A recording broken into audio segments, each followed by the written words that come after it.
Okay. What's going on, everybody? This is Sai being joined by Emma. Oh my gosh, my strap is falling. Hi. In full geesh for no reason, just because we felt like it. Here to bring you some more Smash Ultimate action here at Riptide 2025. I'm obviously about to have a blast today. I'm sure you are as well. Oh yeah, I'm very excited for singles. Got to watch a lot of Squad Strike and doubles yesterday, but now I'm excited to see people here for the main event. Singles for Riptide, a P tier. So I'm excited to see who's going to come out on top. We have a lot of invaders from Japan, out of state, out of region. So I'm hoping the Midwest can hold it down, but we're about to see. Yeah, we're going to see here shortly. So coming up for our first match, we have Wheat Thins. That is an amazing tag. Yes. All right. Bias immediately because Wheat Thins is just a great tag. Wheat Thins, I believe, is going to be playing Bayonetta with a tag that says Jeff Pesos, which, again, put her in a booth. Like, what are we doing? Like, put her in a booth. We got Lance, and we got Wheat Thins, a.k.a. Jeff Pesos. I mean, that is two of the funniest tags I've heard all weekend, like back-to-back. Lance going to be on the Bowser Jr., and then, like you said, Wheat Thin's going to be on the Bayonetta. So getting started here.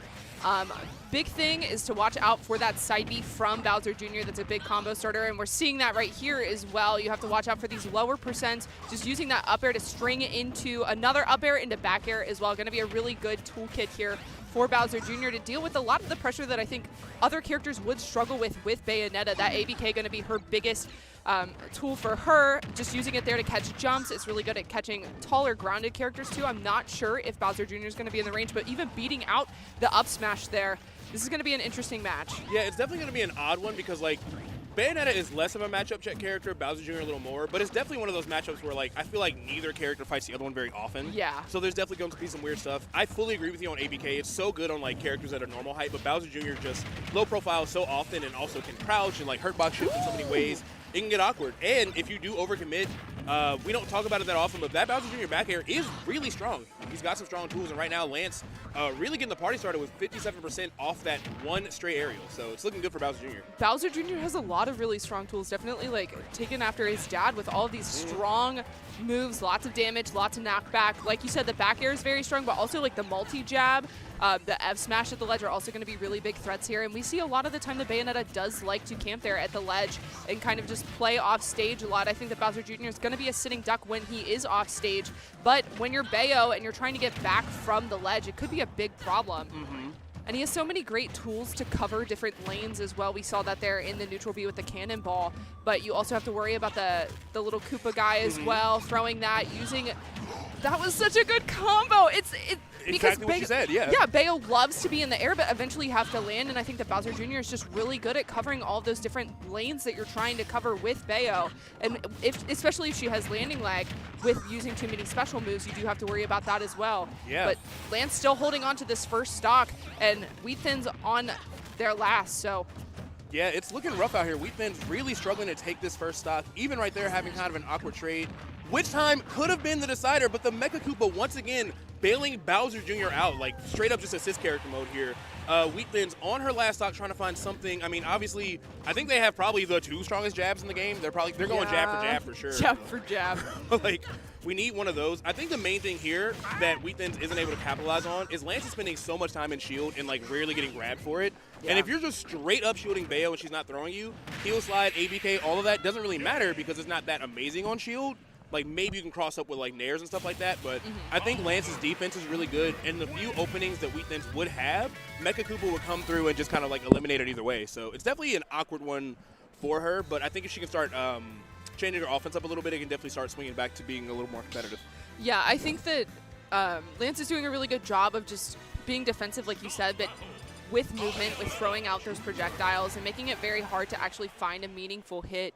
And I feel like the grab situation is a little scarier too because Bowser Jr. does have that really good out of shield option in the up smash once you get to those higher percents, so you have to worry about that. As Bayo, you can't just like run up and hit on a shield or try to run up grab because if you do whiff, it could be the end of your stock. Right. I do like the use of the heel slide rather than the ABK too. Like we said, low profiling a lot on the, that was a lot of really nice damage. Not able to find the kill off of it. But using the heel slide could be more beneficial because we're seeing that Lance is a lot more grounded than a lot of other characters that are trying to jump and contest against Bayonetta. So using the heel slide to pop Bowser Jr. up in the air and then try to go for those combos might be a better pick for Bayo. Yeah, and it definitely looks like she's starting to adjust her combo somewhat. Like even right there, going for the triple up air, that killed in the olden days. In the current meta, obviously, you just want to go for those fares instead. They send a little higher off. But what I like is that even though the angle was off, she's like, okay, I'm not going to be able to kill from here, but I can still optimize this as much as possible. So things definitely looking better. She just has to be really careful about not losing those air-to-air exchanges because, like, hers might set up for combos. His will set up for kills, just straight up. Yeah. And I do like the way that Wheatthins is mixing up the spacing of her ABKs too. We did see that the ABK was able to hit Bowser Jr. despite him being a little bit shorter. So just mixing up when you're actually throwing it out and the spacing of it could be helpful too. You're going to be able to go underneath the stage there. Yeah, really good spacing there for Wheatthins in that situation to get back. But nice stage tech there as well. Still just both holding onto their stock. I feel like it's been a very long game 2 compared to game 1. It really has. It's almost been like 2 full minutes off the clock here. And Lance still at 188%. I just think Wheatthins needs to find, like, I think it's that she's looking for, like, bigger call-outs, like maybe this F-throw will do it or maybe, like, this smash attack. But honestly, hey, girl, up tilt to back air gets the job done for everybody. Like, it's consistently really good. I don't know about in this percent window because of Bowser Jr.'s weight and, you know, the percent he's at, but yeah. Shockingly, it seems a lot easier for Bowser Jr. to find these kills. And now that she's starting to kind of overextend, being like, oh my gosh, your percent's so high, but I can't kill you, it's really easy for Bowser Jr. to just find those chip hits and just make it worse. For sure, yeah. And I think this was a problem that we saw for Wheatthins in the first game, too. She was really struggling to find Lance's stock, and so he lived for a very long time. We're seeing that, too. It was pretty back and forth, but as soon as Wheatthins lost her first stock, kind of struggling with finding that Lance stock, finally finds it there with the F-throw, but losing her second stock in the meantime. So pretty big lead here for Lance, and again with this evasive play style, it's very easy to just keep that snowballing. So this is a good opportunity here for Wheatthins. Gets the jab into the combo with the witch twist. Okay. Yeah, that's some good damage. That's great damage. 63% is a great place to start. I feel like the low percent combos are like always firing on all cylinders, but then once we get to these mid percents, it gets a little wonkier for Wheatthins, I think. And then again, she literally was like, all right, you're hanging out at shield. I know I get a free grab for this. And then Mecha Koopa interrupts the neutral, and as soon as it becomes a scramble, Lance is winning out on those scrambles every single time. Is Lance from, is that Miami University or Michigan University? What is MU? I don't know. There's so many MUs. Madonna University. Thank you, production. Good for her. What can't she do? Yeah, it definitely feels like this is all but decided. An amazing Bats Within. Gonna keep Wheatthins alive. Not able to fully confirm, though, but I think you pointed out early, Lance has been really good about punishing the extra special landing lag, except that whiff right there. So even when Wheatthins doesn't get the kill, and obviously Bowser Jr. is kind of an awkward character to combo, the punishes are getting even worse. So that was really nice stalling off stage, too, to avoid that bomb from the up-E from Bowser Jr. Ooh, yeah. I like that attempt of the up smash there to call out the approach from Lance, but oh, is it all best of 5? Oh, let's go! Let's go! All BO5. Yes, that should be the standard. All right, so that. Okay. Wheatthins is playing on an N64 controller? Oh, you can kind of.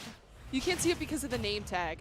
I'll never be cool like her. I'll never be as cool as her. She's playing on an N64 controller. That's actually freaking incredible. But, so she's switching off to Sephiroth, which honestly, I could kind of understand this counter pick. I feel like you can outpoke this character. Yeah. You don't necessarily have to, like, most of Sephiroth's mileage doesn't come for, like, big explosive combos. It's just a lot of, like, poking and outspacing you, and this is a great character to do that against, so could work out. But, of course, we are 2 games in, so hopefully it is warmed up and ready to go for this. We are just starting off pools here, but either way, Lance, no real need to change his game plan too much. Still setting out a lot of Mecha Koopa, a lot of those rising fairs and bears, just to catch those Sephiroth short hops before they start, so yeah, let's see if she can change things up. Okay, that could be very beneficial in this as well. Bayo doesn't really have like she has the witch time, but it's not super beneficial if Bowser Jr. is throwing the projectiles from across the stage. Well, that was very beneficial. Okay, yeah. Being able to just counter side B, which is like the main tool out of Bowser Jr.'s kit. It's side B and then like finding places to find up tilts and up airs and stuff, but like that's a huge burst option. It's a movement tool. It's for pressure, and if Bowser Jr. can just die at that around 70, it's not that heavy, not that light of a character, by the way. That's a huge move for Wheatthins. Do you remember the technical name of Sephiroth's counter? I know it sounds like Salamanilla or something. Salmonella? Final Fantasy fans, tap in. I do not know. I'm a fake Final Fantasy fan. I just love Tifa. Scintilla. Scintilla. Close enough. Salmonilla.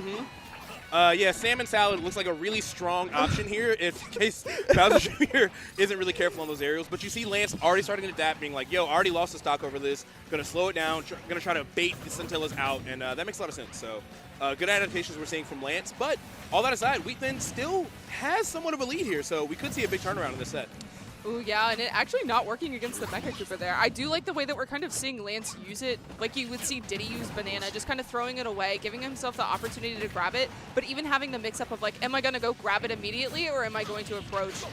Nice use of the up smash there too in that kind of scramble situation, but now Lance at 93% on the second stock, needs to hold onto it in order to keep this lead going and snowball this percent. But I do like a lot of this pressure that we're seeing with the up air. Great combo starter for Bowser Jr. and just really good pressure when Wheatfins is going to be on the platform. Now that one didn't send off as hard. Ooh, okay, great tech. No! Oh! I was going to say, good job teching it. It's one of those things where you don't want to mash tech around like 30 to 40 because it might not stage spike you and then you just burn your air dodge and kill yourself. But it was just kind of an awkward angle, and I don't think she was ready to recover there. So unfortunate stuff. But Lance has been setting that up a lot. Anytime Wheatthins was off stage as Bayo or Sephiroth, you know that clown car was coming. You know like a Mecha Koopa was going to be like, you know, doing the hokey pokey on the ledge or whatever he does, you know, hanging out. There was just a lot of corner pressure, but yeah, that's rough. One up B at 30 ended up being the deciding factor there. But that means Lance is going to be moving on in winners 3-0. So congrats to Lance. Madonna has a really good Smash team. She does. I honestly, like, I've heard her music. I've never heard her talk about Smash. maybe I missed something. There's probably an album I don't know about. I don't know. But either way, good stuff to Lance for sure. By the way, I'm trying to take a look at who's coming up to the stage. Is that Toasted? I can't tell.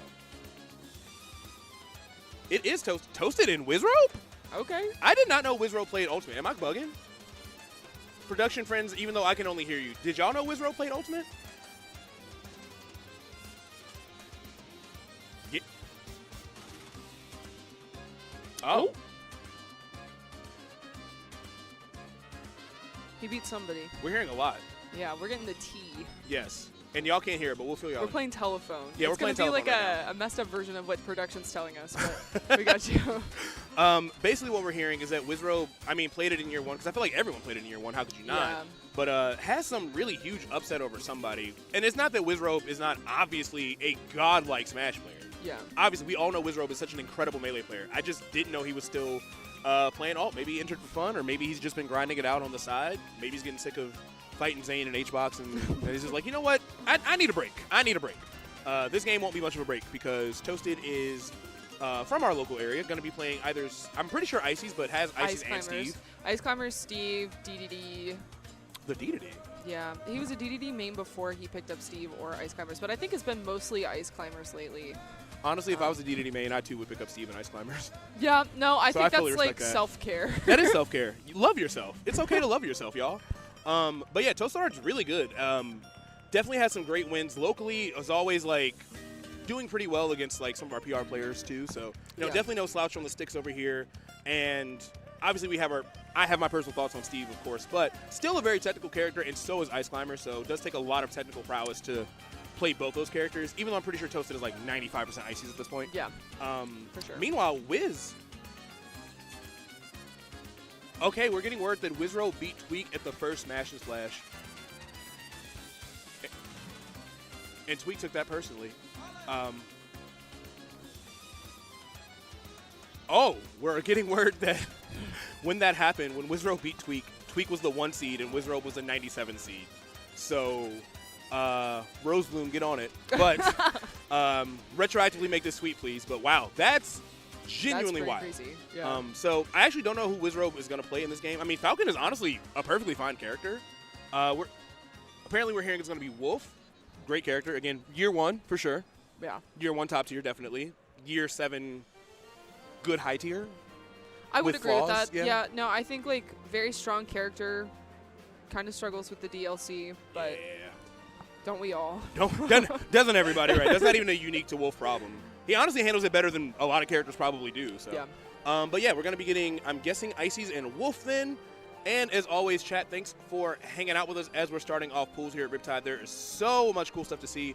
Doubles last night was incredible. from what I got to cast with Cal, we got to see Louis and Karama make like this insane reverse 3-0 against Raru and Doramigi, and it was they're one of my favorite doubles teams to watch. For those first 2 games, it was BTA, like it was looking grim, and then Karama and Luis just hit the crispiest dap known to man in reverse 3-0 them.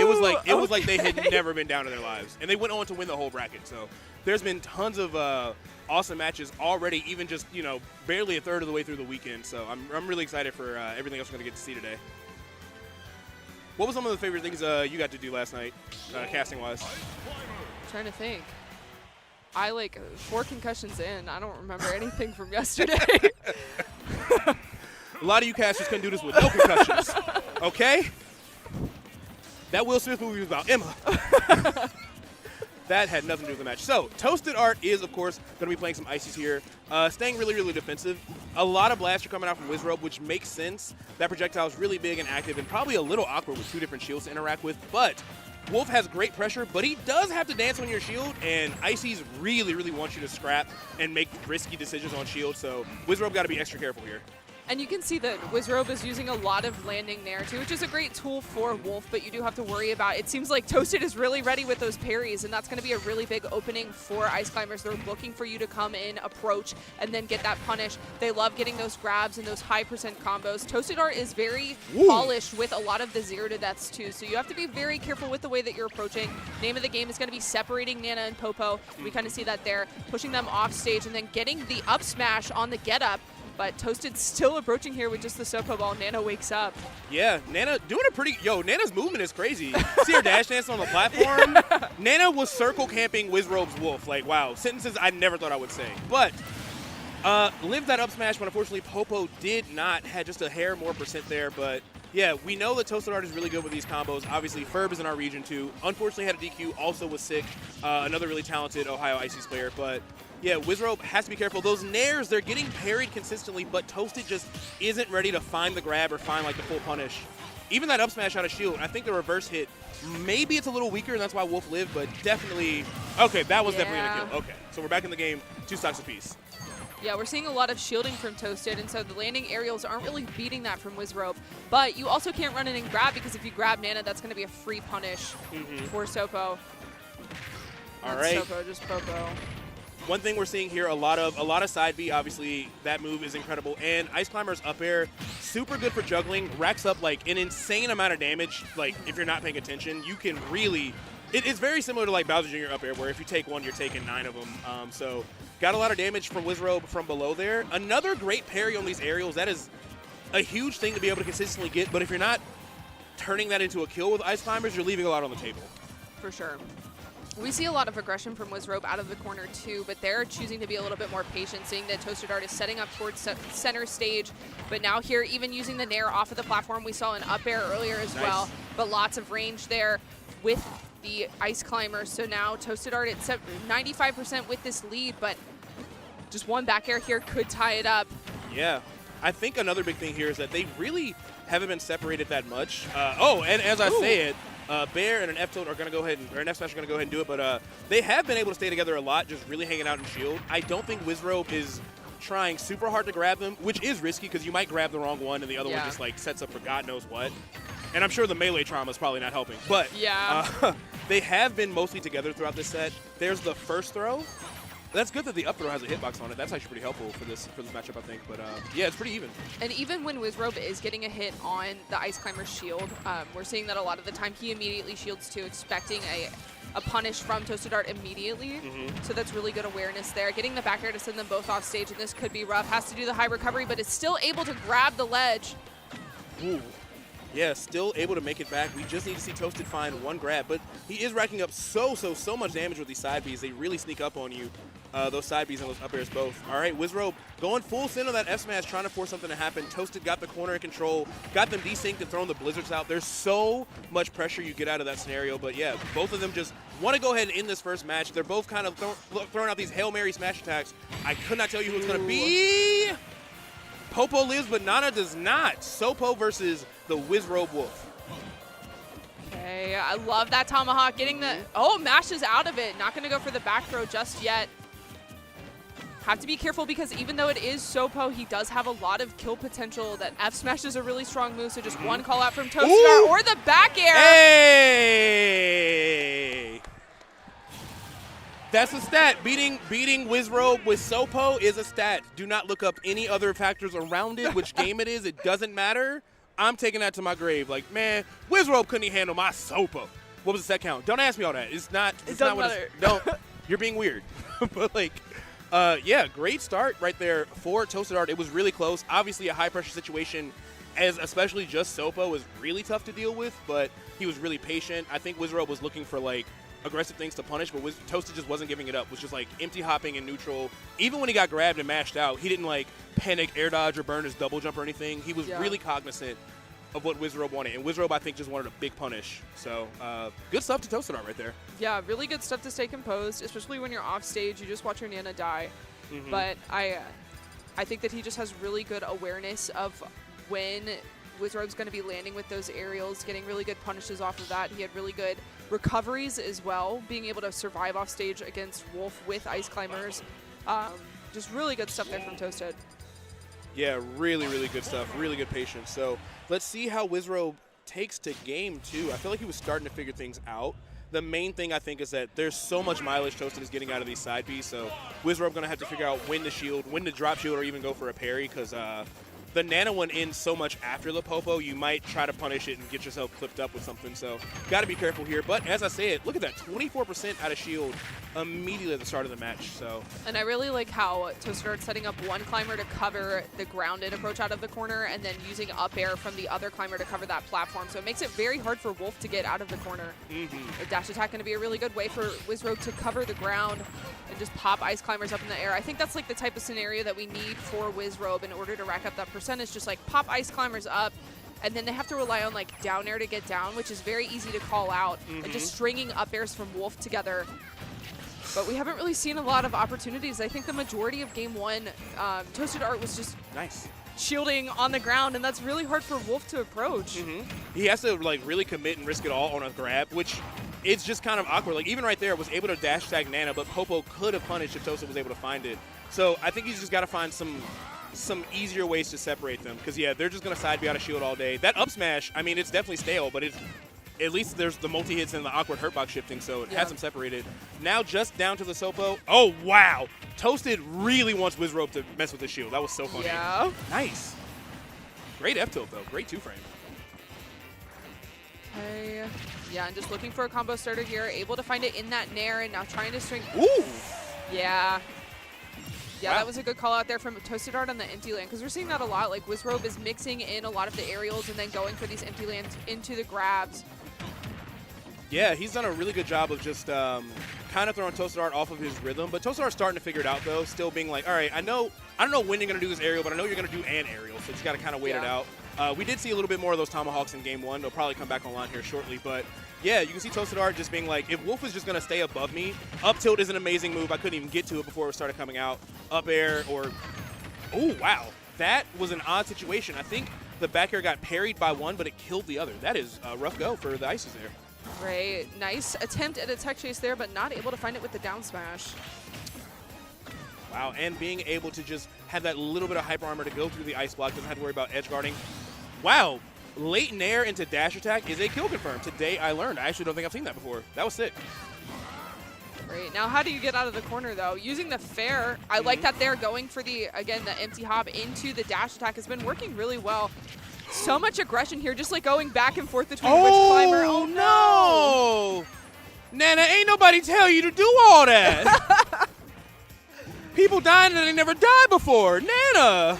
That was a rough scenario. Yeah. And that's one of those things where, like, I don't think Toasted inputted that. I think she was just like, let me draw the boat, and just went ahead and took herself out the game with that side B. So, Wizrobe going to take that second game, now 1-1. Two stock, he was at pretty high percent, but wow, yeah, that was just... Sometimes Nana just be doing that. What the dog doing? What the dog doing? What the Nana doing?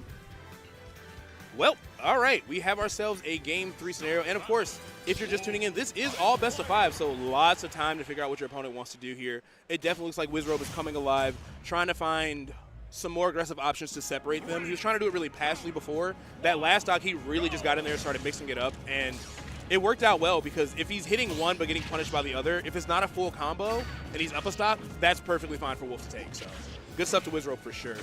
Going into game 3, going to be starting off on Hollow Bastion here. Toasted, again, being really, really disciplined on shield, trying to find more of those parries. I like still going for the desyncs and the up airs and stuff, but Wizrobe still got a pretty good percent lead here. I think Toasted just has to kind of start taking control of the pace a little bit, making it a little bit slower. And I think it's going to be a lot harder for Oh, Wizrobe. no. Oh, unfortunate there. It's going to be a lot harder for Wizrobe to get out of the corner because you're not going to have those platforms near the ledge. And now you have that center platform. I think that's going to be a lot easier for Toasted Art to cover with a lot of aerial pressure, too.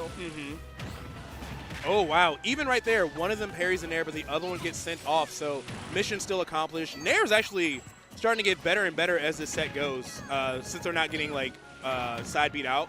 And also in these scramble situations, I've always said Wolf up smash is crazy, and people are like, shut up, old man. I'm like, but it is crazy. Yeah. In this scenario, it is always hitting at least one of them, if not both. So Wizrobe definitely has some pretty simple answers here. Just like focus on these nairs, focus on these up smashes, and one of the climbers is going to get hit regardless, it seems like, either way. And I think the Nair is really strong, too, because it is such a long-lasting hitbox that a lot of the time it'll catch Toasted Art dropping shield with the other climber, even if one of them does get hit. Dash attack's really good, too, because it gives Wizrobe the opportunity to cross up Toasted Art's shield, which makes it a little bit harder to punish, too. Okay, gonna get a punish here, but only has Popo. Now they're... Okay, sending Wizrobe off stage. Toasted in a pretty comfortable position here, but Wizrobe trying his best to fight his way out of the ledge. Yeah, trying to find something here. Fighting back to the center stage, though. That double dash attack set up for a lot. And that F smash, he's been looking for it for a while, but that one was really, really important. Of course, being able to extend moves that are that strong against the other ice climber is really, really effective. So good stuff to Wizrobe. But we are tied one stock apiece here in this game 3, so we are still in a dead heat. Oh, this could be huge for Toasted. Okay. Oh, dropped it. Yeah, drops the combo there, but still some decent damage. Okay. Oh, nice. Yeah, Great. and it seems like if you like land right on their head, you're still able to get the hit out on that side beat. Yeah, you can tell Wizrobe is definitely like adjusting to that micro spacing, being like, all right, I can't be at front, but right in the center, right on that baby soft spot, Yeah. there is an aerial I can find here. So good stuff. But as I say it, Toasted firing back on those anti-airs with that up Oh, tilt. caught the jump with the ice cube, no! It happens to us all. I will say one thing. Again, I don't know how much Ultimate Wizrobe grinds out, but it is a very large, like, generous buffer system. And I think 2 of those stocks were because, like, Wizrobe reacted to something, but was still in hit stun, and it Hit stun. Some hit stun. Was still in hit stun, and then, like, buffered something on accident. Like, right there when his jump got taken, I think if he knew that happened and waited a second, he could have been fine. But, Yeah. again, just buffers kind of throw you off there. So, Toasted Art going to be going up 2-1 here.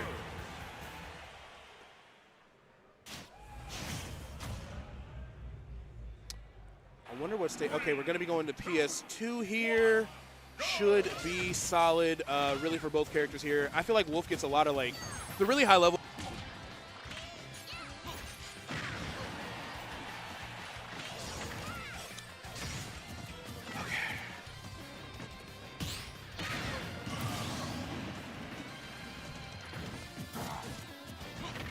We're back now. We're back live. All right. Sorry about that. OBS crash, but we are back in the action here. So, starting things off, it looks like Toasted Art up this first stock here.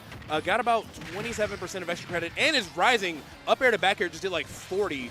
Wizrobe really on his back foot here. Both percents really high for the climbers, but they're still together, so it's really hard to actually commit to killing one of them. Wizrobe was scaring me down there. I'm afraid he's going to get pineappled on PS2 here. Fighting his way out of the corner, but makes it past the ice climbers with Rage as well, sitting at 153. Wizrobe just looking for a dash attack. Gets the up smash, though, to find that stock, but still sitting at 99%. So has to be careful with Toasted Art coming off of this respawn platform. Yeah, that was really, really scary stuff right there. And you can even tell, even when he killed Popo, was still holding that shield up just in case Nana had like an axe to grind or something. But that aside, it looks like Toasted Art now 2 stocks to 1, up in a pretty comfortable lead here. And Wizzy definitely starting to get a little bit desperate as Toasted Art is ramping up. Look at that, 40% immediately on that last stop. Great. Yeah, just not able to get a huge punish here because I feel like even when the ice climbers are separated, which is typically what you're looking for. The other's just able to run up and get a punish on whatever aerial Wizrobe's able to get out. Yeah, it looks like they're able to just... It looks like they're trying to trade, but like damage for damage, because Wizrobe isn't getting the super long wolf combos, which could come from, you know, not playing as much ult or just trying to figure out how to do it against the climbers. Toast is just getting so much more bang out of his buck for these interactions. And other than that, he's just hanging out in center stage, holding that shield up, waiting for a mistake. But Wizrobe, once again, finding that F smash. Yeah, just playing a lot more safe here. Strings it 2 fairs together to get some nice damage. I like that they're just stringing out the fairs, not overextending, and just sitting there in shield. Gets a punish on that. Oh my gosh, Toastedar trying to get him up there in the blast zone. That could have been amazing if they got up smash to like an Icy's another up air or something. Could have been so sick here. But Wizrobe definitely down, but not out. Got to come back against Ice in the corner, which is so tough. We've seen Ice Block and Blizzard be huge problems and force SDs, and obviously, God help you, any of their aerials. A parry on the F tilt, but it is not the Popo that does it. And Wizrobe finds the roll read up smash and is able to take us into this game 5. Great work from Wizzy. That was so scary. I feel like Ice Climbers is a really good character in those type of last hit scenarios too, just with so much kill power and being able to rely on the other climber to cover if you are getting punished. Like we even saw there on the second stock, Toasted's second stock, that after Popo had already died, Nana still tried to hit Wizrobe. She did. She tried to kill him. Like, if he wasn't frozen, that might have... She was in overtime at that stock. She's like, no, I got it. Don't worry. I'll avenge you. She's literally going to hit you and then just, like, bam, teleports away. Nothing personnel, kid. I think it's very annoying that, like, when Nana disappears after you die, there's no, like, animation for it. She just, like, vanishes. Like, she's got to, like, pop or something, you know? Like, literally just standing on the battlefield, and then my man, goes up to the angel platform. Like, she got Thanos snapped. Right! Mr. Wolf, I don't feel so good.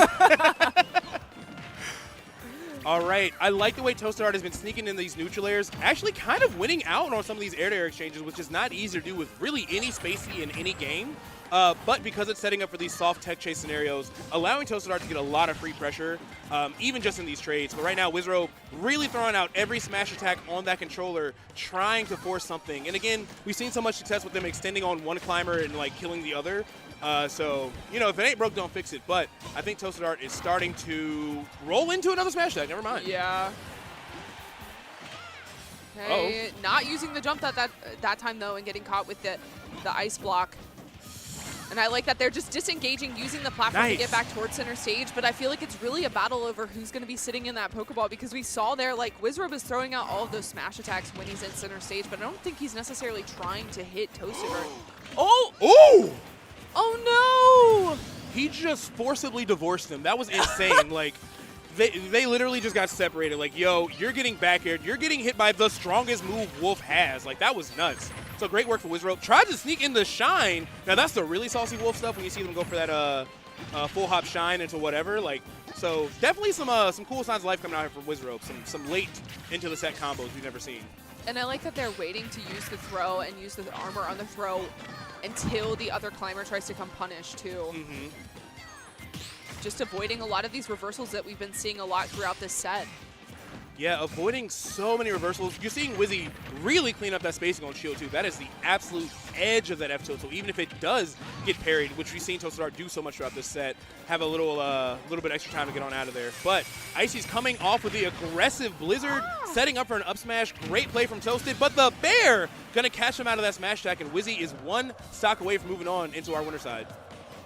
Okay, again, disengaging, being very ambiguous with where he's trying to land. Ice Climbers is not going to have the speed to find him. Yeah, getting kind of a walking ankle on that side B right there. Definitely not the pop-up that Toasted wanted. Trying to finish out a way to find a way to finish out the stock with these back airs. F-tilt is going to do it. So, Game 5, final stock. Will it be the local hero Toastedar or the melee god Wizrobe? Who is going to win this first match of pools? Okay, yep. Again, Wizrobe just jumping to the other side of the stage, trying to give himself enough space to try to punish these ice climbers. Yeah, trying to be really careful on the spacing, but it is genuinely difficult to try to outspace that side B. It's just such a giant hitbox. Their hurt box is so small inside of it. Punish. Yeah, it's tough. It's a really good move. even right there, clanking with it, setting up for so much free damage for Toasted Art. Wizrobe still in the lead in percent, finding another nair into the dash attack, and Nana doesn't know how to DI and is going to die to that up smash so early. So now it's just up to the Sopo, and I thought we were going to get jab lock. Yo, he's moving crazy right now. Hold on. Yeah, these tech chases are something that we haven't really had to deal with a lot in the That's previous it. games, but the up smash gonna win that for Wizrobe. Such a crazy set there. I mean, Toaster really shining through, our local hero. Or villain, low-key, because Ice Climbers, I feel like they're not a hero. Like, I love Toasted, but they scare the crap out of me, bro. Say Thin Ice. We'll say right over the Thin Ice. The Thin Ice Climbers is what we'll call them. But, like, yeah, I like the way he was moving. He almost had that jab lock. I think he expected Wizrobe to tech right there, so that could have led to something. Jumping up and wave landing on the platform was a super great call-out, but just was off on the spacing for the big punish. We were just a couple small interactions away from Toasted Art being able to make that happen. But Wizrobe, of course, heart of a champion, 100,000 years of tournament experience, obviously super comfortable in those like high-pressure last stock situations, and was just able to pull ahead out there. But good stuff to both of them. Yeah, for sure. Very enjoyable set to watch. And it's cool to see Ice Climbers be a character that's like becoming a lot more relevant in Ultimate too. For real, for real. I feel like a lot more people have been picking them up recently, so it's really cool to see that. Yeah, I feel like, I mean, they're obviously like a very complicated character. I think the problem is that there's so many characters in Ultimate. I'm really fighting with my hair, and I'm trying to make it normal, but it's just not going. She's doing her thing. It's really common for a lot of people to have like great pocket characters, like, oh, I have a pocket Cloud, or just in case I have a pocket Palutena or something. Yeah. Ices are such an intense character that you have to focus on. If you're playing Ices, 9 times out of 10 it's because you main Ices. So yeah. I think that's the big divide here. There's so many, especially in Year 7, there's so many characters that it's so easy to have co-mains or even 3 characters that are like tournament ready. But Ice is just very high maintenance. But yeah, we're starting to get there. I mean, a lot of the meta is shifting because we're so late in. We're seeing so much more me brawler and me sword fighter than we've ever seen in this year, you know? No comment. No comment. If I speak, I'll be suspended for 6 months. There were like 4 me brawlers in top 8 of dubs yesterday. Like, it was crazy. It's not surprising, especially in Ohio. I feel like me brawler is like the state mascot, like the state representative. That's so trash. You're right, but that's no. I mean, like, look at like our local. I know. We have like 5 or 6 of them, depending on the week. And he's just like, again, Mario in a different font. Basically, it's just like It's anyway. Hopefully, we don't have to see any of that. Coming up to the stage, not sure who we're. I mean, if you do come up here after that and play me brawler, then I'll. We love you, and we're just joking. You're the sickest to ever touch the sticks, whoever you are. Yeah. But we should have some more action coming up for you in a moment. Not sure who it'll be.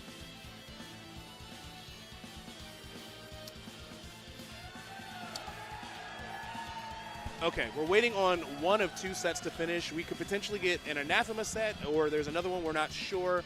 But in the meantime, just kind of hanging out. But while we are here, Emma, you know this tournament is stacked. You know it's going to be insane. Who would be your like soft prediction for like top 3? Girl, I don't know. You do. You know stats way better than I do. In general, I don't even know how to spell Are you entering? Am I entering? Yeah.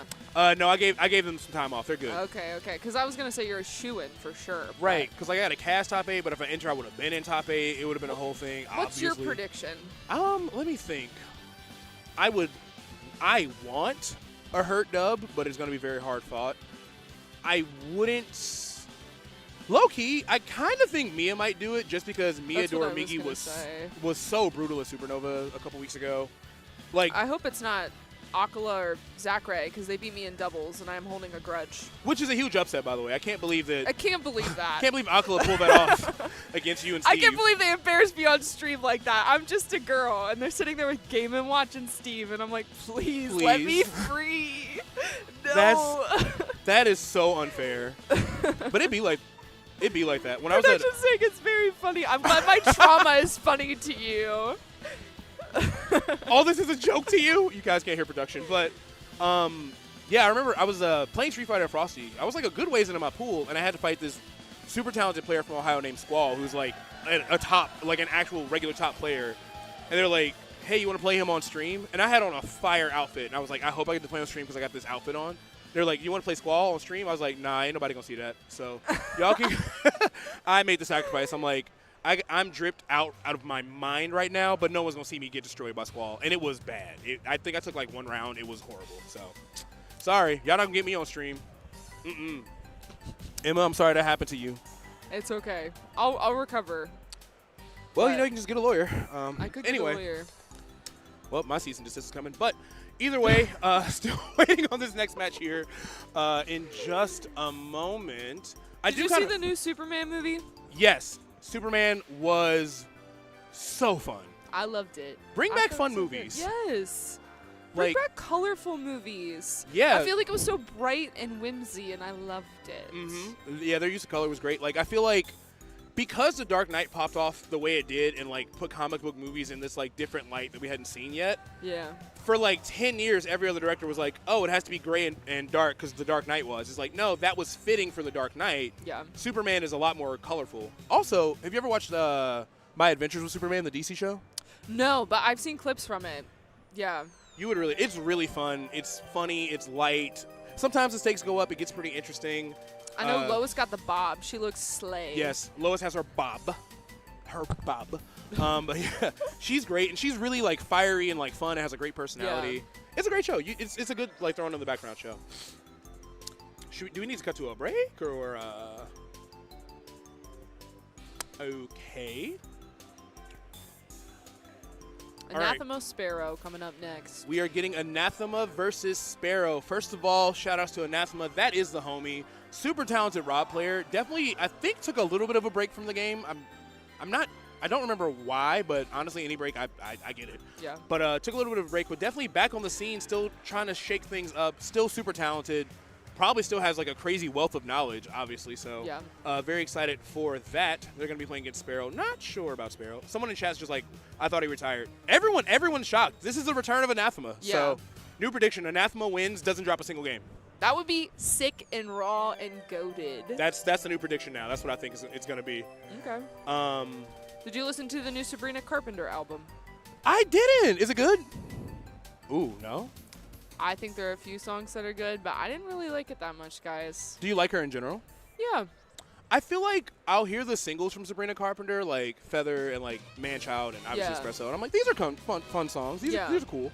But no, I did not check the album out. But I just don't like the whole like pop shifting to country thing, and a lot of those songs have that element to it. It's like, no, go back. I'm drinking my go-go juice. I'm like, why can't we drink go-go juice though? Yeah, I don't know, but I like her enough. I like what I've heard. I just haven't like fully listened to her album.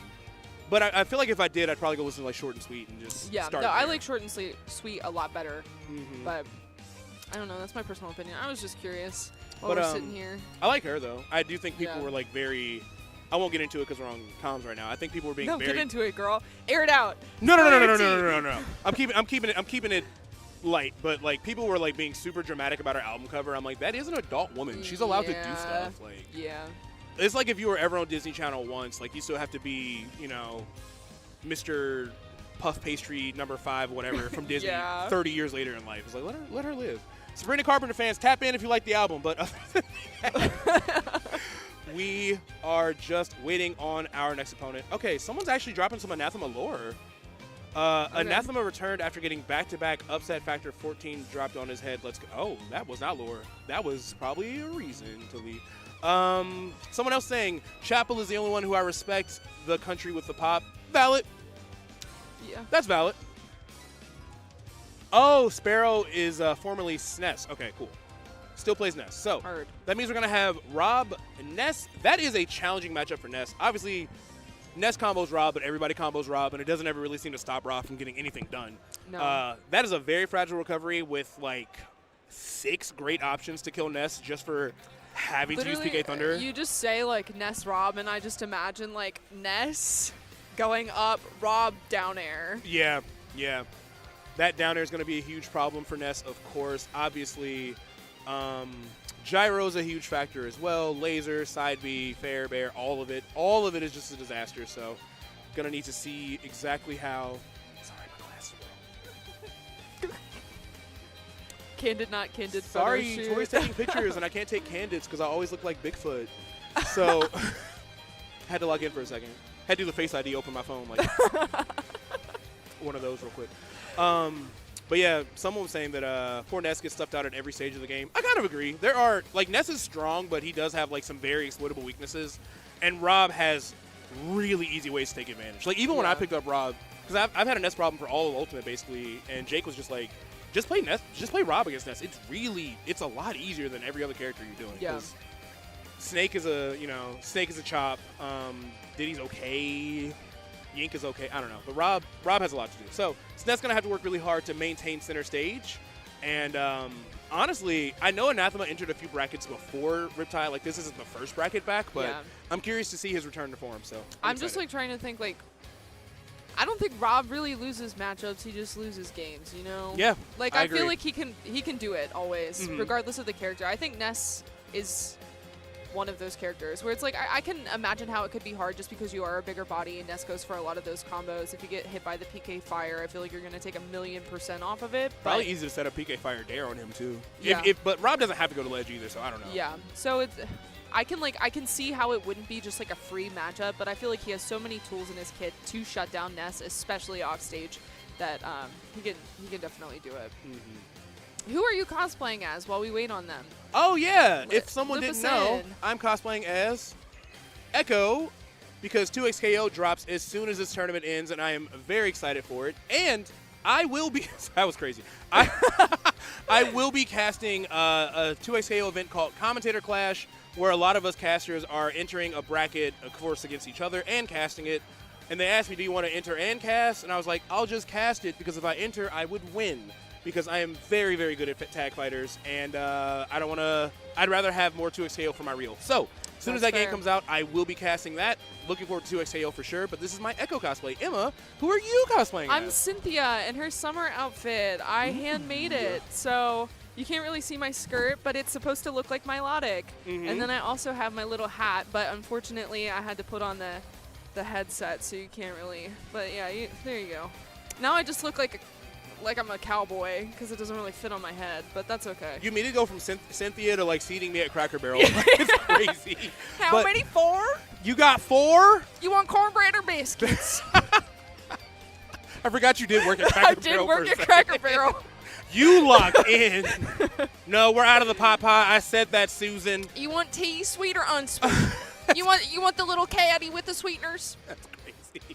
Did you ever beat the little peg Cracker Barrel game? No, I always get 3, and I don't like doing it because it has insults on it based off of how many you get, and it's like, you had 3 left, you dumb idiot, and I'm like, okay, well, we're not gonna do this anymore. Yeah, I had 5 left, and it said a word I can't say on comms. Yeah, literally.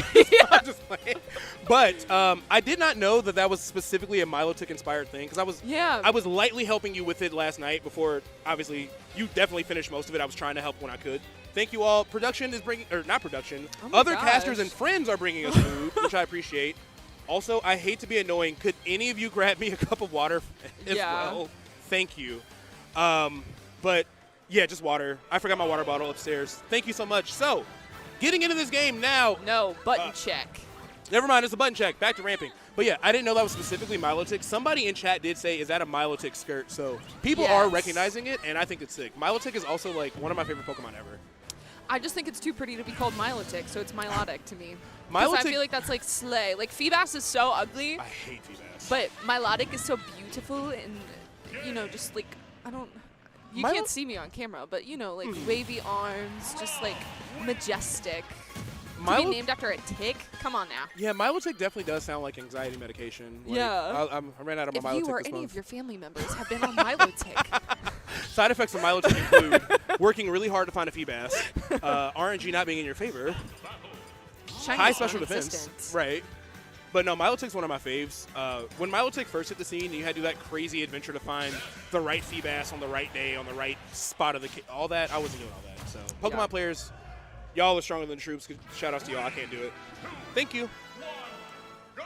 All right, getting started in this game 1 though. Going to be starting out on Battlefield. Already going to see a Ness F-throw off stage. I think that is a really good position for Ness here as well. Like we said, Ness is going to be very susceptible to getting hit off stage, especially with the down air, all of the projectiles. But I think that's exactly where he wants to push Rob as well. Ooh, that was a really nice grab there from Anathema as well. And I think down tilt is such a good tool for Rob. So that's going to be something that we're going to be seeing a lot when we're in these scrappy situations on the ground. Yeah, that's a great boxing tool. And also, Ness, of course, has an incredible down tilt to box with as well, but Rob's far, far more disjointed, so I wouldn't be too surprised to see that. I like that Nair into the up air. Not the best DI angle, but still alive. And I say that with love because no one DIs that properly. Yeah, It doesn't no. matter. It's year 7. We still don't know. You had a viral tweet asking about it years ago. You were like, yo, how do I DI Rob up air? And every pro was like, girl, we just pick a god and pray. Yeah, you crush bones, put them in a pot, say a little prayer. Rob Gucci told me to like DI towards his butt, and that kind of works a lot of the time, but not every time. Like kind of like in towards it, but I could be wrong. I don't know. I'm a Fast to know bad everything but person, that. so if I was a Rob player, I would just tell you the wrong thing. True. So I don't trust anything that anybody says. Go as directly up as possible. But either way, Sness was able to take the first stock, but Anathema firing back, getting these huge combos with Gyro, and there it is! Quick 0 to death, nothing Ness could even do about it, and even if he did somehow survive, really easy for Rob to clean it up with an edge guard. So, strong start from Anathema, but Sparrow not letting that momentum get too far, still racking on a lot of damage right after. It's like the school bus taking the kid to school. Get on, we're going for a ride. I said buckle up. You got there fast. I do like that aggressive nair there from Nice.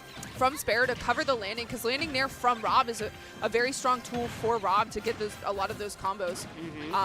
But if you're throwing out a preemptive hitbox so that he's not able to land, that can be a really good way to shut that down.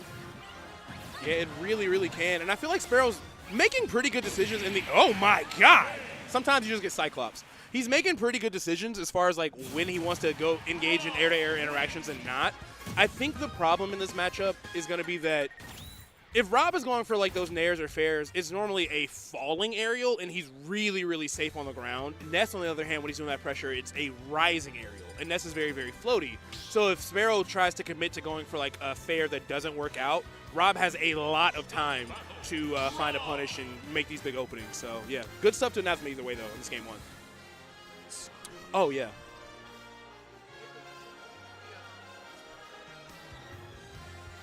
No.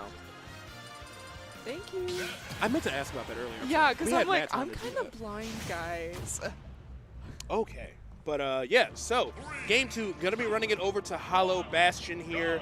Pretty solid stage, honestly, for both of them. I'd be a little bit gun shy just because I feel like it's gonna be even easier for Rob to find those up air kills here just because that center plat. But other than that, let's see how Sparrow can respond to that game 1. All right, I do like that use of the full hop fair there to try to catch the high recovery from Rob, but Rob just going a little bit higher and able to get some nice damage off of it. Double parry into the down smash to send Ness off stage, stalling with the magnet and then just grabbing the ledge without having to use the uppie, but it's not going to matter. Using the up smash there from Rob to find that first stock, only 21% so far on Anathema. Yeah, really good stuff already. And Point Blank Laser, not only did it just do 20-something, but it set up for even more combos. So about to have Sparrow lap to percent here. I like the idea going for that dare, trying to get the roll in. That could have been a huge punish for Sparrow if he found it. But Anathema playing amazing, punishing so much, and yet again, having Sparrow sandwiched with that gyro right behind him, throwing out those down tilts, just getting so much free damage. But a life-saving match there from Sparrow as well. That was really quick to get out of that scenario. All right, the PK fire coming through, but yet another up smash. We are 2 for 2 this game. Obviously, Rob up smash is good in every context, but Ness does love to jump off the ledge. He does love to jump above you and like start trying to get that pressure going, and up smash is an amazing tool to punish that. So we need to see a big 0 to death from Sparrow, and this could be it with the PK Thunders in the corner, but was just barely off on the spacing, unfortunately. Okay, but Ness trying to use this nair as a get off me, trying to space a lot of these aerials too on Rob's shield. A really good evasive movement here from Sparrow around this platform, but missing that tech is going to cost him a gyro hit. And now off stage, and this could be a huge problem. Oh, but falling out of the down smash, I think, due to the gyro. Oh, no. Maybe he thought he was close enough to like curve it on the ledge real quick and grab. Yeah. Kind of an awkward angle, but either way, of course, Anathema going to take that, no problem. There's definitely signs of life from Sparrow, but I think the biggest difference that's happening right now is that Anathema's defense is incredible.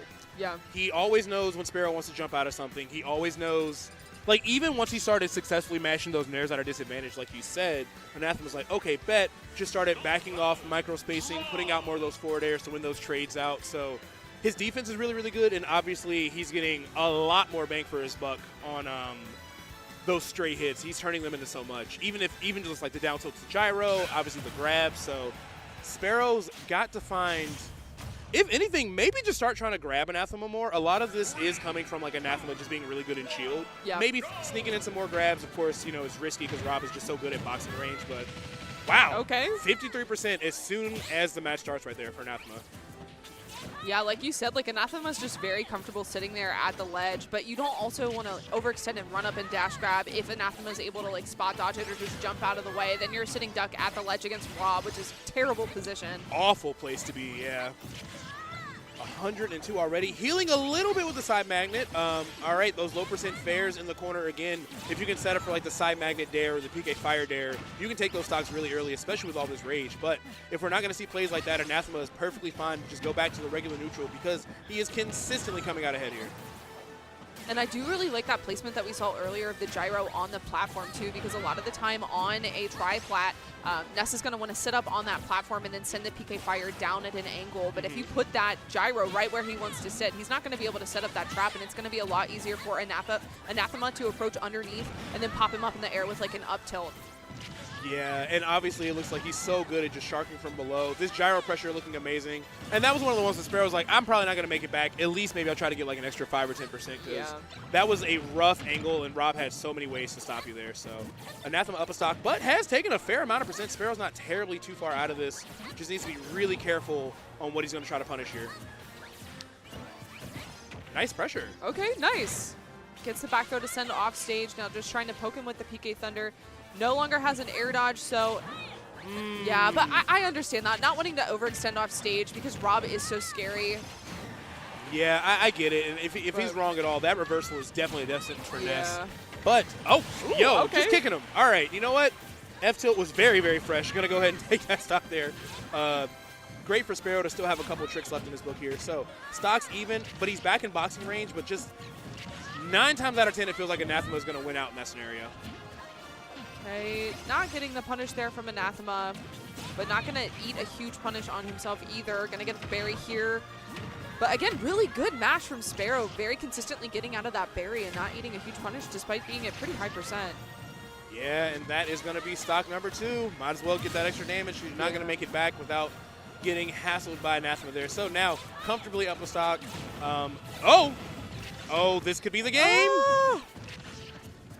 I think was just a little bit early. Tried to throw the gyro, but got fair instead there. But either way, still lots of damage, covering the platform. Just Sparrow getting carried coast to coast here. Anathema's just hanging out above and not really getting sharked below. So this is just kind of decided. Yep. Yeah, that trade on the fair was very unfortunate for Sparrow, just pushing him off far enough that Rob would be able to run off stage and set up there with the side B. So really good stuff there to Anathema. Glad to see him back. And playing phenomenal so far in this bracket, but good stuff to Sparrow too. I think that was just really rough.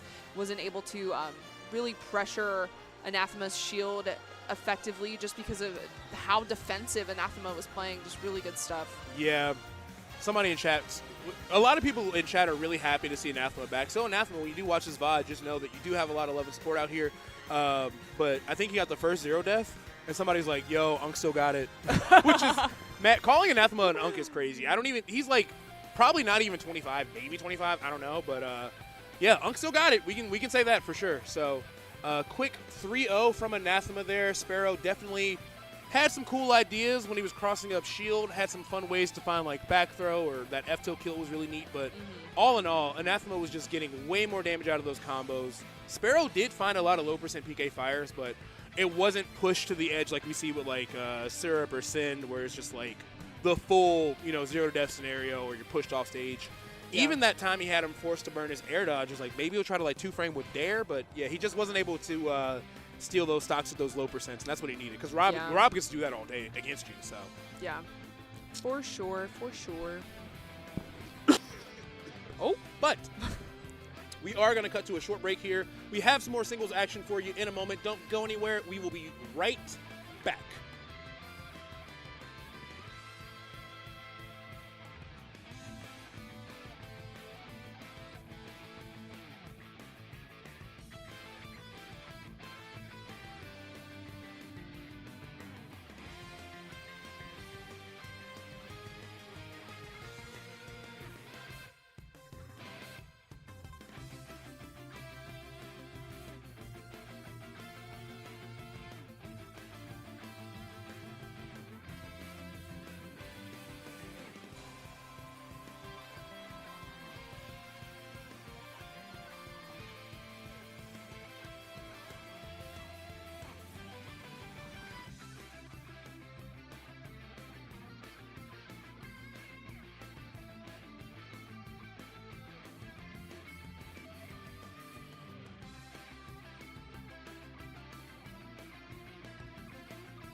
Welcome back, guys. We're getting started into some more singles here at Riptide. It's going to be a P tier, so many stacked tournament matches coming up. Girl. You got it. No, it's fine. Yeah, we got Squid Plumber. We got Hyper Kirby. That's what you're here to see. You're not here to hear me ramble. They are. They are here for that. Nice. Yes, they are. Yes, welcome back to the stream. So, Hyper Kirby versus Squid Plumber. Hyper Kirby, super talented Roy player. Still staying relevant AF. And it looks like Squid Plumber, of course, coming in with the Richter. So, Richter versus Roy, very chaotic matchup. Two very fragile recoveries. And two characters that are really good in the corner. And it looks like Hyper Kirby chose a side, saying Team East right there. That's crazy. But, all right, starting off pretty strong right there, 48% right off the bat. Obviously, if Richter can get everything started and set up that whole, like, you know, Ninja Warrior obstacle course, it could be tough for Roy. But right now, Hyper Kirby giving him no time to breathe at all. Yeah, Smashville is a very strong stage for Roy, so I'm surprised that we started here. Like you said, I think that, like, once you're at the ledge as Roy, you have to deal with all of those projectiles that can make it really hard to get out of the corner. But I feel like Roy is so oppressive on this stage, and we're kind of seeing that already. 120% so far on Squid Plumber, nice. And that F-tilt will definitely be enough to take that stock. So I think just being able to avoid Roy, all of these like combo starters and that Nair like we're seeing Hyper Kirby throw out, that's going to be so much percent just carrying you across the stage. You have to be so careful with the aggression that we're seeing from Hyper Kirby off stage too. Yeah, I mean, Hyper Kirby, obviously an aggressive player playing an aggressive character, but smothering the zoners like this is just really tough, even when Squid Plumber's like, all right, maybe this landing Nair will make things safe, getting up beat out of shield immediately. Already way lapped percent here, so yeah, Hyper Kirby playing fantastic. Nearly taking the second stock with that F smash, but was just a little bit late on it. Here it is. Yeah, really good patience there too to wait out the holy water, just get back on the stage. And now we're seeing a reversal here where Hyper Kirby is the one ledge trapping, using that center platform a lot of the time to recover out of the corner. But I think that Squid Plumber's gotten a really good read on that, sending him back off stage and is able to find the stock off of that holy water as well. Yeah, really good stuff right there. We saw Hyper Kirby kind of just jump through that setup the first time, like without really too much pressure, but Squid Plumber definitely adjusted it as needed, so at least got that stock off. Still way down a percent, and recovering against Roy, probably going to be challenging. Like you saw Hyper Kirby just jump out there and just threaten so much space just by like kind of hanging out, so definitely got a lot of work ahead of him. All right, there's those Nairs into two fairs as well. That's going to be 46% on Squid Plumber. And now, again, trying to retreat to that center platform, but it's not going to be a safe haven if Hyper Kirby is able to string these up airs and try to catch him recovering up there, just pushing him back off stage once again. And now how do you land here? Landing with the Nair, which actually works out for him, just throwing out that hitbox as a defensive option. Now you see the back throw off stage. Ooh, that little bit of holy water was rough. He got a fully charged down smash, but just a really awkward weak hit angle. So Hyper Kirby's still going to have a lot more mileage out of the second stock. Great presence of mind from Squid Plumber. Don't want to drop shield early or even risk the parry when it comes to that Roy side B. So still here, not 100% out of this yet, but we definitely need to find some consistent way to take this stock, or at least stop Hyper Kirby from just taking so much stage control with the way he's just walking forward and shielding. Okay, but he does catch the drop shield there on Squid Plumber and is able to send him back off stage, but Squid Plumber able to make it back as well. And I just feel like the whole time it's all about Squid Plumber trying to get back to the ledge. Ooh. That was so smart, though. That, such a smart recovery. Yes, that was absolutely brilliant. I saw the regrab, you saw it. We figured that was just going to be the end of the game right there, but Squid Plumber definitely still got a lot of gas in the tank here. Still really struggling to take this first stock, though. A lot of pressure from below with a lot of up airs and up tilts, but the hitbox, I guess, is just kind of skinny, and Hyper Kirby never really getting hit by it. So finally we see him go full send with the SD forward air to take that stock. There's only so many angles that Richter can recover from, even though he did mix it up really good back there. But yeah, Hyper Kirby, pretty convincing game one. What do you think Squid Plumber should try to look for in this matchup? Because I feel like he's just getting smothered bad. I would think a bigger stage. Like, I think that Kalos sounds more comfortable just having the platforms near the ledge more, so you don't have to like use your jump to get back to center stage. A larger stage so that you have more room to work with to set up your traps, throw a lot more of the projectiles. I just feel like you don't have enough room on Smashville. Yeah, I think that's valid. I mean, I feel like Roy smothers you Even though it is of course made worse because that's Richter, like a lot of regular characters also like struggle to find space there. So Battlefield hopefully could be a little bit better of an option here. Both players going to have access to a pretty solid up B out of shield. Richter also does have some crazy ladder combos, so maybe like a dare on the top platform could set to something. But as I say it, looks like Richter was just a little bit short, couldn't land safely, and Hyper Kirby's getting huge punishes, 2 for 2 so far. It's going to be some big punishes there as well off of the whiffed up B. I think up B out of shield is a really strong option for Squid Plumber, but it hasn't really worked out for him so far in this game. Meanwhile, I think the only one Hyper Kirby went for worked really well, and then immediately Squid Plumber's like, all right, I'm not going to like mess with the shield because I just took such a big punish for it, so that's tough. Seeing the first axe, there haven't been a lot of axes here. I feel like it's a great move, obviously, for covering the ledge and jump, which Roy loves to jump off the ledge and get back in your face, but it's a little slow, so if he is off on the timing, I could definitely see it being a problem. But yeah, this matchup just seems really challenging. And it feels in this game, Hyper Kirby's having a much harder time finding his approach. And so when he is approaching like that, using a lot of those landing nairs, Squid Plumber is now hitting those uppies out of shield. Ooh, okay, almost trying to get the axe off of there too. But he's also doing a really good job of covering the grounded approaches with the holy water. So Hyper Kirby just has to run up shield and is really struggling even there using the spot dodge, and Squid Plumber is able to find the fair to find that first stock. Yes, and of course Hyper Kirby using that invincibility to immediately run up and get the Jair. Gonna not let Squid Plumber get any extra credit there, but I do think Battlefield might have been the right pick. Even if those first couple uppies weren't amazing, I think him hanging out in center, being protected by the other platforms, using that axe arc to like make it so that Roy can't jump in freely, he's definitely making great use of this stage. Yeah, and he's able to set up shop underneath the 2 platforms too. I think just having the 2 rather than the mono flat in the center has been very helpful, making it a lot harder so that Hyper Kirby isn't able to land in with those aerials. Yeah. Because he risks landing on the platform, and then being above Richter is just not a position that you really want to be in. Right, like Squid Plumber has missed some big punishes from below, but if they do connect, there's so much knockback. God help you getting like raw up smash up there, you never know. All right, but Squid Plumber coming alive, winning some of these air-to-air interactions, which is tough against Roy, even finding more of these dares. Excellent place Bear there as well, so Hyper Kirby slightly down here, but we just saw him take a stock at these low percents, finding a Jair in the corner. Squid Plumber, though, set up in the center and cooking on this third stock here. Yeah, you can definitely tell there's been a shift in his confidence. He feels a lot more comfortable on this stage and has been able to get a lot more of these strings that we're used to seeing from Richter. Ooh. Oh, but the regrab, this could be a problem. Yeah. How do you get out of the corner here? All right, I like that. Doing the cross kind of halfway into the stage to cover his ledge roll was really, really smart. He is going for a lot of regrabs, and you can tell Hyper Kirby really, really wants to take the stock for it. So Squid Plumber's going to have to be careful. But other than that, yeah, huge turnaround from game 1, even stock 1 of this game. Massive lead here for Squid. And it feels like Squid Plumber has been able to find a lot more of Hyper Kirby's jumps with the back air, too, especially out of the corner. We're seeing a lot of like empty hops from Hyper Kirby in the corner, just looking for a way to approach, and Squid Plumber just throws out the back air and is able to find it really consistently. Speaking of back air, though, this could be, yeah, that's going to be the stock there for Squid Plumber. Hyper Kirby finding the soft hit of the back air, but it's just going to be enough with the recovery from Squid Plumber to not make it back.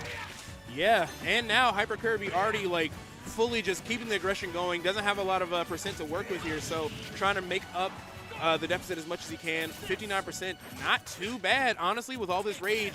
God help you, another down tilt check chase scenario like we just saw could lead to a kill. 76%, definitely starting to even things up here. Squid Plumber just needs to hold strong, cover this corner, but maintain center stage at all costs, because if Hyper Kirby gets in one more time, it could be the game. And I do like that aggression on the fair from Hyper Kirby off stage, because that's what won him game 1. I mean, he had a pretty sizable lead, but just the random running off stage and trying to hit him rather than trying to ledge trap is very helpful against a character like Richter, just because he is so susceptible to that off stage. He doesn't really have a great way to defend himself. And you can tell Hyper Kirby smells blood in the water, waiting, looking for an air dodge or a bad defensive option. Squid Plumber, this is so close. 201, still not enough to kill Hyper Kirby just yet. He catches the holy water. That's so scary. Oh, you almost got yeet smashed, my brother. Okay. He had that scenario earlier, Hyper Sense, didn't capitalize on it this time, just going for the up tilt, being like, I'm going to go for the simplest possible punish to make sure I don't throw this game away, because that easily could have been 2-0 Hyper Kirby. I don't like the timeline where Roy has holy water. I don't think he needs that. He said a projectile? I used to pray for times like this. Like, especially one that's that active, that could have been tough. So we have ourselves a 1-1 scenario here. Squid Plumber's defense looked a lot better in this game, too. They're definitely not going to go to somewhere. They're definitely not going to run it back to Battlefield because that was a huge boon for Squid Plumber. Probably going to end up on like a Hollow Bastion or something like that. Maybe PS2, but I'm fighting for my life, Sai. yeah. Every time I say Squid Plumber, I want to say Squid Gamer because I just feel like when you say Squid Game, Game. always comes afterwards. But we're I mean, trying our best. He's making you play Squid Game, like, you know. You have 12 seconds to get through all these projectiles. Like, I gotta feed my family. Like, it definitely feels like that. Yeah. There it is right there. Holy water into the cross, but great patience from Hyper Kirby. Even knowing when to just drop off ledge, taking the risk of a regrab to avoid those projectiles, which leads to so much bigger punishes as Squid Plumber stuffs them out. So, What yeah. are we banning? What are we banning? Why are we back here? I mean, I think Squid Plumber knows better than me, but still, I just feel like this stage is much more in Roy's favor.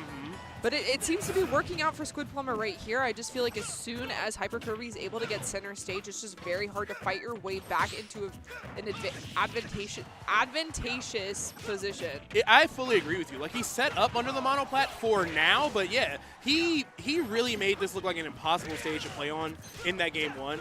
It's been a little bit more back and forth, just like 1 or 2 pieces, none of the huge combos.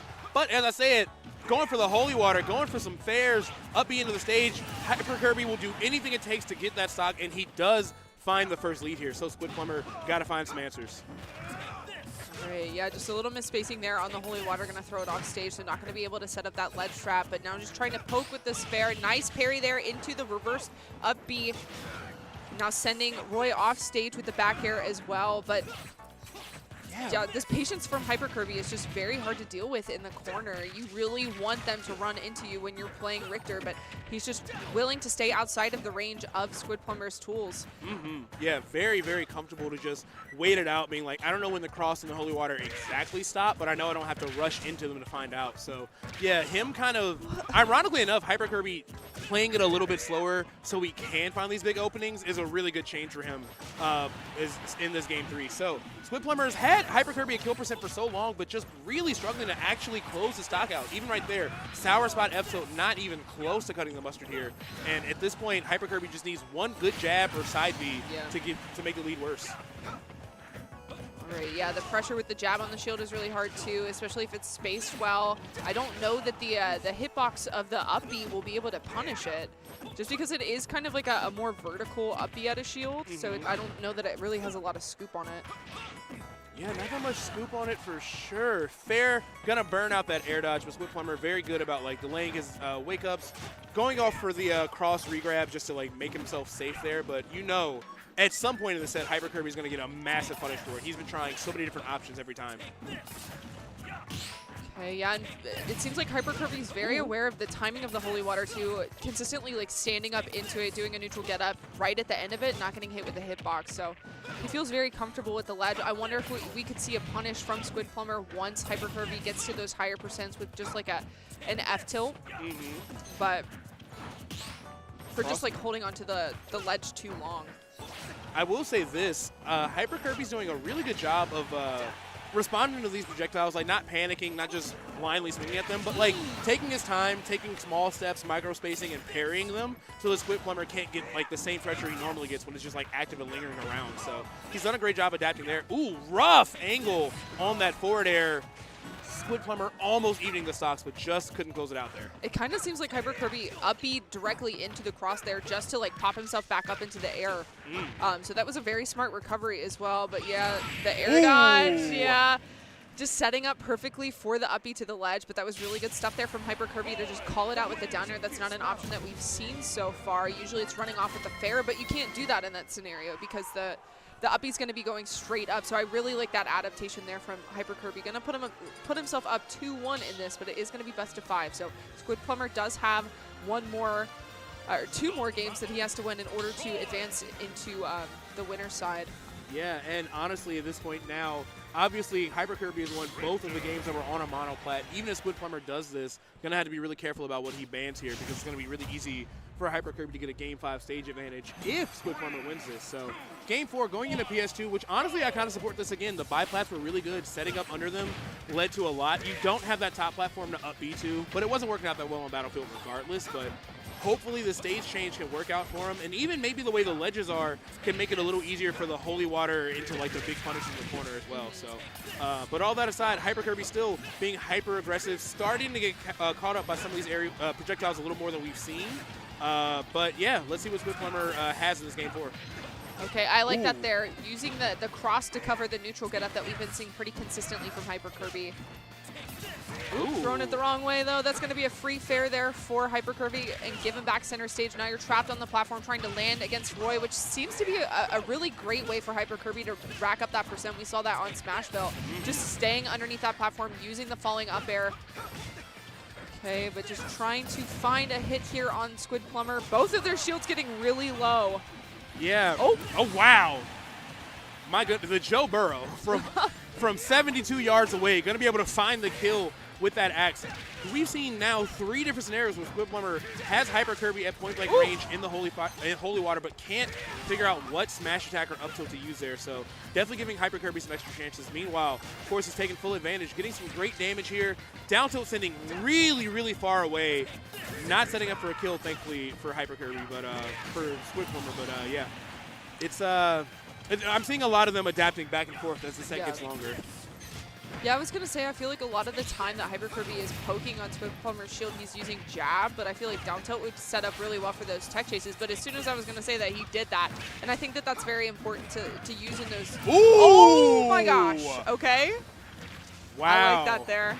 You dare me in Game 3, I'm daring you in Game 4. Amazing play right there from Squid Plumber. You really don't see Roy get spiked that often. There's like, normally you just kind of force him too far horizontally, but yeah, amazing work right there from Squid Plumber, right at the corner of the stage. So, huge lead here, only at 70%. Hyper Kirby sandwiching between crosses and whips and everything else, but Squid Plumber's defense is really good, not even getting thrown too much, just kind of hanging out in shield, and really, really starting to smother Hyper Kirby out of that aggression. Okay, back there going to send to the other side of the stage, getting this Jer to find that stock. Only at 32% though. Ooh, close stuff here. 1 stock apiece in Game 4. Squid Plumber once again setting up under the platforms, but Hyper Kirby found his way in and is definitely trying to optimize that damage as much as possible. Jab to F smash, and he had no jump, and he knew he just wouldn't have the momentum to come back, unfortunately. If you ever see that, I say this all the time, but for listeners that might not be as privy, if you ever see that white circle underneath your character's feet, your jump is gone, brother. And getting F-smash evolving out of it, there's just nothing that Richter can do there. So Squid Plumber just going to go ahead and take himself out there. That is a rough ending to that set. But congrats to Hyper Kirby taking it 3-1. Yeah, that's a very unfortunate way because he did have the percent lead in that situation too, but just that one string that Hyper Kirby was able to get off with the really nice finish there with the F smash was really, really good. Yeah, he did a great job on that for sure. So, shout outs to Hyper Kirby for sure. Obviously, Game 1 was really dominant, but Squid Plumber really, really started locking in later in the set, showing us some unique options and some good punishes. But I think in a matchup like that, it is all about who is controlling the pacing. And all things said and done, Hyper Kirby definitely spent way more time in the driver's seat there. But yeah, his punishes were bigger. I think probably the biggest punish Squid Plumber got was probably that down air in that same game. But other than that, Hyper Kirby was just leaving nothing on the table. For sure, for sure. Well, that's that. Next up, I mean, what else can we say, you know? Yeah. Yeah. So, next up, Fatality versus Deli Boyd. That is another OG coming back to the sticks here. Fatality took a pretty long break from competing in the game, but definitely getting back in the rhythm. Doing really, really well in Street Fighter, if you haven't followed that journey at all. I have not. Really good at SF6, great player, so still coming back. I saw his return to form. I can't remember what tournament it was, but he still got pretty far, so definitely nobody to sleep on. Who does he main in Street Fighter? He mains DJ in Street Fighter 6. So gotcha. I'm going to pretend that I know who that is. I'll pull him up.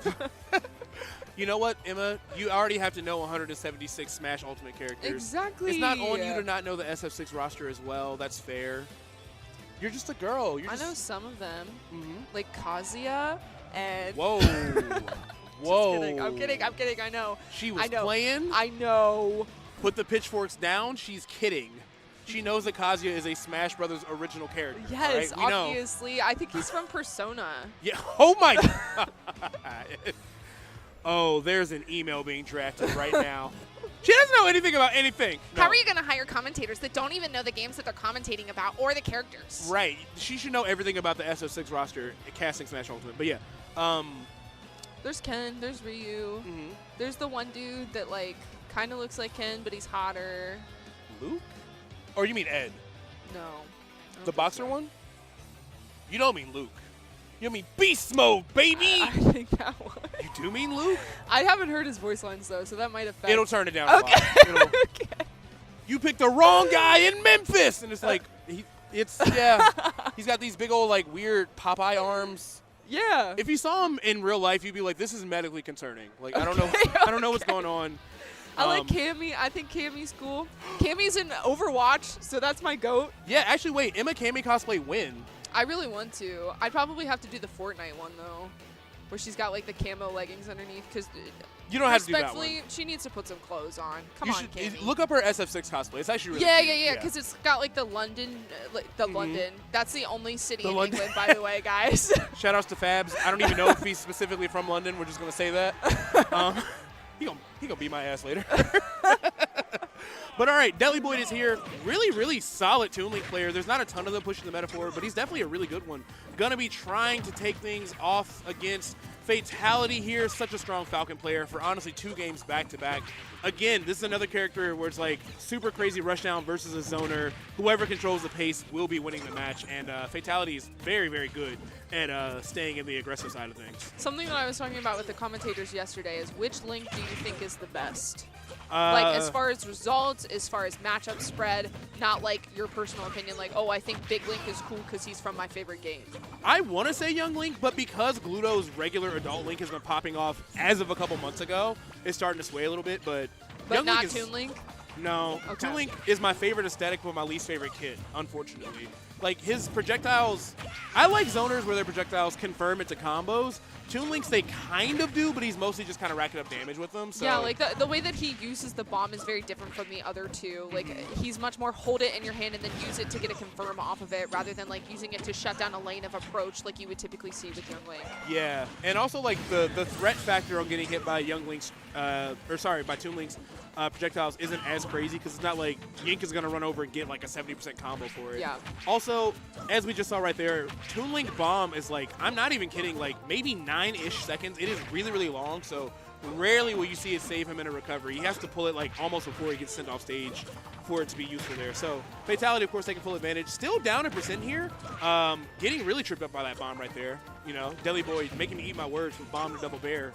But yeah, Fatality's got to find some more consistent openings. Right now, he's just getting outspaced with these tilts, if anything, Deli Boy. I really like the up B from Toon Link as well. I think it's a really good out of shield option because it's so much stronger than you would imagine too. Ooh! Ooh! I like that. Fatality overextending, trying to find that up B. He knew he wasn't in range for the forward air, of course, so great response from Deli Boy. But a couple up air is going to rack up that damage real fast. Deli Boy, the soft knee is just enough. Even a recovery as good as Toon Link's going to go down there. Right. Wow.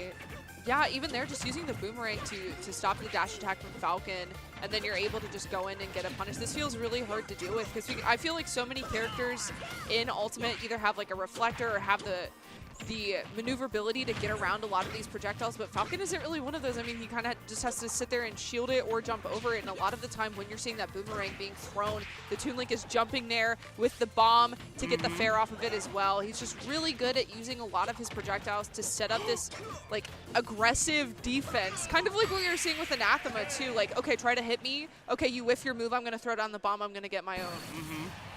Yeah, he's really figured out. We were saying that, like, his projectiles aren't the best for kind of cutting those lanes off, but I think the big thing here is that he'll throw out a bomb, and if it doesn't hit, once you see Fatality try to, like, overcorrect and find, like, a landing safe area, or even just a landing near one, because Falcon gets everything under the sun if he finds a Nair 1. Deli Boy, 3 out of 3 times is so consistent at finding those up tilts. Like, I think I'm sleeping on that a little bit as an anti-air, especially seeing it confirm in an up air so well. So Fatality wants to get that big aerial pressure going, but he's got to really, really fight his way in. I think we'll need to see a little bit of what we saw from Hyper Kirby, where it's not like, all right, these landing aerials can lead to stuff, but it's kind of risky. But slow walking and just shielding and taking that space might be a slightly better option. But either way, Fatality starting off strong here, 56%, trying to find those big combo enders. That dare was almost a 5-second stock, so Deli Boyd still got to be really careful. Okay, I like this aggression from Deli Boyd out of the corner too, just trying to use that dash attack to get back to center stage now, making it very hard for Fatality to find his way out of the corner and off of these platforms. Now we have the boomerang in hand too, but great recovery there from Fatality, just kind of drifting around the bomb to avoid it. And that bomb could have set up for an easy kill. Could have gone for a bomb drop zone forward air. But as I said, bomb into back air, gonna come through. I feel like Deli Boyd is really showing me the light on Toon Link. I think I've been underselling his projectile confirms a little bit. That's on me. But yeah, he's making great use of it. Fatality on the other hand here, still trying to fight back. Not finding any grabs. Deli Boyd very comfy in shield. We haven't even seen him go for like uppy out of shield or anything crazy yet. So yeah, really getting outsped here in this game too. Nice. Ooh. Just deleted. I didn't even see him go to the blast zone there. Yeah. Instant star KO. My goodness. Falcon up smash. The essays I could write about that move alone. Yeah, the scoop on it's ridiculous. Extremely privileged smash attack right there on a character that's otherwise a little underwhelming sometimes. But either way, a lot of damage here and adding on a little bit extra with that up B. So got the percents even, but a bomb into the up air. Once again, Deli Boyd able to take that stock before Fatality gets too much rage. Oh no! Sometimes Zaire just does that. Deli Boyd frustrated. Sometimes Zaire will literally see the lip and be like, I just don't want to. Like, Fatality didn't go out there. He didn't hassle him. He's just, no, not today. It's the magic conch from SpongeBob. No. Like, it's, you have no control. Ooh, okay, using the up tilt there to poke on the platform too. And now it's Deli Boyd that's kind of struggling to get out of the corner. Just using the rolls to get back to center. Now has a bomb in hand. Ooh. Okay. DI's in, and that's going to lead to 4 up airs out of that. Yeah, so much damage out of that. Fatality does have the lead here, but I think one thing we're seeing, oh, that knee would have been insane. One thing we're seeing is that Deli Boy is hanging out under those middle platforms because if he can't fully confirm into the combo, he can make that kind of awkward landing area for Fatality tough, like we just saw with that up air. So I definitely think that's the wave. Of course, also makes it tougher for him to find those landing nairs and up airs that he needs. So Fatality evened it up, but gonna go down to that up air, and the crowd popping off for their Deli Boyd. So I just like recently got into Pokemon, and there's Deli Bird. So is that the origin of the tag, like Deli Bird, but it's like Deli Boyd? That is my best guess, and if it isn't, don't come at us crazy, because what else could it be? Yeah. Unless it's like, maybe he just loves delis. Like he loves pastrami. like, yo, turkey on rye goes crazy. Y'all sleep. But I'm assuming it's because of the Pokemon. Yeah. Delibird. The little Santa Pokemon. He's so cute. It's very cute, actually. All right, game 3. Let's see if Fatality can wake something up here. Another strong start. No jump. And the dare is going to be what decides that first 8 seconds. Great start for Fatality. Yeah, really good aggression there to call out that jump. And you're kind of just a sitting duck like we were talking about. Like, you're not going to be able to rely on the bomb because it takes so long. So even if he did try to stall it out, there's just a free down air there for Fatality. Explosive start, but now it looks like Deli Boyd is firing right back 108 on Fatality and gets the footstool too. Holy crap. Crazy response. Getting 0 death and going out there. Obviously, bomb to fair would have been so strong, but the mental damage of just a footstool instead was so nice. So definitely everybody playing at all cylinders right here in this game 3. Okay, down throw into the up air, stringing these up airs together. Gonna get the extension off the platform, but not gonna find that knee. Trying to find another down tilt. That's such an incredibly good move for Falcon in the corner. Yeah, Fatality definitely still has the damage lead, but we've seen Deli Boyd make at least percent deficits pretty easy. Great down tilt. Again, no jump, soft knee, and no bomb in hand, so that is going to do it. Fatality is up the furthest he's been so far this set. Okay. And now, again, just waiting there underneath the platform. Tries to use the up B to find Deli Boyd, but isn't able to find it. Gets the drop through on the platform with the up air. Stringing them together. Ooh! Oh, that was so smart. Amazing delay, and the deep neutral air cleaning it up. Fatality getting 2 0 deaths in one round right there, really reminding us why he is who he is. I mean, he was down a pretty comfortable 2-0 there from Deli Boy, and he just really snatched that momentum back. So great stuff to him. Oh. I saw your cat on your lock screen. Yeah, your cat's on your lock screen. Yeah. When it comes back to us, we'll show up our cats Yeah. on our phones real quick. Scoop said nice Claren cosplay. That's so funny. Yeah. Is that a Rivals character? Yes. Scoops, we got beef, but we'll address that later. So, game 4. We don't really have beef. Scoops is a homie. I hope they win this whole thing, honestly. So, game 4. Going back to PS2, I feel like Deli Boy didn't really think the stage was the problem, and I agree. I think Fatality just had a lot of momentum in that 4th game, so, in that 3rd game. So, let's see what we change around. Uh-oh. And just the patience from Fatality was really good, too, like baiting out a lot of air dodges. You see the up air string together, and you're like, oh, he's going to finish it with a knee, so you just drift out, and that's exactly what he's looking for with that up B, too. Yeah, if Fatality is able to – wow, that was actually an amazing time from Deli Boy. He really won that in, like, 2 interactions. I don't want to discount that at all, but yeah, if he starts getting those conditioning, whatever is the payoff for the read normally is a stock. So it could be the up B, it could be the knee, it could be a dare. All of it kills, so you have to be really careful. And as I say that, center stage, dare to knee, going to go ahead and even the stocks up real fast. Nice. I think one thing where Fatality was struggling a little bit just because Tink is so floaty and small, it's a little awkward, but it looks like he's figured it out here because, my goodness, 75% and counting right now on the second stop. Okay. Ooh. Nice jab block here into the F smash. Not going to be enough to find the stock, but now you're off stage as Falcon. But again, Fatality has just been really good at these recoveries, kind of drifting very close to the stage to avoid the bomb that's being thrown down and able to hold on to the stock for a little bit longer, but pretty tied percent so far. Oh, no! Oh, there yet again. Yo, you are entitled to financial compensation. That Zaire is awful. Zaire, you get one more strike. Right. Fool me once, shame on me. Like, this is bracket, baby. Like, this is a P tier. Ooh, that was a nice fire back there, using the up B immediately off of the stage tech to find that stock. But again, pretty even here in this game 4. Ooh. Nice damage there off of the up B as well, sending Falcon off stage. Ooh, and I love the coverage there with the bomb on the platform too, catching Fatality just trying to drift back towards center stage with that jump. Yeah. These up airs, they've been proving a problem for him. Ah, I thought we were going to see the death right there. That was so crazy. Yeah, Deli Boy really came alive. He's like, you know what, I'm on my last stock. I'm mad at these Zairs. Fully taking it out on Fatality. My God. I really don't see Tink getting combos to this degree, but Deli Boy really, like I said at the beginning of this, pushing that meta forward. So Fatality got to find a way to respond here. Almost could have died again if he had that tech in the up B situation, but the up tilt, such a great option for covering roll, going to work out for Deli Boy. That was a good set. Yeah, that was a banger. By the way, I'm not claiming that I think Toon Link is the best. I think Cal was the one that said that. But honestly, I might be convinced. I mean, that was looking really good. Yeah. And I think what it is that so many Toon Links, maybe it's just a player thing. Like, they just really, really enjoy just preferring to just zone and hang back instead of looking for the big combos. But I saw a lot of Toon Link combos I don't normally see just in that set. Obviously, you don't get to see the character at all that often. So, yeah, great stuff to Deli Boyd right there. Really, really came alive, especially after getting double 0 death in that game 3. So, good stuff to him. Also, here's my cat. You can kind of see my baby. This is Zangief. Oh, the camera's trying. This is Zangief the Bomb Batista, my cat at home.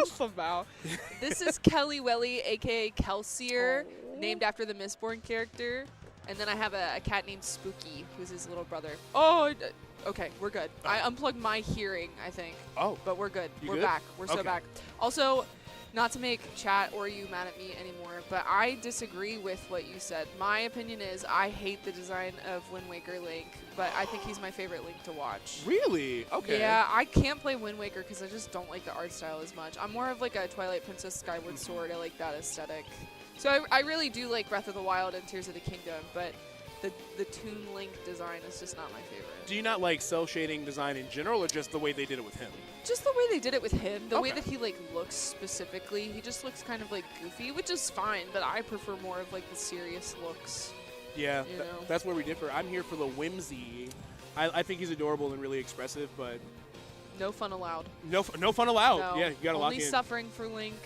I will say, so I didn't get to finish Twilight Princess because at Yeah. the time you could use that disc to do other stuff on your Nintendo Wii that I'm not allowed to talk about. But I did like the aesthetic. I thought Midna was really cool. Yeah. I thought the music was really, really cool Yeah. on Twilight Princess. So I didn't get to finish the game, but Zant was really cool actually. You didn't like Zant? No, because I don't want to spoil it for you, but they set him up to be like this big scary bad guy, and then he has like a mental breakdown at the end, and I'm like, girl, lock in. Well, he's having a breakdown all the time. I mean, yeah. My I girl's- love Ganondorf from Twilight Princess, though. I think he's like the best Ganondorf iteration to me. I think he's so scary. I like the new one from Tears of the Kingdom. Or actually, what's the one where he has the super long hair? Is that Hyrule Yeah. Warriors? Or Tears of the Also, Kingdom? yeah, I was trying to fist bump you because I also like the one from Tears of the Kingdom. Yeah. No, it's Hey, fine. Matt But, Mercer. wow. Oh, you got direct. You naming names. Well, yeah, he voices all of the cool characters. You got Ganondorf, you got Chrom, you got Levi. There's some dude from Persona that I'll never know the name of. It might be Yusuke, actually. Is it Persona 3? I don't know. Maybe. Oh, I don't play them either. I don't play the games. I just know that he voices somebody from that game. He's got another one, too. Oh, Cole Cassidy. Cole Cassidy. Cole Cassidy. Cole Yeah. Cassidy. Um, McCree, for all of y'all out there that aren't up to date. Formerly McCree. It's FKA Cole Cassidy, formerly, or it's, I guess, FKA McCree technically. But yeah, so hopefully we have at least one more set here. Not 100% sure. Oh, Okay. never We are getting mind. word that was our last set of this block, but it was quite the banger to go out on. So, as we're going to go ahead and sign off here and get you all ready for the next wave of singles, as always, check me out on Twitter at PBOK. Check me out on Blue Sky at Psy-FGC, and check out my podcast on all streaming platforms, Shonen Chumps. New episodes dropping every Friday. I've been insanely busy, but we did just put one out, obviously, so check us out there. Cincinnati Fears Emma, what would you like to say to the peeps before we sign off here? Yeah, you guys can follow me on Twitter at reallifesamus_. Also check out Cincy Fear on Twitter at Cincy Fear, and then also on YouTube as well. They drop a lot of cool videos about our players. We have Geist and Doorstop, so definitely stay tuned to that if you want to see their journeys, especially as Doorstop gets into playing Pokemon VGC, and Geist has taken some names here at Riptide. Hopefully has a crazy run this weekend as well. But yeah, thanks so much for tuning in, and definitely stay around, and we'll be getting back into singles.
What's going on, friends? Welcome back. This is Riptide 2025, and I'm so excited to be here, man. Sandusky, Ohio. It's Rod. It's my good friend, Jet. And we're about to bring you the action for the next 2 hours. Jet, how you feeling, bro? Oh, it's Riptide, so I'm having a good time. I feel like this tournament always has just immaculate vibes. A lot of people say that, but this one, I love the fact that everybody is just here in the hotel. We're always chilling together. You don't have to go anywhere. You just, you can pull up, you can get food, you can hang out, you can hit the water park, you can hit the gym, or you hit the matches, and that's what we're about to hit right now. No doubt about that, man. We got ourselves a heavy hitter, man, on the topic of hitting things. We have Deathspade and Akla right here. This is what I love to see. Of course, Akla, world-renowned player. I mean, we certainly know the body of work. But on the opposite side, we have Deathspade as well, too, a Midwest legend. I'm going to call it for what it absolutely is. Deathspade is an absolute Midwest legend, and I love watching this player's work. Between the Bayonetta and the sword gameplay, you never know what to expect. Man, she is going crazy with that flower in the hair. I love that. Right. I love it. Oh man, it's always a pleasure to see Deathspade play because they have a really varied style about how they go about their combos. Sure. They can really mix you up in a whole bunch of different ways. Obviously, Bayonetta has a ton of routes, but Deathspade is one of those people who's just like in the lab concocting some serious Necronomicon type beats. Yeah, definitely dabbling in some arts for sure, both good and bad arts. And I mean, honestly, when it comes to fighting Akla, you're going to need a little bit of both to get the job done. So, curious to see what we're going to get here. Of course, we have grown to love Deathspade's body of work for the Bayonetta gameplay. It feels unmatched at times. I mean, there are days where I'm like, Deathspade's playing really good. Then there's other days where I'm like, yo, Deathspade is playing absolutely out of their mind. And I hope today is certainly one of those days. Akla, of course, we've gotten to see the Steve gameplay, which, of course, tried and true. But given Squad Strike as well, too, the pockets are deep. I've seen it. And won the whole Squad Strike bracket. Bro was on point. With the Dr. Mario? Excuse me? Come on, man. Come on now. Yeah. The doctor is in. Exactly. But, yeah, I mean, Deathspade probably going to be on the Bayo. There is the Sora there. They've always been, showing off that the Sora is real. But yeah. I think versus the best of the best, you got to stick with the tried and true, the Bayonetta on deck. And it's just, the ability to kill off any interaction is huge. Steve has it in spades, but Bayo also has it in certain spots. You gotta make sure you get the right setup, but sometimes she be killing mad early. No, she most certainly does. It really is going to come down to just it being kind of an execution test, almost like the NBA All-Star game, like skills test, like just how long can you stay sharp. So it's going to be a testament of time right here. Let's see how it all unfolds. Looks like it's Deathspade, the first one to draw a little bit of blood right there with bullet arts. Of course, not enough to make Akla flinch, but definitely something you want to take into consideration, especially as you try to play the long-range game. Yeah, and Akla already with an early parry into a pretty decent punish. You know that he's going to be ready for a lot of this stuff with that dash attack. Sets up, builds up the iron tools, making sure it'll be long-lived. But now this is the combo starter for Deathspade. Barely whiffs that witch twist onto the anvil, but that TNT spells death for Deathspade. No doubt about it. Again, just kind of closing off the right side of that stage, which is certainly what it's all about. Bayonetta is going to spend quite a bit of time recovering for both good and bad reasons. Sometimes she's stalling. Sometimes she just needs to get her tools in order. No matter what, though, try to put a hitbox there and stop her. Okay, and of course, Akla putting a very large and in charge one right there. There's another with the anvil right on top, but the witch twist out of shield. 7-frame up tilt. We're going to the top, baby. That should be enough to do it. That'll do. Sometimes, when people start with a combo starter off of a punish like that, I'm like, oh, maybe they should have just smash attacked. But that time, Deathspade, he knew what he was doing. He's going all the way. Speaking of all the way up, Magma block. Yeah, the block is indeed hot right there. Ask Lil Wayne about it. Great stuff there. It's looking smooth right now for Akla. A bit of a cold start here on Deathspade's side, but let's see how the rest of this match kind of unfolds. Both sides playing very safe around each other because, like you said before, I mean, this is an execution test. You can make one wrong mistake, and the other side can certainly blow you up. Yeah, and let's see what the combo game looks like. We have 49%. Tried to get a little bit of a DI read, but unfortunately, 53% is pretty good, but it's not as good as that diamond sword. It's okay to be good, but I need you to be great, said Akla. That's the difference between you and I right there in game one. Great stuff. Akla going up right there in a pretty definitive way. I do feel like, Deathspade was starting to kind of figure some things out, but unfortunately, too little, too late. Yep. Akla started out strong, finished even stronger. I got to see some adjustments in game two. Did Akla hit Deathspade with the run it back when Akla won? I think so. That's crazy. I think so. That's crazy.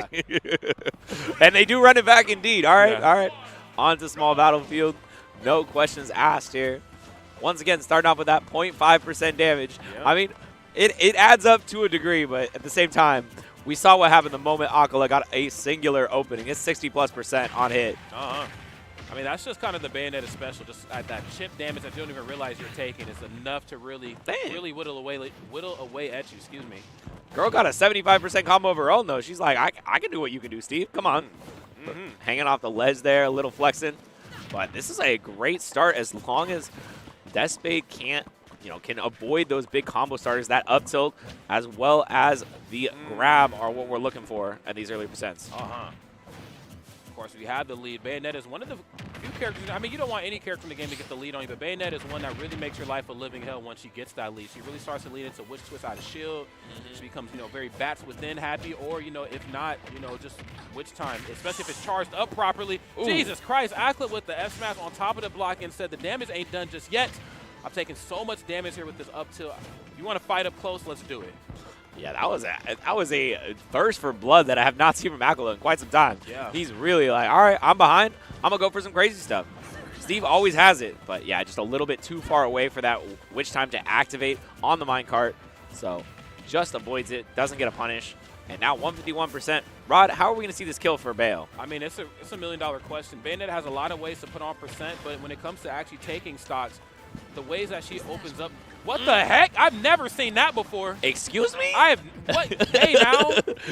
It hit the grab box after it was still active after the witch time came out. That's crazy. Okay. But yeah, on the top of getting stocks taken, I mean, you could obviously look for a witch twist into something, but I think this stock's going to be taken just maybe off of an up tilt back air. No, come on. Dama butterfly off the mark. Standing jab is going to get it done. Not the quickest jab in the world, but once you're in it, you're in it. Yeah, it's like, what, frame 9, I think? Yeah, it's a very, very slow jab, but, dude, I mean, once you get caught in her web in the corner, you're cooked. All right, though, up a stock now. Let's see how Deathspade works with this lead. You said it's really hard to play from behind against Bayonetta, but Steve is the king of basically everything, man. He's got comebacks in spades. Man, already starting off with a grab. Nothing coming out of that except for this setup of the L. Let's look for some edge guard situations. Just a back air in center stage does the trick, Rod. Yeah, and kind of just forcing Deathspade out of position right there, and for good reason. You put the block in a corner, forcing to go for the neutral get up. Now the blocks are so high, she has to jump. Jumping is not the worst thing in the world for Bayonetta to do, but when she's being forced to jump, that's a different story. So yeah, forcing her out of position right there is really smart on Akala's side. Yeah, you really want to be careful about how you engage Steve in the air-to-airs. The back air is just an absolute disaster to be hit by. Yeah. So much damage, so much kill power, especially with the diamond tools on deck. But, all right, a lot of times we've seen a relative combo starter not really coming out anything more than that starter. I feel like Deathspade has been just a little bit too careful in these situations when it looks like he could certainly extend it. Well, let's see how it all unfolds. I mean, again, it just feels like, again, you're getting these smash attack setups, which are very difficult to do with Bayonetta. As somebody who doesn't play the character, I feel like I'm very poised in practice and giving that statement. But, in all jokes aside, I mean, the F smash setups are not the easiest thing in the world to set up. So Deathspade, of course, making it look very easy, but just whiffing ever so slightly. Akla, of course, still maintaining his lead in a very definitive way. Yeah, I mean, that starter looked really good for Akala. Just got a 31% out of it, though. And let's see how Deathspade's going to try to wrap up the stock. Last time it was taken to the logical conclusion of a jab eventually. But, I mean, this is something where you need to find it soon because Akala is not slowing down at all. Has built up, I guess, a pretty small resource bar because it's been refusing to use the diamond tools, and for good reason. Did not want to go without them on the final stock, so now builds up the diamond tools, but has almost no resources to speak of other than that. Yeah, I mean, resource manageability is kind of key with a character like Steve. I mean, really a lot of characters that are kind of set up based like this, but definitely Steve. As you can see right here, I got the diamonds on the deck, gold around my neck. It's not looking good for you, man. You need to show me some respect. Great stuff right there on Akala's side. Deathspade again, figuring it out, but just at the 11th hour, it's Akala who rises, man. Yeah, multiple times we saw super early stocks. That forward air off of the minecart release, it's just really easy to get an early stock against a character like Bayonetta who's quite light. Yeah. So just, I mean, it felt like Deathspade had the answer for the minecart with the witch time multiple times, but then later in the set, he just got caught at the wrong place, wrong time. So many chances for Akala, and eventually one of them's going to pan out. Well, let's see how this one pans out right here for both opponents. It's game number 3, and again, this is top 128. So this is where a lot of your favorite players are going to start to meet in bracket. And unfortunately, one of them are going to have to fall down to that loser side of bracket. So let's see how it all unfolds. Again, the throw right into the down air, looking really good. Or right into the forward air, excuse me. Yeah, actually really good SDI there from Despade. A lot of times that will end up with a much larger combo, but SDI'd a lot of the pieces of it, so was able to get out relatively unscathed with only 40%. Oh, my Lord Jesus. On the opposite side, man, a plethora of percent has been put on board right here. Akla certainly knows what they're doing. Up tilt, doesn't go for the backer here this time. A little off the mark with the witch twist, but not enough landing lag there. Yes, for those who don't know, the more stuff Bayonetta does in the air on her way down, there is quite a bit of landing lag on board, so Akla couldn't quite read it. Good stuff right there on Despade to keep it ambiguous. Yep, now setting up in the corner. Once again, it feels like so difficult for Bayo to actually destroy these walls, especially when they're mostly stone. Like these walls take like 5-6 hits for Bayo to kill. So she gives Steve a heck of a lot of time to mine up those diamonds. We see the first one is here, but he's probably not going to build it up right away because he still has that iron tool mostly healthy, and he's going to want to save it just in case he dies. You want to definitely keep that one in your pocket for sure. Despade trying to run those pockets right now, and that's the tricky part of this whole matchup. Both sides showing each other a lot of respect, but of course, the longer you disengage from Akla, the more dangerous he becomes. There it is. Okay, let's see. Off the top, not going to quite get the kill, but still racked up a 100%. Definitely needs that and actually catches it in an untechable back air on the wall, but it's not going to matter because Akala comes down with a back air, and despite the lead from Despade, Akala is the one who gets the kill first. That's right. A lot of percent put on board. I kind of talked about this in the beginning of game number 1. Bayonetta, I mean, no short on options when it comes to putting on percent, but getting stocks taken, she can definitely get the job done, but it's going to be a difficult job. Same can't be said for Akla, though. Set it up right there in the marriage way. Couldn't quite get the stock taken, but message definitely sent. You're not safe off stage. Yeah, a lot of characters are dying there. Bayo, luckily for Despade, has a great recovery to be able to come back from all of that. But let's see how this second stock goes. Did save the diamond for this one, so going to have that powered up resource ready to go, Rod. Oh, no doubt about it. Looking powered up, looking charged up, if you will. Love that. Afterburner kick right on shield. You know, one thing I've grown to love about both of these two players in the neutral is that they don't mind just breaking away and resetting. Obviously, some players at this level play just want to hold forward, but both sides are so poised, and they just know well enough, hey, it's not about holding forward. Sometimes I do need to reset. I need to get my stuff in order right here in Akla, and I'm reset, and I am ready to get these stocks taken. It's looking good right now. Down tilt, up tilt. Oh, yeah, tons of damage being racked up now. This is really it. The onus is on Despade to make something happen soon. But Akala been beaten up so much that his pickaxe broke. Man, look like Vega in Street Fighter, man. Like my weaponry didn't broke mid-game. Up throw, and nice, just narrowly escaping the anvil. Great situational awareness here. Of course, Akla just running up and holding shield, knowing something aggressive on the way. Smart on Despade to go for the second part of the sliding heel kick. But even smarter right there in Akla to drop the anvil right on top of Despade, concluding this in a 3-0 victory. Yup, and there we go. 3-0 from Akla. That's interesting. I thought you couldn't go for the second part of the sliding heel kick if you hit it on shield. But I think because it was on parry, maybe you're able to go for the second hit. I think It's so. interesting. I think so. Cool. Yeah, well, great stuff right there from those two talented players. Despade, of course, I mean, definitely playing their heart out, and of course, always putting the Midwest on their back. But when it's all said and done, Akla, one of the best to ever do it for a reason, of course. That's a tough draw. I mean, Lives up you to got to the play somebody good, somebody like at that level eventually if you keep winning. So, Yep. Despade gonna be in that losers bracket, but I'm sure they got a lot of time to keep going on and keep showing off the Midwest. Yeah, no doubt about it. It's it feels like the Midwest is definitely leveling up in a major way. I mean, I could have made a strong argument a couple years ago that it was kind of like, you know, parts of Ohio, you know, Minnesota in the beginning of Smash Ultimate, you know, really kind of holding down the fort. Now, I got to be real. You can't really sleep on any part of the Midwest. I mean, True. Iowa has some killers. Skittles is still out there, one of the best young links to ever do it. Yeah. I mean, is Skittles here? Do you know? He is. He's here this let's weekend. go. You know, I got my Big eyes Skittles on my Nebraska people, you know. For sure. You know, you got Doorstop as well. Doorstop and Emma did really well in doubles just the other day. So, you know, they're here ready to do some damage. So, I mean, there's just killers everywhere, man, and I'm here for it.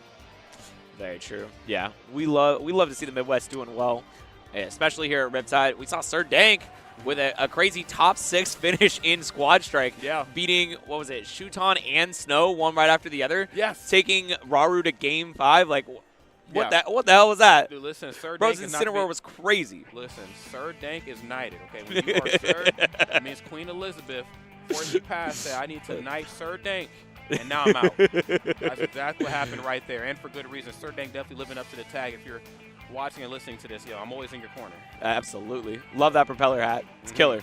Right. Alrighty, man. I love The signature hat. look. Yes.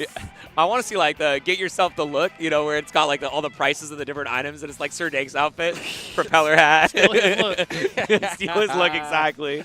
Oh my God, dude, I was saying on comms yesterday, I love the propeller hat, but like cool and like kind of quirky hats like that never fit in my head. Yeah? I'll be the first to say I have just a big ass head. I can't Dang. say there's anything in it, but the head is very big, so I can't even fit hats like that. But I'm living vicariously through Sir Dank, and I'm living vicariously through Omega and Anathema right here, two of the best players to ever pick up the controller here in Smash, and also two of the best players to ever represent their mains.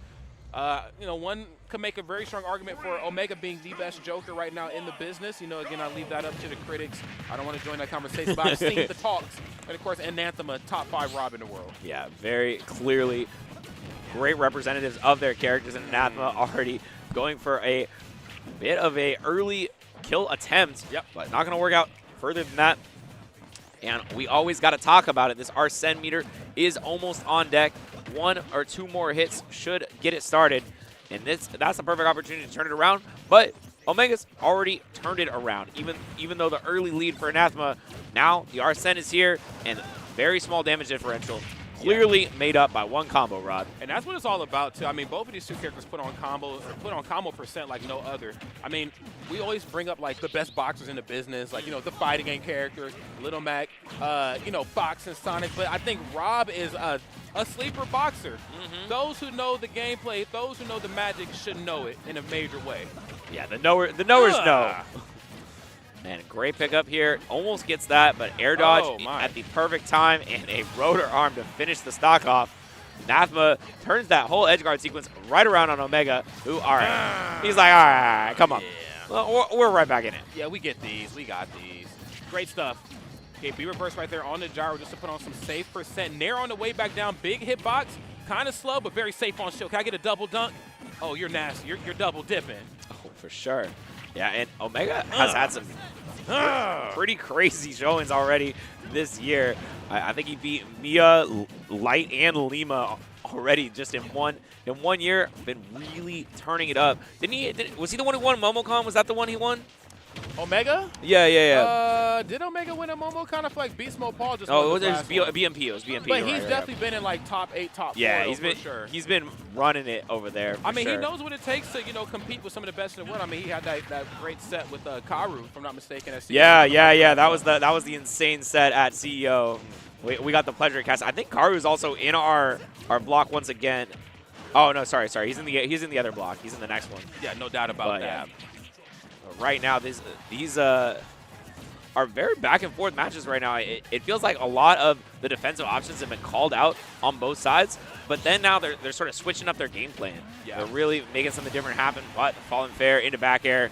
Very clean, Arsene-less Joker stock here from Omega, who I think is one of the best players at just capitalizing on those falling aerials, just making sure he knows how to place them perfectly so he can get the most out of it. No, you're 100% right. Another thing that I really love, too, about Omega's gameplay, I didn't notice it when we commentated his match at CEO or even some of the tournaments before, but I'm noticing it now.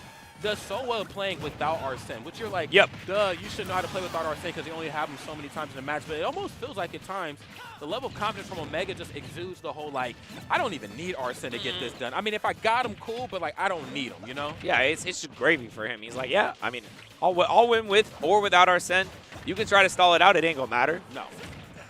But it do not matter. But it does feel like Anathema is not the type of player who's been stalling it out. He's like, I'm going to scrap straight through Arsene. I don't care. Yeah. I mean, you kind of have to. You got to have that level of fearlessness versus a player like Omega. And Anathema is definitely bringing that to the table here. Oh, catches the tech in place. That was a good option met by an even better option right there between those two players. Wow. Love that tech in place, but it just felt like Omega knew, I'm going to F-smash it in this. Yeah, it's a hard spot because if you tech in place, you get hit by the F smash, and if you miss tech, you still get hit by the F smash. Yeah. So it's kind of like better to do anything else, right? Yeah. You also don't want to like roll away because then you run the issue of like, okay. Yeah, I mean, I'm in the corner. I'm in the corner because run up dash attack Joker kind of hard to deal with, especially at darker red percent. So what can I do, man, when I'm caught in the zoo here? Here we go. Game number 2 is upon us. Anathema dropping right there, that game number 1. Omega looking really good, living up to the tag, man. Oh, that letter right there. Just one letter is needed. The Omega and the Alpha has already, turns it up at the beginning of this game. Multiple neutral interactions, just gets that 56%, but let's see how Anathema answers back. No, whiffs on the punish, and now that means Omega, it's his turn to shine once again. Yeah, it most certainly is. I mean, again, just kind of getting it done with Arsenless Joker. Yes, that is a word. Look it up in the fighting game dictionary. Arsenless. Yes. Anathema, of course, still looking really good. And, of course, leaning into the boxing capabilities that Rob has, you do have to hold forward a little bit. And even though, like, it's not beneficial to always box, sometimes you got to really reach out and get active. And certainly doing that right now. Head full of laser, gets the double down tilt to the lock. And, of course, spin cycle. We need to turn it into a win cycle, though. No down air? Oh, no down air. I'm very surprised. I mean, with the Arsene there, that means a lot easier to guard the recovery. And unfortunately for Anathema, that missed the edge guard is going to result in a stock loss, but a catch on the roll in. I love when people do that. You know, they ride out the Angel platform forward smash. Like, Yep. I know you're going to roll right into this because who doesn't roll when they come back? Done. True. You want some invincibility? Oh, that's all you're going to get. Lordy. And Anathema playing like they're invincible right there. I love that. Just the drift down, probably looking for the footstool. Mesh is definitely set. Next day air. I'm in your face with it, though. Nair. Caught in the corner, and yes, you've got to get a little bit more aggressive on the way back. Great spot dodge. And I almost wonder, too, if the spot dodging is coming from this newfound sense of confidence here from Omega. My God. Yeah, I mean, definitely warranted confidence because Omega has been playing absolutely confident and powerful this whole game. Not lots of damage coming out, though, the other way. Let's see how Avoided just barely gets the air dodge through and going super low for that. Try to punish out the rotor arm. Not going to work. But Anathema does manage to get rid of the Arsene, so we don't have to quite deal with it anymore. But that little avoidance. Great. Yeah, that was great right there. I mean, expecting Omega to certainly land a sort of way. I'm looking at it like there's no way this is true. Anathema with the wonderful presence of mind to know this isn't true, but I'm about to make it true. You're about to fall right into this. Yup, catching the jump out. And now, though, Anathema, mountain to climb, 106%. We've seen Rob with the right setup, with the gyro in hand, able to zero to death plenty of times, but that actually means you have to pick it up, and it does not look like Omega is going to give you that chance. Just the pressure from the burst range, able to always exert a little bit, so you don't give him the chance to get the gyro up. But until now, okay, gyro's up, but doesn't get the Z drop, just gets the forward throw. Yeah, and this is just unfortunate to see here. Again, the residual damage just enough. Yes, and raw back air is going to get it done. No Arsene needed that time. Again, kind of going back to what we talked about before, I can get it done with Arsene, but I feel like the bulk of this match is that needs to be played and potentially won without him. Yeah. Yeah, it does. It does feel like the Arsene has been not really super needed. No, like not it's at all. just a little bit of a bonus. And Omega is just playing really well with that. Arsenless Joker, like you said, is in the dictionary. Look it up. Look up Arsenless. But I think another thing to take into consideration, too, Anathema also playing absolutely fearless. Arsene or not, the game plan still remains the same at hand right now. Of course, holding forward right here in a big way, head full of laser, getting the damage taken, put on board right there on the right-hand side. Yeah, yeah, this robot is activated now. I'm self-aware. I'm self-aware now.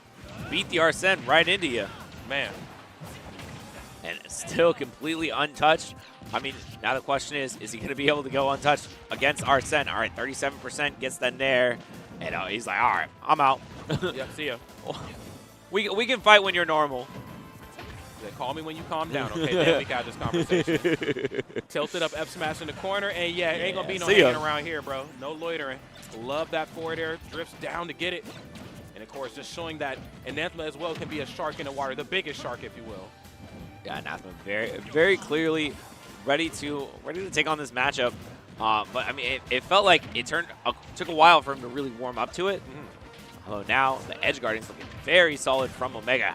Oh, the trip though, big damage with that laser. He keeps the combo going even after the Arsene pop, 60%. Okay, nice. The down throw, nothing off the up smash.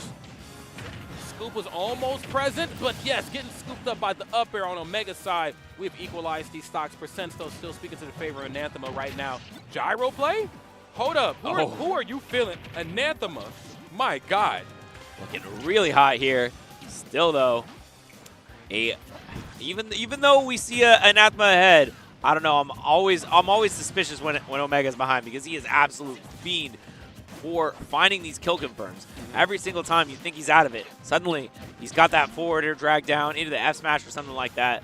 That makes it so difficult to ever count him out. Yeah, no doubt. I mean, again, that comeback mechanic, you know, whether Arsen's there or not is something to always take into consideration. And Anathema right now, of course, fully well aware of it, has positional advantage. Did you just touch my shield, my boy? Oh, I eat that, but eat it again, though. Damn it.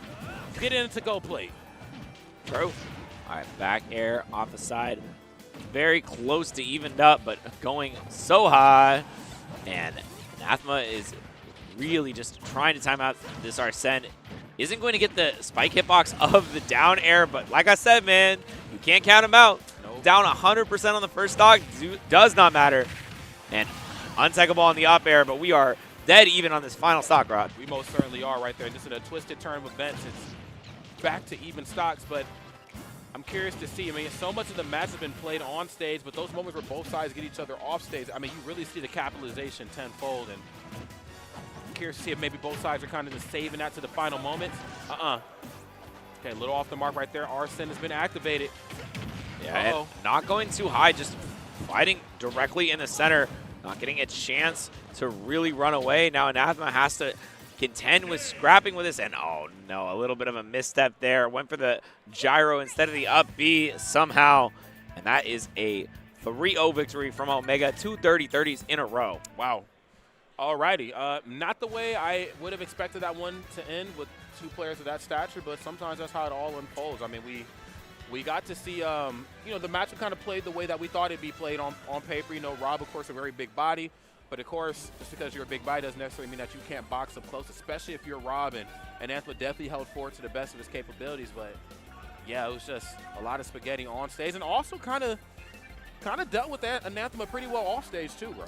Yeah, it felt like the advantage state was it was very solid for Omega, but it wasn't just like a, oh, I'm going to kill you every time you're off stage. It was like a, all right, we're going to reset the off stage. We're going to reset the off stage. I'm going to use the fact that you're in the corner against you. I'm going to set up a bunch of different like tick damage situations, a bunch of different like just 1 or 2 extra hits so that Omega was able to come back into situations where he was behind, or when he was ahead, just extend the lead to a ridiculous degree. Yeah, and that's how it really all shakes out. I mean, Omega knows, you know, whether I'm putting on like the short amount of damage or I'm putting on like the long damage, you know, whatever side of the spectrum I'm on, you know, I got to capitalize. And I think Omega does so well at that. I mean, some of these small interactions that you don't really think start to domino effect in the bigger ones. I mean, you blink and you're like, wow, my opponent, I guess I didn't pay much of attention, but they just went from 50 to 100, just gun dashing. Like, yeah, it's hard to deal with. So great stuff right there to both of those two. Omega, of course, going to move on to that next portion of winners. The loser side of the bracket just became that much more dangerous. Death Space and Anathema are both down there. Your favorite players in trouble, friends. Oh, no. They are in some real trouble. Yeah, I mean, that's kind of how it goes at these super stacked events. You know, we're basically about as big as you can be in terms of tier-wise. So, you know, it is tough to make it through this part of bracket. This is the round 2 pools, like we said, top 128, which means pretty much everybody here is like, all right, I'm the best in my local. Yep. I'm the best in my region. Yep. Now I got to invade another region. Exactly. Yeah. And I think, you know, these two players, of course, certainly know how to invade as well. So I believe we have Zomba and PK Chris showing up here.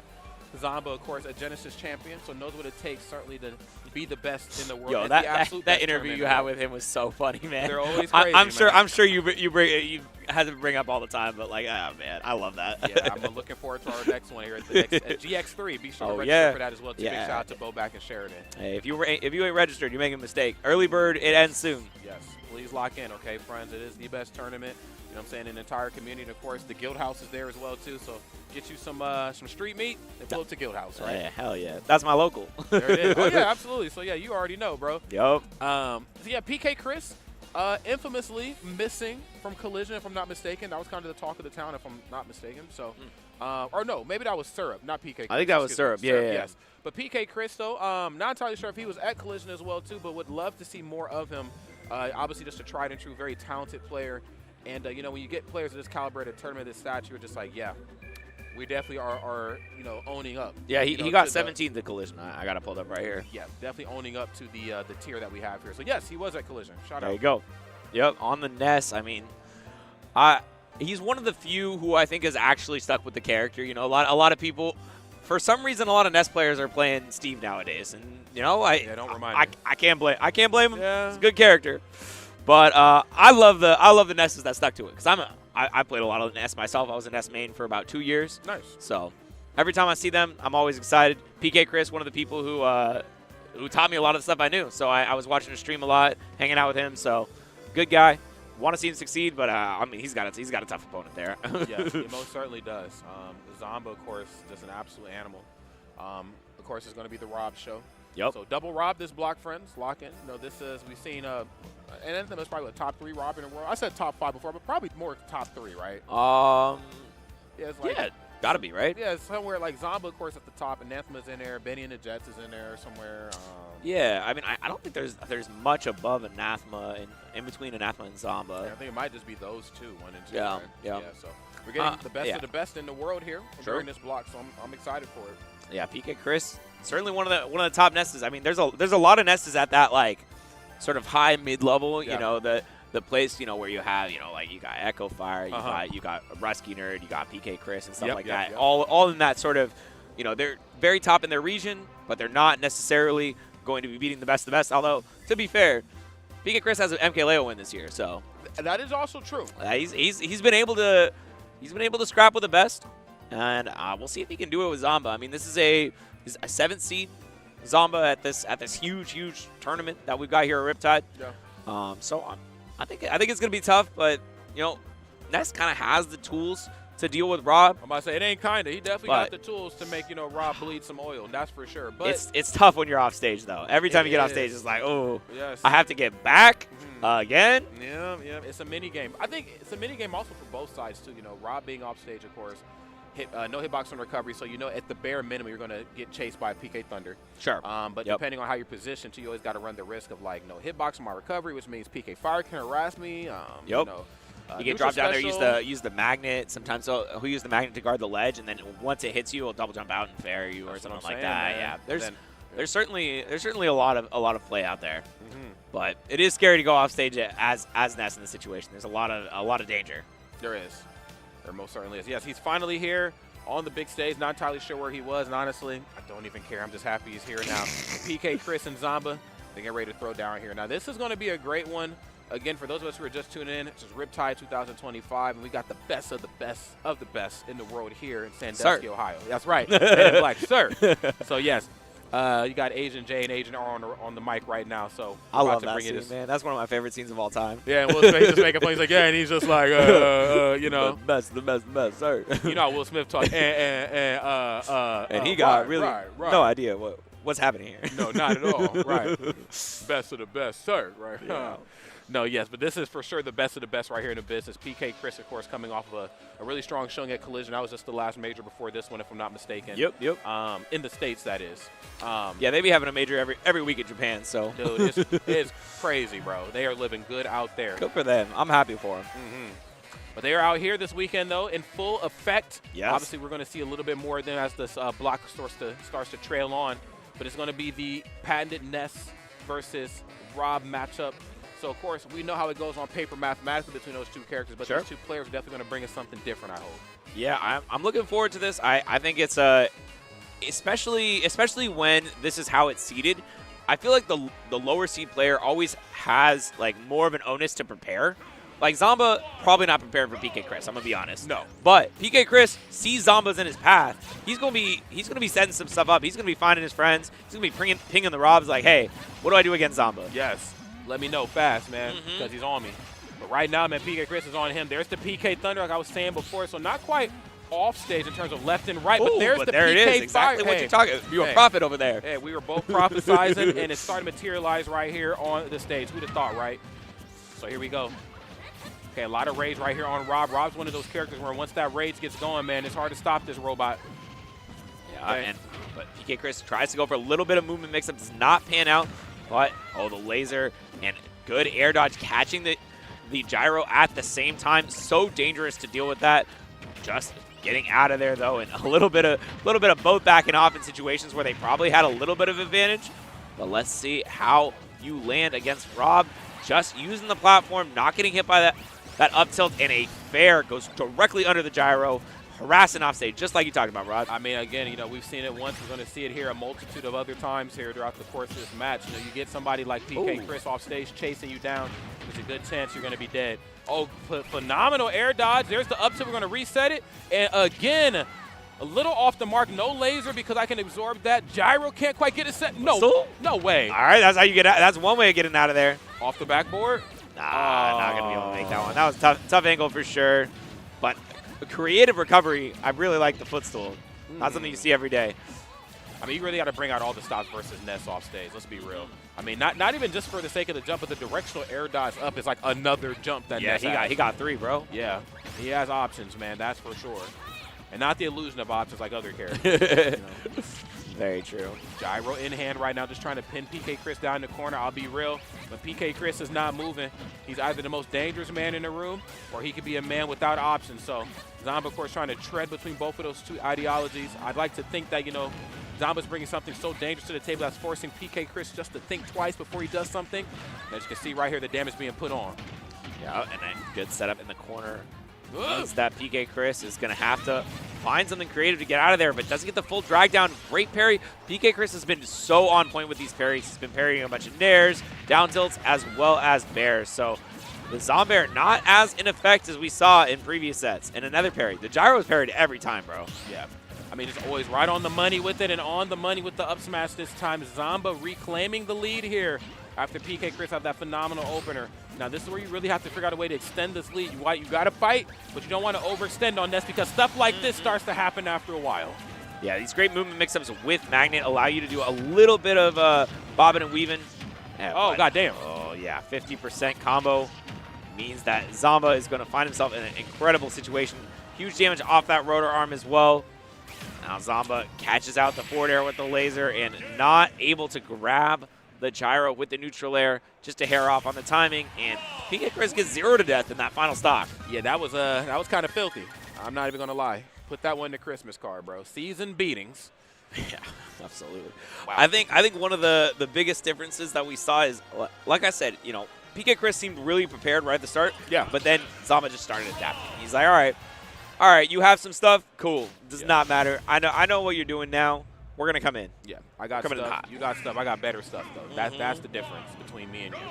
No, I think you know, again, just really taking advantage of the fact that Rob is just such an easy character to smack around. That low percent stuff that you see from characters like, you know, Pitt and Lucas, or excuse me, Ness and Lucas, as well as Pitt.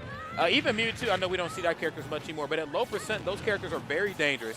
It's what happens when you start to get to like those darker orange, you know, dark red percent that really start to make the difference. And it don't matter how much percent you got. Your ass can get spiked off stage, said Zomba. It don't matter. Yeah, one of the strongest spikes in the game there, and one of the easiest to hit. Just has a huge lasting hitbox on it. But now that you're up in the air, the landing is going to be the difficult part with a little bit of rocket boosting. We're going to see PK Chris not able to really get his combo game started, the thing that he's most known for. Of course, he's kind of getting out-comboed here. It also matters, too, it's on the opposite end of that combo string. You know, I think at the beginning of game number 1, there was a lot of promise. You know, the combos are certainly there on PK Chris's side, but he also had to capitalize on those stocks. But Zomba said, I'm kind of comprised of some similar ingredients.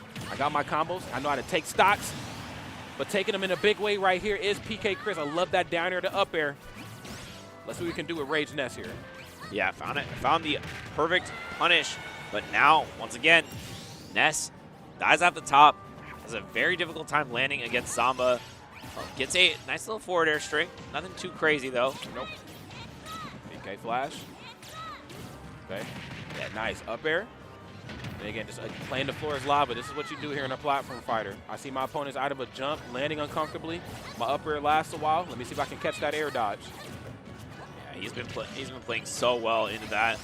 Now, though, a little bit of a combo starter, still able to keep it going. Oh, try to go for a couple little reads there. Did not pan out, and now potentially off stage. We're not going to get hit by anything crazy. Ugh. Okay, love the forward throw. Yeah, Ness puts his whole body into the forward throw. Like, look, thinking some thoughts with that psychic, and then the whole body's just chucking you off stage, bro. Jeez.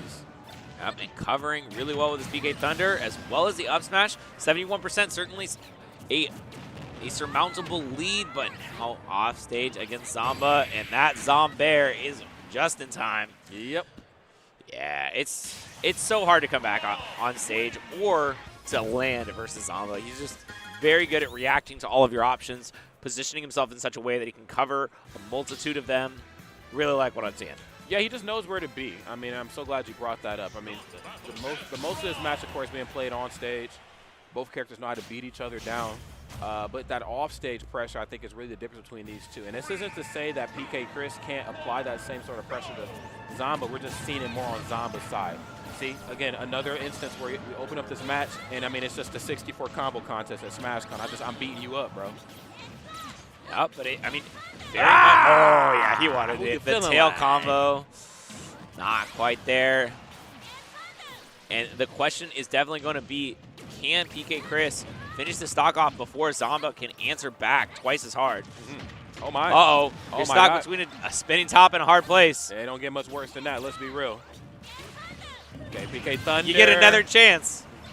He missed the whole down air, went back on stage, and then was able to land, jump, and do a whole nother one. I do appreciate PK Chris just like answering back immediately, knows how to keep it even, knows how to survive basically. Which I think sometimes it's kind of a method in Smash and really just fighting games that sometimes kind of falls by the wayside. Like, yeah, I know how to survive in this fight, but I don't know how to quite thrive here, you know. What is it going to take for me to start winning? I know how to fight, I know how to fight back, but I need to actually win this, you know what I mean? Yeah, absolutely. There's a bit more that's needed to get to that thriving state. It's not just a matter of not dying. Okay, going for fair on the shield. Does get punished a little bit, and now the up tilt up air is almost enough. PK Chris. Okay, uses the second PK Flash and the second PK Thunder off the bounce, but the bouncing gyro into the laser sets up for a horrible position. Once again, able to get back to stage though. Yes. Rod, how many chances is Zomba going to give him? I mean, you got more chances than I would have got, because I'm going to be real with you. I would have messed up the first time I got caught off stage versus Zomba. So PK Chris, a far better player than me, that's for damn sure. I got to give it to PK Chris as well, too. The adaptation on the fly in the corner, too, to know that, okay, the delayed gyro is coming out to catch my neutral, get up. Let me go ahead and let that fall off stage and then roll back on. Oh, you know how this goes. Okay, get your ass off this stage, Steve Wilco style. Wait a minute, another PK Thunder. Harassing on the way down. We talked about this. We want to see more of it. Oh, my God. And a great parry. PK Chris has gotten like 15 parries already this set. Knows exactly the timing that we're looking for, and I'm not going to see anything too wild there. Sometimes you'll go for magnet into down air in those spots, but I don't think it would have killed him. He did not want to overcommit. But a down air off the top, PK Chris not hitting another button, giving Zomba so much time to let that rip. And now, though, PK Chris with a lead in the final stock of the game. I think the first time we've seen this. Yeah, I mean, honestly, this is probably the closest the match has been since the beginning of game number one. It just always felt like Zomba just had a firm hand, you know what I'm saying, on the steering wheel, but PK Chris starting to answer back. Hopefully we can be steered towards the finish line, depending on how this one wraps up. On the way down, finally caught you. Yeah, tried to catch an air dodge, but actually Zomba did not land and runs out of fuel. Yep. That is one of the first times I've ever seen that happen to Zomba. Yeah. Might be something in the water here. Just we got an unfortunate SD right there on the Anathema side to end that last set. And now, of course, we have another one here. This could be the start of something great for PK Chris. Yeah, definitely a chance for him to come back into this match. Down 2-0, I mean, would require a reverse 3-0. Oh, man, he's playing on wireless Procon. That's crazy. That man's bolder than I am. Yeah, man. You got the Best Buy setup going on right now, bro. The wireless controller, headphones on deck. Let's see how this one goes, though. I mean, we've seen this time and time again, but we've been commentating for years. You know, one guy goes up 2-0. You allow your opponent just to get that glimmer of hope, that sense of belief. Yep. And then you might see yourself in a game 5. Ugh, okay, get slammed. Or if you're Zomba, you see them get that glimmer of hope, and then you completely remove it from them. Yes, which is one thing Zomba's very good at. That's frame perfect, by the way, when he uses the fire off the platform and it goes sideways instead of diagonally down. Frame perfect. He's done it 4 times now. Wow-wee. Yeah, I'm counting. I was like, dang. Using the frame perfect tech. Hey, that's what it's all about, bro. I mean, you really got to bring that, especially versus somebody like Zomba. Of course, in the corner. Oh, you tried it. Wonderful angle right there on PK Chris's side. It is his turn to apply a little bit of pressure. Nair on the stuff out. This is good. Yeah. Okay. Still has to find something here to get the stock as PK Chris is in the corner. Gonna have a tough time. Down air isn't timed perfectly. And now we see another PK Chris setup with the fire, and Hub Smash tries to cover the neutral air, but I mean, I think he's been doing a lot better with just parrying it. We've seen multiple of those. It's certainly capable, so why not use it again? Yeah, I mean, oh my goodness. He's saying, why not jump again? I mean, since you love doing it so much, let me see if I can catch you with this up air this time. Game number 1, PK Chris did such a phenomenal job of just outmaneuvering the up air. Whether that means obviously it wasn't true on Zomba's side or he just knew how to air dodge at the right time. Unfortunately, this match starting to get a little out of control right now. We got to get this stock taken here and fast. Yeah, setting up off stage. Yeah, he's in absolutely so much danger. Down air setup, and just for good measure, going to make sure the rotor arm gets the job done. The spin cycle here. Okay. This is looking anything but good right here from PK Chris. What started out as a very electrifying opening is starting to kind of disappear a little bit. There's the back throw. No rage needed for that one. Percent's way too high. Yeah, and so much damage being output on the Ness already. And actually, that could have just been the stock right there if Zomba had predicted that neutral air was going to connect. Now up tilt, up air. And once again, you have to land a downer. Does it every now and then. We got one. But the onus is really on PK Chris to make something happen. It most certainly is. And again, I mean, just bringing out all the stops right here. I mean, how could you not? You know, it's game 4, you know, last stock. Oh, my God, PK Thunder right into the Nair. I even seen, like, the B-reverse Nair run off stage, you know, or B-reverse PK Fire run off stage, excuse me. Yep. So, I mean, just really bringing out all the stops here, but the match, again, is just starting to kind of steamroll out of control. Once again, sets up for an edge guard situation, but I mean, yeah, you just rotor arming out of that situation and tries to grab the gyro, but is a little bit too slow, and the hope is stuffed from PK Chris's eyes as, I mean, he still has a loser side to go through, but man, that top 64 winners' dreams are over. Yeah, I got to be real. It just never felt like there was a moment in time where PK Chris really got a chance to thrive in that match. We talked about the difference between like thriving in a match versus just surviving. I'm doing just enough to not feel like I'm getting steamrolled, doing just enough, you know what I'm saying, to maintain some sort of, just to keep imposing my will, but it just felt like throughout the majority of that, it was certainly the Zomba show. Now, of course, PK Chris had a great opening in our games 1 and 4 for sure. Yep. But, you know, as the exchanges went on, it's like both sides put on percent really well, but only one side was taking stocks. Yeah, and the way that disadvantage felt for PK Chris, just the difference between when Zomba was in disadvantage, because Rob's disadvantage. Yeah. Like, let's be real, he ain't really in disadvantage. Comparatively to how PK Chris got put in disadvantage and was like, oh, I'm being hit 6 or 7 times and resetting every time. Like, how do you make that easy? How do you make that doable? Yeah, and that's the million-dollar question, and it's tough, man, because unlike Rob, where you can kind of keep resetting him off stage with, like, you know, Nair at, like, those mid to later percents that don't KO, you know, PK Fire, all those awesome moves that, you know, Ness has. The same can't really be said for Ness. Like, you do have the fear factor of PK Thunder. Yep. Okay, my opponent probably isn't in the right position to try to punish this. I should be able to PK Thunder for free. But then the further you get knocked away, the easier it is for the opponent to be like, this is where this is going to start, this is where it's going to end, and this is where I'm going to hit you. Yeah, and even if you get one, like a lot of times you'll get like one good PK Thunder and they'll get sent up again.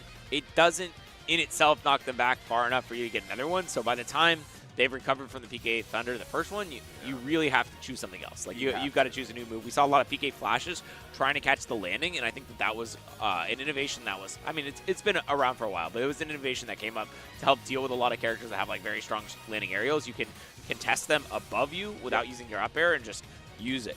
Yes, I mean, a completely disjointed hitbox. Yes. It's very unfortunate to see right there on PK Chris's side. But again, like you said before, it's the loser side of bracket. We're certainly going to catch more of him later on. There's some killers down there, Anathema, Death Spade, and now, unfortunately enough, right here, PK Chris. But winner side of bracket, we got some more Smash action coming your way right after word from our sponsors. See you soon.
We're back, everybody. You know what time it is. It's top 24 winner's side. We got Shuton versus Zomba, and this is where, you know, the matches start getting a little heated. The last few we had, they were kind of one-sided. You know we got one match on the side of PK Chris, but the rest of them were kind of just, you know, wash my hands, move on to the next one. Now, though, we got a top 24 match. We got Zomba versus Shuton, two top 10 players of certain times. Not currently right now, but hey, they are looking to make the case for it once again this year.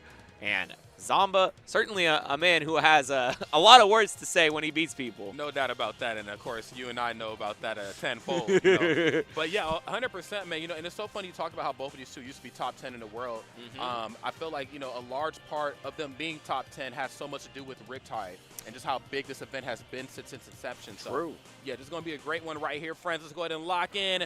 PS2 about to make it do what it do-ski right here. Let's see who's going to be the first one to draw some blood, and it is Shuton, of course. Now, you know, one thing to note, and maybe the biggest elephant in the room, no Olimar. We are just going all Pyra and Mithra, potentially. Yeah, Shuton has been very locked in on the Aegis for some time at this point. Has not been really playing the Olimar except in, like, certain specific matchups. And I like it, though. I mean, the character is crazy. Like, this is one of the best characters in the game. Some people have them as the best character in the game for a period of time, obviously, in the case no more, but still, very, very powerful. Has a lot of varied strengths. Like, can use both of the Aegis characters to mix up your DI in certain circumstances to make it so you have a little bit of a hard trap to go through at the ledge. Obviously, Pyra's ledge trap is pretty crazy, but Mithra, with that speed, it ain't gonna matter though. No matter what Mithra or Pyra you are, you're dying to that Zomba. You are definitely dying at that Zomba. On the top of being trapped at the ledge right there, I mean, kind of went down like that for a Shuton, of course. So you're back on the Mithra show. Now, like you talked about, kind of navigating the space between both of those two can really help you. Or it can honestly hurt you as well, too. So as it stands right now, Shuton kind of struggling on, should I be Pyra? Should I be Mithra here a little bit? You know, I'm kind of getting outboxed here. Doesn't matter, man. Pyra in the 11th hour kind of coming through in a big way. 84%. Obviously, not the worst spot to be in the world, but definitely been in better positions. It was literally just like one opening as well, too. It's just like, all right, you got down tilted, I'm going to down tilt you more. I mean, he had 6 down tilts in that one combo, but it ain't going to matter as Mithra can really rack up the percent, get a ton of damage in, and make something happen. I mean, Shuton's certainly able to do so. Yeah, Shuton, of course, doing a damn good job right here, just trying to equalize this percent. I love that. Gets the down tilt, quick option, of course, and then, of course, pop you up with that up smash. That's what it's all about. Just letting that presence known. It ain't only about Pyra. I can, in certain situations, get it done with Mithra as well. Up air, sends it way up into the skies, and now it looks like we're able to get the kill with the Pyra as well. And this is certainly the spot that you can run away with the game as Aegis. This is one of her strengths. You have that neutral monster with the Mithra, but so many down tilts in a row. It seems like Zomba has been all over Shuton until this combo started right here, 42%. Nothing to sneeze at. No, absolutely not. It's the Shuton show in full effect. Zomba right now, of course, understanding I need to back off just maybe ever so slightly, lean more into my projectile system, force a potential overextension, try to outbox Mithra. That's going to be a tough thing to do. She's a very quick lady. Yeah, and using that Blazing End as well, racking up. I'm sorry, what? That was the weirdest stock I have ever seen. 1 Mithra combo, 2 Blazing Ends, and a dash attack. That was the whole stock. That was it, there was bro. Nothing else. Sometimes we say less is more. We not kidding. Sometimes less is definitely more, bro. Great stuff man. right there on Shuton. I mean, started out a little cold. You know, Zomba, of course, knows how to bring the aggression, knows how to bring the pain. But I think when Shuton kind of got, you know, their feet under themselves and said, okay, this is when Mithra needs to be used. This is when Pyra needs to be used in conjunction with what Zomba's doing. It's over for him. Let's see what game number 2 brings us. Got to see some adaptation on the side of Zomba. And fast, bro. Yeah, certainly. I mean, it really felt like he had everything he needed early on in the game. His advantage state was good. You know, his punish was good. His neutral seemed good. But then, you know, you just have one stock where you're a little bit off versus Shuton. Oh, that's going to be it. But this might be it as well. Yep, just no chance to get back to stage. Can't even be saved by an up because no hitbox on this Rob one. Nope, you are unfathomably cooked off stage. Okay, but let's see what the answer back is going to be. Now, of course, we've seen this narrative kind of play out in the last game. Shuton starting off cold, and of course, able to kind of figure it out. Delay on the F smash hitbox. I love that. Gyro, definitely messing some things up right there in the corner. And yeah, the gyro's getting busy right now. Once again, Zomba just knows how to place that thing properly. I mean, we've seen in the PK Chris match where he knows how to delay it at the ledge, or knows when it's okay to toss it out at the ledge to get the damage going. The split-second decision-making right here on Zomba's side feels second to none at times. Yeah, great grab. Sets up once again for this corner pressure that we know Rob is so good at. The Zombear not coming out in time, but the pressure with the down tilts. You talk about the boxing potential of this robot, and he is made to box. He's built for it. He is. You ain't outboxing Rob, it feels. Oh, my goodness. Wait a minute. Who cares about boxing? I got a sword, bro. Love that. Up smash right into the dash attack. The same move that closed out the last game. The same one that closed out the first stock right here on Zomba's side. Yeah, and as we saw before, I mean, if Shuton gets the right opening, he's going to run away with the stock. But this time, landing a little bit too unsafely on the shield, results in an up smash on Zomba's part. Great work there, and puts him a full stock ahead. There he goes. Zomba right now feeling very large and in charge right here for a multitude of reasons. Going to go for the down throw. Double forward air just to force you off stage. Forcing the air dodge. Love that. You showed your hand a little bit too early. Now you're going to catch mine.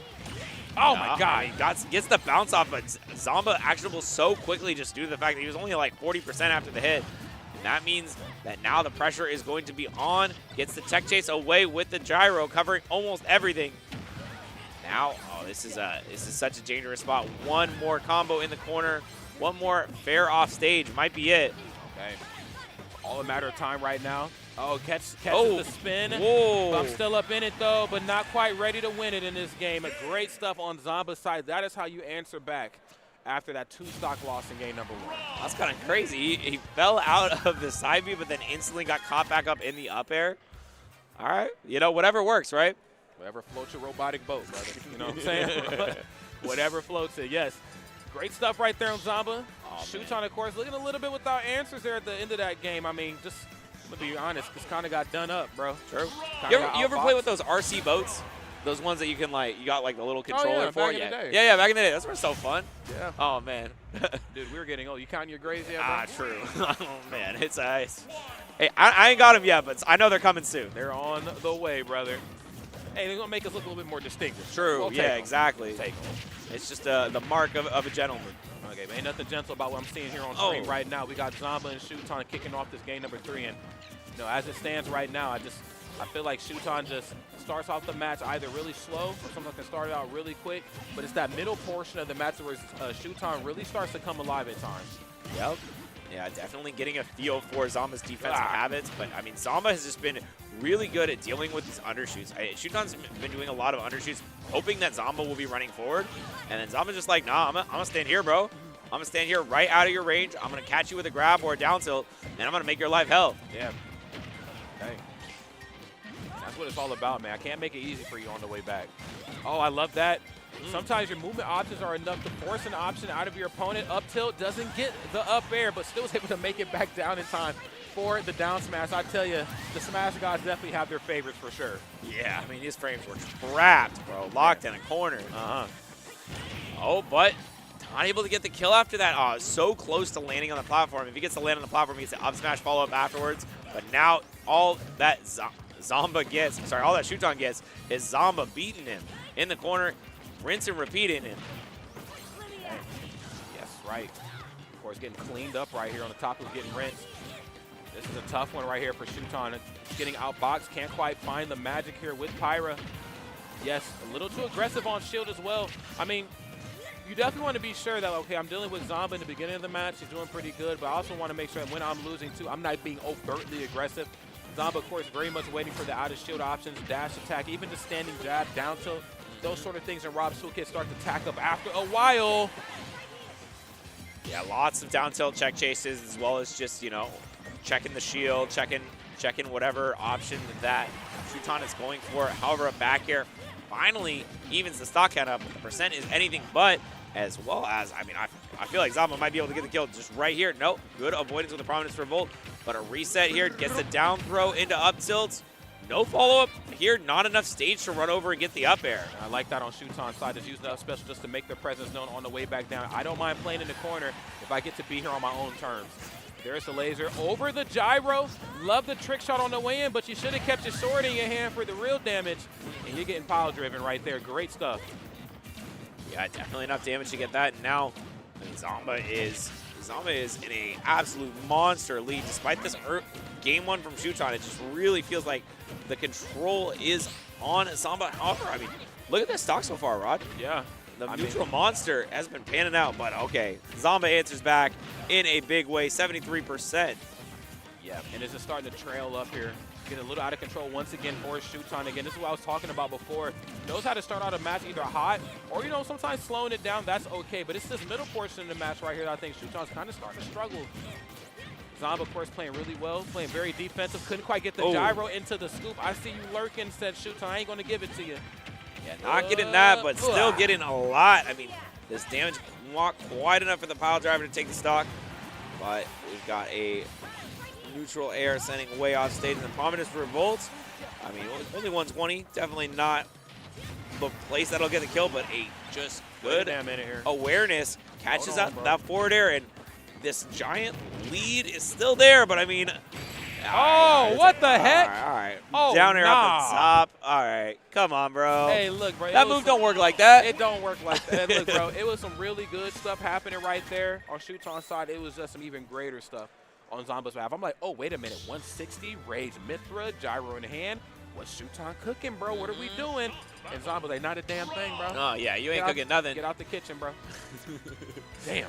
That meal's cooked. That meal is not in the good way. Well done. Charred, if you will. Ooh. All righty. So you know what? When all else fails, we're going to lean back over right here to Olimar. Okay, it is the pickup. Yeah, I mean, that Aegis did look like it was not the wave. I mean, looking pretty aged. Yeah. Let's be real. But I'm loving this switch out right here. Yeah, I'm loving this. Uh-huh. This is what I'm here to see. And I mean, no disrespect to Shuton. I love Shuton's Aegis. But look, bro, you trying to sell me on a Shuton show? I need to know Olimar's going to be there. I ain't gonna lie, the amount of fan I am of Shuton is directly proportional to how much he's playing Olimar. Let's talk about it. I see the Aegis, I'm just like, okay, that's fine, whatever. Cool. I see the Olimar, I'm like, let's go Shuton, baby, it's time. It's the big ticket for me right here. It's a nice opening act. Big ticket right here for me, though, is the Olimar. Okay, down tilt in the corner. Now, all this to say, the defensive options right here on Olimar ain't bad. I got a 2-frame whistle that can get me out of some sticky spots. I got one of the best grounded neutrals in just Smash, period, okay? And people sleep on Olimar, how dangerous he is. It was actually logic that put me on to how dangerous, you know, the grounded options are for Alph and Olimar. Unfortunately, that lesson came on the opposite side of an ass beating. Oh yeah, I was gonna say, was it with the hands? It was. Is that how he showed you? It was definitely with the hands. But I said I'm a believer now. Yep. Oh man, yeah, I'm a big fan of the little tiny guy with the Pikmin. Always fun to see him. I don't know. We'll see how he manages to fare. Any other Pikmin there would have been the kill against Zomba, but the yellow one, I mean, that's not the biggest, strongest one. And oh, nice. Gonna roll out that time. Great But does have a dangerous setup right here that unfortunately we're not going to be able to see get started on this first stock here on Shuton's side. We're going to get the reset. I need my frame 1 plucks, and yes, we need to see some throws here pretty soon. Yeah, the blue Pikmin has been evaporated, though, so not going to be getting the kill with a Pikmin throw just yet. Forward smash once again on the yellow Pikmin, I believe, so unfortunate. And, all right, that one's going to kill, but, man, it's a little bit rough that he ended up on those Pikmin when he landed the forward smashes. Yeah. I mean, again, it's all about just the plucking and really just making sure you have those tools kind of set up for yourself. Nice. And of course, down throw, up smash, up air, double, triple. Gotta get another. Can we quadruple it? Let's talk about it. Okay, not quite this time. Trying to keep that purple one on lock for situations like that. Even if it doesn't land up close, I'm going to eat that shield up, bro. Yup. Okay. That down smash if you're too close with the double purples. Instant break. Okay. Has the blue and the purple here. A dangerous combination once you're hitting those dark red percents here. Double purple, though. Wait a minute. Yeah, the Shuton zone is in full effect. So I got a zone to break if you. I got to get up close. Okay. Unfortunately, Zomba not quite killing the right Pikmin. Gets rid of the yellow one. No more residual damage. Gets the purple ones up out of here. And even better, gets Olimar up out of here as well. Shuton on the final winner side stock here. Got to make a play here and fast. Yeah, I mean, it does seem like he is a lot more comfortable in this matchup, keeping it very even. A lot of kills that seem a little bit less effort than the ones we've seen from Aegis. But, off stage. Zomba try to catch the neutral get up, but the trip once again from the down tilt just results in so much damage. You're going for a ride here, Shuton, not in your spaceship. No, absolutely not, bro. Said, nah, man, I'm not Ike. You know, he fights for his friends. My friends fight for me, bro. Standing jab. This is the blue Pikmin on the grab right there. And, of course, just the utilization right here of these Pikmin have just been something beautiful to witness. Has double purple, so you know he has a zone to break here pretty soon. Still playing the long game. Still playing the long game, but for how much longer? Zomba right now, I can only nair so many times. I got to hit you soon. Yeah, I mean, these purples really evaporating from the amount of damage that Zomba's throwing out. But, I mean, this is a scary spot to be in. These Zombears are certainly going to kill in the corner. As a back air is not quite enough. But still a lot of damage onto Zomba. Very close to death, and a parry up smash should certainly do it. There we go. All right. Shuton kind of coming alive, and we're in game 5 now, Rod. I'm telling you, bro, I'm alive. I am thriving. It's game 5. Let's get it, bro. I love this here. Again, no disrespect to the ages. I want to be abundantly clear. I don't mean any sort of harm or disrespect on the mic when I say I don't want to see a certain character. I get it. You know, it's the opening act. You know, we're just warming up the real band here. All Amar and the gang are in town right here, and I paid good money for these seats at this show. Here we go, friends. This is the first game 5 here of our entire block. It only took an hour and some change to get one, but we're finally here. We're finally ready. Who's going to the loser side? Who's staying on winners? It all comes down to how this final one's going to wrap up. Olimar is looking damn good. Let's see what Zomba's going to bring. If you want to be in the winner's side tomorrow, like this is for tomorrow, right? If you win this, you get the winner's side tomorrow. You get to chill for the rest of the day. You don't have to worry about nothing. You lose, suddenly you're in a bad shape. So you are in a bad spot for sure. Oh my God. And Shuton in a bad spot off stage. Yeah, rinse and repeat. Do it again if you want. There's the up tilt, right to up air. Getting that bread and butter stuff right here on Rob's side. And this is what I really love about Zomba's gameplay. Even when his back is against the wall, it never feels like he's sweating. Never really feels like he's stressing. He knows what the game plan is. I'm not going to overextend. I'm going to go for what I know works. And if I can get a little stylish later on, then I'll lean into that. Yeah, very calm player. Easily able to make sure that he's, you know, playing his best the whole time. And up air extended on the Pikmin allows him to catch Shuton out. I still feel like, though, as much damage is put on the board, you've got to get Shuton out of here, though. You start letting Olimar throw rage around, it's going to be a bad thing for you. Incredible tech. Positional advantage. Hold up. On the way back. Okay, we're vibing right now. Gyro in hand. Nice. 2-frame whistle. Let me see something with these Pikmin, bro. Get out of here. Olimar has really had a hard time landing hits in this game so far. Most of these times, it's just completely unable to, you know, get anything other than a tiny chip. And now Zomba up in a big way on the stock. However, we finally find an opening. Gets the down throw bear. 95%. Certainly a good amount, but not quite in that kill range that we need. Okay. It's going to be a matter of time, though. I think the residual damage is one aspect we kind of sleep on with Olimar. You know, I get so caught up with the purple and the blue ones, I kind of forget, you know, just the residual damage that the yellow one brings. Not the strongest knockback in the world, but definitely if you want to throw your opponent for the loop, you start leaning into those. Okay. Okay, no gyro in hand that time. I thought he was actually going to run over and pick it up. Kind of what he did when he was playing Mithra a couple games ago. Okay, and 164 means that pretty much anything's going to kill here but not quite that forward air. 186, just another snipe with a purple Pikmin does it. Okay, I like that. The immediate toss off. I want to get the blue one out of here. Not quite need it yet. Okay, no yellow one either. Nice, double up smash. There it is. Yeah, and it gets the white one on there, and it just does like 25% off the rip. Oh man, if you do not get that white Pikmin off you, it just immediately destroys your stock. It's just so much damage, man. Yeah, we're hanging out. Yeah, going low, opting to throw away both of his Pikmin with the Stite, having a purple just to make it a little bit better of a recovery. Knows there's a purple coming up soon. Nice, an immediate answer back too. This newfound confidence from Shuton to play a little bit, you know, more dangerously out of shield here. Now, of course, Zomba kind of caught in a disadvantageous spot. Big body trying to land. Olimar can be in a lot of places here on this map. Forward air gets set up in the corner. Okay, there. Still looking for a little bit more. Tries to find something in the corner to get the kill, but Zomba has been unable to find that killing blow. Just a lot of stray nairs And it definitely means that eventually it is going to, despite all of the staleness, 137 for Zomba. But this is just like the last stock. If we see Shuton even up the score soon, it will be a deadly position to be in. Yeah, I mean, he's in a really deadly position right now. Nice was finally able to sneak in an up air through what I thought was a frame perfect, you know what I'm saying, forward air chain, but I guess he was able to swing through the chaos right now. But unfortunately, at 98%, once upon a time, unfortunately not enough to bring it back. That move is one of the hardest moves in the game to DI. You're just never sure which direction it's sending. Yeah. I used to play a game with my co-commentator. Sometimes I would guess which direction it sent. It just when they get hit, I'd be like left, and if you know, just messing around. Yeah. But it's so hard to know, and that time, even the best of the best, you know, Shuton out there, you guess wrong. Yep. And I guess what? You're out of a stock. So great stuff right there to Zomba and Shuton. Zomba, of course, going to move on and, you know, look pretty poised, look pretty comfortable throughout the majority of that. But I do like the character switch on Shuton's side. I do think it was beneficial to play the Aegis the first couple matches and then lean into Olimar. I wouldn't have wanted, you know, all 5 games of Olimar between those two.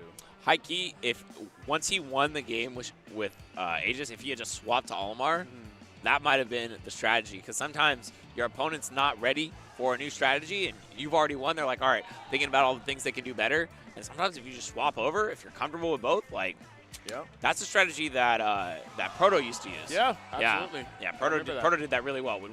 Winning him with Min-Min, and like, all right, cool, now I'm on Lucy now. Yeah. What are you going to do? What are you gonna do about it? Oh, you ready for this one? Yeah, I ain't doing that no more. In fact, I'm not doing anything. I'm going to ice you out. I'm just going to sit here and just look at stuff. So. Classic. Yep, there's a classic. Oh, man. No doubt about it, man. And Riptide, of course, is a classic as well, too. This is the 5th year of Riptide, the first one. The first tournament post-pandemic was Riptide, the first major event that is. I believe there was a summit, and then it went, the first open bracket was this one. So big shout out, of course, to Aaron and the entire production team for putting on a great show. All these years later, Riptide still holds a very firm spot in terms of ranking, in terms of prestige. You know, it's not a lot of tournaments that can withstand a test of time, especially post-pandemic. Yeah. We've certainly seen a lot of tournaments come and go, but the Midwest is holding it down, bro, between Frosty, Combo Breaker, and Riptide, bro. We got you covered, bro, in the Midwest. I've been at all 3, all bangers. Yes, all bangers. And soon to be Afterburner as well. Afterburner's on the come up. Afterburner is certainly on the come up, so it's just a good time to be in the out Midwest. there. That's in is that in January this year? Yeah, Martin Luther King Day weekend. Okay. Yep, I'll try to see if I can make it.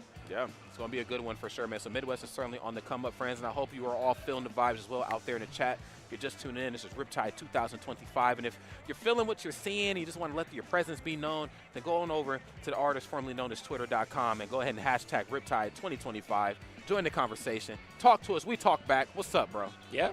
You can talk to us over here. We both respond, you know. We'll make sure that you have a good time. Yeah. Let us know. Let us know if you're enjoying the event. We always want to put on a show for you guys. We want to make sure that you are enjoying it from home. And if you're not, come here. Enjoy it from in person next time. It's one of the best events to be at. Yeah, you know we got to be in the venue to watch the tournaments. Let's pull your Twitch stream out on your phone and jump in the pool, all right? That's facts. Do your thing, okay?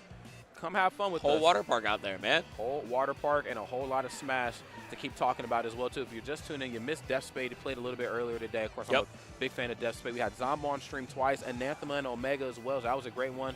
It looks like we have Akla on the way back to the hot seat as well. Yeah, against Wrath, I believe, is the opponent. So that's gonna be a tough one. It's gonna be tough for one side. I can't tell who sometimes. They always talk about like how well Sonic and Cloud do versus like Steve, and like I'm inclined to believe that it is closer, but like are you a Steve has no losing matchups type guy?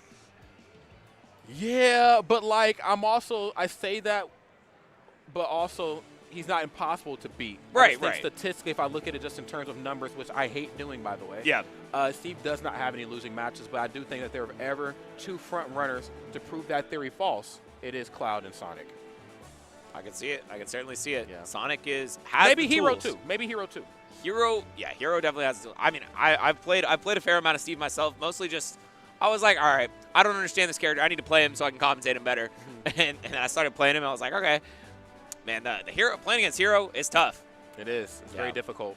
Very difficult. Also, prophesizing a thing as well. You know, we talk about characters who kind of disappear, then they like pop up, you know, so many months later. Yep. Lucario's next.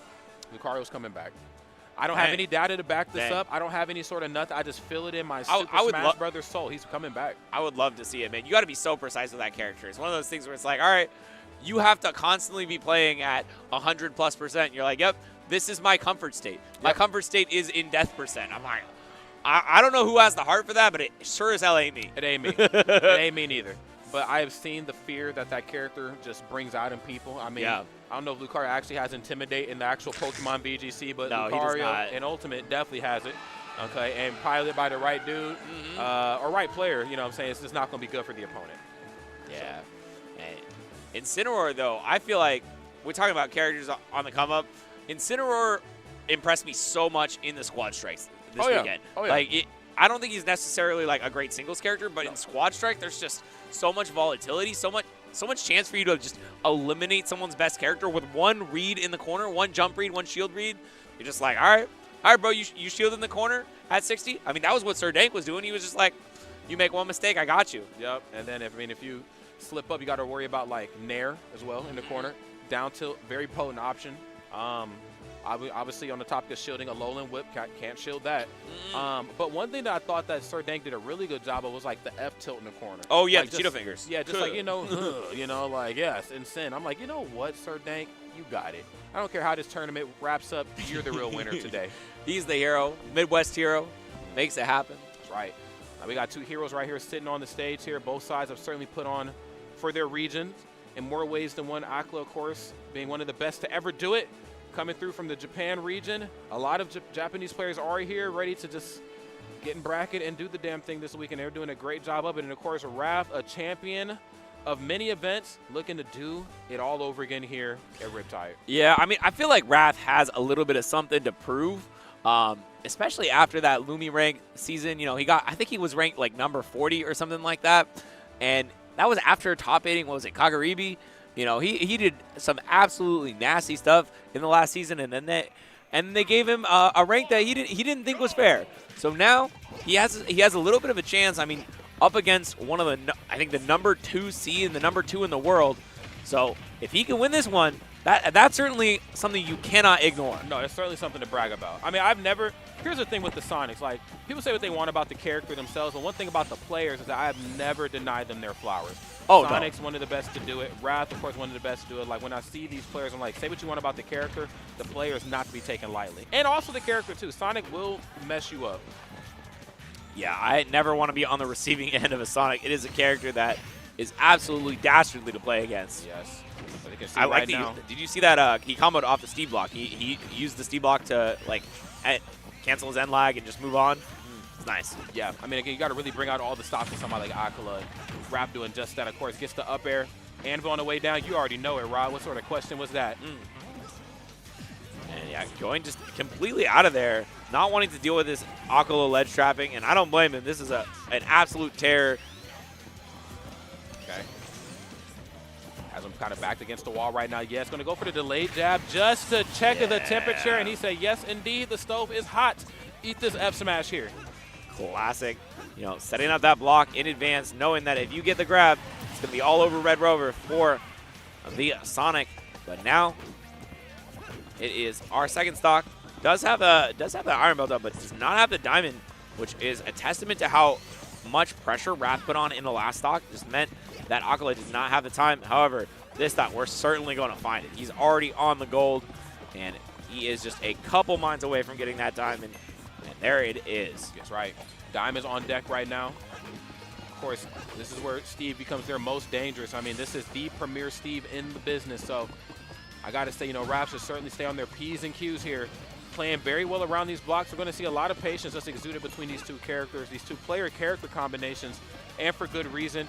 It might not feel like it, but there's certainly a method to the madness. And again, just being overly aggressive versus these two players is just not good. Yeah, it's a way to just get beaten up if you try to make a too aggressive play. You're going to find yourself in a big combo, especially against Steve. I mean, let's see. Okay, he did the SDI in. A lot of times people will try to SDI in on the forward air spike, and it's very, very reactable. Almost all of the top Cs at this point are still reacting to it, and sometimes it even leads to a worse punish than if you didn't SDI at all. So We'll see if Wrath tries to mix that up by SDIing out in the future, but for now, it is Akala with a slight lead, although evened up basically off that back of that forward air. And just cannot line up.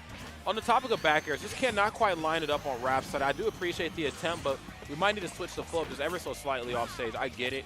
You know, you really want to get out there because there's not a lot of characters who can really get as high in the air as Sonic can on a consistent basis. But, yeah, you're just eating a lot of unnecessary percent being on the receiving end of that cart. Yeah. It is kind of hard to guess exactly when he's going to throw it out. Akala is very good at mixing up timings on that and going really high, but the back air, you talked about it before, he lined it up perfectly this time. And Wrath with a lead going into the final stock for Akala. 3 minutes, 30 seconds on the clock. Unlikely to result in a timeout, but always something I want to keep my eye on. Oh, yeah. No doubt about it. I mean, we're coming up a little bit past the 3.5-minute mark, and I would like to say this one's probably going to not go to a timeout, but I also wouldn't put it past both of these two. I mean, patience is certainly a virtue in a matchup like this. Yeah, I would be very surprised at this point, but we'll see how the game plays out, as right now, Wrath is deciding not to engage very much. Sitting in the corner, beating out that minecart, and now it's Akala doing that short hop back air, just making sure that it's so difficult to approach him over those block walls. But now Wrath has found his way in, and Akala is off stage. Back air, not going to be the right timing to beat out the minecart, but we've seen it once before. He's definitely going to hit it some of the time. He most certainly is. A little misposition there. Of course, has the 2 blocks set up right behind him just in case Wrath decides to approach aggressively and go for a jump over the block. Then it's boom, back air city. So great presence of mind right here on both sides. Oh my God, just steps right into the F smash and steps right into a stock being taken here. Yeah, and a stock apiece, and only I'm saying only 101 because this actually ain't the worst spot to be in the world. Yeah, I mean, it's definitely something that can be made up very quickly on Akala's side. We've seen him with some absolutely magical combos in the right circumstance, but I know that there's a lot of counterplay coming out of Wrath. He does have that SDI on deck. Question is whether he's going to choose the right direction. And a back air sets up very well, 140%. I mean, Wrath has got to win this one at this point, right? Yeah, I mean, it's looking really good, but I can't take anything away from Akala just yet. I've seen how much damage he can put on just by getting a simple grab. Now, that does come at the luxury of having blocks set up on stage, though. Okay, I tech these, bro. But you ain't teching this. Okay, yeah, you can't tech that one. Well done by Wrath, taking the first game in a pretty dominating fashion here. Yes. Take a swig of that blue stuff, piloting the blue blur. It's looking good here. Man. Yeah, that's definitely got that bling on too. You like that ring? No, for sure. No, I mean, I'll give Wrath this, man. You know, of all the players, you know, he definitely he dresses really well, carries himself well. Yep. And okay, going to this next one. He's also getting some hand warmers out. Or is that beef jerky? I can't tell. We'll see what packages look the same to me. It is the hand warmer. Hand warmers. So I say, don't eat that. Tummy gonna be on fire. Oh no. Yeah, I don't heat something up. That's for sure. That's right. That was me after Steak and Shake last night. I will man. See y'all later. Yeah, you don't want to be down in that one. Alrighty. So both sides certainly figuring some things out here. Akala taking his sweet time before he jumps into the next game. Wrath, of course, taking his sweet time, too. Got to keep those hands warm. Got to make sure those spin dashes come out frame perfect, right? Yeah, I mean, you do not want to be missing things against Akala, especially when you're up a game. It's always going to be one of those what ifs. If you manage to not win after being up game 1, you're like, oh man, all I had to do was be a little bit more warm and I would have won. So certainly trying to remove any possible excuses, trying to make sure that he is as locked in as possible. And we're going to be going to Final Destination? No, they're deciding between. Wait a minute. You might be onto something here, bro. All right. Are we? Akala's deep in the tank on this one. Yeah, he's in his proto bag right now. I see you, bro. Oh, he's looking up the song. Did Akala put on that song? That was a Sonic song. Hey. Of all the Sonic songs in the game, the one I like the most that isn't in the game is Casino Park. Oh, that's a good song. Yeah, that's a banger. Sonic has good music. I've always enjoyed the music. I mean, I think it's one of those games that you're always, like, the big part of the game is the vibing, just having a good time. So it's so required to have good music, and they certainly do. Yeah. I mean, like, if nothing else, people can say what they want about the Sonic IP. A lot of highs, a lot of lows, but nowhere in between any of those were the music ever bad. Yeah, exactly. Nobody's denying that. Okay. Oh, my goodness. And Raph singing a very different song here at the ledge, getting very aggressive, man. Love the tilted up F smash just to send the message that I will get a little handsy with you if I got to, bro. Be careful. Hands ready to eat for everybody, baby. Facts. Doesn't matter that you're from Minecraft. Okay. Getting the tools here in line right now. This is where we're going to see Aqua start to come alive a little bit more, just trying to impose their will here. Yeah, and don't jump. One of the things I've noticed a lot about how Wrath deals with blocks is he's really just very surgical on being like, okay, I'm gonna deal with this one block, I'm gonna remove this one block, and then I'm going to go to spin dash. Always breaking the bottom block, knowing exactly what tools he has, or able to hop over them if the situation calls for it. Well, one luxury you do have when you're like charging, right? Oh my God, I didn't know how that one was gonna go. The 4-frame spring on the way up, I was like, somebody's getting hit with something dangerous up here. You know, one luxury that you do have with Sonic is that you always have that ability to threaten that ground space. The fact that I can just spin like this and not do anything, it obviously doesn't matter as much when there's a block in my way, but once I get that block out my way, I'm now threatening the space. Have I approached yet? Absolutely not. But there's a good chance I'm going to get real aggressive with you, as you can see right there, namely with that back air.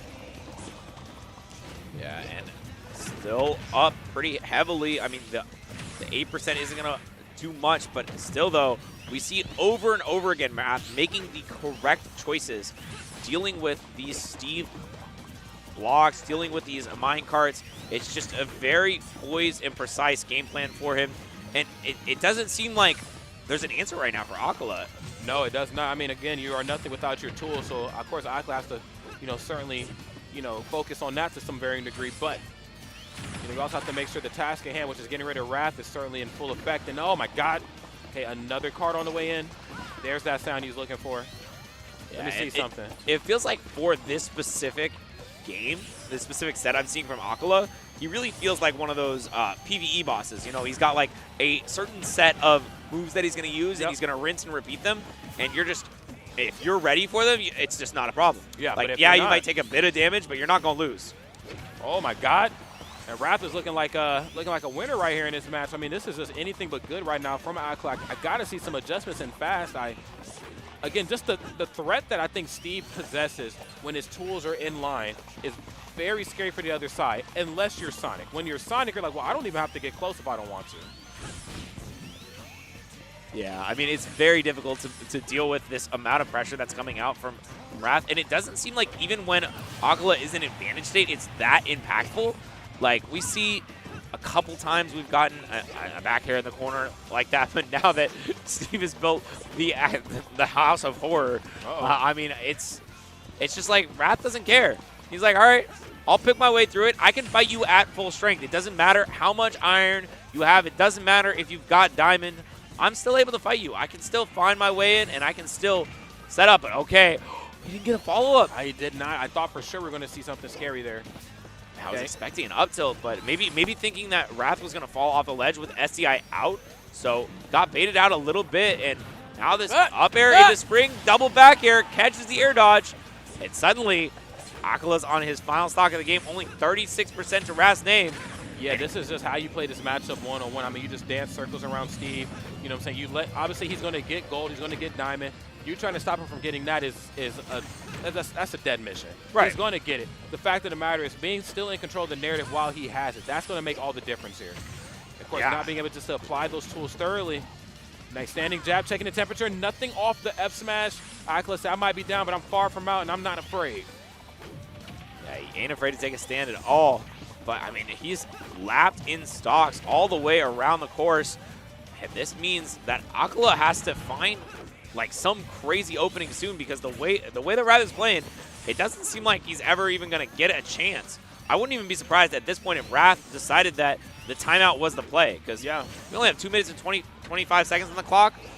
I mean, Akala's got to find 2 stocks in that time. Wrath is playing. Oh, okay, never mind. He found one. That was so smart.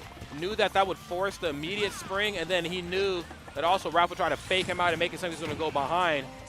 Good back air. Jeez, even better up air, though. Jesus Christ, Wrath. Bro has not slowed down at all. I mean, he's got that Sonic tag of gotta go fast, but gotta go fast through this bracket and get 2-0 up on Akala, the number 2 seed in the event. Come on, bro. Bro is pissed off about this Illumi rank placing. That's all I'm gonna say. I guess so. And I gotta say, you know, it's not uncommon for players of this stature to really start sticking it to Akla. It's happened in the past. I remember Jen, you know, used to take, I believe it was Let's Make Moves Miami and maybe one other tournament. Jen was able to take Akla to the 11th hour. Yep. Mudace had some sets, one of the earliest, you know, top players to have some sets on Akla. So Yeah. it ain't impossible, but the job ain't done yet, and I want to make sure I address that elephant in the room. He ain't out yet. You're up 2 games, but he can easily turn this thing back around. You got to lock in here. Akala, a top 3 adapter for sure, maybe even top 1. Like, bro is so good at coming up with new game plans on the fly, figuring out what you want to do, and that is why I feel like Akala 3-stocks his opponent in Game 5 more than any person I've ever seen. Bro is just, sometimes he has another level. Okay, and he's definitely reached it for sure. Final form is upon us. Okay, and again, we're just playing around, setting up that block. Again, just, I can't quite pinpoint where Sonic is going to be, but I can put an obstacle course out here to kind of guess where he's going to be. My God. I'm everywhere you don't want me to be, though, said Rav. I love that F smash. On the top platform, delayed hit on the nair right into the back here. My God. Yeah, I mean, Wrath is looking so good. Just like this last game, just trading so far in advance. It takes 50 for a stock. I mean, that is exactly what you want to see. But, I mean, now we'll see if Akala can get anything out of this. No, he just gets the tech chase and doesn't get a big follow-up. And once again, that unfortunately landing on the anvil off of that forward air, so no follow-up from Akala once again, Rod. Yeah, just not quite. This is just a very unfortunate spot to be in, man. I just think it kind of just shows how strong of a player Raph has been. Just, you know, maybe not getting as many hits, but getting the right hits, I think is the difference between Raph, Sonic, and some of the other ones I've seen. Yep, and how, okay, we see, does Akala want to build up that diamond because he has no pickaxe here? And, okay, footstool, oh! The setup was actually bad for him. Normally he sets up that block, looks for the grab, and this time the footstool out of shield anvil meant that Wrath was able to survive, and another lease on life for him means a couple more openings and a lot more damage. No, you're doing too much. You're doing too damn much. Akala said you're doing too damn much. All right, now I do like the idea of that, of course, knowing that, okay, he's trying to set up something great. I'm caught between these blocks. I know anvil's on the way, me fighting Steve up close. Not you know, the best thing in the world to be doing.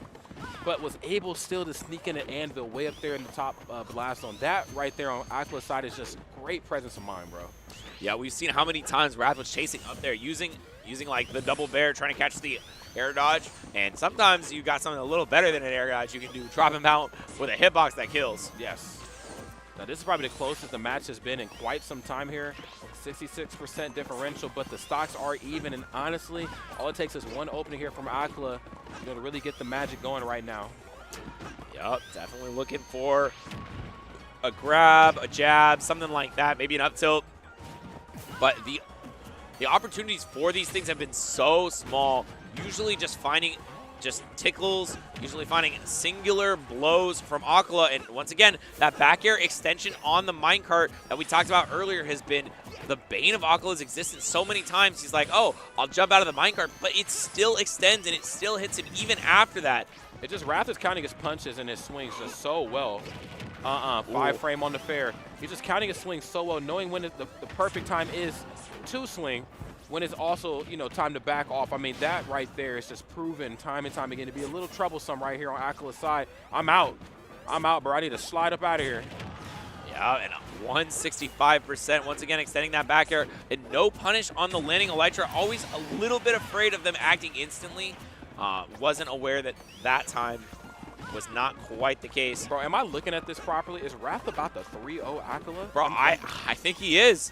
I mean, unless Akala changes something up soon, it's probably going to be a 3-0 from Wrath. But I'll say it. If Akala takes this game, he's taking the set. Yeah. Just don't give him the chance to. I mean, that, of course, is a task much easier said than done, and Wrath is making it look damn easy right now. Landing with the nair. Nothing off the up tilt, though. I do like that from Akala's side, knowing that when the combo is done, if you're still close to me, it's my turn to attack. You got to respect up tilt. My goodness. Yeah. Doing too much. I mean, it's hard, though, because you want to pressure Steve while he's up there, but you have to be careful. You have to know. And you're doing too much. You're doing too damn much now. And that's what my auntie used to say. Now, your ass doing too much. You need to calm down. She still say that? She definitely does still say that. She probably right sometimes, though. All the time. When it comes to me, I definitely be doing too much. Same can be said right here on Rap's side. Akla, of course, with a second lease on life, a third lease on life, actually, depending on how this one wraps up. Again, I'm just going to stand in the middle right here and just hold up tilt because why the heck not? I can shimmy, I can attack and move at the same time. Not very many characters can do this. It's getting kind of spooky. Yeah, does find an up throw into a back air, but trades again. Still, though, up 50%. Certainly a good spot to be in, but the attacks are coming out from Akala. He's getting a couple of his openings, and this is a little bit scary for Wrath. While he can find one or two more openings, Steve could actually just kill in, just one or more interaction. Like, we see a smash tag in the corner, forward smash, that's killing. Yeah. And that's not out of the question for landing an up air way up in the sky, lands on the anvil, uses the shield, but now Minecart pushes Wrath to the corner, setting up this whole wall in a back air. That could have been the doom for Wrath. And smart right there on Akala's side to build up the wall on the opposite side, knowing that back air is on the way, needs something to tech. Oh my God. Chasing down, but once again, we are at 0 resources, actual factual 0. Okay.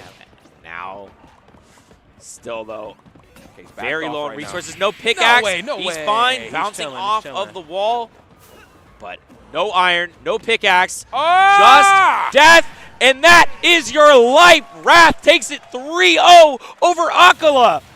And I gotta say, Lumi rank number 40. Number 40. Not this time. Not with an Akala win. It ain't gonna happen again. Wrath living up to the tag. Wrath bringing the bloodbath right there. My God, handling. I'm gonna say it. Damn it.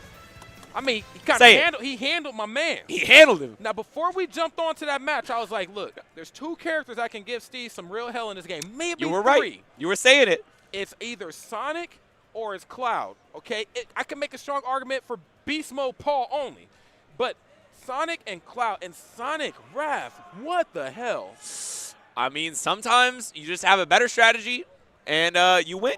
I mean, it was very clear that Wrath was prepped for that matchup. He knew exactly what Akala was going to do. He knew his game plan to a T, and he executed perfectly. Batman couldn't have created a better contingency plan. He was in the lab with Alfred and said, yo, contingency plan, file, code name, Akala. When he does anything, I do this. This is how I win in a 3-0. Not a 3-1, not a 3-2, but that was a 3-0.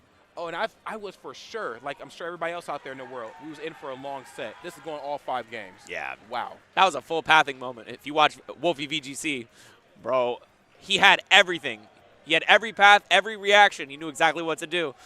And that was, that was a clinical execution. That felt like I was watching the first time Sonics played. I saw Sonics beat up Akala that bad. Like, yeah. I know they've been talking. Wrath and Sonics good friends. I'm sure even though Sonics was not able to make it this weekend, he was giving Wrath the notes. He was like, look, this is what Akala going to do. This is what you got to do.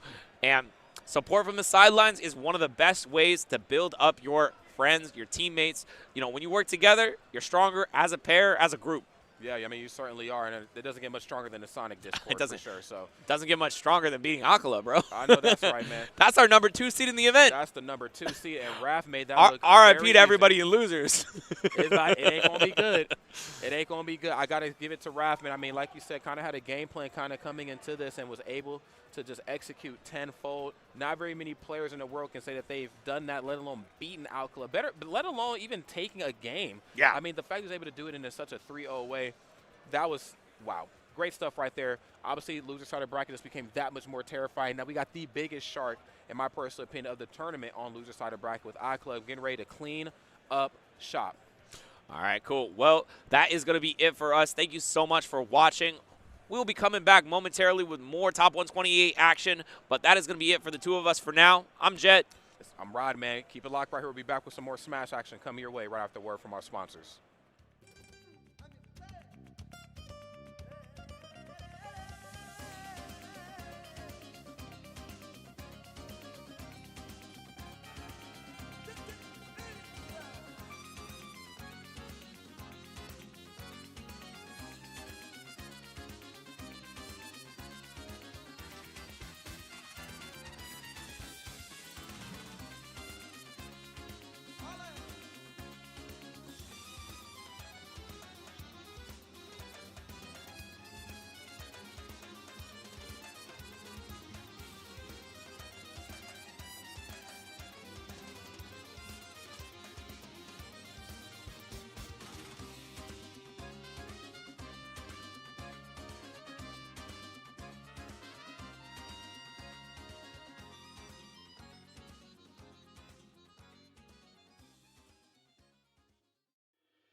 Good afternoon, everybody, and welcome back to Riptide 2025. It has become an absolute bloodbath in this bracket. This part of the bracket, we see so many crazy upsets. We just saw Wrath over Aquila, and all of these matches going forward will be absolute barn burners. I'm Script, joined by TK Breeze. How you feel, my friend? I'm good, man. We are ready to get into it. As I said, we just got an upset. And I already knew we were going to have some pretty sick matches already because, P-tier event. Like, we're starting to see people that are going to be hitting top 8s already. We get to see their journeys. We get to see some of their defeats, some of their triumphs, some of their losses. But we are going to see on the stream right now is going to be Hurt and Karu. And I'm super excited to see Hurt. I'm a big fan of the Hurt Snake. I'm just a big fan of anybody playing Snake just in general because, Brawl Boys, you know what I mean? But on the other side of things, because we're still in pools, we get to see some characters we don't normally get to see. When's the last time you seen a Richter play, bro?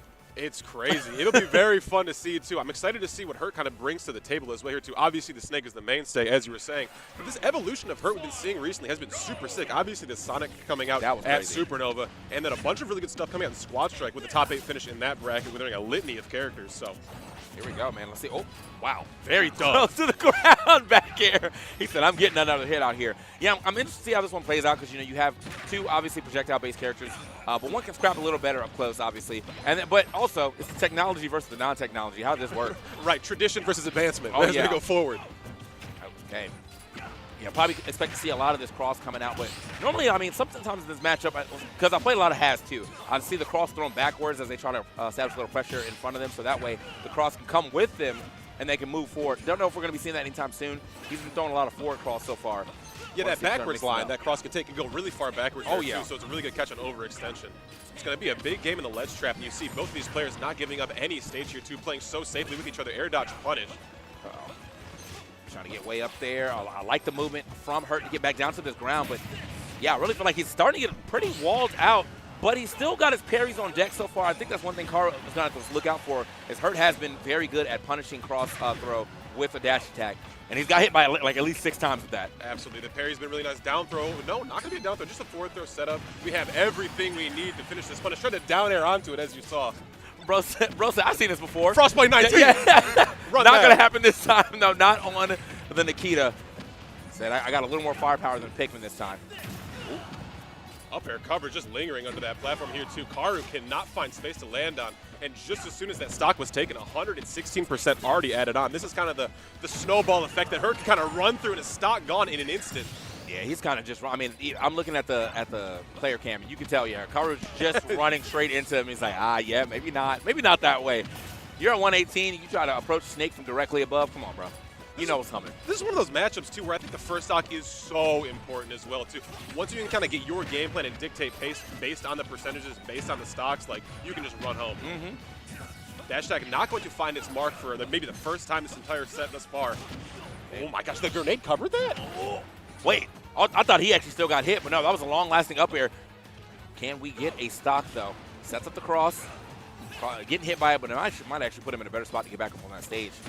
Ooh, the crouch under there, too. We got maneuvers for it for days. Popping out with the grenade here, too. Not going to go for a punish, keeping it safe. This lead, there's no need to take a risk. I'm shocked to get hit by any of those up smashes. Oh, damn. My man, oh my, yeah, Hurt is actually he's scrapping too. Like I expect to see a little more grenades just in this match and see if he wants to go like projectile for projectile. Yo, bro, stop, hold on, not the Cypher drop zone sleeping bag. That's insane, bro. Karu, get down. I'm coming in hot, like yo. I'm going in for the kill, and Hurt finds the mark in that one. Game 1 ends with a bang, and you got to be reeling if you're Karu there, too. You got blitzed as soon as that first stock was taken. Yeah, and then, him coming back in, I feel like I looked down for a second, came back up, and he was at 118. Quick blink. Like, yeah, quick blink. You're at 118, did no damage. That's not the way you want to start this one off, so hopefully he's able to kind of fire back, but as of right now, it's not looking great, brothers. Not looking great. Karu taking every single advancement, not just the stage counterpick, the music counterpick, coming to some Fire Emblem tracks. I'm down. I do love some Fire Emblem tracks, man. I mean, they've been bangers since Brawl, for sure, too. Well, I guess, even since Melee, but, like, when you can start picking tracks, yeah, they've been bangers. Game changer. See what Small Battlefield can do here, too. I mean, it's going to be a close quarters combat battle here, too, whether these characters like it or not. Seeing Karu already taking a pretty solid offense in this one, but her happy to play from that phone booth. Oh, yeah. And I think, honestly, with this being said, I mean, Hurt has already shown you that he can fight up close. But I do think if he decides, I'm going to slow this bad boy down, it's still going to be a hard-fought battle for Karu. Karu, no, actually getting a little bit of a lead here this time around. I do think we still have to figure out the best way to kind of get this cross involved without Hurt always getting a clean punish on it. But as of right now, I mean, this is definitely a much better-looking game. Down air works. Hurt with very good DI to get away from what is usually a guaranteed up air B after that. Good stuff. And the onslaught comes forward here, too. Getting out of the ledge, that platform setup might be a little bit easier. Another jump option off of ledge maybe to help us get back with some solid ground here, too. But the onslaught of up smashes absolutely rings true. Maneuvered around that grenade. You saw that, too. Yeah. It was hopscotch. My man said I had to get out of dodge. He does get back to the stage relatively quickly. Hurt is looking for that roll, and honestly, he got me. I was scared. I was scared, but he's looking for that roll real bad. It still finds a Nikita for the stock. Now it's just all up to Karu to actually get himself a stock for real this time. Ooh, close. I thought so. That air dodge punish not being found. Hurt smart to go to that platform. Karu thought it'd be lower. Not really going to go up and contest. Oh, too much. Really good catch on landing from the platform there. Yeah, that was a full-on setup, too, because I think if Hurt went into the stage, the cross coming back would have popped him back up. So some way, somehow, he was getting hit and maybe into a follow-up for the stock. Good stuff to Karu. Definitely adjusting on the fly to get back into this game and also keep it close. And you see the opening handshake being made here, too, by the projectiles across the stage. Just single hits. Probably going to be the main thing for the opening percents of this game until we can get those big knockbacks. Really push you that deep disadvantage. Bad approach on that nair. That grenade going to make quick work of all that. Oh, yeah, he is definitely, now he's starting to struggle a little bit to get off this ledge, but Hurt has kind of activated grenade protocol. Oh, man. He's setting up. How are we getting off? That was good, but we can only re-grab the ledge so many times. Really stuck there. That was the epitome of ledge traps by Snake, for sure, against Karu. And it feels like second stock is really where Hurt starts to get going. Things were all fine and dandy throughout the first minute and a half of this set, too. But once Hurt kind of got the download on what this game's going to feel like on small battlefield with this open season. Oh, give me that. Okay. Catch on landing. Air dodge, very smart. Just a neutral air dodge there, too.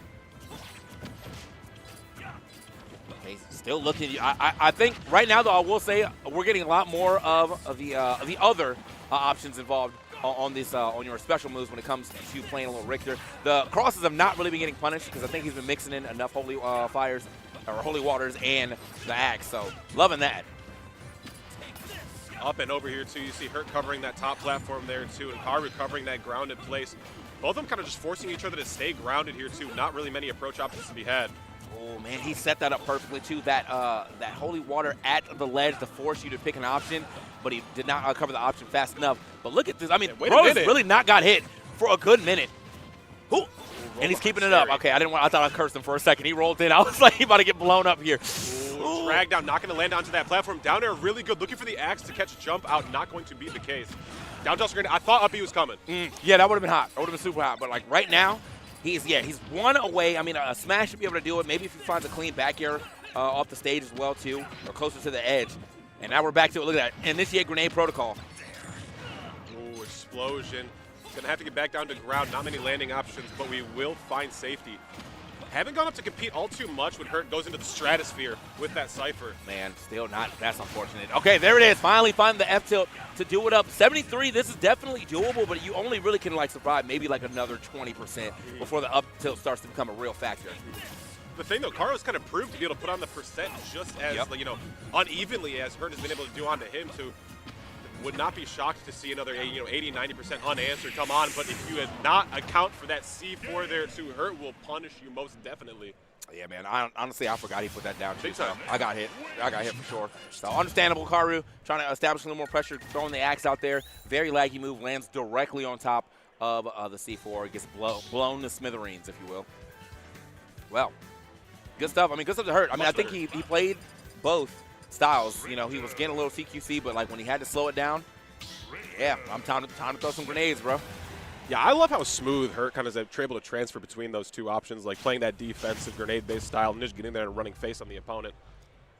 So flawless, so smooth, I must say, but Karu's definitely shown. That first game into that second game, I feel like I got a new player.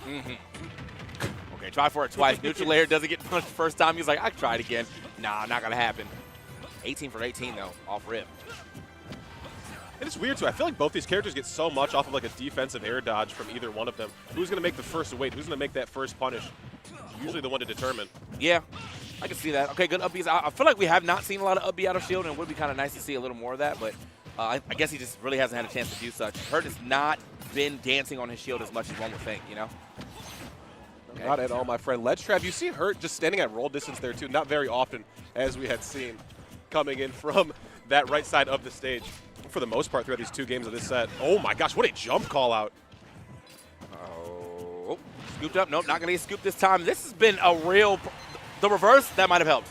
But that's been a real issue for him. I mean, I think that's just Belmonts in general, but trying to get back – no. Juked? Eject those Tito.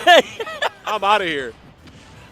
Bro's trying to say he wants to get a clip so bad on that down air, but yeah, I just don't think there was any other way for him to get past that effectively after already burning his air dodge. So, ooh, forward smash angled upward there to Hurt, just barely out of the range for it. I love the way Hurt's been able to kind of dance in and out of these effective ranges coming in from Karu. The dashbacks to avoid Holy Cross and just the slight movements have been pristine. Man, I think unfortunately because the game is now, there's a whole stock between, we're about to have 2 stocks between. I think Hurt is definitely dialed right back in. Good scoop over to the ledge quickly, but we're re-grabbing ledge one more time. Hurt is, oh my you make God, it back, okay. Hurt's like, I don't care about none of these tricks, bro. Yeah. I literally don't care about none of these tricks. Scooped up as soon as he gets back to the ledge, right back into the same situation. The deactivation was good. I wonder if he was maybe trying to hit ledge in first instead, but he was too far away. Yeah, this is rough. Oh my gosh, double dash tech on the no tech there too. And I think even if you do tech, depending on where Hurt starts that dash tech, you get covered on damn near every option. Throw to maybe get something started here too, and it feels like biting just a frame too quickly, a second too soon on a lot of these punishes here to go against Hurt, and that's just the timing we need to keep the advantage going. My God, oh my God. Okay, Hurt was looking for the big read. Definitely wouldn't have taken a stock, but would have sent a message for sure. The crawl under, back that thing up on him real quick. 1 second. Oh, the tech, and it does not matter, though. Good tech. I'll give it up. Hey, you teched it, though. Couldn't get back, but I will give it up for the tech. Hurt going absolutely insane on that last game. Mad reads. The ledge trapping was, absolutely phenomenal. Bro was stuck to the ledge for at least 2 minutes of this match. Cumulatively, of course.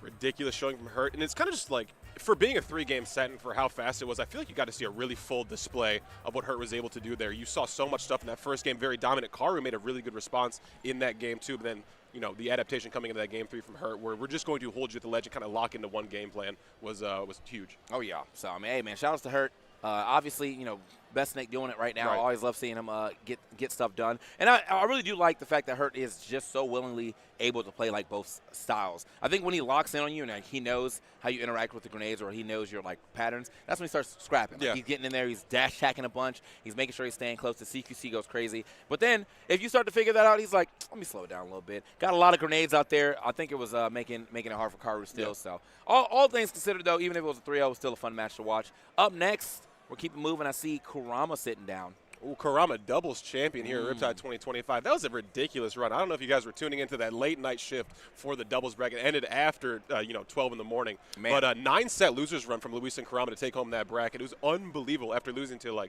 Hawk and Linus in the 25th slot. Yeah. That was. I got a chance to commentate that set. That was a pretty sick set. But it was nice to see them keep making waves as we as they're now trying to make waves here in singles. Mm-hmm. But it's gonna be Kurama versus Chugs. Chugs coming up. Not too familiar with this player by name. But we'll, obviously we're in the later half of the bracket, so he's got to be doing well. Yeah, doing really well for themselves. And I think a lot of people, when you bring a Mario to a bracket, I feel like everybody around the world has Mario practice. Maybe not to the Kurama level, right, but everyone has a baseline understanding. I think that's what makes Kurama stand out against the rest of the field. It's just being able to mix you in ways that no one really else can. I see what Chugs brings to the table, though, man.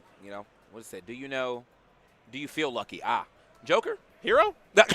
Hero? Run that. Oh, man. I'll find out. But here on the other side, obviously, we know we're getting Mario. It's Mario extraordinaire right here. Kurama, always giving the accolade of one of the – he can find a forward air anywhere, bro. Damn near. Bro, I don't know how the combination always hit, but he'll just string it together. If you're off that stage – Damn. That's crazy. I got that That's shit. crazy. Come on now. Come on now. All right. Got the hero in the mix. Hope he's feeling lucky. I hope he top decks the Kamikaze and it wins him a game. Chuck's packing that suitcase to come to Riptide. I'm putting this one out here when I make it to day 2. Oh, man. This will be fun to see, though. Hero, a character that, obviously, championed by Beast Mode Paul, really showing what that character can do. Obviously, that win at MomoCon earlier this year was huge, and I think inspiring a lot of people to see what this thing can do. Yeah, he got that. He won MomoCon. He got second at Collision last week. Yeah. So, yeah, he's been doing it up, man, or 2 weeks ago. But, yeah, he's been doing it up, man. Definitely knows how to play some great Smash Brothers when it comes to Hero. Now we're trying to see if Chugs can bring in that same level here. He went super hard for that read, though. It's not over yet, though. Down air, very close to the blast zone. Damn. Accelerado online, getting us back to ground much quicker than Kurama seemed to have expected. That down tilt spacing was crazy. Yeah, his down tilt's definitely looking good, especially on this with the platform layout too. Missed techs are giving him extra damage. Even if you do tech, I think if he times it correctly, you're still gonna eat that back air. So, air dodge caught out there too. Really good follow-up. Sleep coming in. We have a punish. Just gonna get the forward tilt. Forward smash was let rip a little too early. He still could have got another forward smash. He probably tried to get a dash up forward smash, but he messed it up a little bit because the wake up animation does take a little time. It is unfortunate that he missed that first one because that was a very good sleep. Yeah, just barely caught the end of that air dodge. Forward tilt 1, going to shielded. Kurama smart enough to realize we have the timing to get an up smash out there too. Really tight timing on that. Okay. Oh, knowledge right there. Doesn't fall for the back air on shield until second back air. And now, wait a minute, bro. He's actually got a little bit of percent lead. It's still not enough. Oh, that would have been nice. We're going on the side, stalling as much as we can, barely getting clipped by the up B. Up tilt will do as much for us as we need to get this stock off. Oh, the movement. Jesus Christ. Okay. Yeah, we're speeding Formula 1. That's Accelerado for sure. Hey, man. Ka-chow, bro, for sure. Lightning McQueen out here. All right. Well, are we getting back? Yeah, the zoom. Can he call it out? He was very close to calling that one. Just a little off the mark with that down air. Definitely would have taken that stock. Back air's going to do it, though. Just out of that short up. So hard to react here, too, though. No real extra credit to speak for Chugs. But we're seeing it here, too. That spacing game, the unique mix of these projectiles and this sword, giving Mario a ton of fits throughout this entire first game. Oh, we got a lot. I think we're powered up a bit here. He had some options, too. I don't think he could have tried to drop that snooze, but he was already on top of himself. Loving the menu usage. Maybe trying to drop a back air on him. Up tilt's starting to hit. Watch out. Reset. Watch out. Come on now. Oh, no, he's out. Barely, though. I thought he was about to be gone for sure. Ooh, I love the idea for Cape, but Chug's very smart spacing on that up B. Rolling for a Zoom, not going to find it. That luck not on your side. Yeah, and then Zoom showing up in the next menu. That hurts. Insult to injury. That hurts, bro. Oh, man. Okay. So, yeah, unfortunately, you're not able to find that Zoom. And Zoom definitely has a higher probability of being coming back to your menu when you're off stage. So you try to cycle through twice and somehow didn't get it. That was a very unlucky menu. That was a super good up air there, too. You saw Kurama not going for the off-stage up air, but wanted to position Chugs back under these platforms to keep this onslaught going. Very good dash back. Chugs holding out from stage. Does not want to get caught in all this nonsense. Ooh. Back to the skies. Ooh. Man, really trying to call that out super hard. But unfortunately, he got that first stock, and ever since then, I mean, Kurama has been, like, really on a tear. It's still possible. It is Hero. You know, if he finds what he needs, can he make this back? Oh, the neutral air, actually. Don't think we're making that back this time, yeah. Game. Solid stuff there, too. I loved how Chugs was playing in that first stock. We were getting really good motion out of that Accelerado, too. And then the run-ups and the float-ups on, like, forward air with the spells flying out there, too. Really kind of overwhelmed Kurama. Yeah, Kurama, I mean, good start here from Chugs. I think, you know, the menu kind of just betrayed him a couple times as far as getting back. I'll give you but that. You really just don't want to be in that position where you have to kind of depend on the menu in the first place. Like, he's getting the damage, he just has to find the stocks, that's all. Here we go.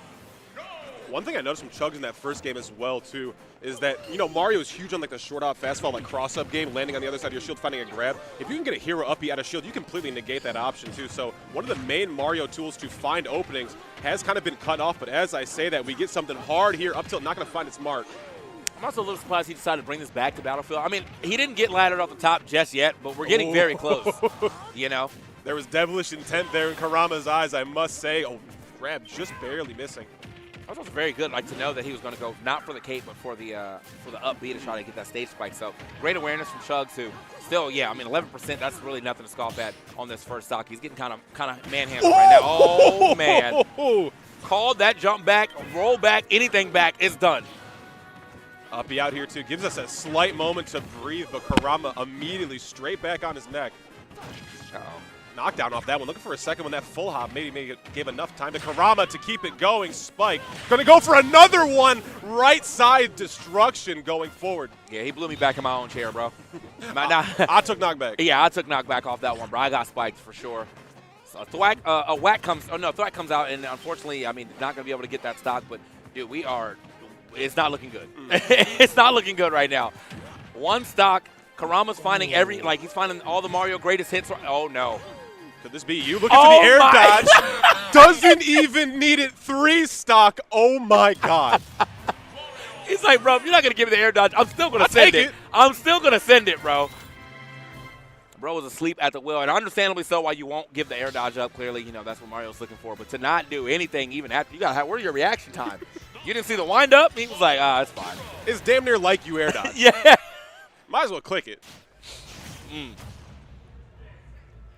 Full head of steam here going into game 3. Karama, I mean, like, you want to talk X Factor, maybe the highest X Factor players are one of, if not the highest we've ever seen. This guy can get it done on damn near anybody. I truly don't know how we get back into this after that display from Karama, who's, again, taking it right back once again. I mean, because he has not, like, lost the stock off the top, yeah, sure, whatever, right? But I still believe, oh my goodness, brother, anywhere, literally anywhere he'll find it. Ridiculous. Took the wind right out of me. He's access denied. You got stopped at TSA, bro. We're going to have to do further search. There, 40-2. Caught the air dodge coming in from Karama. Chugs. Good percent already added on, too. But, the elephant in the room here is that stock. The sleep. I love the B reverse back there. Super smart. Down smash. Going to make this an even game after an explosive start. Okay, and maybe trying to stay back on the stage right now. Double back air. Triple back air. Okay, you got to zoom. Last second, I was like, don't tell me you just lost the stock like that. Not again. Yeah. Sliding up to the tier 2. Not going to find it for the second time. Accelerado online. Just keep it going. Double jump force here, too. You saw the approach come through from Chugs. Oh. Okay, boom, boom. 3 times. Ooh, wanted to catch the drift to get some damage. Yeah. I like it. This could be a real problem, though. Getting thrown off the stage. It's not what you want to see. He's looking for maybe, he's not going to go for the zoom this time. Might need to go for it now, though. We're running out of MP. Get some back right there, though. Yeah, give me all these hits, but the approaching defense from Karama has been really well. These dash-up shields have been working so well. Low forward air, going to make a life a whole lot easier. And from what we started at here, too, Chugs finding a tiny lead here, although fragile. Yeah, I'm hoping that this turns into a game for him for sure. But yeah, he's glowing. He's got the dream coat on, but I just don't know if that was going to matter for too long. Ends up losing that stock, landing on stage to the up smash. And this is not where you want to be, middle of the stage. Okay, let's take the super hard punish. Ooh, gonna get hit by there even with the parry, but the punish still online. Right side lockdown, falling up air. Oh, no. Goodness gracious. Reset on the platform. We have our jump still up B to take it off the top. 3-0 Karama. Chug sent reeling into that loser side. Dude, he finally, I was like, he didn't get hit with it at all, and then the last stock, you finally get laddered, and that was, that's one of the things you just don't think the punish is going to go that hard until you remember you're playing Mario against Battlefield. He's on ledge, you missed your ledge punish, and he started off with an up air. It's GG's, brother. You pick that map, it's like, surely it won't happen to me, right? Yeah. Like, no, I'm different. I see all these people, Mario's getting cooked. Not me. And for it not happening for 3 games straight, like, good stuff. Right. But yeah, last stop, it's always, it may have not happened, but when it does, you're going to be like, damn it. Like, damn, why did I pick this place? So, BF over B, I don't know. Mario's going to be going on multiple stages, obviously. Right. That's kind of what he does. And depending on what he banned, maybe he probably didn't have access to like an FD or something. Sure. But I would have most definitely taken like a small BF before BF. Like Town and City might have been really nice there too. Yeah. Like didn't see Karama take too much off of the side. It was obviously the top and bottom blast zones for the most part. Yeah. So hey, you know what happens? We're gonna possibly see Chugs and the loser side of things still kind of making his way through, but we're gonna keep it moving as we get more competitors on this screen. I see somebody up there, but don't have this. Ooh, okay, we got Raru stepping up in a second, and then Zog, his opponent. I know Zog. So we'll see how that goes, man. Raru, though, obviously one of the best Luigis in the business, if not the best right now. Going to be holding it down. I expect to see, the combo. Yeah, I expect you know what it is. Combo. We're not gonna leave it up to interpretation here too.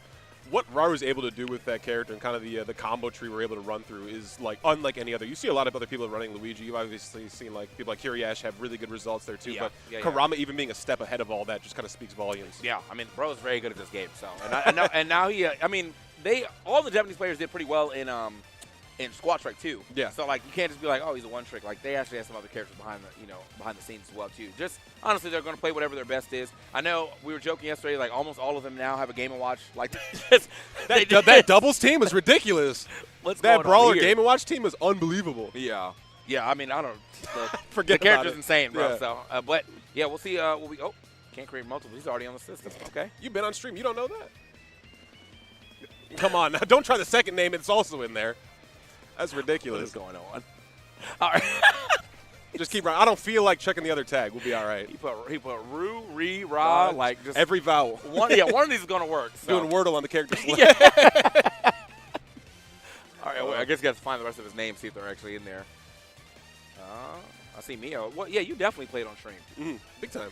Yeah, like multiple times actually. It's not even at the bottom of the list. Yeah. Like, what do you, like you're fourth down. Like, you didn't see that in the opener? All right. Yeah, but Zog, I mean, I know the name. I've never really seen who they play. I guess I'll be finding out relatively soon. We got to get the stage bands out the way. But hope you guys are enjoying this. Riptide, our fourth one. This is fourth Riptide? Yeah, this Yeah. is crazy, too. It was so much fun. Kind of Riptide being the thing that brought us back from lockdown, too. That event was unbelievable. And kind of seeing Riptide kind of keep that mantle, hold that flame forward for, kind of being the sign-off for the Summer of Smash is really, really fun to be at. Yeah. Someone said top 8 is definitely tomorrow for anybody. I saw someone in chat saying top 8 is not today. We're finishing all the rest of the tournaments tomorrow. So I think Rivals top maybe 8 or 6. And then Melee, of course, and then some Ultimate as well. They might even do some Splatoon. For real, Mario Kart as well, too? Come on. Mario now. Kart as well. Hey, yeah, top 8 Sunday, bro. Championship Sunday. Ooh, going to be rocking the Duck Hunt here, too. Now that we see the character come on, I actually played a little bit of Zog earlier this weekend, too. I had run some sets while the doubles were going. Okay. Very fun, Duck Hunt player. Obviously a character you don't see all too often, but it's can you stop this lethal offense coming in from Raru? The answer in the first 10 seconds is absolutely not. This song with that happening right at the beginning, that's a Twitter clip waiting to happen. Jay and Life are playing against Luigi. Go, gone. Go, It's like Scooby-Doo. They're running through all the doors and stuff. Fastest stocks, bro. All right. Yeah, getting a little too antsy to be in the face of Luigi. I'm surprised he really did kind of start that hard and then not expect to get grabbed immediately. It's weird, too, with like a character as slippery as Luigi, to set up these kind of stagnant combos, these stagnant openings that Duck Hunt does. You, kind of can use that like low-graded and low traction Luigi has to kind of just maneuver around all of this forward throw into the can setup. Okay, I feel like I played Zog at some point in time, too. Like, I don't know why. Like, I know this name, and now I'm looking at the way, like, what's going on the screen. I'm like, dude, have I played this guy before? That Wii Fit seen the dog before? Yeah, I was like, wait a minute. Oh, scoops. All right, not going to happen this time. Still living just barely, though. Damn, out of here. And get that out of here. I hate baked beans, brother. Uh-oh.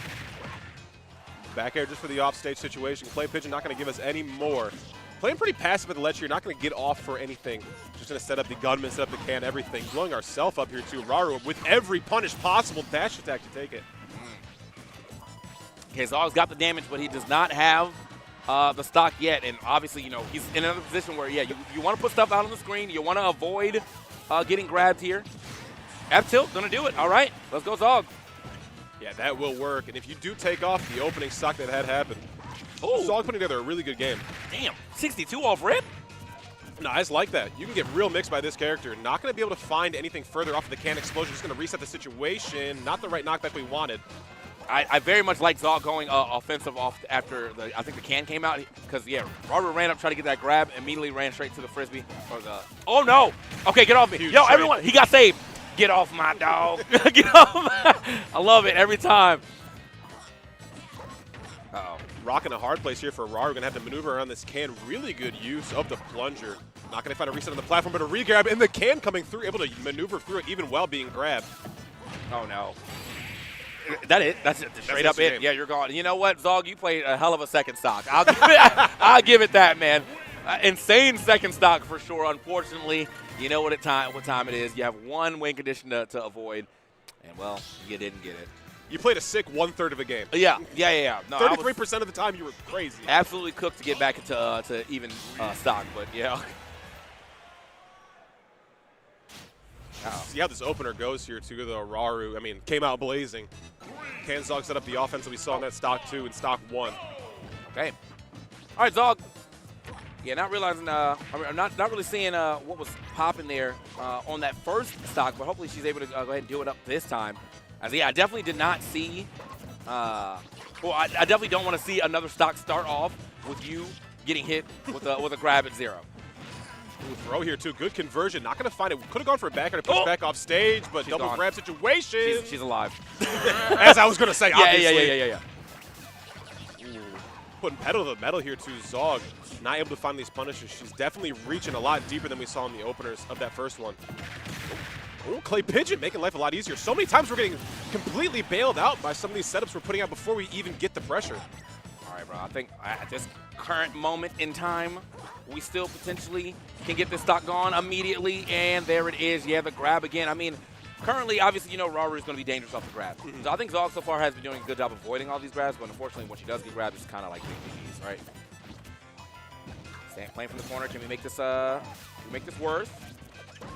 Interesting the kind of can play around that platform there, too. Really good. That low percent conversion that they're going to work out really well. Ooh, give me all of this. The air dodge called out there, too. Clay Pigeon almost making a connect. Okay, we are setting up that ledge kind of crazy, but Raru does manage to make it back. Zog can in face is going to at least allow you to. I like the movement around the can is smart. Yeah.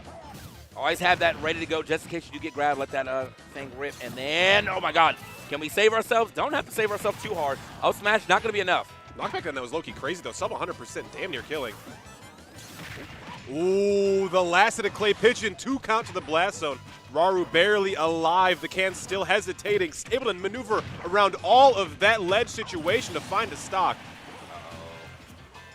Yeah, we end up getting that stock, but this is still a game that Zog can, oh no. Okay, I don't know where that came from. I feel like I did not see that come out, bro. Yeah.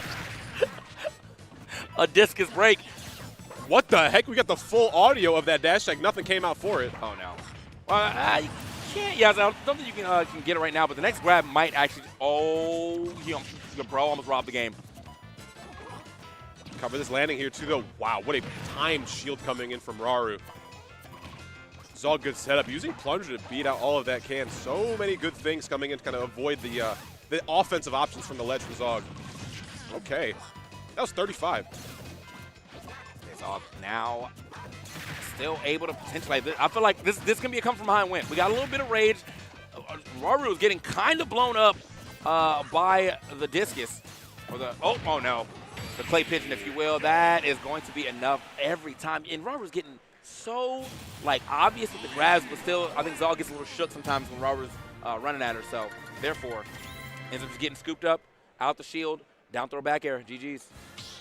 And you see it there too. Zog Loki making Raru sweat a little bit here. Had to take a quick moment as the character select screen was coming back up.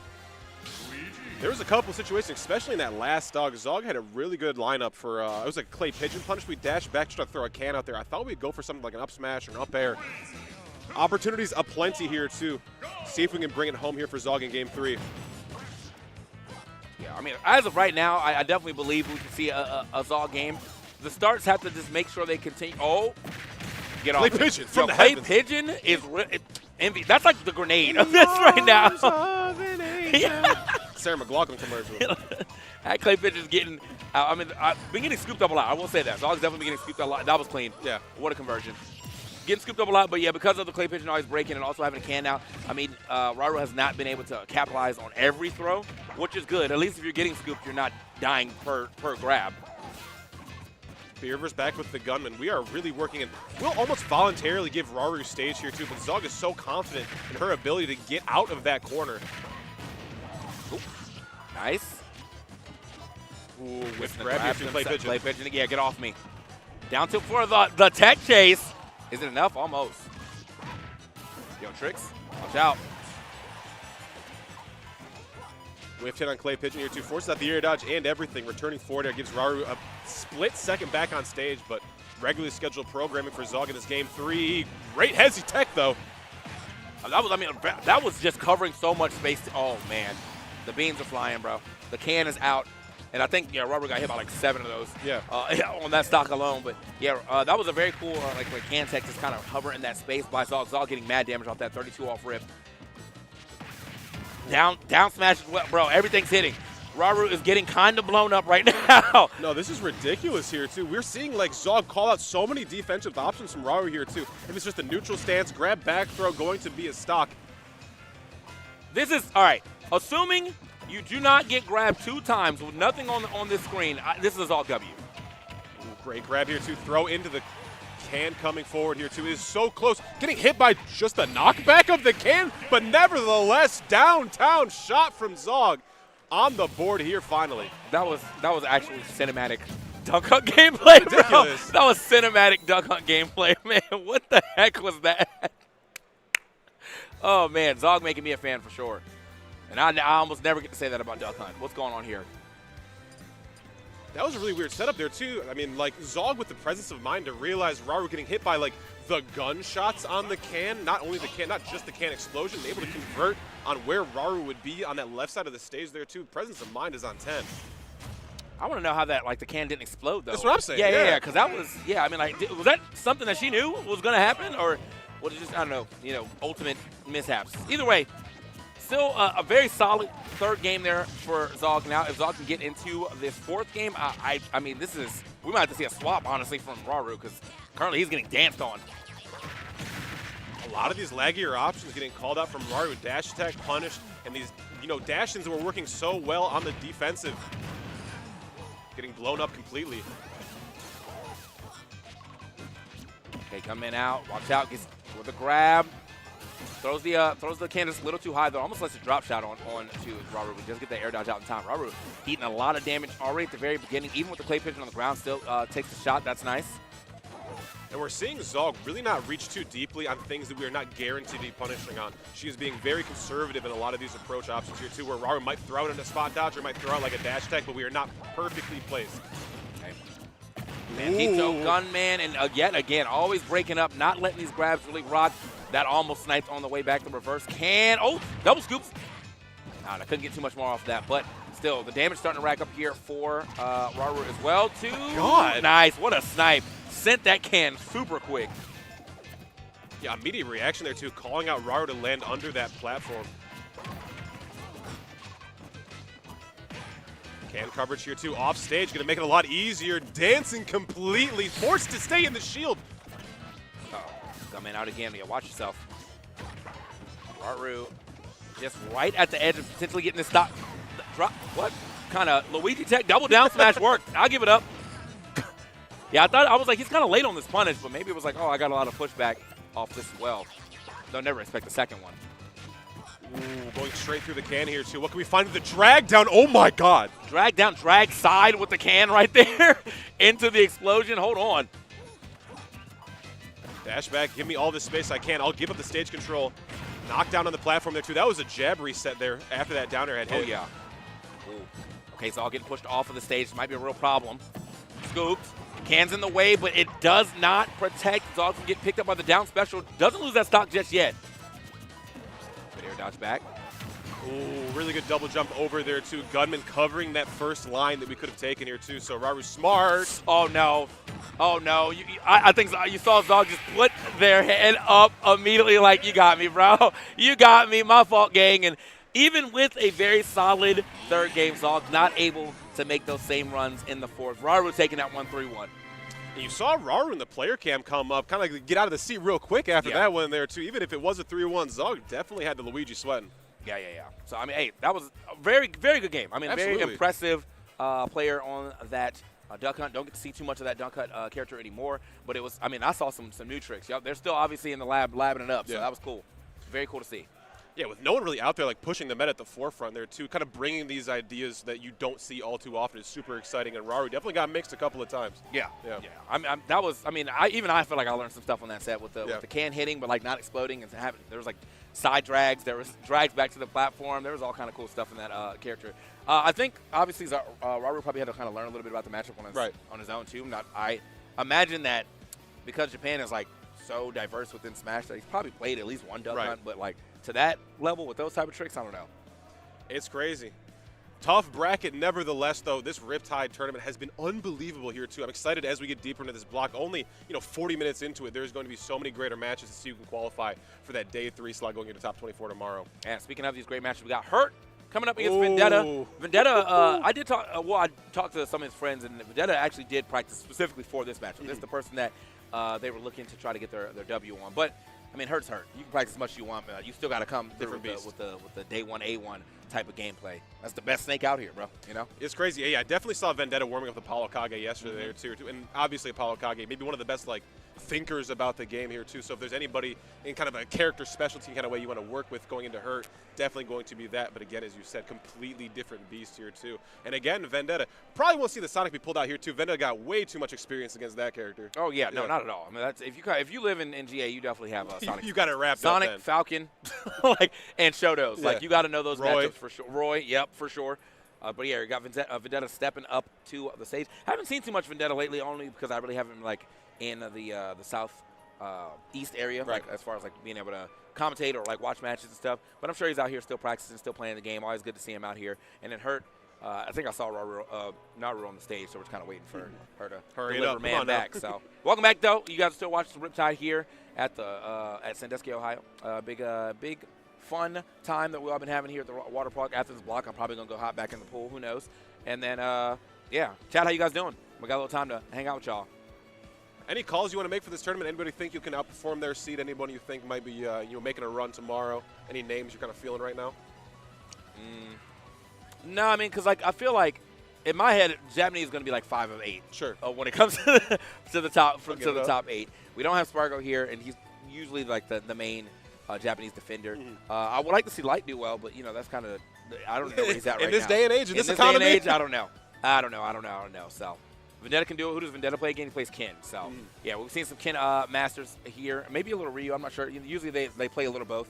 But I'm not sure if he's actually doing that. Yeah. I just know that he does have a Ken for sure. Got all of them. Yeah. If you play one, you damn near play them all. This weekend, though, I'm really feeling like, I don't know, bro. I got a weird feeling in my stomach Zachary might do something. It's been a while. I feel like we have not seen Zachary, at least in the States and all too recently, especially with, like, Akola faltering a little bit earlier here, too. Could maybe open up the path for, the old Japanese guard at this point kind of come through and defend. Yeah, I still, I mean, that's my Japanese go whenever it comes down to, like, I love when Zachary shows up to an event because he doesn't show up to all of them like he used to, right? But, he had that stint with Pokemon Unite, and then he kind of came back, like, kind of loosely, but he came back and he was popping off with Pit of all characters, which was like, all right, bro, we'll never see another Pit play at this level. Now, he does have, like, a Joker. He's got a Rob. He's got quite a plethora of characters. I'm sure he has Game Watch as well, too. Don't we all? Hey, don't we all? So, hey, the Sora. Wait, when did he play that? Oh, man, I missed that. Okay, my fault, gang. Dang. Oh, week 1. Come on. Bro's bringing up the week 1. Everybody was playing it. But that is insane, though. No other results. Yeah, no, that is kind of insane, though, because, yeah, Sora, like, came out, and everybody and their mother was like, bro, that's my main. I'm playing that. You cannot stop me from playing Sora. And then they were like, yeah, actually, the Sora character kind of, I don't know. Man. Let me hit you with something here, though. You think Hurt's like the drippiest Japanese player? You're a very stylish man yourself here, too. You think Hurt puts that on? I mean, I remember, I think some of the first few times he had one of the nicest jackets I think I've ever seen. I'm pretty sure it was like a Foxhound like Snake jacket. So he really vibed with Snake for real.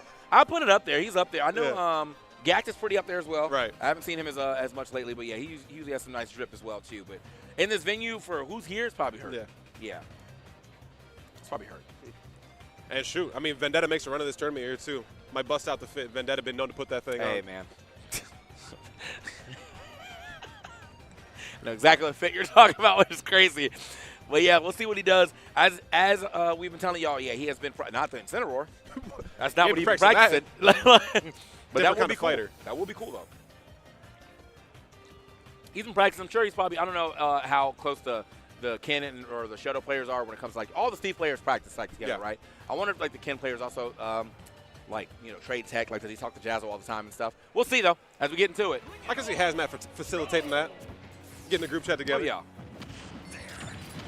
Show us something, though, man. We got to see what he can do. He said he's been practicing. Currently, he's across the stage, still getting hit by 3-second grenades, but it's all part of the process. Yeah, it's going to be interesting here on PS2. A really big open ground to kind of run on here, too, so Hurt going to really have an entire playground between him and Vendetta with all of these grenades, all of these C4s really taking up that space. Yeah. hasn't been able to get much going. And again, I think when it comes to these matchups too, I mean, clearly you don't just fight the Shotos, right? You wanting to fight the Shotos as a character that, oh wait, that dash back did a lot, but oh my God. Are we going down there? Tries to go for the reverse, yeah, but doesn't go down there fast enough to try to line that up. You know, the fake really good there, too. Forced Hurt to get off the ledge immediately. Kind of back in this neutral stance. That's trying to press while Hurt is in that corner with that real estate disadvantage. Ooh, nothing to come for it. Yep. I was going to say good timing on getting up to that grenade, but forgot the second Oh! The down airs are finding the marks, though. Right back in it. Maybe that's one of the things they probably called out. Hurt likes to try to go high for recovery. Honestly, every snake's probably going to want to go high because you get the momentum out of doing double jump into up B like that. But he's been calling that out before he gets out of range. That's nice. B-Reverse back onto this platform here, too. B-Reverse, another thing you can kind of, let fly when you're going up above that ledge. Crescent trying to break that shield, but Hurt smart to just get out of dodge completely. You're back on the other side. Trying to do it again, a little back air action. Gotta get this landing here, too, though. Focus coming through really well. An option we're going to click a plenty of times. Not many multi-hits in that kit of Snake to kind of break up that landing. Bro is dancing, though. Definitely trying to find his way back into some damage. Ooh, stuck. Okay, good get-up attacks, for sure. Trying to get his way back in here. Does not get tricked by the C4 this time around. Ooh, the jump out again there, too. Vendetta hunting for that up air could have led into Shoyu or something for a further punish. Double jump used again here, too. Such a vital resource. Neither of these characters, as the ledge situation comes to pass again. Oh, very risky roll right there from Vendetta, but no, nice to go for it anyway. Hurt definitely set that up, and I bet you he was like, he won't go for that option. And yeah, Vendetta was like, you know what? I'll go for the unexpected. Or I go for the expected, I guess. Down air going to lead into a focus, getting canceled off, but the cross-up called out immediately by this forward tilt. Slow and Steady seems to be winning the race here for Hurt. We're not seeing the same aggression that we saw versus that Belmont player a little bit earlier, but again, it just will come in droves. Yeah. You can see Vendetta looking like he's getting a little frustrated in this player cam. Line in the sand here, too. You can't jump in that platform. You can't do any of those approaching aerials you might want to do because things like that will happen. Okay. Damn. That's, so unfortunate. I mean, that would rattle me for sure. You got all the hits you need except for the last one, and really don't have a way to kind of KO off the top, at least from the air. So it has to be like a shorty or like an up smash. Ooh, wow. Good pressure on that. Okay. There we go. The back air kind of seals the deal. Now, do we have enough? We have to find some crazy combination with no grenades on the field, though. Yeah, and you see her immediately expecting that. Really playing this air-to-ground game, forcing Vendetta to be the one to start in the sky. 147, the dash attack is going to be good for Hurt. Yeah, go ahead and power through. Oh, he didn't dash. That's unfortunate. Drops like a rock up there. Feeling a little upset with himself on that, and I get that. Yeah, you definitely did the right idea of focusing through, but not getting the dash after, unfortunate. Mm-hmm. With especially how, Hurt will do no damage and then 80-90. Hurt will do no damage and 70-60. So the way that Vendetta kind of had to fight that one tooth and nail, really nose to the grindstone to bring that one back to a last stock situation. I understand the frustration you are going through on that stage. Any situation, especially on Ken, and now Ryu here, could steal out of stock. I mean, with the way that those short U's are working, this might be better for him for sure, right? I believe that. You lose a little bit of speed, but you have some I'd say easier / better confirms to work with this time around. So hopefully this works out. Also, Shotgun Etsu, better fireball. See how this goes.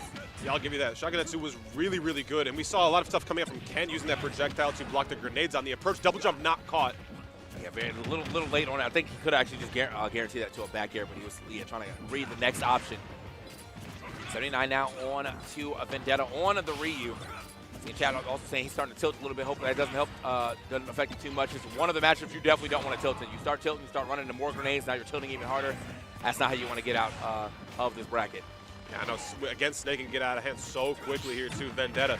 This opening of this second game, I should say, going much better than the first. Ooh, the Hezi. Focus and everything to get back. Beautiful recovery. Sakuretsu also to get back onto the screen. Aggressive recovery from the ledge. Now just another big chase down. I think I would like it, Vendetta. So when we're doing that part where, obviously Hurt's going to fly away, let's get under him.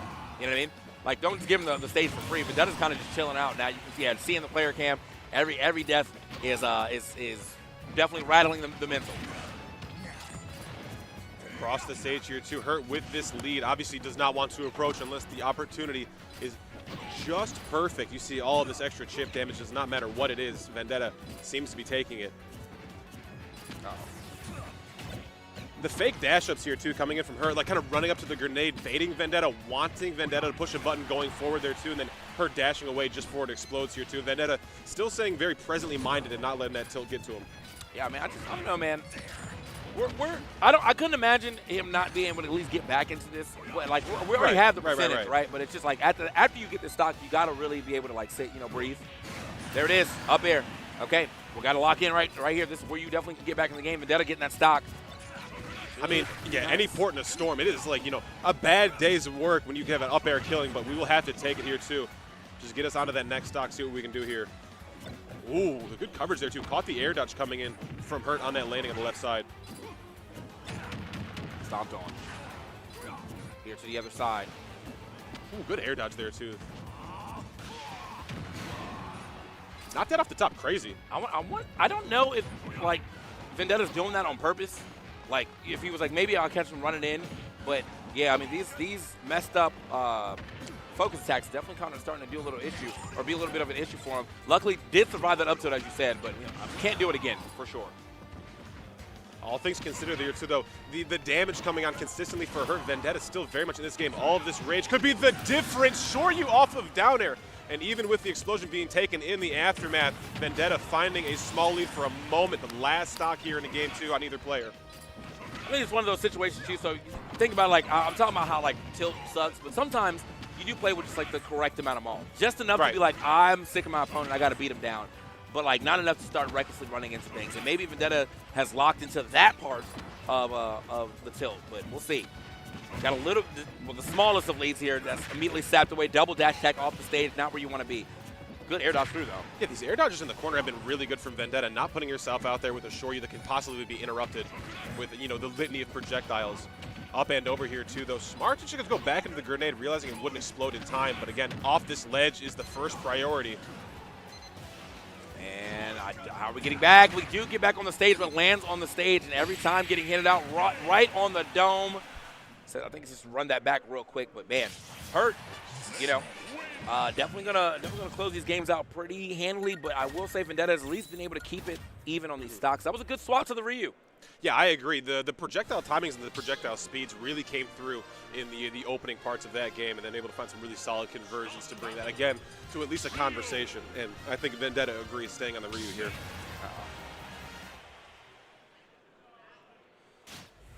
It got close. It got really close in the end of that second stock there in game 2. Vendetta definitely had that small lead, as you were saying, but again, Hurt turns on that gas, as has been known to do. Yeah, keeping the Ryu. I mean, I'm definitely more of agreement with this character than the Kin. You lose a little speed, as I said, but I do feel like finding those confirms with the Shoryu and it being just one hit, it's a lot easier for you to hope that takes the stock instead of getting 3 and then a grenade going off. And that's major in this. Definitely getting a lot of uses out this fireball as well, too. Ooh. To the other side. Cross up here, too. Still using that, Hadouken. Cover everything we need. These projectiles or grenades, at least from the long range, are not doing all too much. It's only when we kind of find them on the ground or in that CQC situation where Hurt is getting a lot of money for it. Oh, great chase down there, too. Down tilt Shoryu catching air dodge away from Hurt. Vendetta, the biggest lead we've seen from this entire set thus far. Uh-oh. Dash attack. Yeah, this is. I mean, we have the lead, and we're still like upset about getting hit here. This is the part, bro. You got to just hold the lead and be happy with what you got, and really kind of like dig into it. But if you kind of let yourself get flustered whilst ahead, this is how the lead gets taken away from you. Oh, the maneuverability. Great shield coming in from Vendetta there, too. Hurt kills damn near everybody in this room in that ledge situation. Okay, 14% to the 48. This has definitely been nice for Vendetta, trying to get some Shakinetsus in the building, but there it is again. Starting to get a couple more hits here. I like that. And you're seeing Vendetta very happy to take the small punishes here, too. Has not really reached too deep into the cookie jar when you see Hurt going like up in the air, trying to get like a raw Shoryu, something like that. Smart get-up attack. Ooh. Double dash. Damn, Tatsu not going to get anything there for that dash tag. Going the other way, nice. Okay, getting the crawl out and under. Boom. And sends them packing. There we go. Now it's the first lead, first kind of solid lead I think Vendetta's been able to get. But are we going to be able to hold this lead for a bit? You know, at 82, I think it's like maybe for you specifically, probably an up tilt after the next hit we'll be able to do it. So he's got to look out for that. And unfortunately, we're right there. Dash attack off the stage every time. Tough. Tatsu going to die for it. Got to catch this landing here, too. Trying to back air, seeing if Hurt would retreat to that platform, at least on the inner side of it. No, Hurt just takes the complete passive route. Grenade actually going to help Vendetta there, too. A little bit more knockback for Hurt. Throwing a couple more. Ooh, double jump used there. That was really smart. Focus going to get broken. One of the few multi-hits in Hurt's toolkit. Air dodge again. That has been a lifesaver for us.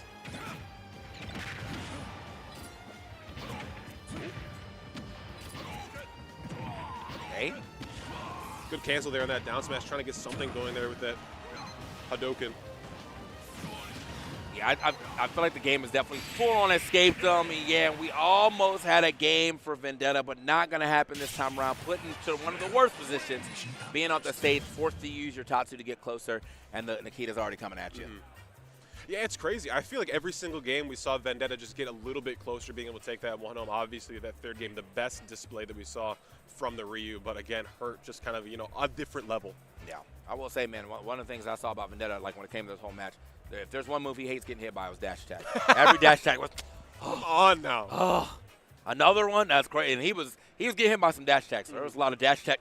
Oh, like, bro, that joke was killing me. But, hey, it is what it is. That definitely looks like a hard matchup. Yeah, you know what I mean? absolutely. Like, you're even with the Shakunetsu, like, the grenade just invalidates a whole fireball right there. So when he does get a Shakunetsu hit, that's great.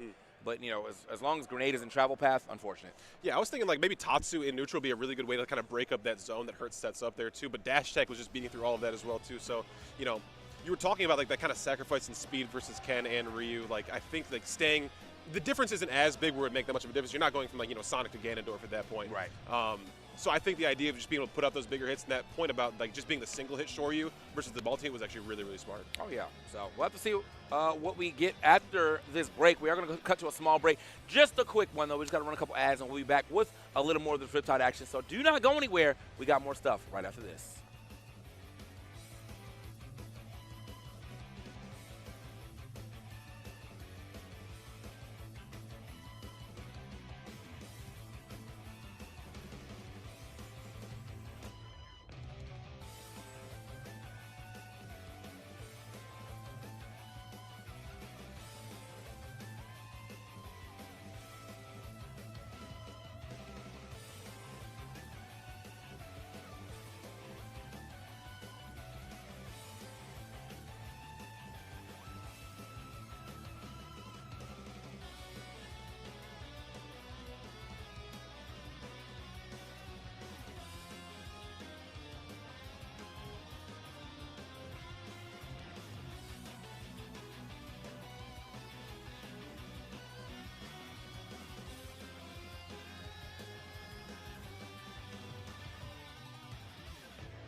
Hey, we are back, and we have more matches for you. I didn't lie. I told you we're coming back from a small break, and we will have matches. And guess what? We got a banger right ahead of us. We had 2 bangers, actually, but we had to move one back because I think they're taking a little bit. Currently, we got Hurt, and we got Kurama, and after that, we'll have Raru stepping back up to play the winner of, well, I'm gonna just wait. I'm hoping it's one of a certain person I want to see, but I'm gonna wait. So Come anyway, back next week. Yeah, come Dragon back Ball next Z. week.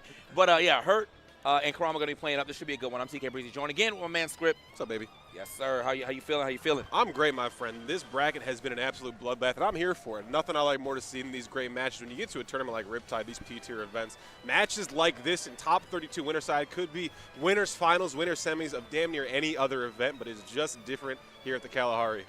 Yeah, I mean, dude, something about it. A P-tier here with everybody showing up. They came to the water park, you know what I'm saying? And they're trying to not drown in the water park or pools. And I think we've at least got out of pools, right? So at least we did 1 or 2. That's a battle in of itself. Yeah. All right. Yeah, 2 players we've already seen win on this stream already. Both players really dominant, and I really liked how Kurama was just super, super strong versus the hero player we saw them against. Actually, Chugs, yeah. A little bit of research on this one. These 2 players have never played before. Hurt has played damn near every other Mario player of note in North America besides, Big Dog. Okay, let's go. I mean, like, I want to see if he's ready to get hit with some forward airs that he may not expect to be coming out, but what? Definitely a big mistake. Come on now. Yeah. And, all right, and that gets punished on the get up as well, too. 40% off of kind of errant up B. Now with the ledge shoot, that's definitely not where you want to be. Cannot get back to solid ground. Finally finds it. It's crazy. Kind of just back to regularly scheduled programming from the last set that we saw. Dash attack is the entree. Did really well versus Vendetta here into Kurama kind of getting mixed by this, zone breaking option. Yeah. See my man definitely trying to finally gets a grab here. Oh, the re-grab is clean. The re-grab is clean. Probably didn't have enough hits done yet just to start getting the actual up beats or up airs to hit. And so I was like, let me get this re-grab instead. Unfortunately, though, still gets pushed off the stage with the next grenade. And it's crazy, too. This dash attack just beating out everything that Mario wants to do in that, medium range. Kurama's so good at that dash-in, dash-out gameplay, able to find that grab. You see it right there, too. Just that short hop forward with that up air. Finally going to find the approach. We're looking for huge opener dead off the top. Oh, actually, I did not expect that one to reach and not have a grenade involved there. But I think Hurt maybe also didn't want to pull a grenade. Man, that was a grab. Yeah. That was supposed to be a grab, but no, unfortunately, had the grenade already in hand. There's the grab. He's been getting a lot. Bro is empty hopping. Oh, he had a grenade in his hand. I bet money he's about to go crazy for another up air, forward air. And you saw the grenade go tossed up, so you know what time it was. Fireball's up and over here, too. I'm liking the full hop gameplay just to get this fireball over that grenade. Just keep the pressure online. Obviously, grenade a lot more versatile of a tool, but we just got to send, return fire. Yeah. Uh-oh. Scoop. My God. Is going to be enough, and we should be able to drift back. Yep, there it is. Right back on stage. Got 57% to his name on the second stock, but I mean, these are some hot starts. You can definitely tell Kurama is mixing Hurt perfectly. Hurt definitely trying to use this, the panic option. Let me hit the B button because I'm in disadvantage. And so far, Kurama's been able to get around quite a bit of that. Well, getting around all of these explosives as well there, too. Beautiful short hop fade back to avoid the exploding C4 that was on the ground here, too. Now firmly in the lead here. I'm loving the way Kurama playing out of this short hop. All of these approaches on a tall character like Snake, you can hit those crazy up airs. Ooh, cross up caught out there, too. Hurt finally going to get an advantage, at least in the stage positioning. Okay, back air action, sent away, but still here on the other side. It's going to be a fourth throw. I thought maybe he was trying to get a little down throw mix. Not yet, though. Ooh, the wall jump was good, but also what a call out from Hurt. No one's like, you're not coming back to the stage right here at least. So the double jump going to get scouted after the wall jump. Hurt has slowed this thing down to a crawl for sure. Yeah, need to. Finally crawled this game back to really close in percents. Besides those 2 really big openings, Kurama not getting really cute with anything. Yeah. Not going to go for any down air, up air situations, just getting the raw damage off up air, up B. Okay. The weight there on the up air was crazy. No extension, but further follow-up, weak forward air. We're going for another. Definitely try to find another one. Oh, wait. He's still getting chased down. The air dodge away is not going to be what you want. Yeah, going to go high for this recovery one more time, but watch out. We got the flood. Force him to go to the platform. We got quite a bit of damage already off of these exchanges alone. Left to right, 127. It's an up smash away. They're over for the cross up. Nothing going to come from the ledge situation. Dash tag, once again, the only thing that's really giving Hurt any space to really breathe here. Oh, no. This is bad. This is really bad. Okay. Whoa, Hurt. Oh, my God.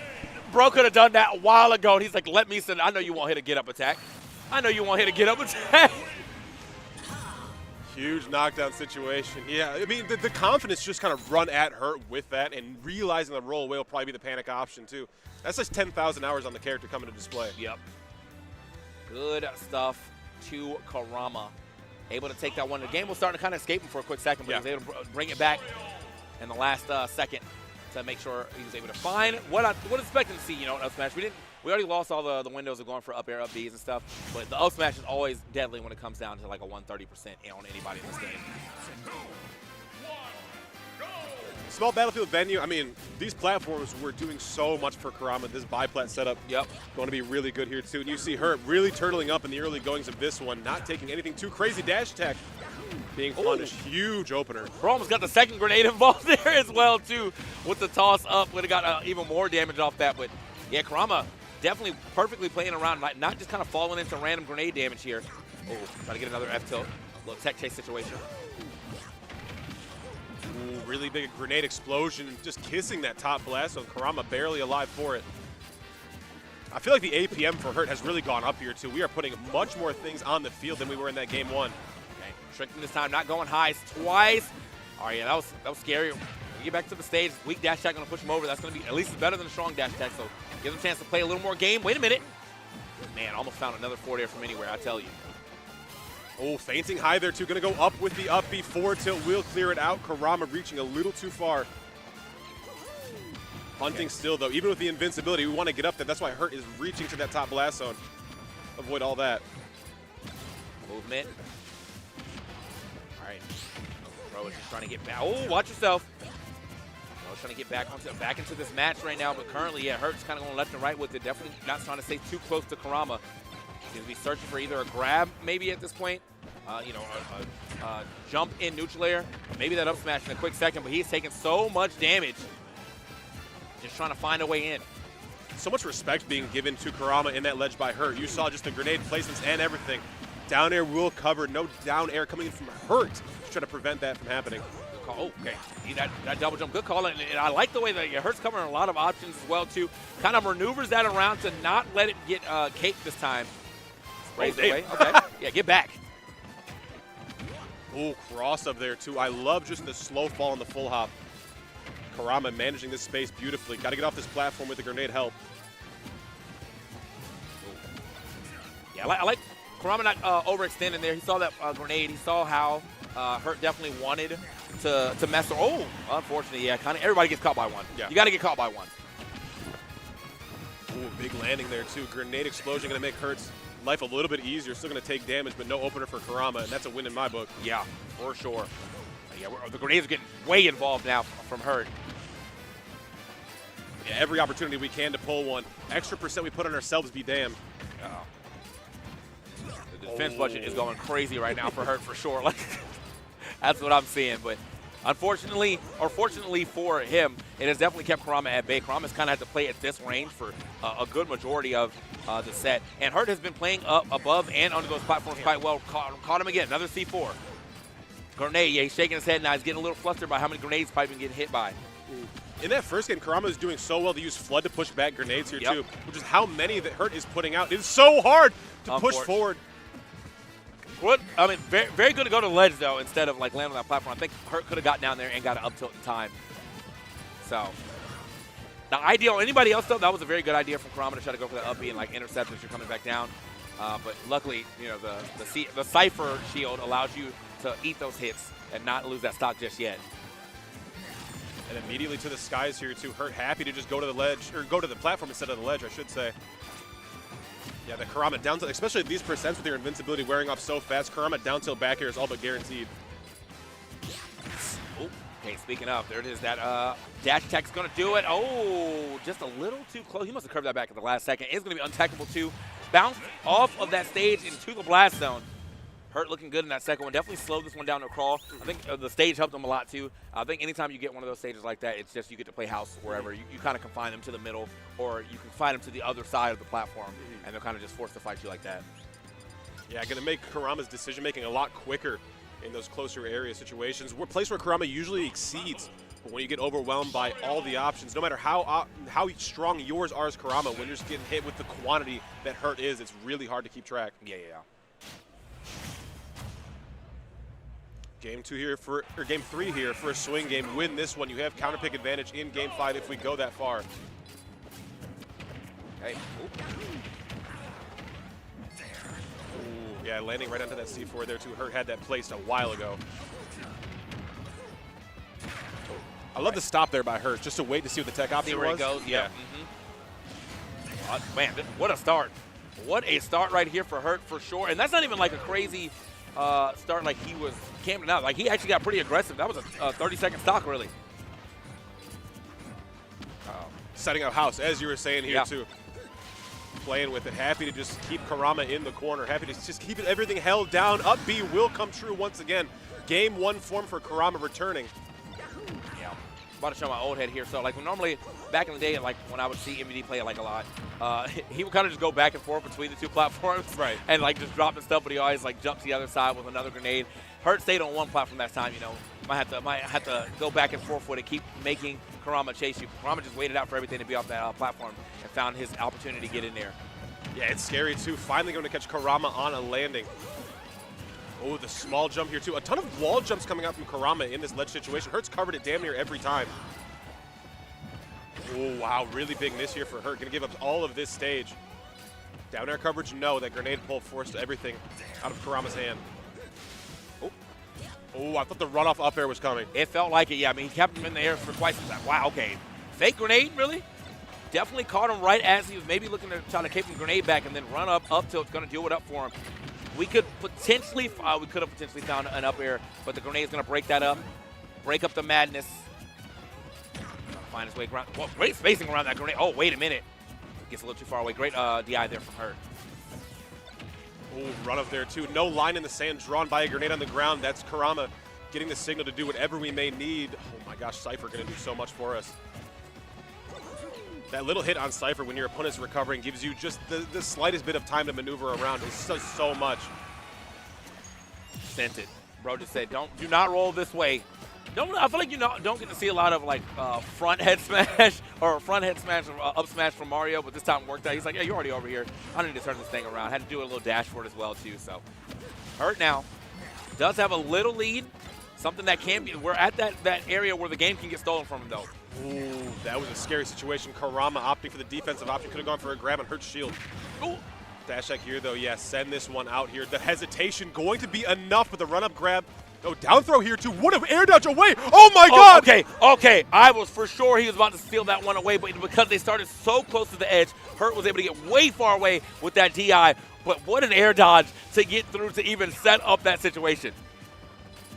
Crazy reaction in the defense there too. Grenade in hand. So smart for Kurama to just stand tall and shield raising. Hurt was looking for a roll away option, not a grab. Just the juggling act here from Hurt. All of these grenades in line. We can't keep pulling Flood versus these grenades. Hurt's find a lot of for it. Back air coverage. Oh, can't get up there far. Oh my God! The force smash! Bro caught him on the way down. He's like, I know you wouldn't be expecting this. And honestly, who did? That was the first one he threw out the entirety of this set. Let's go, Kurama. What a find there, too. Having to pull every single thing, every single trick out of the bag here, too. Kurama letting it all hang out and able to take that game 3. Bro, I can't. Yeah, what a way to go ahead and end this set. Hurt said, hold on, let me tap into some more music real quick. Probably just listening to Snake Eater on repeat. Climbing that ladder, just gotta keep going. Dude, I mean, he has to fight like tooth and nail to find his openings, but when he does, Kurama has been maximizing them so well. That is how you deal with that back air, just to set up a situation where you pushed him way too far away, was super close to finding that second one, bailed out, still found a spot to go ahead and get that clean punish. And it's crazy, too, Kurama not letting that rip the entire set thus far, like you were saying. Yeah. They were coming together so many times, just right in each other's faces. The first time we're really seeing it get cashed in for a huge payoff in a Game 3. All right, now, do we get into a Game 5 situation now? I pray for it. Yeah, I mean, like, with the way the set is going, Very exciting set that we've been having. Almost all of our sets, well, honestly, every single one of our sets so far has been pretty much a banger, even if they go in the way of 3-0. But this one is, a real barn burner. Oh my gosh, the dash back game there too. Kurama picking the perfect timing to avoid a dash attack. Been the main option for Hurt in this ledge situation, if it's not grenade. Yeah, so much respect being given. You have a lot of stage to work with here too, though. So kind of when we're kind of one player on either side, Kurama can kind of dash around these grenades and all these options. Oh yeah. Check the movement though. Out the way again. Hurt. It's here all the way on the other side. 26% is all that has been able to put onto him. The grenade game is going absolutely insane. Jump from the ledge. He definitely called it out, but no, the second hit is still going to register. Can we get through? Can't get through. Cut off the option. Very good, Nikita. And it's crazy. I feel like that first stock for Hurt is a complete opposite stock than we saw to open up that Game 3, where Hurt really blitzed in that opening of Game 3. A real slow, methodical stock here. Yeah. I'm wondering what, if we don't get the W here, do we just go back here for the 5th game, or is there another option he might try to pick? Obviously, going to want to try to keep the platforms involved, right? Low key, with the way that Hurt's been playing these biplats, like it's not really the major advantage you're used to seeing Mario get on these stages. Mm-hmm. Yeah, and this circle cam game plan seems to be coming through a little bit stronger than we were seeing in the previous games here. Hurt happy to dance between these platforms. Reset, no, not going to go any further. Very smart. Grenade came out early. Okay. So I was thinking, profusely about how to finally get some type of stock here, but it's just kind of taking a little bit of time. 95 here on to Hurt. That is good damage, but I won't say it's good enough damage to find a stock unless it's like a really good F smash here at the ledge. 110 though, that's a little more dangerous. Just down throw for it. Grenade going to break up any further punish. Kurama not going to find anything guaranteed off of it, but the landing caught once again. If there's one thing Kurama's been able to rely on this entire set, is catching Hurt landing really, really close. Oh, hitting the grenade. Maybe thought he had a true combo this time around. I'm surprised he did not see that. He just ran straight at it. I mean, I feel like I still saw it blinking. You know what I mean? It wasn't even on the stage long enough. But no, run straight up on to the C4. Now he loses that stock in a way where he probably could have used that rage to find himself a good opportunity to take a stock early. And the run and reckless abandon here too. Will it work out? My goodness, the Z drop on the grenade as well too, but Hurt maneuvering so well, getting that shield up immediately. It's crazy. These interrupts on grenades are just killing Kurama this entire time. Hurt putting out all of these options just really interrupt anything. Oh. Okay, I'm out of there. Watch yourself. Ooh, really good fight back there. I thought back air would definitely come through for Hurt to hit. Hurt now looking for, ooh! Okay, I thought we were definitely going to try to drop that back air, maybe even a neutral air, right as he grabbed the ledge for the 2-frame, set up the situation again. Hurt double back air, though.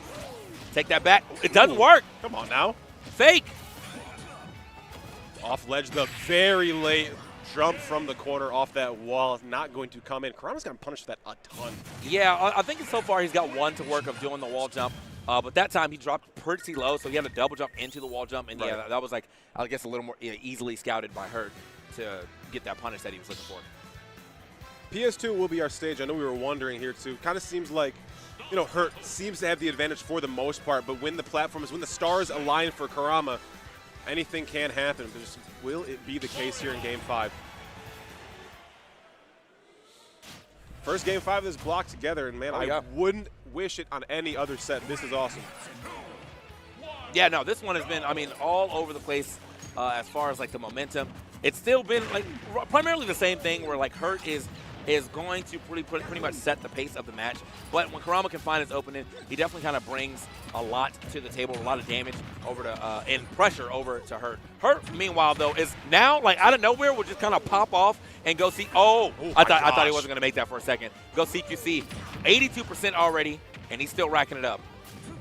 Weak hit near there, drop down back air. Hurt again, able to maneuver so minutely. These micro interactions on the turnarounds from pulling out grenade around Kurama, just making it that much harder to pin this character down in the air. Oh, the run down. Whenever Kurama kind of sees that red in his eyes and just runs straight at the opponent, I pull my breath every time. Oh, early, wow. Ooh, turnaround on the up tilt there too. Kurama trying to get every last inch of punish out of that situation. Uh-oh. All right, Kurama, 178. That was a crazy air dodge for him to get through, and honestly, I feel like he would have turned that into a stock somehow. That down tilt to a couple up airs, up B maybe. Fortunately, though, 190. I mean, this is a definitely a very, very hurt stock. I think at this point in time, he might. Oh, attack, man. Yeah. The roll on dash attack not being punished. There's no grenades to interrupt any of this. Just throws him off the stage real quick. Back air is going to go ahead and push him back off the stage again. Oh, Still my can't make it gosh. happen. Oh, and he misses the ledge. Look at it. He's like, all right. on Like, he's got me, bro. Got me indeed. Oh my gosh, looking for everything. Had Hurt at the perfect distance for a forward smash there too, but grabbing the wrong way. Another grab going to come through here too. We're finding a ton more of these than we were finding in the previous Hurt wins.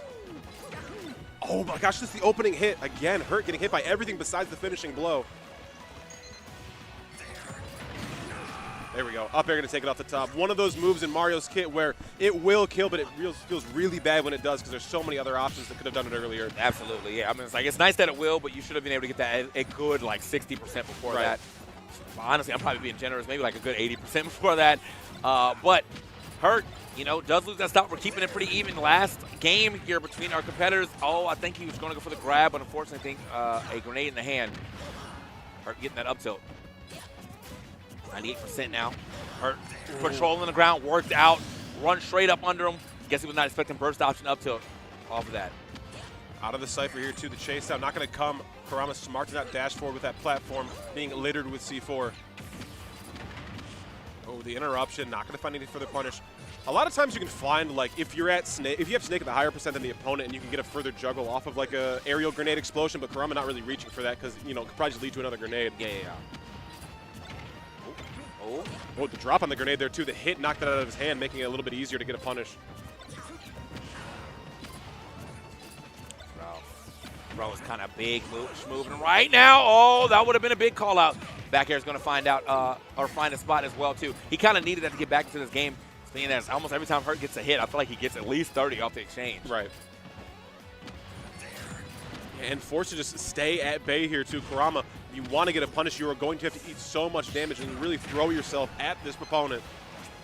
Oh, okay, managed to find his way through, but yeah, we're living on borrowed time. 98%. Hurt's got the rage. That was a good roll through. Still covered, though, by the grenades. And he is exploding. Demolition here on the left side of the stage. Kurama just running into every grenade imaginable. Yeah, it will take a Herculean effort to bring this game back into a conversation of Kurama being able to take this one. But, Kurama, we were talking, one of the highest X-Factor players that we've probably ever seen in this Ultimate meta. If anyone could do it, it could be this Mario. Yeah. I mean, you can, fourth throw, you can see where Hurt is standing to. He's definitely trying to line up you land on the platform. You're not, oh! What? Crazy. That was so crazy. Where did that explosion come from? Hurt sealing the deal. The forward, so he must have had a grenade in his hand, and off of that, boom, explosions into the skies, into the blast zone. 3-2 for Hurt. Great game indeed. What a poetic way for it to finish as well there, too. I think the thing that was like the real boon for Kurama was having those grenades be picked up mid-combo or mid-extension where against like 99% of the rest of the cast in this game, it is going to be a stock or more percent. But when it comes to Snake and that character can interrupt you in damn near every situation, Kurama just cannot get it done. Yeah, I think, look, man, you know what? You put up a great fight, though. Absolutely. Still up on the stage right now. It's kind of probably contemplating. It's just I think Hurt was able to really, like, stop your – I guess the momentum we know him to usually have with the amount of grenades that we were seeing, bro. Like, he was able to just cover, like, a whole side of the stage for, like, a good 5 seconds. That's 5 seconds of gameplay you can't play. You're just waiting out. Then he gets to set it all up again. Like, you really had to find your little bit of a window and turn that into, like, the greatest stock ever. Yeah. It just, like, it was like an overload, a sensory overload onto Kurama. You had to put out FLUDD so much. There was so much cape, and you had to do so many unique things at the ledge that you really had no, like, brain space left for your punish game. Yeah, not at all. So, with that, I mean, we're going to see, I guess Kurama have to, like, make his way through the loser side of things. And then when we keep it moving, I think we have Raru now stepping back up. And unfortunately, I was wanting the PW, but Peep did not make it. No offense to this player Toon, I think this is. But yeah, there it is. Raru versus Toon coming up. But I love me some Peep nut, man. Yeah. Love me some Peep. Production lied to us. Production said, Production they said it was possible. They said no, they said he won the timeout. No, he won the timeout in the fourth game. Oh, they were going to a fifth game. Okay. Oh, man. Yeah. No, ridiculous set. Ridiculous set to get to this point. Toon taking a Game 5 set. We're in Game 4. There was a 2-stock on either player timeout, something I think, rarer than winning the tournament. I've never seen that. Oh, yeah. Yeah, no, that was Dude, like, what the heck, man? Like, I'm still thinking about that last set, though, man. Like, I'm still in it. Like, just, I saw some shades of greatness. Yeah, Mario just, I feel like there's some times where Mario obviously is a very scary character to play against, but then I've seen times with multiple characters, usually with Steve, though, where, like, Mario is just not allowed to ever start the offense because Steve is just running the – it usually is block, block, block, go over the block with the cart, anvil down, back air, repeat, and then Mario's like, what do I do about this, brother? I took 60. Yeah, what do I do about this? So, yeah, I don't know. Yeah, we'll have to see how this goes as we rock, paper, scissors it up, get everything going. And then, yeah, it's going to be Mario, the other Mario, bro, Luigi versus Steve. Which I expect to see Steve definitely trying to avoid ever getting grabbed. That's what you want to do. 100%. But I think Luigi's are getting a lot better at finding even just a straight hit and then getting a lot off of that instead of needing the grab to, like, start it up, you know? Yeah. It'd be interesting here, too. Raru, one of the main people who's been able to take down the laundry list of Steve players that appear in Japan. Excited to see what kind of Toon can bring to the table. Someone who in the past, 6 months, especially ever since CEO, has done really, really good things here in America when we see these tournaments pop up, and Toon is in the presence. Excited to see the first matchup, no American on screen. No American. Yeah, no Americans. This will be Chile versus Japan. That's nice, though. I mean, look, regardless how many Americans are in this tournament, when it comes to the top players, when it comes to these events right here, usually the player that you see from the other region is a top player. Right. So. No scrubs are flying out. No busters. We'll see what we got. I mean, maybe there are some busters we never hear about them, but because they're busters. Yeah, Luigi locked in here too. Steve coming in for Toon, and as you were saying a little bit earlier, the Steve players, just the tight-knitted community of what they would produce on this character is unlike anything we've seen from any other character's meta. Pair that with a character as tuned as Steve is, you are in for a bad time. Okay, here we go. We got, this character is always pretty insane, but if you're able to kind of shut him down early, oh man, I was about to be like, let's go to the next game. Let's just go to the next game. Over, bro. I don't want to see you for this. But yeah, as I was saying, I'm expecting to see Raru get a lot of damage just off of kind of straight hits. If he can find his way under Steve and get a punish, you'll probably see a lot of like up air, forward air, up air, back air maybe. Oh, yo, conceal the block. Yeah, that's crazy. Oh, don't mind this glowing block here. I got it on the tuck. Don't worry about it. I always keep it on me.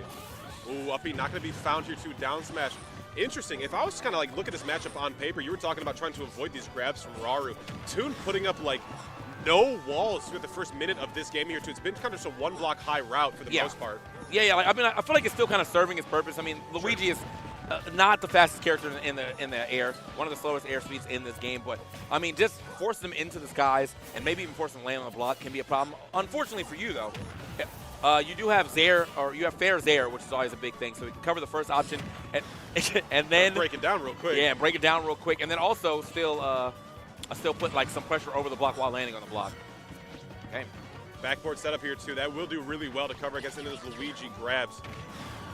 Quick nair there too, setting super high. The chase down there too. Not gonna let it rip on an up smash, but the air dodge called out nevertheless.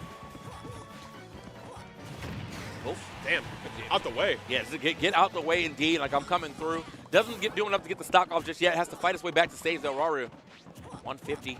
Which could work out in his favor if he. Oh, can he? The Zaire. I wonder if he needed that to extend to try to go for the actual up B. But I like the fact that he was able to get 59 off that rip. Uh-oh. Goodbye. Damn. Yes, sir. 56% before the grab there too. Will seal out your star.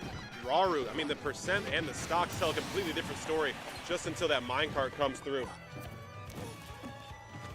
Ooh, roll on line here too. Raru able to call that one out. Not going to find a grab for it. Usually see a grab after that down tilt. Staying so close to Toon as well too. Raru very happy, kind of get in the grill of Steve and not let that mining come through. Hey. Oh, that's Shield chicken.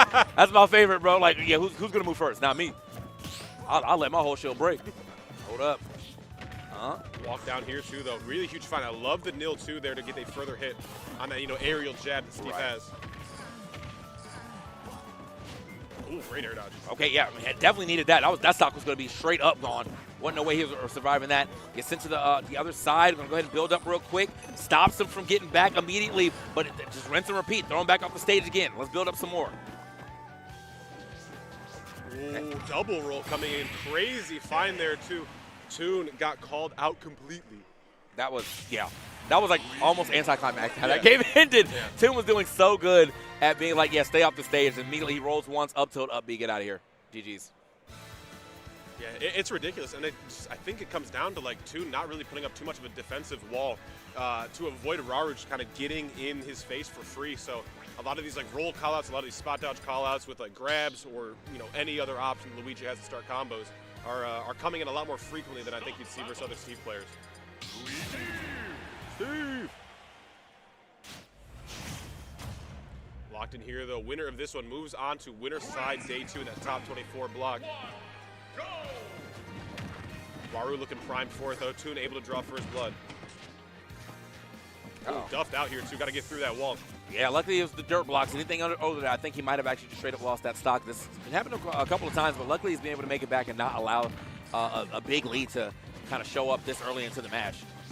Oh, roll behind. He called it, though. Yeah. He just didn't hit a button. Ooh, off stage forward here, trying to punish that no hitbox on the recovery.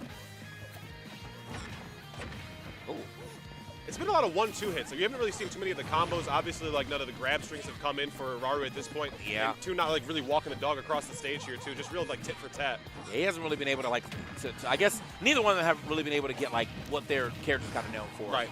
Steve hasn't really shut down Raru from really approaching, and then also finding like some walking dogs or some nail combos, and then Raru hasn't really been able to find like a grab combo or a major one. I know we got the nair dares in the middle of the stage in that first game, but that's about it. Everything else has been like 2 hits. Yeah, I think you said well. Like they're taking away their first option game plan. Neither of these players are letting the main thing that the opponent is known for be the thing to take stocks. Up throw on Steve, not what you'd be expecting. We'll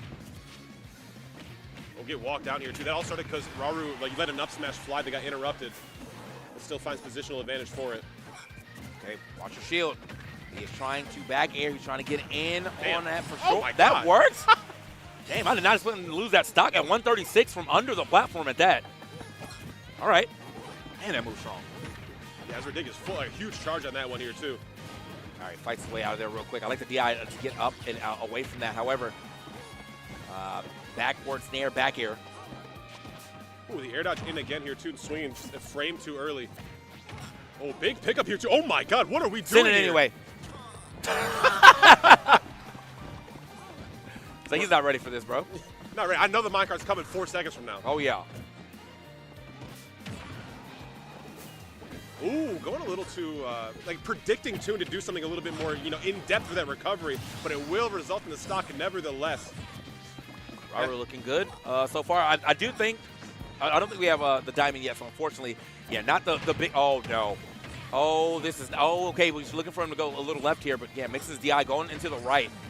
That's probably a little more uncharacteristic because you do expect somebody to be that close to the edge to try to get off the stage. Right. But yeah, that's kind of caught off Raru on that DI. Yeah, especially against a character like Luigi with 0 air mobility. Yep. Ooh, love the chase down there too. Could have reset if the tech was not had. Yeah, wall in line here too. Just the one high. Just wants to, almost begging Raru to come in here too. Really wants to scrap. Not a defensive game plan at all here for Toon. Oh, it finally worked. It was a good block for sure. Blocked his way back with the access to the stage, denied. And that's Toon getting a W. Man. Though, I mean, it feels to me that, Raru is definitely kind of on the, he's kind of running the game. But yeah, Toon found a very opportune spot to just steal it away. Yeah. Let me have that. I don't know if you feel this way, TK. I feel like this is a weird one. I feel like we've seen this matchup a lot, especially with Raru or Curiash going against the upper echelon Steves of the business. They're not really doing what's normally been done in this matchup if you look in the book. No, and both of them are probably scared of the other characters, so they have to play it a certain way. Steve is always going to force you to play the game in a different way, but one thing, you obviously don't want to get grabbed by Luigi, so Luigi now has to play the straight hit game. Yeah. And then on top of that, you don't want to just be jumping straight into Steve, because, if he gets a jump out of shield and air as a starter to his combos, you're probably taking a lot of damage too. Speaking of getting grabbed, does find one right there, right at the beginning, but only gets a back air off that. Yeah, it's been so weird. You're kind of forcing like Steve to play the game plan of the close quarters combat game, which can be played well, but against Raru, you're walking a tightrope to not fall into any of those huge punishes. Unanswered here, though, immediately. Toon up a creek with no paddle, 0 to death in less than 30. Okay. Damn. He said, I'm looking for a read for real, bro. Don't you air dodge down here at all. Scooped. Problem again here. We got to be watching these grabs. Luckily, I think he's already got the damage, so he's just taking the damage over here. Oh, my. Would have been a nice call out. Tries it again. Reset the situation. I love the hesitation from Toon there in the top corner, letting that down smash fly there, too. Just a couple of frames to mix up Raru in the recovery, but still keeping it on deck. Yeah, Raru's got this. Yeah, he's got this practice right now. Bro is desperately trying to get back to the stage. He left the stage at 1 or like 70. He came back at 135. Came back a new man. Yeah, came back a new I've man. changed. I've seen things you never want to see. Oh, man. Coverage here to the plunger seems to be the option we are choosing for the most part. I respect it. Backboard coming into play. No slam dunk on that one. Oh. Coming on the other side of that block, placing block and then immediately going for the approach on it too, maybe predicting Raru to run at, but no opening being given. Raru still winning that situation. Okay, no back air action. Speaking of back air action, tries it one more time. Oh, bad news here too. Just the rising there, still able to catch a call out. So many people have been punishing that aerial as we see the up B come out. Raru clinical in a 3-stock, but as I was going to say, in that rap Oculus set, and as we're seeing here in Raru versus Toon, exploiting Anvil like super hard. Oh, yeah. Yeah, no, we saw that in doubles, too, with a lot against Akola. He was dropping a lot of anvils and getting reflected by Fox and Wolf a lot in their set. But, no, this is crazy, man. I'm liking to see that people are actually kind of like finding their counterplay around Anvil and getting in there before. Normally, it's, it's Anvil back air. So getting in there before the back air comes out is super nice. So Raru, though, 3-stock, insane. I mean, I feel like that match went in a way that I didn't even realize he got 3-stock until the end.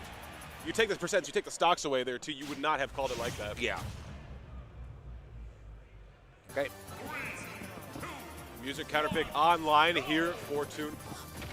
Hopefully just the same venue can work here, but just the change in the headphones might be all we need. Oh, the roll behind here, too. Someone's getting punished for that. Oh, okay. Yeah, that's one of those times where I expect, he got the spike down. You get like the free jab after that, but didn't get it this time around. Ooh, up and over here too, getting hit by the absence from a minecart hitbox. Big opener here too, though. Can we find our first massive combo? No, gets dropped in the final moment. I wonder if he actually needed that second up air for a reason. That's like one of the older combos that you usually see, like the up air. Like day one. Yeah, day one, but we've been seeing a lot of mix within these combos. Sometimes you see this air, sometimes you see the down tilt, up tilt. Oh, yeah, step back. Get away from my blocks. Okay, get back on that side real quick. I'm going to need you over there. Missing all of that, too. It was crazy. 4-throw off once again. Going to force out misfire. Oh, my God. Thank you for the platform. Yeah, and he was like, let me land here, but also I'm glad he got out the way because that was about to be a problem. I feel like Toon could have got out of that in time, but maybe not. Regardless, he does lose that stock. Oh, okay, leg getting hit by the anvil, but yeah, let's go ahead and send a couple plungers over. Yep. Oh, and now me. Oh, that drift back, very good. Raru expecting an approach, but Toon from the sky is able to draw an unreactable anvil. Oh, give me all of that. Probably the biggest opening in consecutive hits we've seen for Toon in an approach. Ooh. Okay, he has to fight his way back. Yeah, I mean, it may have been an air dodge. At least he was able to touch ground, but Toon try to set up the elevator a little bit. Okay. Yeah, we're dancing on that defensive. shield. Mm-hmm. Oh! Good setup. Yes, sir. Because, I mean, yeah, if you got hit by the cart like that, he was just getting carried way far away from the stage, but because he had to air dodge through, clean little anvil to hit. Doesn't get the stock just yet. Looking for the footstool anvil, maybe? Missing the footstool part, though. Ooh, the dash up. There's going to be a grab there for Raru, but smart to break that up before anything even came out. Ooh, good pressure here too. Raru short hop out of all of that. Cyclone coming in will be the case. Not dead, though. Really good DI. Can you line that up? I like that. Dips under this time around. Raru has been doing a good job at least getting some extra damage on when Toon is trying to snap the ledge. But this time, yeah, he's going to go ahead and trick up his recovery. Dash tag doing so much work here too, just breaks up so much space. Great tech, no down tilt though, going the wrong way. Grounded Cyclone will do it. 146 with the rage. Yeah, I can see it this time around. But now with the rage, no rage indeed. Okay, all right, it's good. Now with the rage, you really got to watch out. He can cut his combos much shorter. I think he can do like one grab, down throw, neutral air, down throw, or down air again, and then up B, and like that's it. So luckily though, was able to get that stock out the way. A lot of damage. Okay. No pickup, forces out the landing, roll away from that grab. Going to be slower, picked up. Diamond online here too. This ledge trap could be lethal. Beautiful fireball and the roll on, perfect option. Yeah, and you saw, Toon try to end it right there, try to slap a F smash in there. Hopefully, maybe to hit the fireball and Luigi at the same time. Not going to happen. Oh, footstool, now working. It's good. Ooh, the air dodge called out. Back air going super high. Cannot survive another one of those. Not at all. Oh, okay, has to get the blocks out the way. Managed to do it. Now he's going to get off the ledge. Just a standard get up. Get this out my way. The patience is crazy. Yep, blocking him in. Ooh, so up and over that minecart coming through. Toon taking full advantage of all of this stage. Seems to like playing a lot differently here. Close range fireball was kind of crazy right there. I thought he was going to get blown up for that. Yeah, no pickaxe here, though. This is really bad, but minecart not going to do it here, but gives us time to craft a new set of tools. Oh, the down air. Okay, aggressive off the ledge. How do we get the stock from either side? I mean, really, it's a back air, clearly, right, from Toon, or even like a card. If he kind of surprise cards, he gets it, but he breaks out. Yeah, definitely got the good part of that trade. What? He's gone.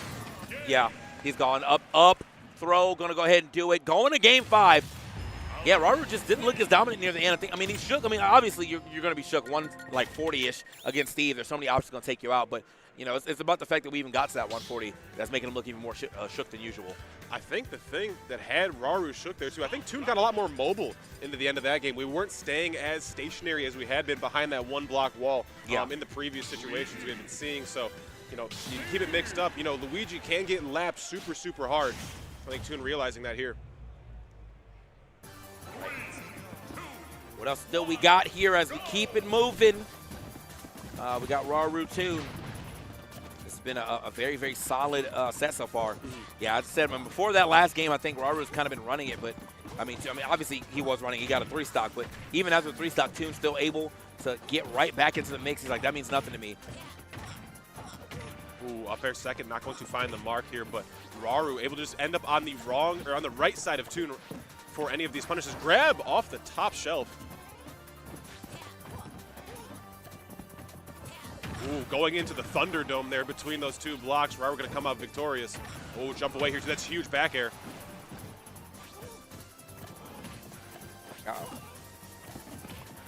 Oh, get duffed. I love Plunger being able to handle that the offstage mining. You see a lot of states go for that as the back air clears up. They're happy to take that trade. Yeah, not able to, normally that's kind of a hard, or like a hard commitment for other characters in this game, but Luigi's been able to kind of try to get that double block just in case.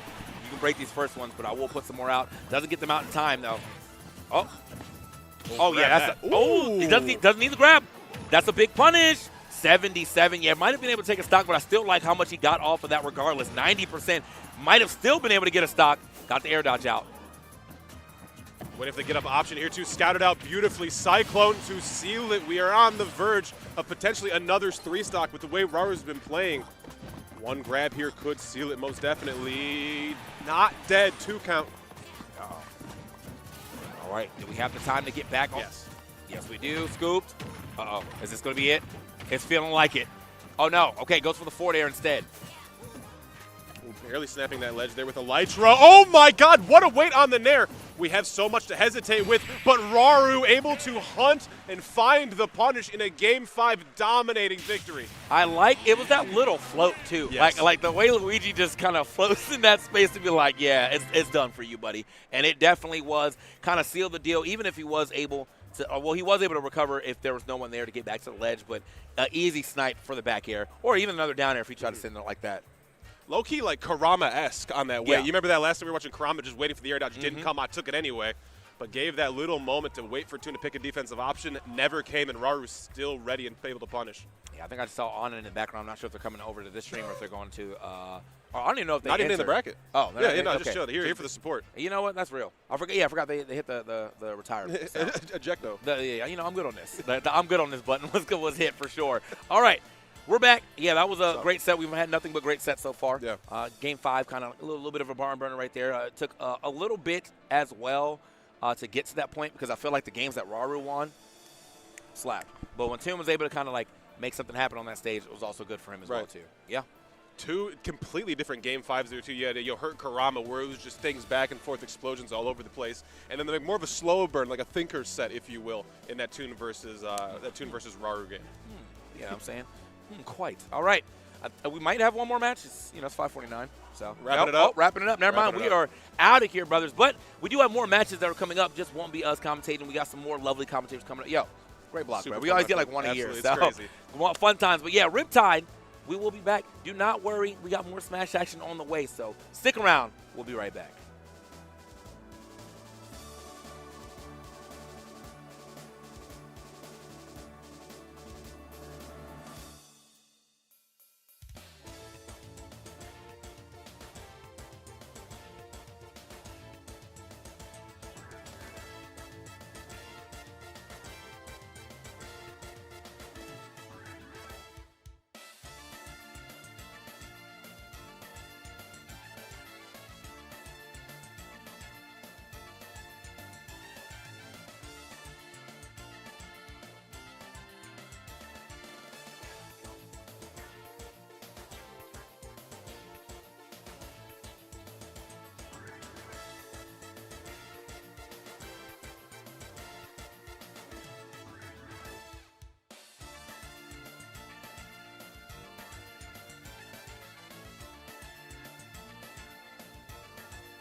Hello, everyone. Welcome back to some more Riptide 2025. I'm Calavera, and I'm joined by my lovely co-caster for today, Pearl.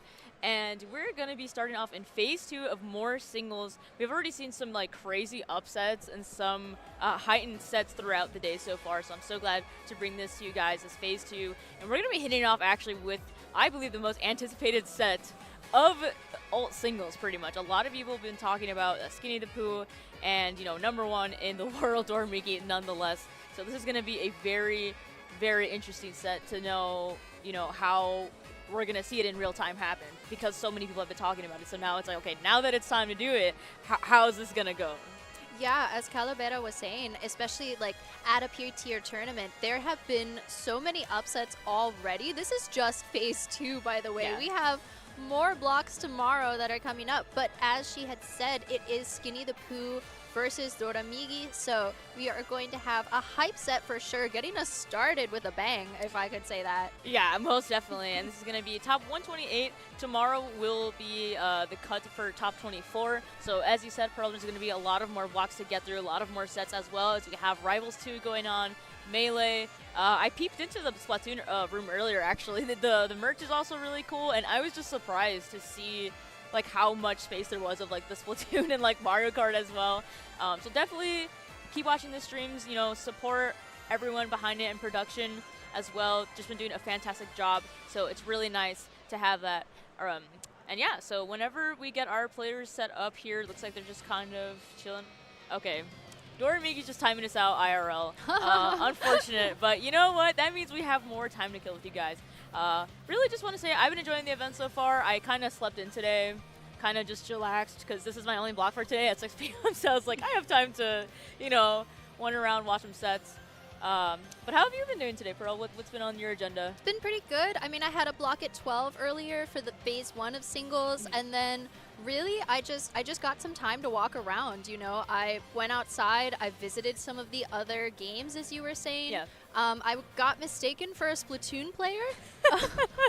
Wow. It was a little funny, and it was a group of friends who had said, "Oh my God, you're," and like named someone, and I was just sort of confused, and someone else in the group just came up and hugged me, and someone was like, "Oh, like." And like someone else was like, "Hey, is that this person?" And someone was like, no, because I wouldn't just hug a random stranger." And I was like, I don't mind. Well, but, I mean, like, technically you're not a stranger because you're Pearl. Oh yeah, true. You know, gotta give some respect to that. You know. Oh yeah. Okay, what is going on? Oh. Is there like mid? Is this coaching? Okay, this isn't even mid-set coaching. This is just coaching. Yeah, it looks like we're starting to get some audience coming over. I hope that at the point that the set begins, we're going to be seeing more people trickling in. Yeah. Like this is going to be a hype set. If anything, I know for sure a lot of people are going to be tapped in for this set. Once again, it's just going to be the most anticipated set of the night, potentially. I have seen a few upsets on quad stream that I was watching over there in the corner. So we'll see. I'm very excited to see this. I have heard of Skinny the Pooh several times, coming from Texas and Dormigi, respectively, coming from Japan as well, #1 in the world. Yeah, I don't know. This is He's showing up. possibly, He's here now. Okay, yeah. We finally got him. We found him. Alrighty. I And wonder if we with- got lost or something. Oh, There he I is. would hope Yeah. not. I would hope not either, but we found him. So it is finally go time to kick off our first set here. Alrighty, and it does indeed look as though some crowd is starting to fill in now that we have 2 players seated for their next set. I'm really glad that you brought up the different locations of these players as well, although Skinny the Pooh is all the way from Texas, not anywhere near Japan. He has been known for making several upsets on Yeah. many highly ranked players. Yeah, and it almost seems in a spectacle of not exactly like a hidden boss, but almost someone that's climbing more to the top, and the name is getting thrown out there more, and we're seeing more awareness of this Mario and exactly what he can execute and what stands out, and you know what actually makes him Skinny the Pooh, because this name is like kind of like a household name, and it's starting to you know get some recognition, and especially when it's gotten to this point of facing off #1 in the world. I mean, yeah, it's going to be a set to watch. Yep, so it looks like we are getting our controls in place, just making sure that everything is in shape. Yep, and I think I am also highly anticipating the set, so I'm so glad that you brought up all of the maybe lore surrounding this particular set. Yeah. But I have also been looking forward to this, and I am so glad that we are leading off this block today with Doramigi and Skinny the Pooh. Yeah, it's going to be an interesting matchup, I would imagine, or let alone the set. Doramigi not going to really have to do too much interaction or really close quarters. And with Mario, I feel he's the opposite way. He needs to find those ways in and stuff like that. Although there's like the approachments and the movement with Fireball and such, or even with Flood. But that's not going to be enough momentum to, tear down Doramigi. You're really going to need some brute force and aggression coming out from Skinny the Pooh here. So we're going to have to... Okay, I got scared for a second. I thought he was going to hover over DK. Oh, no. And I was like, wait. But here it is, finally, Doramigi versus Skinny the Pooh for game 1. Alrighty, getting started on the right side of the stage. We are going straight into the middle. It looks as though we are already getting a whole lot of our neutral beginning. Skinny the Pooh able to roll get up in order to get back to the center of the stage, getting thrown back actually by Doramigi underneath this upper platform, going for a whole lot of nairs, and Skinny the Pooh not going to get a whole lot of that either, because that is his first stock gone to Doramigi. Yeah, there was so much mileage that Doramigi had gotten. However, Skinny the Pooh quickly trying to get a lick back there with the fair spike, but unfortunately could not land it. However, we're seeing a small string come out from Skinny the Pooh, still trying to land those fairs, but unfortunately just steeps way too low, and Doramigi will take another stock. Unfortunate to go so low. The up B, though, coming out from Skinny the Pooh, and the fair spike that he was looking for earlier, finally getting his first stock of the game. Still down 1, but able to and determined to make it back. Yeah, it's going to finally be some momentum that Skinny the Pooh is going to find. However, now when you're being less trapped against Min Min, it's just going to spell disaster, and it was all a spaghetti moment, unfortunately. Yeah, it's going to be rough now. Just seeing how game 1 went. That was less than a minute, Cal. Like, that was like 42 seconds. I was not looking at the timer whatsoever. But yeah, that was a quick game. We're going to see some very quick adaptations from Skinny the Pooh if he wants to stay in. As we see that Doramigi is on top of his game right now. And so, well, Fortitude just has a nice foundation, truly understands Min Min to this degree here. So it's going to be a struggle for Skinny the Pooh to really get in here and make some tear happen. All right, but getting us started back onto PS2, interesting that they made the decision to run it back, but given that game number 1 was so short, it is a fair decision, I would say. Mario going to be able to go straight underneath this platform, the cape coming out for a second, and now still trying to find some of his brawler movements against Doramigi, but unfortunately finding himself off stage in a really unfavorable position, going super deep down and able to make it back with the reverse up B. Yeah, that was such perfect timing there from Skinny the Pooh. However, is it going to be enough for him to still save this stock and still make something of it? But Doramigi responds quickly with a Dare and Megawatt, charging with the Ramran. No dice. Here we go, though, with more up airs and no uppy either. Again, Skinny the Pooh, or excuse me, Doramigi just going to respond with a very quick up throw.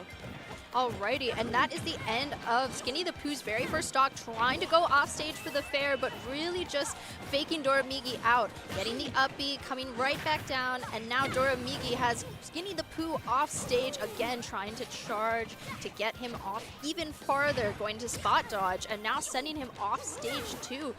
Now Skinny the Pooh coming right back against Doramigi, finding himself at center stage, able to shield the arms from Doramigi, down throw, not getting the fair thanks to the air dodge from Doramigi. Yeah, even the tech there coming in for Doramigi just in time. It does feel like the fairs are getting a little stale here coming from Skinny the Pooh, so really going to have to make some quick adaptations off stage and figure out an answer quickly to Doramigi to stop this Min Min that's already past the point of max rage. Back throw still not going to take it though. unfortunately not, and able to recover back to the stage. He's going to be thrown off yet again. That back throw is going to be enough to take it, though. The very first stock of the on the board for Skinny the Pooh. Resetting to neutral, the water gun actually going to be making an appearance as we find ourselves on this side of the stage instead. Doramigi coming back down with the landing nair, and now pressuring Skinny the Pooh off stage, thankfully able to recover a little bit faster than Doramigi in this instance. The nair is coming up from the underneath the upper platforms, going to find himself way off stage, and that is going to be game number 2, going to Doramigi. Yeah, that was some beautiful tracing done there by Doramigi, continuing to follow along Skinny the Pooh horizontally and just kind of trailing him along, guiding him to the, the blast zone pretty much. And like, okay, yeah, I'm just going to take your last stock here, and we're just going to go next. Yeah, I mean, it's difficult if you are the brawler character trying to approach somebody with the long range of a character such as Min Min, but unfortunately, it seems as though Skinny the Pooh just really hasn't found any of those boons except for off stage. Yeah, and even in those offstage moments, we see a lot of Skinny the Pooh trying to optimize the fair, but sometimes it's almost too readable of an option, and Doramigi has already found out, like, okay, I'm just going to air dodge through them because what else is Skinny the Pooh going to react with? If I air dodge, he can't hit me with the fair here. So it's becoming a little shortfall for Skinny the Pooh. And now, again, we're just going to find ourselves in this corner position for both players here. However, Doramigi quickly going to traverse to the other side of stage now, looking for the Skinny the Pooh stock. And there it is with the Megawatt Nair, still not going to take it. Not just yet, however, Skinny the Pooh able to find himself off stage yet again, the up B coming out, and that Megawatt is going to be what takes the stock instead. Okay, yeah, we're seeing some combativeness coming out from Skinny the Pooh. Again, just so hard to approach Doramigi when, again, he just has these arms that are quite literally just disjoints in your face, and you really can't react to them just in time. And yeah, this is going to spell disaster for Skinny the Pooh. Just really going to fight for his life, recovering on this ledge here, unable to land a grab. Again, Doramigi going to amplify with the Ram Ram and Megawatt coming in. With all of these trades and switches of arms, it's so brutal. Absolutely. Doramigi being able to switch between the Megawatt and his different arms, so for instance the Dragon Arm or the Megawatt, in order to charge and like further pressure Skinny the Pooh off stage, exactly as you saw there with the flame from the Dragon Arm. Yeah, there's a lot going on, and again, because Doramigi just has the toolkit of it. He has so much versatility to his character, while Skinny the Pooh, I mean, of course, we've got the Flood and Fireballs and some of his own medicine, but again, it's just unable to work, unable to really apply any of this because Doramigi is applying so much pressure, and yeah, again, just another stock gone so quickly. Alrighty, we've got a pretty definitive 3-0 for Doramigi versus Skinny the Pooh. I mean, okay, in retrospect, looking back at it, I do think that a lot of where we saw the struggles going in, like, started from the very beginning. I had wished almost that there had been more going. I mean, because a character such as Min Min has such a horizontal gameplay, and that's difficult for a character who is a brawler to get in. I wish that more jumps had been utilized, especially from someone like Skinny the Pooh, in order to try to get above her. There aren't a whole lot of things that somebody like Min Min can do, except like maybe up B, maybe, or like trying to get an up smash or something at the point that you land. There's not a whole lot though that she can do against a character who is like trying to pressure her shield from above. Yeah, most definitely, and I think Mario is one of those characters where he is just basic fundies, so he can pretty much just kind of do whatever he wants, and especially someone of Skinny the Pooh of that caliber and whatnot, being able to hopefully apply that, maybe think about it for next time or whatnot. But Min Min is vulnerable, as you said, like on the top of like, you know, her space and all that, like in her bubble, because her main game plan is to just play horizontally and to play with arms and such like that. And most of the time you do see that horizontal gameplay where we're staying grounded, staying on stage. She's not really going to go in the air because she doesn't want to be there, really, or relatively either, because the most that Min Min can do is use Nair and like use Fair and stuff to throw out the arms, but normally if she's getting juggled, that's not the position she's going to want to be in. However, unfortunately, Skinny the Pooh not going to be able to make it work that time around, and yeah, Doramigi going to take it with a 3-0. Yeah, we didn't really see that many juggle situations coming out in Skinny the Pooh's favor either. It was a lot of him struggling to get in, and then at the point that the arms came out from Doramigi, he was just off stage immediately, and then it was just kind of a game of racquetball. Like, he was just getting sent farther and farther off stage to the point that he just couldn't recover, and then ended up losing the stock pretty early. Yeah, there was so many early stocks that were lost by Skinny the Pooh, just unable to recover, and the shortcomings of like recovery as well. It's not like Mario does have a great recovery. It has some stall options for that recovery option. However, it is difficult when you're facing off Min Min, and especially Doramigi, a very aggro Min Min that will go for edge guards. He will go for edge guards. He will chase down until that stock is gone. Like, he does not stop. He doesn't exactly just kind of wait, sit back on stage.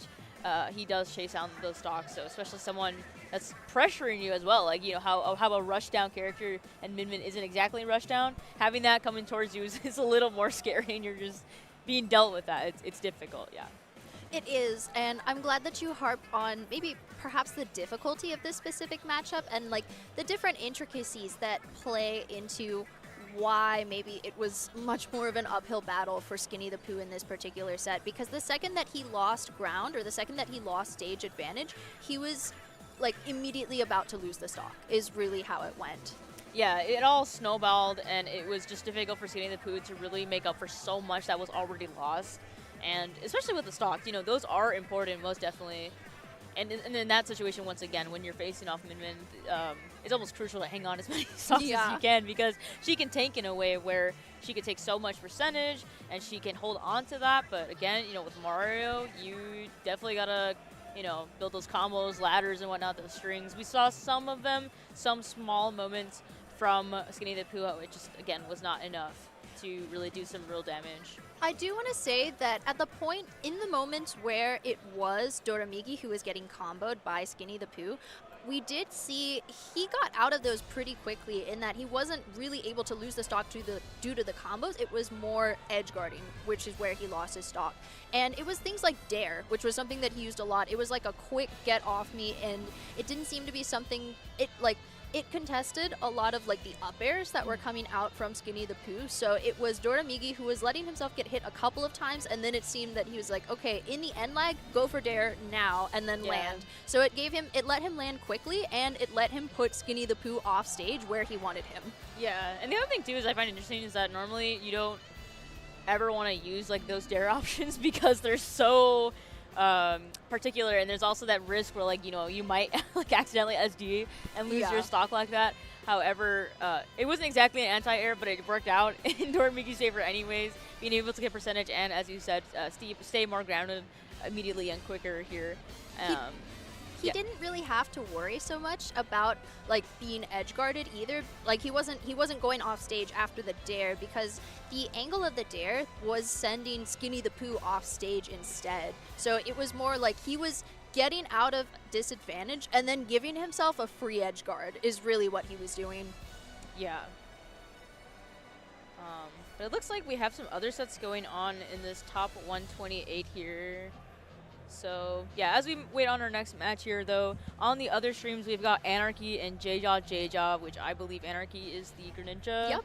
J-Jaw being from Michigan rep. We got the Kirby as well. Light and Dice. Oh. That is a very interesting set, and that's also on stream, I believe, on VGBC2. So if you're watching, make sure you check out all the streams once again.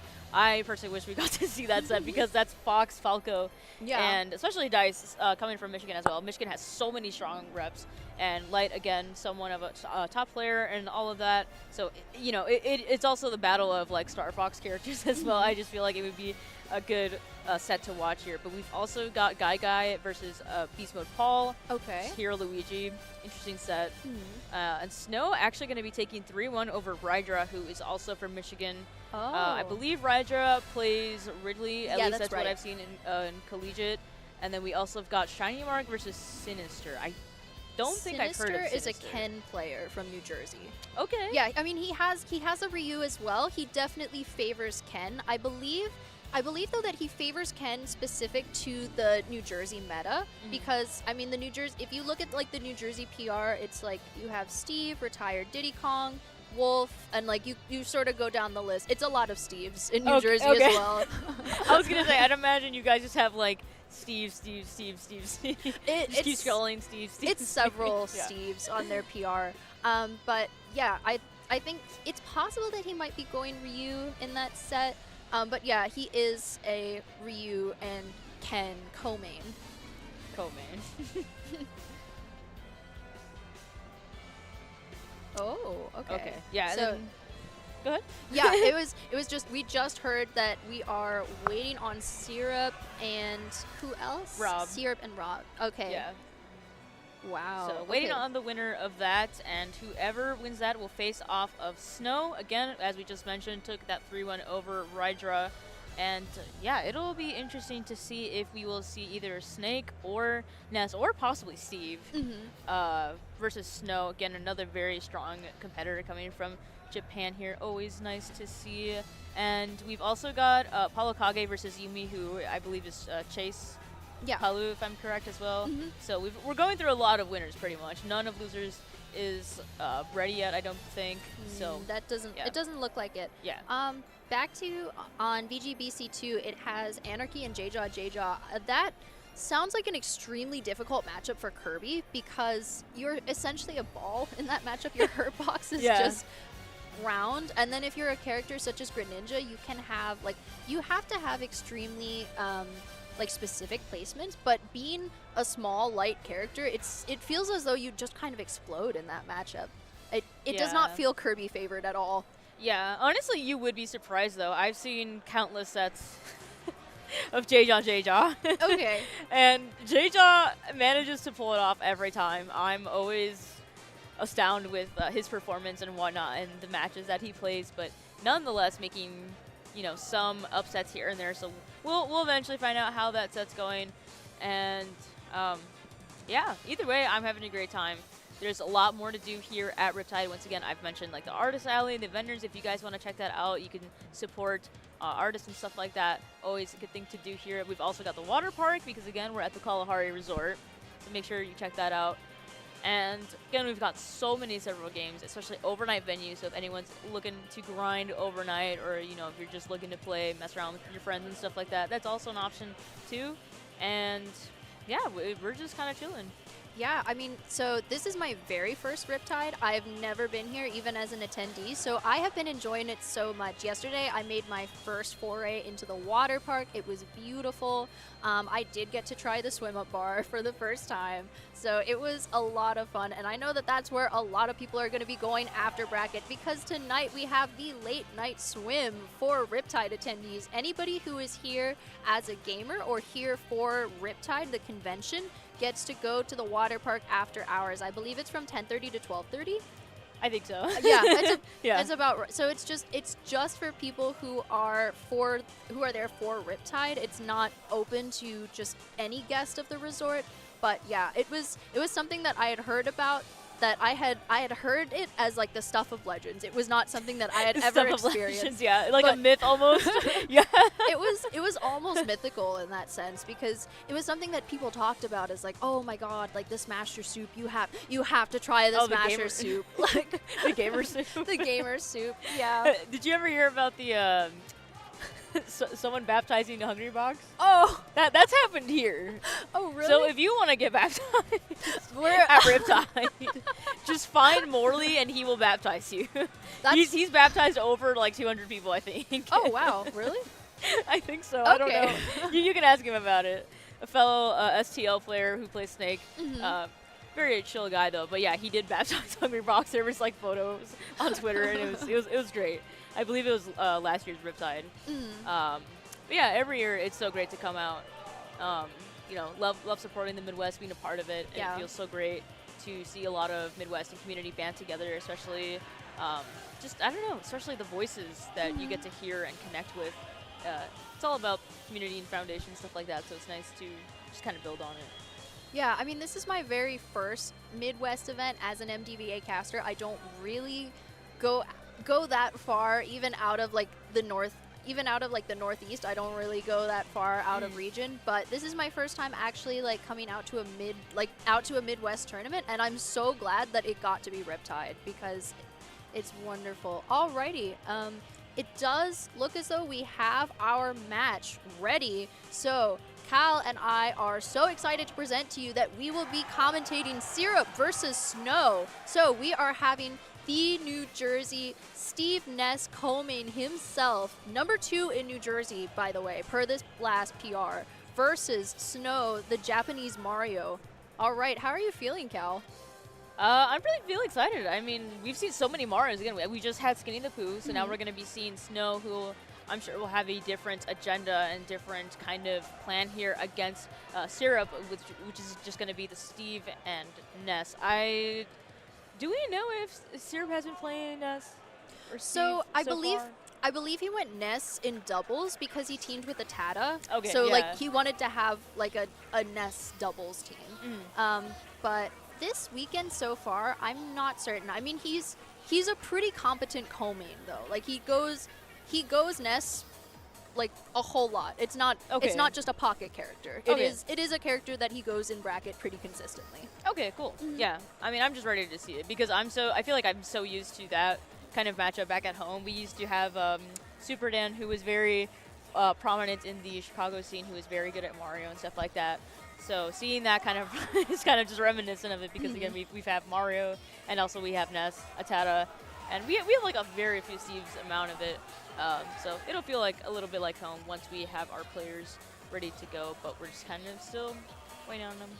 Alrighty, it is good to know that we have our set though. So viewers, you can stick around for a little bit because they should be here any minute. We're really just like I'm trying to stall as much as I can. It's all right. Anyways, to the history of Riptide, I was sort of surprised to learn that Riptide itself was only established in 2021, so it is technically like a post-COVID tournament, right? I hadn't really known all that much about maybe the history of it or any of the sister tournaments of Riptide either, such as Low Tide City, but it's really nice to hear that it still exists and that it is still thriving. Actually, they have really huge brackets this weekend. Like I heard that this is the largest Splatoon bracket of the year, and it is over 480 players. I think it was a large amount of people, and this is like their Splatoon Super Bowl. This is such a large Super Bowl. It's a giant event for them, and I was also surprised to see. I did check out the vendors on the Splatoon side, and they were like sold out yesterday. It was like, oh man, yeah, like they were extremely popular. But I mean, the Splatoon group seemed like a great bunch. You know, I told you they're very friendly. Yeah, they just they definitely don't hug just any stranger. Alrighty though, it does look like we are getting our players to the stream. So we are finally going to be going into this next set. We have Syrup and Snow, both of them coming from out of state to compete at this year's Riptide. Alrighty, yeah, just getting set up, getting our controllers. Probably need to put their controls in, I'm not certain. But yep, getting started.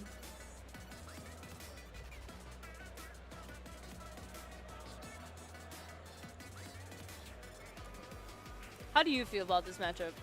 Okay, so that really depends. I think depending on whether we see the Ness or the Steve, if I had to make an educated guess, I would say that Syrup is going to start Steve as his main. I do think that Steve having the potential to wall out a whole lot more from Mario, and then versus his Ness is very good, but Ness is still a floaty character, and against a brawler such as Mario, I'm not really sure how that would work as well as a character such as Steve. So I would imagine that the Steve is going to be the selection that we see from Syrup. Yeah, I would imagine so as well. It would be probably like a tight fight with the Ness Mario pick as well. Not that it.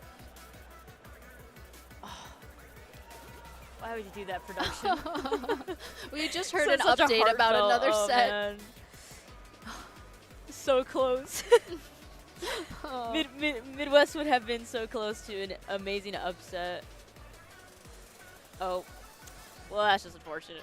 Yeah.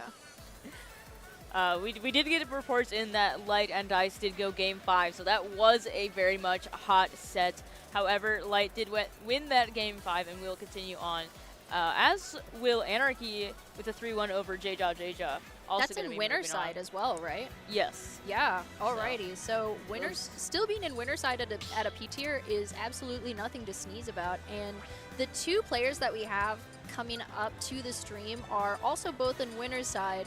And I do not envy whomever is in losers and has to fight whichever the loser is of this specific set. Yeah, and there's already so many sharks and losers, again, as we've seen the upsets and, you know, some of the projected winners that are now in losers. It's going to be a very tough feat for anyone that falls into losers now. So as we still are in the winner side, we will enjoy it for how it is right now. And loser side, we'll just see it when we get there. It will be tough, though. It's going to be a bloodbath. I'm not gonna lie. The day started out as a bloodbath. Being a P tier, you know, if you are seated lower at the tournament, unfortunately, you are just going to be put up against some of the very best players of the world, and that is what we are seeing at this event. But as that being said, we do have Syrup and Snow as two of the very best to do it. Syrup actually making number 11 on the world rank this year for Super Smash Bros. Ultimate. And yep, it looks like we are about to get started indeed. And Syrup seems to be hovering a little tentatively over the Ness, or not the Ness rather, the Steve.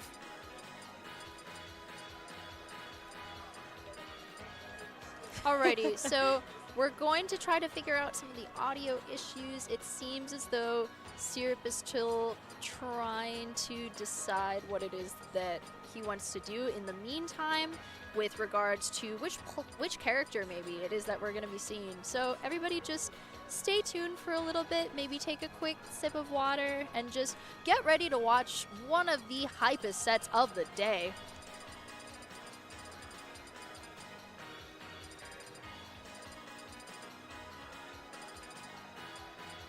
Yeah, we're just having some technical issues, so we're just going to be waiting on them, and we'll see once we get started, though. However, I would like to see the Syrup Ness. I've seen a lot of his, like, joking tweets when he's like, oh, yeah, I done it all solo Ness or whatever. Or he's like, solo chic, solo random. Yeah, and I'm like, makes sense.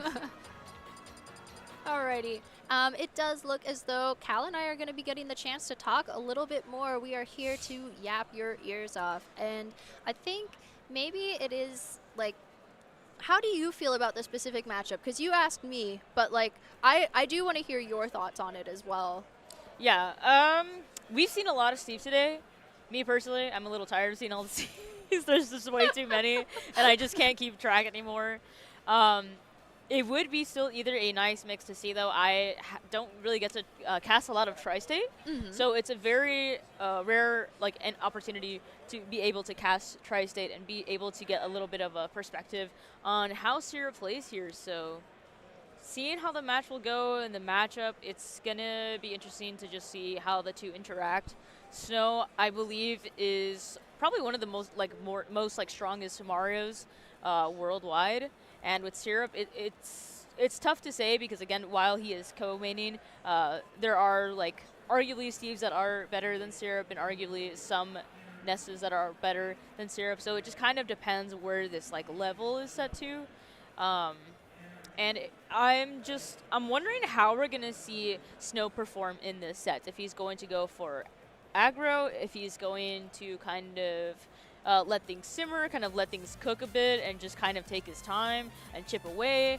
Or, you know, if Syrup's going to be the one on the upper hand and on the up the ante a bit more and be more aggro with the choices that he makes here. And it's really going to depend on that. But it looks like we are going to be locking in on the Steve, though. Alrighty, got the fist bump, and now we are going to be starting off. I didn't get a chance to see the stage pick, but nope, it doesn't matter. We are getting small battlefield to get us started. So, already got the crafting table out, the minecart going to be coming out to the center of the stage, getting a nice little ladder combo. Snow able to come back underneath this platform. More walls coming out from Syrup as he's just sort of trying to get a little bit of time, some resources. Not going to go for a whole lot more, but Snow pretty quickly able to get through a whole lot of these walls and actually going to back air over the minecart. Ooh, fair, Mike. A fair in 30 seconds? Okay, so that is the very first stock gone from Syrup in quite a quick fashion from Snow. Yeah, and this isn't exactly any aggression, really, that Snow is applying. It's just Mario himself as the character. This is what he's built for, to make those chains, make these quick stocks being taken here. So Syrup is going to have to fight back just a little bit. We've got the wooden tools, though, so really not a lot of damage is going to be applied here. And again, Syrup is just unable to really mind here as we just see Snow applying the pressure constantly and tracing him along. This is a well play from Snow so far. For sure, coming back in with the Elytra and then able to follow up with the minecart. Syrup trying to go for some back airs above this upper platform. Snow just sort of back airing in place in order to get past the blocks. Going to go off stage for a little bit with the blocks as well in order to gain a bit more space and some resources. The up smash into the magma block is going to take a stock for Syrup. Finding himself at a bit of a deficit though. He really needs to get something going with this ladder combo. Not going to get the stock off of it, but putting a bit of damage onto Snow. Yeah, still showing signs of life here, Syrup, as he's trying to approach Snow. Again, Snow with the spacing here, getting rid of the blocks and the fireballs. The grabs have also been on point. The pivot grabs, he is just there for it, and especially with this ledge trap game, going to be hugging that ledge and unable to find that up smash. A little bit of a greedy, optimistic option there. However, we still are hanging into this as Syrup is still going to try to even out the percentages right now. Absolutely, and Syrup off stage has been playing so patiently, stalling the Elytra in order to recover and then air dodging in. Unfortunately, going to get hit with the back throw, finding himself at full rage. Another Elytra, that up air though, coming out from Snow, going to take yet another stock from Syrup. Yeah, beautiful play right now we have coming out from both of these players here. However, Syrup is going to have to put in a little more work as we see Snow throw out so many arrows. Yeah, and there's going to be the punish there with the magma block. And now we finally have time for the diamond tools here. Hopefully here, this could be the turning point for Syrup. Can get some action, but again, Snow has just been on top of his game here. Do we possibly see an up B? No, we're going to go with the dare, and that's going to take the stock. Absolutely, a 2-stock lead coming out from Snow pretty definitively. I mean, okay, so in review of that game, he got a fair off stage within 30 seconds, and then Syrup was pretty good at being able to make those back. I did like to see some of the patience coming out from Syrup as well, especially when he was stalling off stage, but it was Snow who was really able to bring it back, and he did that with things like up throw and then just able to like carry on with those combos. But going into game number 2, I am hoping to see lots of adaptations. Yeah, we're seeing a lot of grabs from Snow here, and again, just immediately putting Syrup in that corner position. It's just not the spot you want to be at because you're unable to mine, unable to find your footing here. And Snow, again, immediately putting Syrup in the air. Not going to take the stock, though, and sitting pretty at 8% too. Absolutely, and like you could see that was so quick coming out from Snow, already having Syrup off stage. The TNT coming out as well as the Elytra, and now trying to get a little bit of a ladder combo going for himself. The up B coming out from Snow as well as a response from Syrup, trying to hold the A button in order to get him a little bit of a dog walk. Going to get thrown straight into the block by Snow. The fireballs coming out, the back air over the minecart yet again in order to put the damage directly onto Syrup instead. Syrup off stage putting out some blocks in order to try to get his spacing again. The big up air from Snow, and that up air yet again is going to be what takes the stock. Yeah, we're seeing some good patience here, some good spacing coming out from Snow here. Again, just so much pressure with these arrows that are coming out to play, but now we're starting to see Syrup get a little bit of the buildings out here and the blocks and the anvils, minecarts, just trying to mine as much as possible really is going to be the key here for Syrup as he finds slowly momentum, being able to finally take a breather, reset just a little bit, gather some more materials here, but again, Snow is right on the prowl. I absolutely love the back air that Syrup was able to go for over the empty hop that Snow did in order to recover. So great awareness going into this next stock. We are finding ourselves at a pretty even percentage. Now Syrup trying to get a little bit of spacing for himself, and actually it's not going to be Snow who's able to get the fair, but Syrup finding himself off stage yet again, able to come back to the center of Hollow Bastion. Now going to get a little bit of a ladder combo, the F smash coming out to send Snow to the other side of the stage, going to be jumping over the blocks, not going to contest them, and that's not going to be the stock just yet, but coming back to the upper platform, going to be going straight down into the magma block, the up smash going to be taking that stock. That was such a great tracing there from Syrup, being able to close out stocks. Now, instead of struggling, as we saw for the first game, we're starting to see that adaptation we wanted to see, Pearl. And now, here it is, Syrup in his most prime position. Rather, we've got a little bit low on the materials here, but however, we've got the gold sitting there and also diamond tools. So if Syrup can get any extra credit right now, this would be the great position for him. However, Snow is right there to follow along with the up smash now as we're going to our last stocks for both players. Able to retreat down underneath this crafting table. Syrup is going to be sitting on the other side of the blocks, trying to get his resources up, like you said, Cal. Going to come right off stage. No Elytra in order to get back, in order to come back quickly. Going to actually be able to avoid the minecart. Snow finding himself in a really precarious position, but air dodging down away from the magma block from Syrup.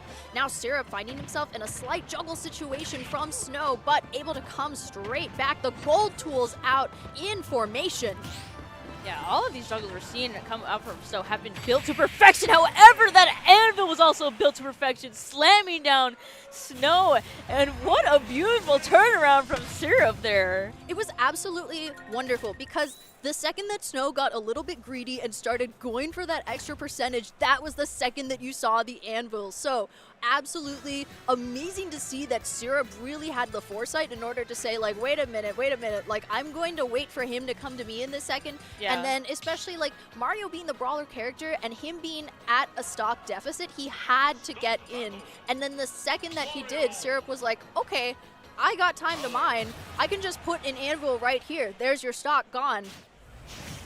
Yeah, again, it's that adaptation you were talking about, previously, Pearl. We're seeing that finally. So now that we're getting to see that come out from Syrup, it's so great that we're going to be potentially seeing a hype set at the very start, as you mentioned, Pearl. This could be it, because now we're seeing a turning point as well. We're seeing Snow light up, slowly but surely going to be able to put on a bit more aggression here. Absolutely. Coming back for a little bit of the dog walk with the tools. Going to go into a ladder combo and able to avoid the minecart. Snow going to find himself in a precarious position. The magma block not enough to take the stock. Some dirt blocks able to give Syrup a little bit of time. The back air sending Snow way off to the other side of the stage. Yet another back air from Syrup as he's just saying, like, get off me, like, let me mine. And now we see the anvil coming back. Not enough to break the shield as Snow opts to eat the damage instead. Syrup off stage instead. A little bit of the fair coming out from Snow as he's trying to intimidate him. Going to send him far off. Great DI from Syrup. Yeah, and again, we're seeing these stalling options coming out from Syrup, which I do like to see with the blocks and the anvils being able to control that positioning and the landing here. However, Snow is still not done. He smells that blood and he's out for it, looking to finish off this stock here. Does he find it? There it is with the down tilt back air, and that's just a 1-2 for you for your troubles. Absolutely. Going to be Snow getting the very first stock, but in quick succession. No more full rage on the board for Snow. Syrup able to take that pretty quickly. Coming back in now with some diamond tools at his disposal. Yet another back air over the over the minecart. Snow just sort of jumping over these upper platforms in order to try to avoid the back air, especially with the with the diamond tools rather from Syrup. Off stage with a little bit of a block, going to try to go for the roll get up, and instead going to eat a good bit of damage there from Syrup. Alrighty, the magma block yet again, just sort of rolling around, and you see Snow doing that quite a few times in order to try to get through the blocks, and he's really good at being able to get the back air over the minecart as well. Syrup going to go for that anvil yet again. The shield's looking so sparse from Snow. Snow getting a little bit of a ladder going for himself. That Flood going to be trying to stall out the Elytra, and that's not the stock just yet, but at that up smash, that percentage, absolutely, that is going to be the stock to Snow. Yeah, Snow's going to have to find a little bit more adaptability and creativity with these stocks to be taken, because the fairs are becoming just a little bit stale to be taking the stocks right now. We've got to amplify it here, as we also see Syrup turning up slowly but surely. I mean, still has so much time to turn this around in 4 minutes. Could definitely take the second stock off of Snow here as we got the materials going. There it is, the back air with the iron will take it again as we're back to mining just a little bit to hopefully gain some more materials and more time for the tools there, as we have the golden tools out to play now, so we're going to be a little bit faster with attacking in this corner here. However, Snow knows better than to approach, so he's going to try to do his best to get out of this, but again, Syrup just going to be tracing and following along. Calavera, we were at an even percentage just a few seconds ago, but it seems that any time that Snow tries to get in order to get the damage, he is getting caught by Syrup at every turn. The blocks and air dodging in and caught between a rock and a hard place. No stock just yet. The up B, though, into the down smash is absolutely going to take yet another game for Syrup. Wow, this is becoming neck and neck for both of these players. And again, this is the quick adaptation you want to see from players, from your favorite players that you love to watch back at home or even live. This is where it matters so much. And bless the best of 5, because all of the games have been best of 5 today. So it's so nice to have that. We can breathe a little bit. Snow still has one final game here to turn things around as we're sent back to small battlefield here. And so we have to see if there's a different game plan Snow is thinking about, or if he's just going to let Syrup walk all over him and really just take full advantage here with all of the materials that he's going to be able to farm. It really seems as though anytime that Snow tries to approach, it is really Syrup who has him on the back foot. Going to be going for a whole lot of these back airs and really aerials, going to put him at a pretty high percentage already. Snow, you can see a little bit of this patience coming out, trying to go for the up tilt, getting the back air, the down tilt into the up airs yet again. And that is going to be the first blood of the game, going to go to Snow, finding himself at a pretty high percentage. He's going to want to hold on to this lead as much as possible, Cal. Yes. Snow suddenly remembered, he's like, oh wait, I'm Mario. I can definitely, oh my god, beautiful air dodge timing on the platform there from Snow. Unable to really find anything though for another chain here, as we see both players just kind of clink a little bit. Syrup finding that stone tools here. Again, just going to be farming materials as much as possible. As we see, that's kind of the key factor moment, what's really been shifting. However, Snow still not done racking up the percentage. Any extra credit here will do it, as we have the TNT placement and the down smash, but no explosion there. Going to be catching Snow, as we still see him trying to hang on to this first stock. 152, unable though. A back air from Syrup is absolutely going to take his stock. We're already getting the Rube Goldberg machine coming out with the Anvil, going to try to come back in with the Nair, and instead finding himself off stage instead for his troubles. Syrup trying to come underneath these upper platforms. The minecart going to go straight under the block. The up air, though, coming out from Snow as he's trying to get a little bit going for himself. The back throw now. No more crafting table on the stage either. The back air, as well as the flood, not going to be enough to disrupt the Elytra, rather, as Syrup is able to put some blocks up in order to try to protect himself. The minecart coming out in order to disrupt Snow's damage, but it doesn't matter, because recovering high, he was still going straight into Snow to take the stock. Yeah, that works out so well for Snow there, knowing that that dare is going to send upwards into his favor. And again, because Small Battlefield has these, not so high blast zones there at the top, so it's going to favor him most definitely in this stage. Do we see another one? We see an uppie instead, and it's going to kill Spark. However, Syrup DIing that just in time, hanging on to this last stock, has to make work with it, has to move quickly. No diamond on deck. However, we have a lot of materials to work with here. We've got so much room to work with here. This is so doable for Syrup. Again, just trying to make something happen here. No dice just yet. No up smash either from Snow, finding himself pretty far off stage as he opts to recover high, going to try to avoid anything and not going to get hit thanks to him being able to avoid the minecart from Syrup. Sending him way down into the blast zone thanks to the block. He didn't even need to go for that back air. Snow going to be taking game number 4 against Syrup. And now we are into Game 5 territory. Our second set of the day is going to be Game 5. And this is very exciting as we see both of these players finally ramping it up, catching up to one another, going to last stocks. This is exactly what we want to see, Pearl. Absolutely. I mean, game number 5, final stocks. We have all the chips on the table. I'm all in. We are all in, Cal. Yeah, nothing ever happens.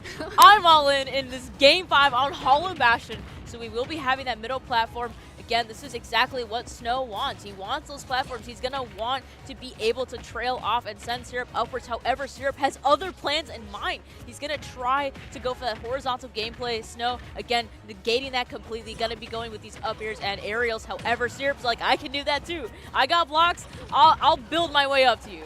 Absolutely wonderful how he was able to wait for the tech off of the block and then still go for the back air with the wooden tools. No, trying to go fishing and instead going to find himself sent off stage. The Flood coming out to try to disrupt the timing of the Elytra and the back air. Able to send Syrup off stage yet again. The Flood and Syrup trying to stall as best as possible. Elytra able to make it back with a neutral getup. Elytra to the center of the stage going to get met with the up air. More Flood coming out from Snow. This pummel could be big. Full rage on the board for Syrup if he can make it back to try to make something with it, Cal. Going to try to go to the center of the stage, now dropping back down to the platform. The big anvil coming out, and that is in fact going to be the stock for Syrup. Yeah, and that was such a good lead there for Syrup. Although he's barely clinging on to this first stock, Syrup is throwing all Hail Marys, your 2 up smashes, and a back air. Still not going to take this first stock off of Syrup here as we see him sitting comfortably at 170, trying to cling on this ledge here as Snow tries to complete it. There it is, the dare to finally top it off as we finally are now going to reset back to neutral state as both players are now on their second stock. Coming back over the blocks, it's going to be Syrup who's going to try to dog walk Snow instead. Big anvil coming out that block, going to keep Snow from going too far off stage, trying to get an up air string for himself, and instead it's going to be Syrup who's going to continue piling on this damage. Coming to the other side of the stage, reestablishing neutral, and we get a footstool anvil, taking that stock so quickly. Syrup barely any damage on him going into this 2-stock lead. Yeah, this is a beautiful lead right now, exactly where Syrup wants to be comfortably. However, it could be taken away very shortly from Snow if he keeps up with his pressure. No fair follow-up, a little too far away. Again, we find Syrup in the corner, but he's combative. He's fighting back here, trying to get his way in, but again, Syrup is so dominant. Great tech from Syrup as he was able to recover, going to wait out that up smash from Snow. Very smart move from Syrup, trying to get a little bit of this damage racked up and finding himself off stage. The Mario Nair going to send him even farther, able to battle out some of the fire, coming back to the center of the stage. This big pummel at 164%, way past full rage, and that back air is absolutely going to do it for Snow. We are back to 1 stock apiece. This is it for this Game 5. Whoever moves on, top 64 by the way, so we're a little covered halfway in that top 128 percentages. However, we're seeing Syrup turn this around with the blockage of the iron. However, the down smash is not still going to take the stock as we see another setup. But again, Snow falling way too short there. And Syrup going for the fist bump to close out the Game 5 winner side against Snow. Syrup and Snow, what an absolutely phenomenal way to get this block going. I mean, it was so many high pressure situations at the very end. Although, like you mentioned, those sort of checkmate scenarios at the very end of those stocks with the block set up into the down smash really didn't give Snow a place to recover. So the second that he felt a breath of relief for being able to get above the blocks, there was a down smash waiting for him straight from Syrup. And like, Oh my God, the adaptation that you saw from Syrup, especially, like, Yeah. it was so amazing because he kept getting caught in a whole lot of Snow's combos going into like game number 1. It didn't feel like a close game. It was very no, definitely definitively not. Snow's. And then Syrup saying, okay, well, if I slow it down and I let him come to me, I'm giving myself ample opportunity to gather my resources and then being able to sort of like wait at a 0 percentage and then dog walk him, or able to send him into an up air combo, especially with the blocks. Just really awesome stuff from Syrup. And like, it really speaks to the way that he was able to turn that game around for himself. So Yeah. absolutely beautiful, like, game 5.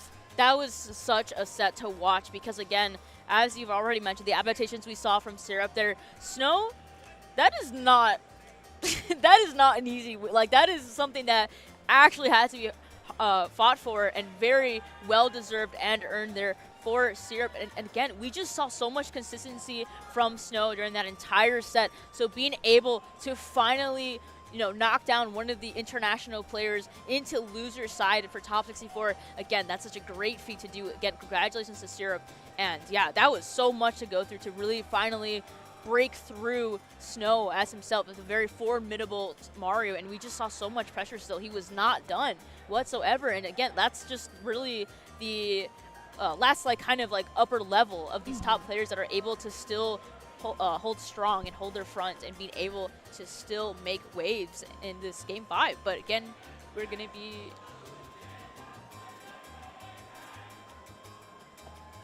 All right, so we can just we'll just run it. We'll just run it. alrighty, everybody, you need to stay tuned because we are actually going to be going straight on to another set. No delays, no more breaks. It is just going to be Cal and I with you all for the rest of the night. We have got Beast Mode Paul versus Light coming up to stream. So, alright, we've got two very heavy-hitting American players. We have the Fox main himself, Light, and Beast Mode Paul going to be repping the hero. Cal, how are you feeling about this set? Well, I mean, let's see. We've got Light taking it over Game 5 Dice, as we've mentioned there, and then Beast One Paul taking it 3-1 over Guy. So, Fox Hero, I honestly feel like I've seen this set before. I don't know why, but I feel like I might have seen this at like MomoCon or like maybe something else, somewhere else. Fox Hero, again, Hero himself alone, his standalone character, is a unique character, very niche, and Beast Mode Paul is going to be the strongest rep, as we also have Chugs here as well, another hero rep. But again, Beast Mode Paul going to be the strongest one to play hero, and we're going to be seeing that showcasing here for you guys in this winner's side, and especially Light, the most formidable Fox in North America, going to be facing off Hero. This is going to be a tough draw, honestly. It's really going to depend on the draws that Beast Mode Paul gets, because as we know with Hero, the RNG and all of that, maybe there is some pattern to it. I think it is a very heavily based RNG character though, so I'm pretty sure with Beast Mode Paul and the way that he is very comfortable with Hero, he's going to be sitting pretty here. Again, Fox going to be the light character. Might struggle a bit, but who knows? I mean, Hero is also a possible character to juggle as well. Yeah, I would agree with that assessment. I think that Fox being the lighter character but being the faster character, I think is really going to play a lot to Light's advantage, because many of the things that I think Beast Mode Paul are going to be going for as a sortie, maybe without his spells, are going to be like sort of outmatched by the speed as well as like the boxing inabilities of a character such as Fox. So definitely something to watch out for going into this next set. We are finally getting the character selections for both of the players, so it looks like we're going to be getting started shortly. Yeah, very soon here, as we got the fist bump locking in now for the game 1. Fox Hero on PS2, of course, going to be gentlemen in here, because why not? Alrighty, quick drop down, trying to get a dare into the nair from Light. Able to send Beast Mode Paul off stage pretty quickly. Some of the spell work coming out from Beast Mode Paul. Coming back under this upper platform, going to be pummeled and sent off stage yet again. More nairs at the ledge from Light. And now going to be Light finding himself off stage, coming back in with the Firefox, going to run right off, and then able to get the shine off of the flare from Beast Mode Paul. Yeah, it's fine. It's seeming like now that Beast Mode Paul is finding his footing here, getting comfortable, sitting in corner, being able to get all his spells out here. That's not a good look for Light because, again, he's got to shut this down. He's got to find the momentum and really use Fox to his true advantage, his speed, his mobility. And, you know, Hero, that's kind of what he lacks. He's not quite the fastest character, but because he's giving him that time and space to use these spells, it's not going to be, you know, good for Light here. He's really got to shut things down here for Beast Mode Paul. He really does, and you can see Light's getting almost a little bit impatient. Able to send Beast Mode Paul off stage, though we do have the speed coming in from Beast Mode Paul as he's going to try to contest this fast Fox. Going for the... he didn't get the timing correctly, but no more snooze. He is awake. The Shine going to be coming out to save him, and it is going to be the up smash that takes Light's first stock from Beast Mode Paul. Yeah, a cute little jab lock there coming from Light here as we have the bounce. Not going to do too much because, you know, Fox doesn't really have too many projectiles except for lasers, so as long as Light is, you know, conscious and aware to not use laser, he will be fine. But now we still have the oomph, I believe, that is powered up, so it's going to be a little deadly with percentage here. Oh, there we go. The psych up back on deck quickly. Again, Light just doing Fox things here. He's going to sit comfortably with all these arrows coming out again with the platform tracing looking so beautiful right now, being able to sit pretty and right underneath Beast Mode Paul. And there it is with the up smash. Again, we're just seeing the follow-ups by Light. He is so consistent with them. As you saw, he waited for the roll away from Beast Mode Paul yet again in order to get the up smash. It seems to me that Light is starting to catch up to these panic options, finding himself at a pretty high percentage as a small character like Fox, not going to get edge guarded by Beast Mode Paul with the bounce on. He is actually going to have that laser sent right back to him. Now here we go, going in with the bounce and then the Shine coming out, and yeah, unfortunately going straight to that upper platform with Beast Mode Paul underneath. Not the best option as that is going to be his stock gone. Yeah, and it's so unfortunate too because it's like if you give some leverage, like just quite literally some space to Hero, he will take full advantage to use all his MP, to use all spells possible known to man. But Beast Mode Paul is very conservative, knows how to use his spells correctly here, so as long as the placing is correct and we see more adaptability, he's going to do great here. But again, Light now turning things around slowly but surely as we see him in this corner, ledge trapping Beast Mode Paul, trying to throw him back off stage to get him in this corner pressure, but now we're seeing to turn things around for Paul, and the Dare Spike going through the stage there. Talk about a disjoint. Super beautiful timing on the Dare Spike from Beast Mode Paul, because you really saw at that final stock, he seemed to be very much on the back foot, finding himself off stage against Light. Absolutely not a scenario he wanted to be in, but then immediately being able to come back, sending Light off stage instead, and then timing out the Firefox in order to find the disjoint of the Dare Spike. So, great first game going to go to Beast Mode Paul, and looking to see how Light adapts because he played pretty close to the chest that game number 1, but going into game, we do have a slight character, or rather not a character, stage change, and we're going to get a really quick rapid jab from Light as we're just sort of resetting the game to neutral. Yeah, Light's going to have a lot of more ground here to kind of run along and hopefully do a lot of more follow-ups here as he's good at what he does here. We've seen so many clean coverages come out from Light. He's following up very perfectly and very precise, even with the uppie there, just getting a little bit more damage. Why not? Not going to go too far out to fish for it because, again, with the way that Hero is, he can definitely edge guard, and it's a little... you know, like intimidating as well when you're such a light character like Fox, but gonna find the down smash there, I believe. Was it down smash? It was a down smash, okay. yep. Yeah, the little split's gonna get it there for Light. Yeah, Light able to get it down smash and then waiting out the snooze. It's not going to get hit with that while he was sitting off stage with his invincibility frames. Going to come back down through this upper, or through the middle platforms. Going to go for the rapid jab and instead going to find himself jabbed off stage. Going to delay the Firefox and now the bounce on Beast Mode Paul. Trying to go for a little bit of a jab and then a pummel coming out from Light. Teching the landing, coming underneath this upper platform. The Nair going to be trying to keep Beast Mode Paul Paul off stage as long as possible, going for the shine preemptively in case Beast Mode Paul tried to send a spell his way. Up airs into the, now sending him way off stage, trying to go for the lasers as well, just going to add on this damage, chipping away little by little, sending him off stage. The shine coming out yet again in order to avoid the spells, and now it's Light who is off stage, just charging the Firefox, going to go straight under the stage instead in order to avoid the spell from Beast Mode Paul.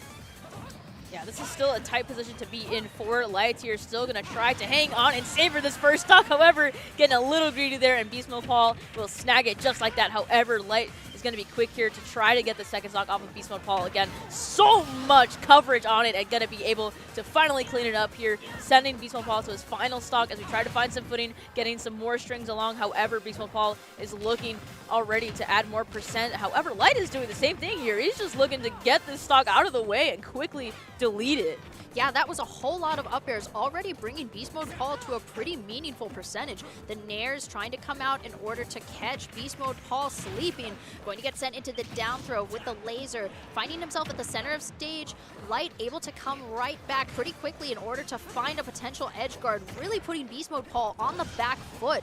Finally finding himself in disadvantage for a little bit on that upper platform. Beast Mode Paul now having the rage advantage, trying to get something, getting a little bit of a spell damage, finding himself off stage instead. We have the Psych up, and Light all the way on the other side of the stage, going to be sitting in shield in order to avoid these as much as possible, and there it is, going to go for the up smash after the missed input from Beast Mode Paul in order to close out game number 2.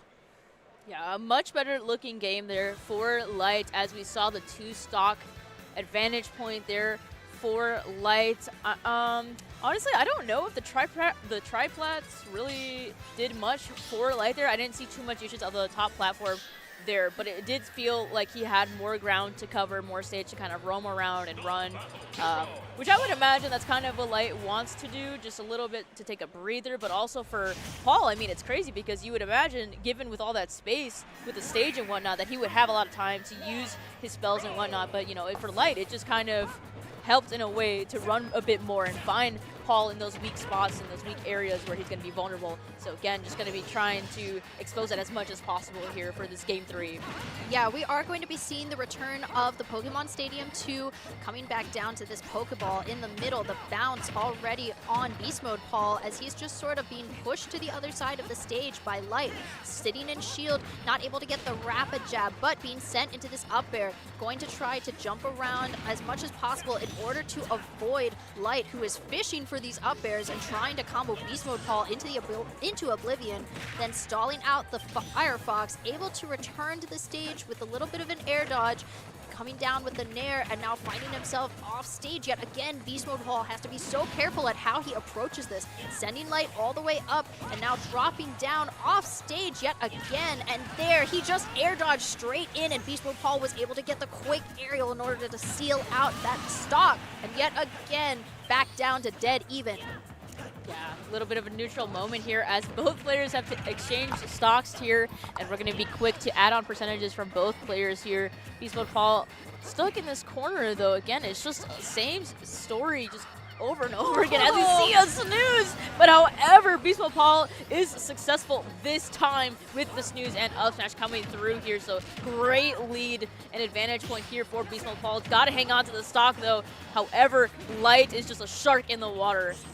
Catching him snoozing for a little bit. It does seem to be, though, that Light is right back to it with his aggressive options. Going in for the Fox up tilt, finding himself jumping up in order to try to avoid more aerials from Beast Mode Paul. Going to go for the Fox up smash, and that is going to take away the stock. Light is at a pretty low percentage, so, oh, the snooze coming out immediately from Beast Mode Paul. Not able to get it, but going to be sent up by the up airs from Light. Finding himself off stage, he has Accelerate on in order to try to match the speed of Fox. Going to be sent to the upper platform into these up airs. Light did hesitate for a second there, but able to sort of continue on with this damage. Finding himself in the center of the Pokeball down airs, just going to send Beast Mode Paul off stage yet again. The Psych up, and then off stage, the Kaboom going to be shined thanks to Light having the premonition in order to avoid it.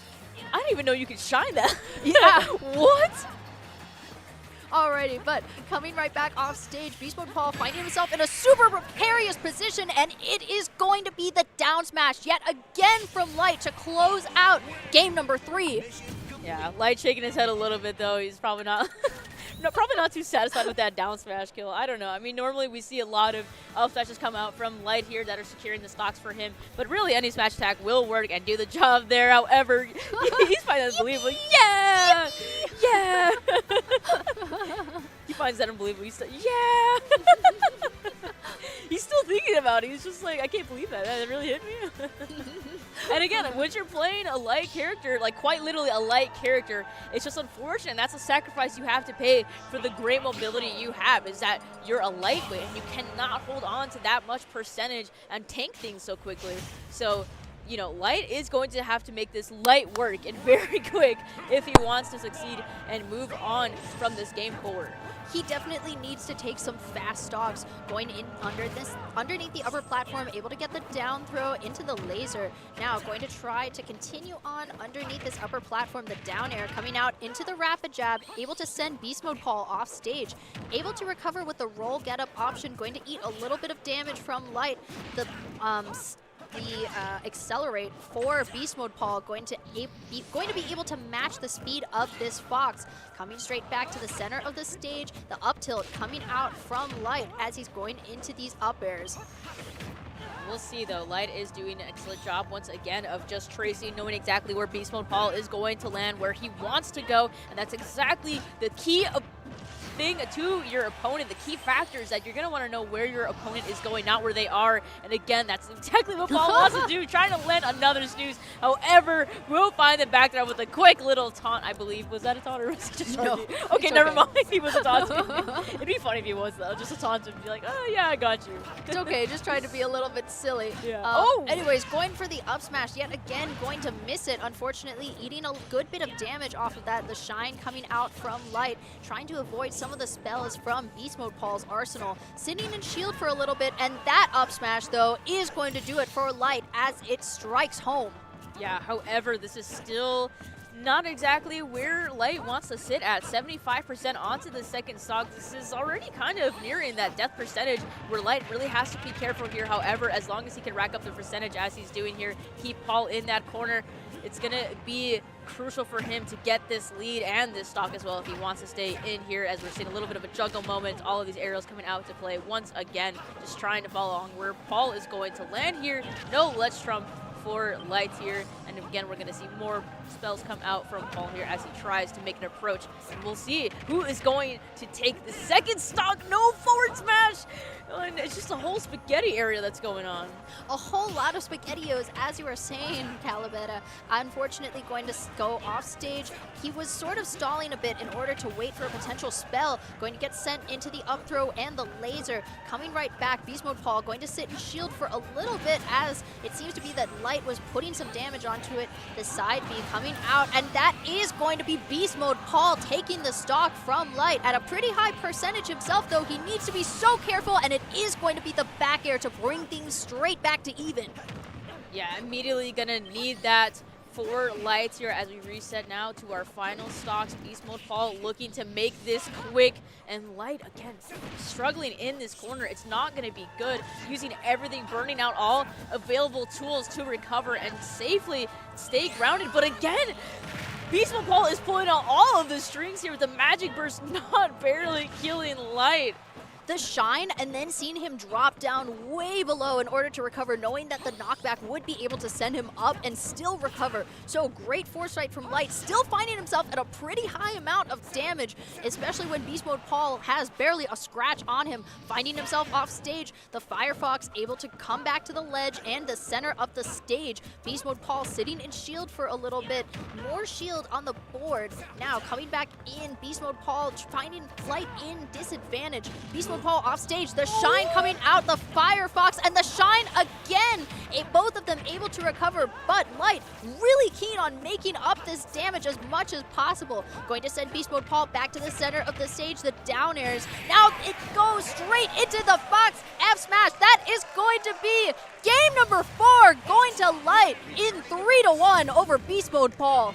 Beautiful showcasing there from Light. We still saw so many signs of life peeking through as we thought it was going to be over or at some turning point for Paul there. But again, Light going to be able to really pull through there for us and hold strong and clean it up with a 3-1 against Paul. Great showcasing from Paul as well. Really kept Light on his toes with all of the spells and the versatility with the toolkit, with everything being thrown at him. I mean, really put up a great fight nonetheless.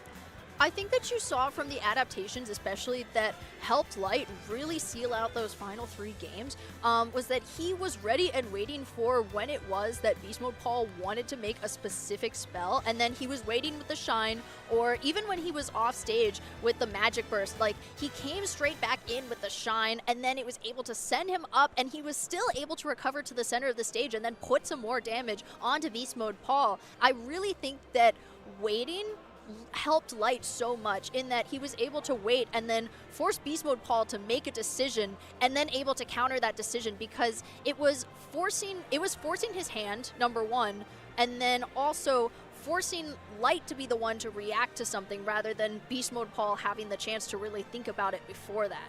Yeah, most definitely. And also, in that last kind of close quarters there that we saw for that game 4, Light being able to really press on the pressure and the aggro, you know, that's really the Light switch that you want to see from players as well. And nonetheless, we see so much of it from Light there. So being able to, you know, take things slow, have patience, and have grace with things, kind of, you know, let Beast Mode Paul do his thing. But at the same time, that Light switch, we saw it flicker so quickly. And again, Light was just there to really press forward and being able to close it out. That's exactly the mental fortitude you want to have, the energy and the confidence going into these sets here.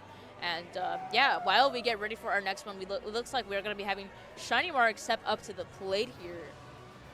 All right, so Shiny Mark. I did not mean to pog. I Kage. just got excited because this is going to be a pretty interesting set here to see, and another excited one. So we're going to be having Apollo Kage and Shiny Mark. Wait, that's not Apollo Kage. That's Syrup. That is not Apollo Kage. Production lied to us. We actually meant Syrup. Okay, Oh, sorry. dang. Okay, sorry about that, chat. Alrighty, but we do have Syrup instead versus Shiny Mark. So actually, this is sort of a set because this reminds me of the last time that these two players played at an event actually in MDVA, which was Cavalier Clash number 6. Oh, okay. Yeah, if you remember that tournament. Going into this set, I don't think that these two have a whole lot of experience despite that one set.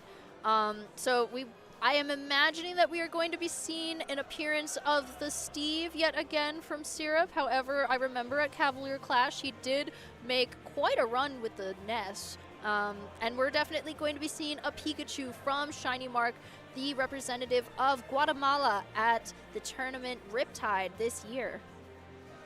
Yeah, we'll see. I saw a little bit of him yesterday with Squad Strike rolling out, as he does have a Lucina as well. I don't know if we're going to be seeing that. However, it just really depends how Shiny Mark feels things out. But again, Pikachu going to be his strongest contender, strongest champion to bring it out here. And this is going to be top 32. So we're really nearing the end of our block here, Pearl, because again, we're getting to the nitty gritty and we're saving best for last for tomorrow for top 24. But as we enter this territory, I mean, this is again really going to be an interesting set to see, because again, we're just getting our top players here going on and all of that. So as we enter in all of this, we're just gonna have our players set up, and Yeah, absolutely. Us getting set up, I really do think that this is a good time to talk about the potential matchups. By the way, Cal, how do you feel about what I think we're going to see, which is Pikachu and Steve?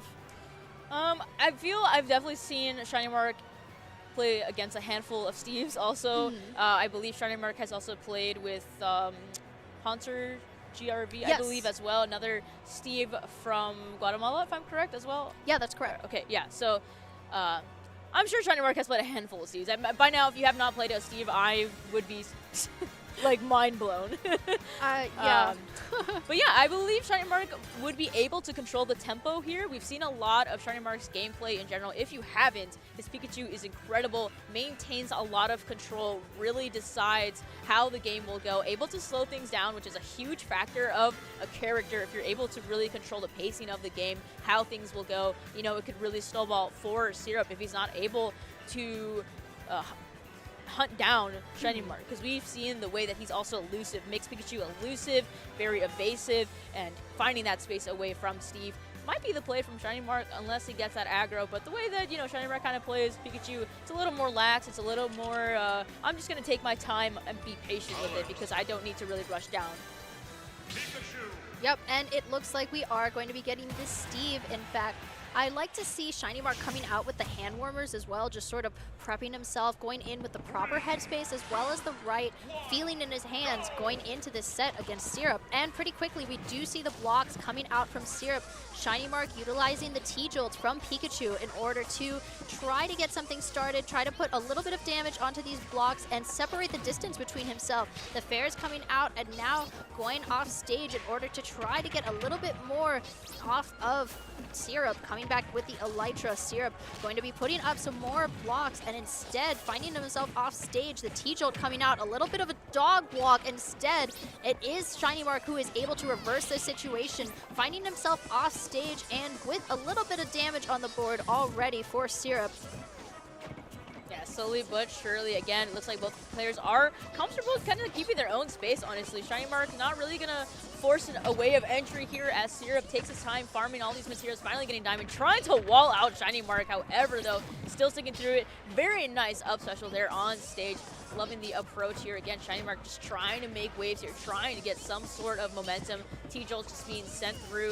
Nothing too crazy happening right now as we're kind of at a stalemate and just even percentages here. Absolutely. And coming back off stage, those Fairs going to be coming out from Shiny Mark as he was trying to get something off of Syrup. Going to come right back to the other side of the stage. Some more T-Jolts coming out as Syrup has to pause and sit and shield when they come out over his walls of blocks. I do like that Shiny Mark doesn't really seem to be approaching Syrup all that much, especially when he has T-Jolts in his disposal. Syrup, now having Diamond Tools, has a little bit of something against Shiny Mark in those close-up situations, so that's why it looks exactly for situations like that, getting the back air and then able to take the stock from Shiny Mark. Yeah, so this is now the time for Shiny Mark to step things up. However, Syrup is going to take full advantage of the stock as much as possible, holding down the fort at 132% with an extra diamond to spare here. Not looking too good, and Shiny Mark not able to shut down this stock either with a dash attack. A little bit of a weak spot there as we saw the kill spark, but again, it's not going to do it just yet. However, that trade will do it there for Shiny Mark. Yep, no full rage on the board anymore for Syrup, opting to sit and shield against the Fairs, and now he's going to be sent off stage a little bit by Shiny Mark. The T-Jolt's coming out yet again, coming right back down to this upper platform. He is opting to sit and just go for the T-Jolts yet again, trying to interrupt some of Syrup's movement while also slowly closing the distance between the two of them. But it is going to be the Anvil to take yet another stock from Shiny Mark. Yeah, this is some tough positioning here for Shiny Mark, really not being able to find these entry waypoints or approach correctly here because a lot of it's being shut down by Syrup. I mean, we've got so many tools at hand. You've got the minecart, you've got the tools in general that do so much damage, the Anvil let alone. However, we're going to see Shiny Mark trying to go for another approach, go around the stage. Hopefully that works in his favor as we see hopefully a glimmer of some approach, but to no avail as we get another diamond back air, 2 diamond back airs there. Again, it's just not looking good right now for Shiny Mark. No, unfortunately, he has to fight through all of these walls in order to get a chance at approaching Syrup, and unfortunately going to go, oh, okay, good air dodge into this upper platform, able to avoid yet another back air from Syrup. Going to come back in with the Diamond Tools and into the minecart yet again, and not getting hit with the Anvil either. Finding the block and then getting rushed off stage by Syrup yet again. Going to opt to go right back to the other side, but trying to mix up his recovery as well, trying to give Syrup a chance to guess, not going to let anything easy happen. Big clank coming out from the minecart, and then that Fair not going to take the stock yet for Shiny Mark. Syrup able to use the Elytra in order to recover. No minecart just yet, but it doesn't even matter. That is going to be a 2 stock for Syrup, taking game number 1. Very dominant game 1 we saw coming from Syrup there to lead the way for our sets to get things started off for us. And Shiny Mark just kind of being shut down. Like, quite literally, we saw a lot of blocks being built there for Syrup, and that really gives him the momentum to build here. So as much as I thought it would benefit Shiny Mark because of all that space and how much time he usually is and is patient, it's not really working out. You kind of have to step the gas just a little bit here. Gotta really face forward to Syrup again, or he's going to get away with this lead, and it's just not going to be good for Shiny Mark here. Yeah, unfortunately, he did mash out of that minecart, and then Syrup able to put a little bit of damage onto him.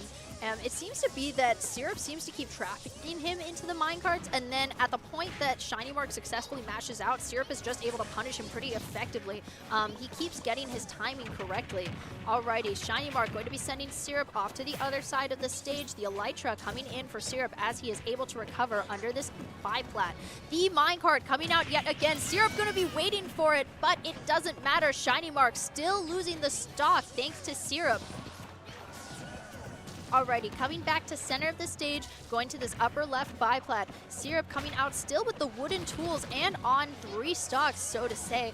The minecart coming out yet again, and then as he mashes up, here comes the ladder combo, followed up with a back air from Syrup over the wall, over the blocks, and now Syrup has Shiny Mark has Syrup in disadvantage. Coming off to this other side of the stage through the biplats. Shiny Mark trying to go for something more aggressive as he's further sending Syrup off, going to get the DI from away from the fair instead, and now Syrup has a chance at an edge guard. Yeah, a little bit of that edge guarding situation from Shiny Mark, and again, as we see that time and time again, that was a beautiful play from Shiny Mark there, being able to be a little more aggro off stage, and that's what we're going to want to see to really pivot this moment for Shiny Mark, being able to be more aggro and a bit more fearless off stage, but again, Syrup has just gotten too comfortable on the stage here. Shiny Mark has already given him that grounded situation, almost that failsafe. So he really has to challenge Syrup in this moment here to change things around. But unfortunately, that down B is not going to land. Again, we're just kind of struggling to see a bit more from Shiny Mark here. Slowly but surely, this percentage is adding up. It's all going to matter at some point as, again, both players are on their second stocks. This is still possible for either or player, and Shiny Mark really going to take his time here to break down Syrup, sending those T-Jolts, kind of setting the position here, slowly going to chip away, but again, too close for comfort. Back air is going to take it for Syrup. It wasn't just the back air, it was the anvil as a tool of misdirection. It was Shiny Mark who knew that the anvil was coming out, but then not anticipating the back air as he jumped in order to avoid the anvil. Coming right back to the center of the stage, we got a little bit of a dog walk, or rather a mouse walk, coming out from Syrup, going for the ladder combo as well, putting some damage onto Shiny Mark, who is on his final stock, I'd like to add. Minecart coming out as under this upper platform. Shiny Mark going to be trying to come in with a bit of a down tilt as well.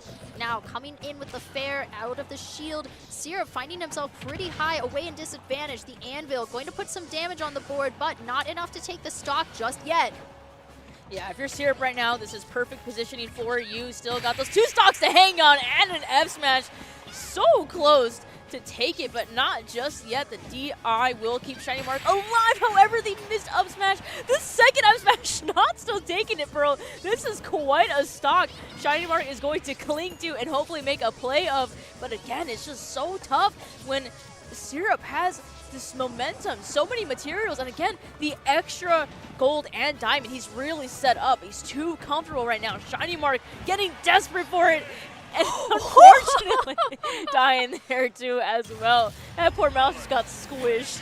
Oh no. I didn't initially think, because of the knockback of the blocks, that was going to be what the stock was, but at such a high percentage, it makes sense that Syrup was able to take that stock over Shiny Mark, a 2 stock, may I add, as well. So yet another definitive win for Syrup over Shiny Mark. Going into this game number 3, there are going to be so many adaptations that Shiny Mark is going to need to be able to pull it back. Cal, what do you hope to see from Shiny Mark? I hope to see more aggression and more of the gas being pressed here from Shiny Mark. It is so possible for him to do that, as we've seen it time and time again, and the wins that he's gotten, it's just, he's getting sandwiched and misdirected so many times from the Steve, as we've seen time and time again against, some top players all the time that fall to the Steve agenda pretty much. So this is going to be a tough battle right now for Shiny Mark, but I really, if we can see that, the more aggression and pressure being added on, and especially with the spacing and positioning, it'll definitely benefit him a lot here against Syrup. Has already gotten comfortable, though, on the stage, being grounded. Absolutely, trying to go for the up tilt, and it is actually going to be Syrup's up tilt instead. Now we have the Magma Block into the up smash. That is going to be a pretty quick stock for Syrup on the board. Shiny Mark going to be breaking down those walls pretty quickly, and instead finding himself hit by the minecart. Not going to get trapped by it. Off stage yet again, able to sort of try to stall it out, but it is going to be this giant block. Not going to get the Magma from the down smash, sending Syrup back and actually going to chase him to the other side of the stage. Here is some of the aggressiveness that you mentioned. The Lightning Bolt not able to take the stock just yet from Syrup, however, and we are back to T-Jolt over the wall. Yeah, it's going to be the safe option here for Shiny Mark, but even the tool's not able to send Shiny Mark down just yet. The Dare Spike not going to get there for Syrup. I believe that was the first spike, actually, Syrup. but yeah. But yeah, we're going to see Shiny Mark struggle just a little bit, getting on to this stage a little more comfortable, a little desperate as well to really find this first stock off of Syrup here. Again, not really having to work too hard for it. We've got a lot of things to our disposal here. Again, Shiny Mark is really the one that's going to have to make that wave really come through here and hopefully put an end to this first stock. But again, Syrup just getting away with so much here. Syrup just having some time to sit and mine, not going to get, oh yes, but that was it. That was the stock for Shiny Mark, thanks to that dash attack, and not going to get the stock just yet for Syrup. Shiny Mark able to recover underneath the 5-plat. The minecart coming out, not going to trip up Shiny Mark this time though. Syrup going to continue to mine through the blocks. More T-Jolts coming out from Shiny Mark as he sits in the other side. The Nair into the fair, going to be sending in Syrup off stage, preemptively putting out some blocks in order to protect himself against these aerials, but it is going to be the anvil from Syrup coming out to take yet another stock off of Shiny Mark. This is looking so brutal right now for Shiny Mark. This is do or die, quite literally. Last stock, game 3. Shiny Mark needs to turn up the heat right now, get something going, or else Syrup will take this. We're seeing the wall situation, but the diamond forward smash almost taking Shiny Mark's last stock at 70%. What an entryway back to stage, just barely make it back with that up B recovery. And again, almost getting squished by the anvil. That shield is so small. Shiny Mark has to play his heart out here with his second stock. He still needs to take him off Syrup here. Absolutely finding himself on the other side of the stage. Shiny Mark not wanting to cede any space at all, but it is Syrup who has so many resources on the board, sending out the minecart off stage. Shiny Mark gonna wait for a little bit and actually going to get the stock off of Syrup at 114%. He has to play a perfect stock in order to get this game on the board for himself. Sitting on the other side with the T-Jolts as well, going to come right back down with the anvil. It is not enough to take Shiny Mark's stop just yet. Another anvil, and instead it is going to be the minecart to seal out this game for Syrup in 3-0 over Shiny Mark. Yeah, very unfortunate there for Shiny Mark. Just could not make it work, could not roll the dice and really get what he was looking for. We saw that he was clinging so much on that game 3 there, but Syrup really bringing the house down with this Steve. It's just so strong, so formidable. The mine carts and everything coming out to play, the up tilt and up smash, really playing Steve to a T. And then you know what? That's just how you know you're doing something right. When people start hating on your character, that's how you know you're doing something right.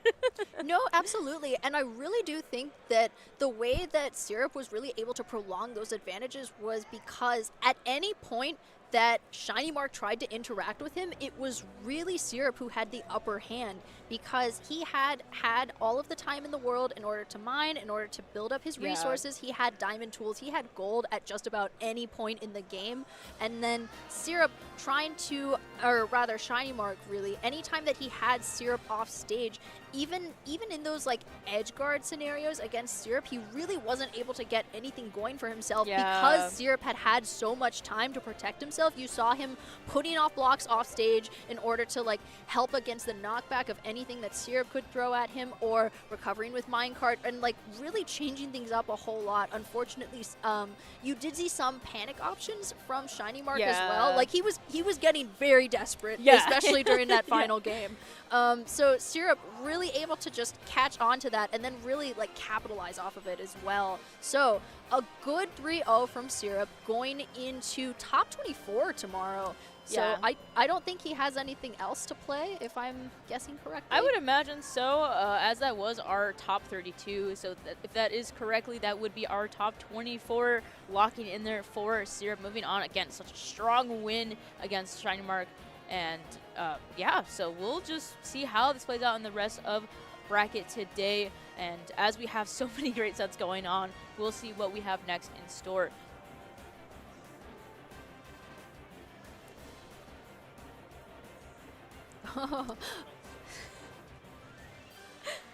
Alrighty. So we're missing players again. It is the That's story always fun, of Smash Ultimate, unfortunately. I mean, really any. I have had the privilege of like pool captaining a lot of games before, and like always there's somebody who is like, oh, don't worry, like I'm in winners, I'm gonna be right back, and then like don't know where they Disappears are. for 30 minutes. But as a little bit of a teaser, our next set on stream is actually going to be Doramigi versus Light. So, two of our most formidable foes going to go up against each other, representing North America and Japan, respectively. Even the #1 seed of the tournament and #1 on the Luma rank as well, coming into this final set that Calavera and I will have the privilege of bringing to you live. So, just stay put for a little bit. It is going to be here soon. I think Light should be Light should be coming straight back. I believe. I think I see him there in the crowd. Okay, he's chilling. He's getting distracted. He's getting stopped by a fan. You know how that guy is. But yeah, so before we do get into this set, I do just want to recap here that Doramigi did take a 3-0 also over Anarchy, as we did start off our block with Skinny the Poo Doramigi, as we saw that 3-0, quickly going into another 3-0 against Anarchy, the Greninja, and Light, as we saw, taking that Game 5 against Dice, and the 3-1 over Baseball Paul, which we also got to see in our previous set. So now that we're going to go into this top 24 qualifier match, Doramigi versus Light. You know what? I pray for Light because this is going to be very difficult unless he proves me wrong here, really brings out the true spark of Star Fox McCloud himself here. This is going to be the moment to shine against #1 in the world, Doramigi himself. As you were mentioning, Gal, this is like an exceptionally difficult matchup for a character such as Fox. Him being a boxer and him being so light is going to be super difficult for him to get in close to a character such as Min Min. The second that Doramigi gains stage control, it is unfortunately going to severely limit Light's options with regards to coming in. Those long arms going to be pivotal in keeping Light at bay. I really think that Light having an exploitable recovery as well is going to give, with the Firefox specifically, is going to give Doramigi ample time in order to set up an edge guard, potentially going off stage with the Ram or the Dragon Arms, you know, just a whole lot that Doramigi can do that Light won't really be able to contest. And the thing I'm most excited to see here is how this plays out for our edge guarding situations. As we've already talked about and seen, Doramigi is not afraid to go off stage. And Light does thrive just a little bit at edge guarding, but however, he is usually more fond and more comfortable sitting at that ledge, kind of clinging to the ledge Trom situations, a little bit of edge guard situations. So I wonder how that's going to clink, if we're going to see them and how those two interact. But for our game 1 here, we're going to be starting off on small battlefield.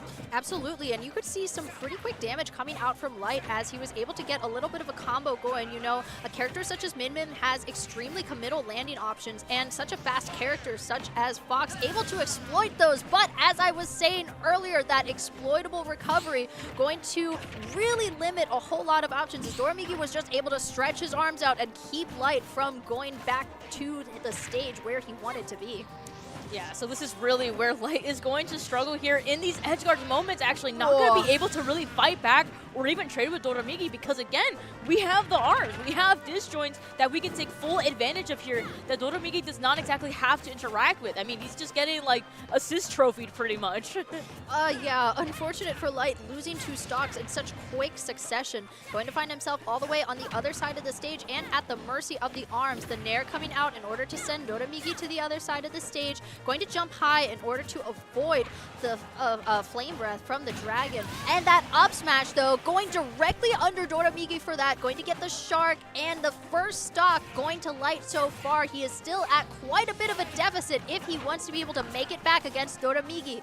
Going to go right up with the side B, finding himself above Doramigi yet again, landing back against him, going for the up air under the upper platform, coming right back, and Doramigi going off stage again against Light, going to come right up, and now Doramigi trying to find something with the Ram, coming back into this middle of the stage, not going to get the up smash, the down air coming out from Light instead, going to come underneath, he got hit with the tail end of the Ram. It was Megawatt. Megawatt, sorry. Yeah, it's okay. Yeah, no, Megawatt, I misspoke. Megawatt does some unfathomable damage, and again, when you're playing a light character like Fox, you gotta hold it. Yeah, unfortunately, that was like the very end of the Megawatt too, and like just, he was unfortunately a little too far back, being the light character, and then having some damage already. Yeah, that did him in. And we even saw that we're seeing the trade-offs pretty well here in these ledge trap situations, how both players are taking their times on these ledge and how they're both getting work done. And now Light is going to hopefully turn things around in this game too here. Gonna make quick work of this stock from Doramigi. 77% already added on, a little more for your troubles here. This is exactly the position you want Lights to be in. But again, once we see the tables turn around, it's not gonna look good for Light here. However, able to recover, still getting traced down. And there it is, another stock just taken like that by the Ram there, and the Megawatt gonna come into play now with the Dragon's Breath. Able to put a whole lot of damage, trying to go for the Firefox high in order to recover, trying to land with some of these nairs as well. That up smash, though, is going to be taking Light's first stock. Only 53%, you know, that's pretty much an accomplishment against a character such as Min, trying to go for some up airs underneath this upper platform, finding himself on the ledge yet again, going to try to land, and instead finding him off stage thanks to Doramigi, the Ram, and the Megawatt coming out. And now these up airs going to be sending Doramigi pretty high, trying to land with Nair, and instead finding himself off stage, trying to disrupt some of Light's movements with the Megawatt, and now finding himself off stage, grabbing yet again in order to recover the up tilt coming out from Light, finding him going straight to the other side of the platform. An up smash, the missed up smash from Light. That up air, though, is going to take a stock and getting Light his very first lead of the game. Yeah, so far as we see this, Light is going to try to hang on to this as much as possible, get those extra credits and the extra percentage here. Doramigi failing to find that up smash, able to close this out. Megawatt not going to do it as we see a quick little jab here from Light, keeping Doramigi in that corner. Exactly where he wants to keep him here. Finding the grab, forward throw, and there it is. Hopefully we're going to see some forward air action, maybe a back air to secure this stock. We will see unless this Megawatt ends the stock, but there it is, an up smash to secure it. The 2 stock by Light, securing him for that game 2. The very second that Light found the lead, he was really able to maintain it as much as possible, going to get so close into Doramigi, really going into the line of fire in order to get those up close kills that he wanted. There wasn't really anything like with regards to edge guarding that Light was able to do, and I think that was the right option, because if you are Fox going off stage against Min, like, I'm so sorry for your loss. That is not a great thing that you want to be doing, but being able to get up close and then really close out Doramigi's space was what sealed out that first game for Light. Going into game number 3 now, Doramigi shaking his head already, knowing that he needs to close this out as quickly as possible so as not to give Fox any breathing room. Yeah, exactly. Especially as, you know, Light, this player of his caliber here, of this character, again, so much showcasing, being able to turn things around in a quick fashion in 2 games. Nothing to scoff at here, so we'll see how this will go for this pivotal game 3 moment, if Doramigi is able to figure it out, or if Light can turn things up once again. We will find out very shortly on this Hollow Bastion. Barely able to recover there as well. Light in danger as we find the weak up smash. Still can't close it out as we see a small little combo from Light. Again, Doramigi is on the hunt for this stock here. Unable, though, to grab the corner there. And, of course, Light gonna pull a little, oh, what the heck happened there? Oh, dupes, my bad. Really unfortunate for Light. But going into this next stock, it does look as though he is trying to prolong this damage for himself. Doramiki able to use the dragon in order to recover, coming right back above Light. The Nair coming down a little bit, not able to get it. Just that second one though, the up smash, not going to take the stock for Light, and then landing with the downer. Absolutely not the correct option when Light was sitting right in front of him, waiting for a down smash. Yeah, I Or an like up smash, sorry. I liked the idea of it, but it was definitely not the safest option to do there when your opponent is right next to you and able to catch that there. Good positioning there from Light, knowing to seek it out. Again, we're just seeing the same story tale old as time here. We're just retreating to that corner where all this pressure and action is happening. Again, Light able to catch Doramiki several times into these tilts. The up tilts doing so much wonders, but again, we're seeing Doramiki with the Ram here, the Dragon's Breath. It could be dangerous. The Megawatt out to play here. However, Light looking for this stock as quickly as possible here to make work of it. Absolutely going to be doing just that, trying to get a little bit of this damage, and instead going to be going straight for that. Another stock on the board for Light, finding himself in this lead. Unfortunately, that Megawatt going to be bringing us right back to even percentages. Doramiki going to go way high up, coming back down with the Nair in order to land. Has Light way off stage, charging the Ram, able to come back under this middle platform. Light going to get some up airs as well, trying to close out some more damage. It's going to come right back to the other side of the stage, shielding against the arms coming out from Doramiki, dropping down with the dare, and now has Doramiki off stage yet again, jumping over the Dragon's Breath, finding himself to the other side of the platform. Doramiki going to prove to be such a menace with these arms as well. The Nair going to miss the Dragon's Breath, and now coming back underneath, he's finding himself up, and then instead he air dodged in order to avoid the up air, and instead was met with the up smash from Light, closing out game number 3, 2-1 over Doramiki. We've got room for three more games at least, or at most. We've got one more at least. This is the pivotal point right now for Light. He has the game advantage point here. How do you proceed when you have game advantage point, game point here? Light has to take it here pretty much. I mean, to shut down such a player, Doramiki #1 right now. This is going to be so brutal and so important for Light to keep this pressure that he has going. He has so much momentum build up, Pearl, as long as he stays exactly how he is and keeps improving and finding his way into Doramiki here. He's playing just really well. So much pressure on his shoulders, as you were saying, Cal. Finding himself off stage against the Dragon Breath, the Ram going to come way down. The Firefox able to help him recover. Going to sit and shield, and now has Doramiki off stage instead. The get up attack going to aid Doramiki in his recovery. Going to grab Light, send him straight off stage. The Firefox still going to be able to recover despite the interruption from Doramiki. Finding himself off stage, the air dodge coming out from Doramiki, able to avoid Light. And instead, that is going to be Doramiki's stock to make with the up smash. Yeah, and it's so funny that these characters have very similar up smashes. So they're both trading up smashes, really just trying to find that killing blow. However, Light will step a little bit more on the gas as we secure it with a fair to close out that stock. So these games are getting much more closer and closer as we inch further into these games, Pearl. We're seeing more of Light being able to catch up. Less percentage is being taken here. The gears are definitely turning right now, and it's working in his favor as, again, he is up 2-1 in this set. Absolutely, and Light going to stall out the side B in order to recover. The up B coming out from Doramiki as well. A little bit of the shine in order to try to reflect the arms. The side B, yet another Firefox waiting for Doramiki to go down and join him in order to use the Firefox. A down smash from Doramiki, going to air dodge in order to avoid the the Dragon Breath from Doramiki. Going way off in order to recover, getting the Firefox, but instead it is going to be the Megawatt to take that stock from Light. Yeah, and I do also want to point out I am loving Light's recoveries option. As we see, he's choosing to Firefox, up special there, gliding across the stage to recover to that ledge and hang on to it. Very smart to wait out just a little bit more of the min play. However, again, you're on your last stock. You really got to make this work, and we've seen it time and time again. Light can make it happen. It's very much possible. Really got to shut down this first stock, or the second stock, excuse me. However, though, really want to still stay in this fight here.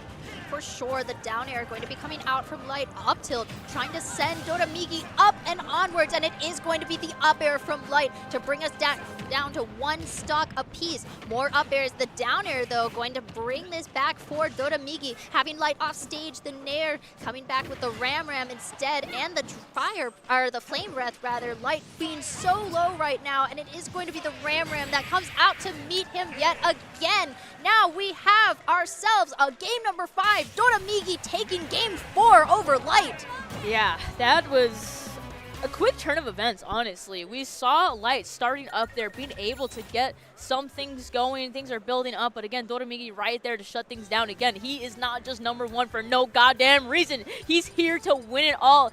Game 5, still sticking this out here, and Light as well. The pressure has just been so great. Doramigi as well, we're just seeing it, the program and how well his routine is built in for this mid-mid. He's locking in, he's slapping himself, he's like, I gotta lock in. This is game 5, what am I doing? Nodding his head as well, saying, I am him, I am him. Going into this game number 5, it is going to be some quick damage coming out from Light. The up air is going to be putting on some damage, trying to land with the Nair. Unfortunately, Doramigi finding himself in a combo yet again, able to reverse with the Nair a little bit. Light opting to stay on that upper platform, and now finding himself off stage, going to wait out the Dragon's Breath, coming back to the upper platform, and then the Nair going to aid him in helping Doramigi go into disadvantage, into the up smash. What a quick stock on the board for Light. Yeah, only 30 seconds into the match here, and Light is making light work of this 53%. This is a very good advantage point right now for Light. However, he's getting edge guarded to the rims of the blast zone here. However, again, Doramigi is not making it feel safe whatsoever on this corner, going for the Ram. The Megawatt will actually take it. Beautiful follow-up from Doramigi there. We're now on our second stock here for both players. Yeah, Doramigi really able to reverse the situation so well despite Light's patience. The Megawatt coming out yet again, the Ram, and instead going to find himself off stage thanks to the rapid jab from Light. Sitting in shield underneath this platform. Light now off stage. Firefox going to get interrupted thanks to Doramigi in a side B in order to recover. Up and over. Now, okay. Off stage yet again, the Dragon's Breath now waiting for the Ram where Light thinks will be recovering. Oh, okay. Coming back all the way to the other side of the stage. The Ram coming out. Instead, it is going to be the Megawatt as well. Dragon's Breath really trying to trip Light up where he stands. Not taking the stock just yet, but pretty high damage underneath the upper platform. Light is not going to be alive anymore. It is going to be the up throw that takes that stock. However, this is still doable. This is still in Light's cards here as long as he deals them right here. Finds the out smash exactly where he wanted Doramigi to go with the get up from Ledge there. Last stock here, Pearl. Are you ready to log in for this last stock? I am so locked in right now, Calavera. The way that he was able to get that up smash immediately, just going band for band with Doramigi. Coming back into the center of the stage, Doramigi looking for these nairs as well. Going to be able to get the second one, and now has Light off stage, forcing him to Firefox straight into the Dragon Breath, and then the Ram coming out to meet him instead. Light still able to recover the very end of the Megawatt, sending him off stage. Going to jump way high in order to avoid it. The Nair with the Megawatt, though, is going to be what takes the set for Doramigi. 3-2 over Light with a bit of a pop-off there. He is so happy to have taken that. Such a close game. Yeah, very strong ending there for Doramigi, able to hold his bearings there, clutching it out there with the Megawatt again. That was really the MVP of this set, Pearl. We've seen so much Megawatt do a lot of work, and again, it's just so brutal because if you think about it, you're Fox, you're kind of a delicate character, you know, a little bit of a delicacy, and when you're getting hit with a giant ball Megawatt, which I would imagine is made of like metal and iron and all of that, it's and like how some electricity yeah, as well. like what the heck, like you just you I would imagine you would just die to that. So a lot of pressure there from Doramigi in our last game there. Very lots of energy coming out from Light and Doramigi, both players playing exemplary, and wow, what a beautiful showcasing as well. And Light not out. That was winner's side, by the way, just to make it through to top 24 qualifiers tomorrow when we hit it off with top 24. But yeah, what a great showcase. What else do you got to say, Pearl, about it? I have to say, like a strong hats off to Light as well, because he was able to bring that so close. You know, he had a game 4 within his grasp, and I really think that the way that Doramigi was able to turn it around was so beautiful as well, because as much as Light was catching on to Doramigi's habits, you saw Doramigi able to do it a little bit faster, especially going into game number 4, because there were so many moments where it was Light who would maybe miss an aerial, like he would try to like space a nair off while Doramigi was off stage. Instead, he was able to just come back with a ram as well. That's what we saw a whole lot while Doramigi was off stage. And then instead, Light was being sent all the way into disadvantage on the other side of the stage. It gave him plenty of time to just do a neutral getup and then come right back with the arms. There was really no place for Light to breathe. Yeah, it really was a struggle in those off-stage moments because, again, Doramigi had the advantage point with those disjoints. Again, those arms are just so lengthy and does a lot of damage from quite literally like half across the stage. So having that as its disposable on that ledge there was really unfortunate. Light not really able to do much work except for like the side B, burnout, Firefox, you know, only had so many tools to really recover there. Again, very strong showcasing there from Light and Doramigi. And that was our last set of our block. So I just want to say I had so much fun with you, Pearl. I had a lot of fun. We had great sets here and a lot of great moments out to play. But for now, we are out. And any closing thoughts you want to share? And where can they find you? And It go, was go a ahead. beautiful block, Calavera, but you can find me. I am Perla Princesa on Twitter. It was a beautiful block. Once again, I have been so blessed and so privileged to be able to spend this evening with you. But instead, we will be tuning in tomorrow to the VGBC stream. If you want to watch Top 24, you need to stay tuned because there are going to be so more hype sets to see. There's so much more left of bracket, more Smash Brothers to be played. Calavera, it has been such a pleasure. And I'm Calavera. And we will be signing off. Alrighty.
What's good, everybody? Welcome back to Riptide 2025. I'm Excelsior. I'm here with Austin. How you feeling, man? Dude, I'm doing pretty good. We were at the pool a little bit earlier. I went to the water park in the lazy river. I passed out. I actually fell asleep in that little bubble. That sounds like a dream. Dude, I'm so glad it's open this year. Last year it was closed, and I got really sad. I was so sad, so it's back open.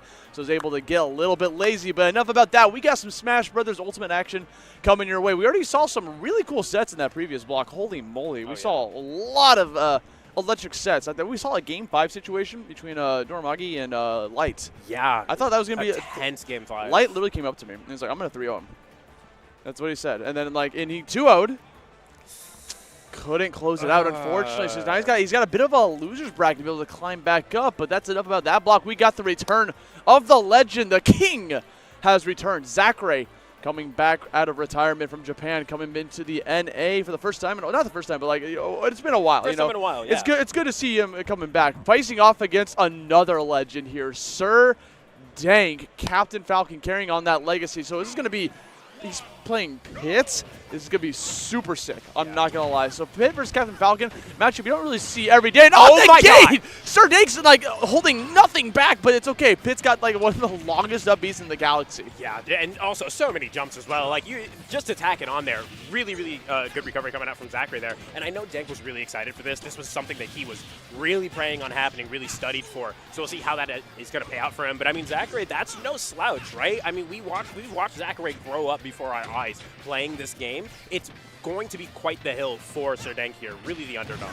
Yeah, but he's coming right back in, doing a lot of up Bs against the shield. It's a really good option for Captain Falcon just to apply some shield pressure towards the opponent. It's way safer than going for a grab, because if you whiff that, you have the ability to move around left or right based on how you're feeling, kind of mix up where you're gonna go. When you go for a whiffed grab, just like the Z-button, you can't do anything. You're just dead. But what you can do is do an up smash as an anti-air, then go for a taunt right afterwards. That is Sir Dank. Yeah, the patented Sir Dank up smash, just right in the center there. He is so efficient at finding those. We're going to fall out of the forward air. Multi-hits with Pit not working too well.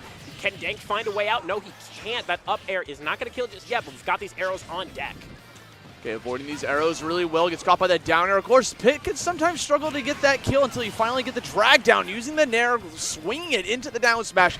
Going to even up the stocks to bring this to 2-2. This is anyone's game still. Yeah, and this is such a crazy place to be. That could have been his end immediately, but Zachary able to survive just barely, if that. But Dank is so aggressive out of disadvantage. Mm-hmm. Absolutely. I mean, that's his number. That's his MO, right? He wants to get in your face and just push on that advantage stage. Just like we're seeing right here with the up air. Going to get that free confirm into the electric knee, going from East Coast to West Coast. But Zachary coming back in. This is like a slobber knocker, dude. They're just running at each other. They are just going blow for blow here. There is the Raptor Boost, not going to kill. Really good DI coming out from Zachary. But Dank's still on the prowl, just waiting at roll distance, waiting for an answer there. I believe he was probably going for the dash attack or something, but, just goes for the 1-2-3, the gentleman, to answer that. A Falcon kick straight from there, catching Zachary by surprise. We're up 2-1. Yeah, getting that really early stock there on the left platform. Going to look really strong for himself. But Zachary's coming right back in. He's no stranger to being at a deficit, right? He has been in the hot seat many times before in the past. But right now, he's like, get away from me. Stay back. We're going to ride back onto the middle of the stage here on Pokemon Stadium 2. Yeah, I mean, Dank is very clearly in the driver's seat for this here, right? Zachary is playing kind of like a game of pickup, unable to really find a lot of answers here. And it's a testament to, Pit itself, right? The character can have that struggle. So we'll see what else he's able to find here, because he is surviving to rather, he's finding really unique recovery options. Yeah, especially when he goes these down Bs, up Bs, off stage, coming right back onto the edge of the stage. He's also doing this thing with Captain Falcon, which you kind of have to do, is hug underneath the PS2 stage. Gonna get caught by the arrow. Hold on a second. Nair, he's out of jumps and he's out of lives there. Going on to his final stock here. Zachary, 113 damage. Literally just one first hit of fair, first hit of Nair lead into a fair. Yeah. Something. And forcing Sir Dank to air dodge and recover immediately, knowing that those arrows can be deadly for him if he uses that jump too early. And Zachary, putting on a lot of pressure here, not letting Dank land. We went from 0 to 84, but another Falcon kick is going to bail Dank out. Going forward just to try to land back down on the ground, getting out of that disadvantage state. Just waits for the shield, goes for the simple jab. Very safe option, 150 damage. One more of those gentlemen, he might be done for. It's hard. He's going off super deep. He gave up all that stage control and just trying to close that out. Now he's in a weird position. No punish coming out from Zachary. He's going to go towards the middle of the stage. Good fadeaway back air. Does a second one. We're still alive. DI coming out from everyone. Arrows coming left and right. Jump is gone. He fades away, and unfortunately, because of that, that active hitbox is going to force him to go away. He went out on his own terms. Game 1 going to Zachary. What a way to start off the block. Yeah, that arrow at the end there for the ledge trapping sequence was so good because it forced Dank to burn his jump early. We saw him use a lot of success in his recoveries by being able to, tank an arrow here and there, but when you're too far away, that arrow is going to spell your end. So having to burn it early and just unable to make it back. But I like the recovery options from him in general, right? Using those up Bs and that insane drift you get afterwards. We'll see how he's able to shape up here.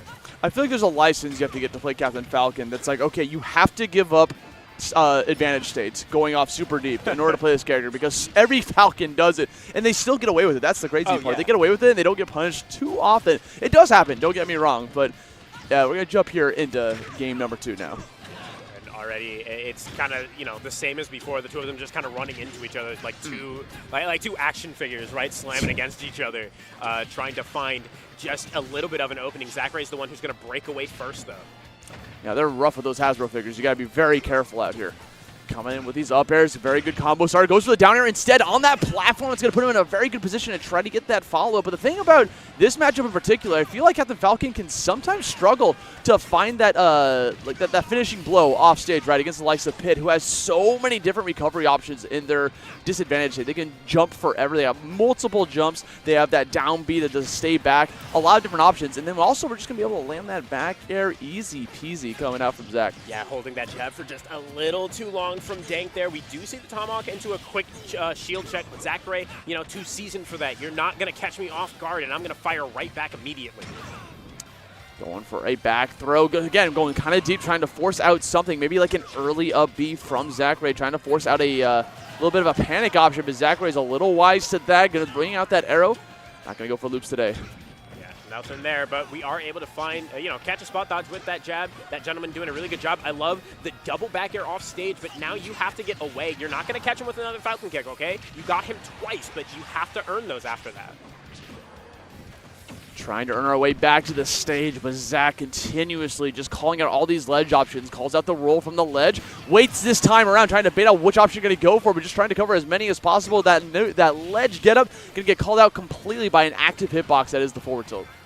And Zachary turned around on that F tilt before I could even see him actually do it. So, just ready for everything here. Dank kind of has to slow down the pace of the game a little bit here, right? He's kind of running into a lot of these things.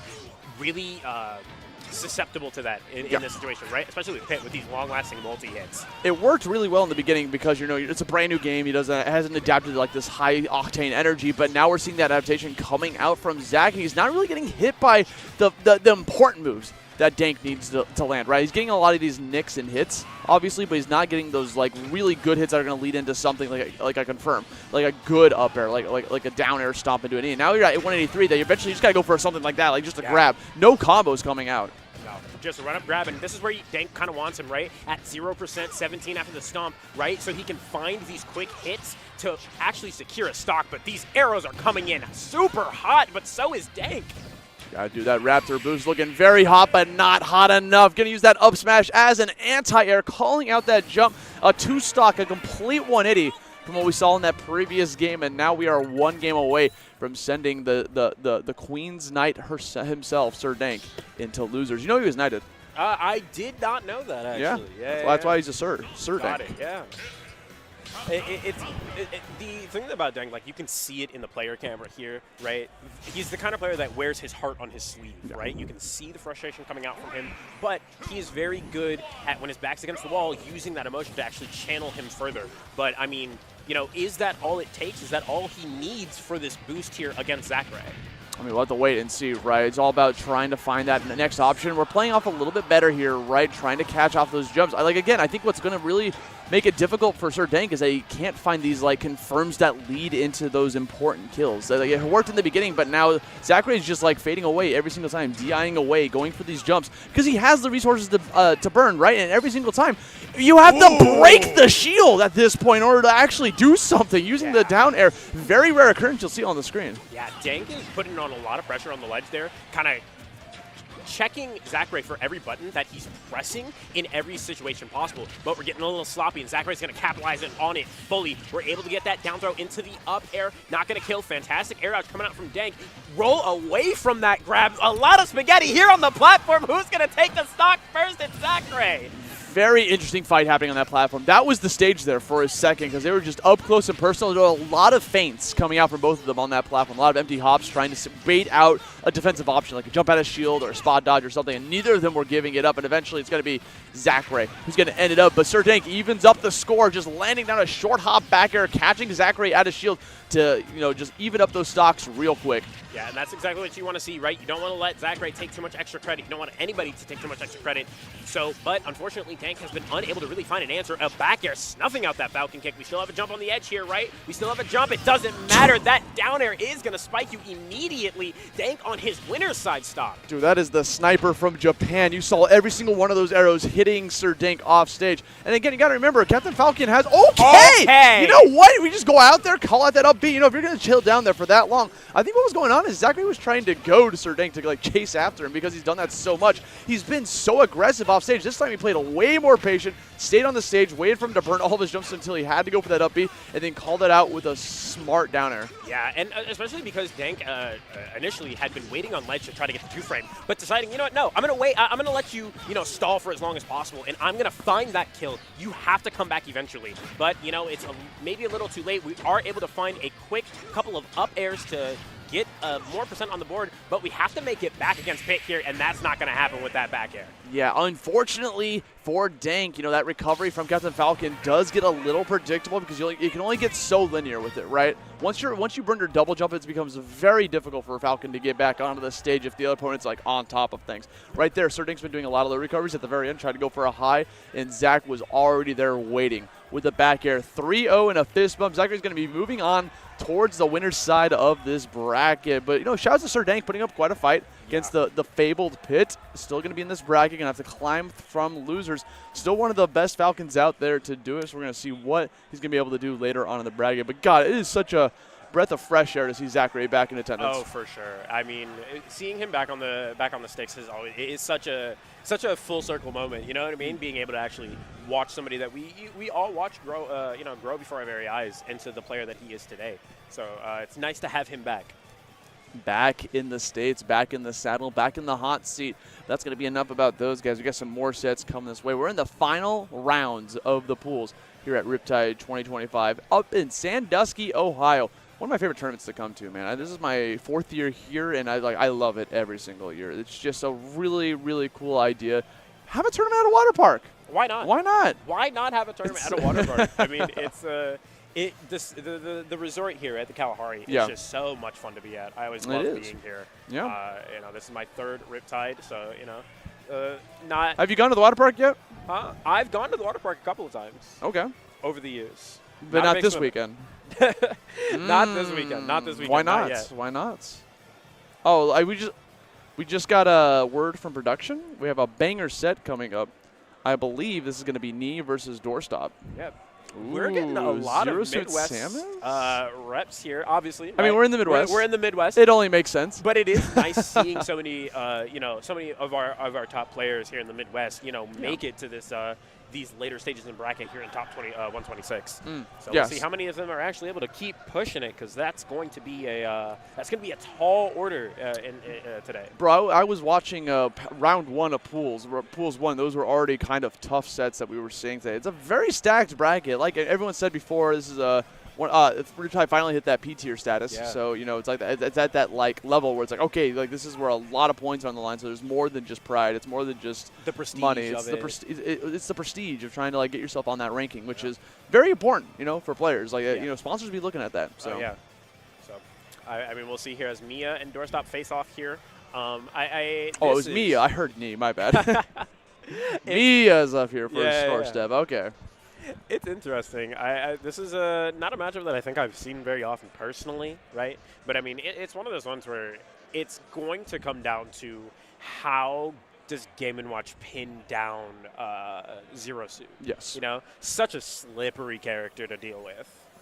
And if someone that can do it, it's going to be Doorstop, right? Just being able to try to catch this pesky Game & Watch coming out from Miya, because Miya has shown time and again how strong of a player he is, right? Like being able to just come in here with the Game & Watch and just, no matter what the adversary is, comes in and puts on a show for us and be able to get those dubs. But we'll see how he's going to be able to shake things up. Looks like we're going to do a little bit of a sound test here before we jump in. But always a pleasure. I feel like I don't see Doorstop that often anymore. So it's like I feel like I see him at Riptide. Yeah. And I know he goes to other stuff, but like it's like this is like the prominent tournament that I see him a lot at. Yeah.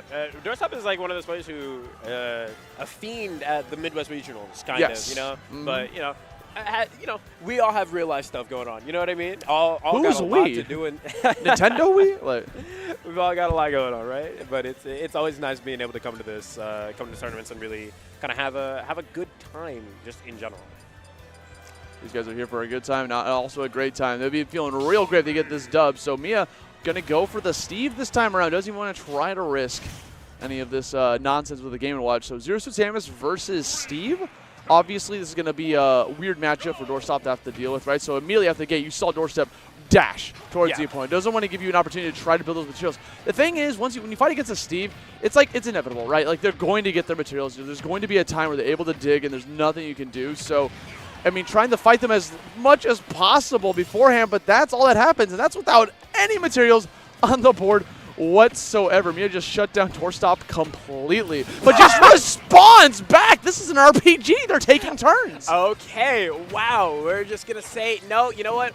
If you're going to take my stock that quickly, I'll be able to take yours right back as an answer. Doorstop immediately shutting Miya up without any hesitation at all, by the way. Just let it rip immediately. What was that, 47%? Yeah, something ridiculous. I mean, if you can do it, so can I, but better.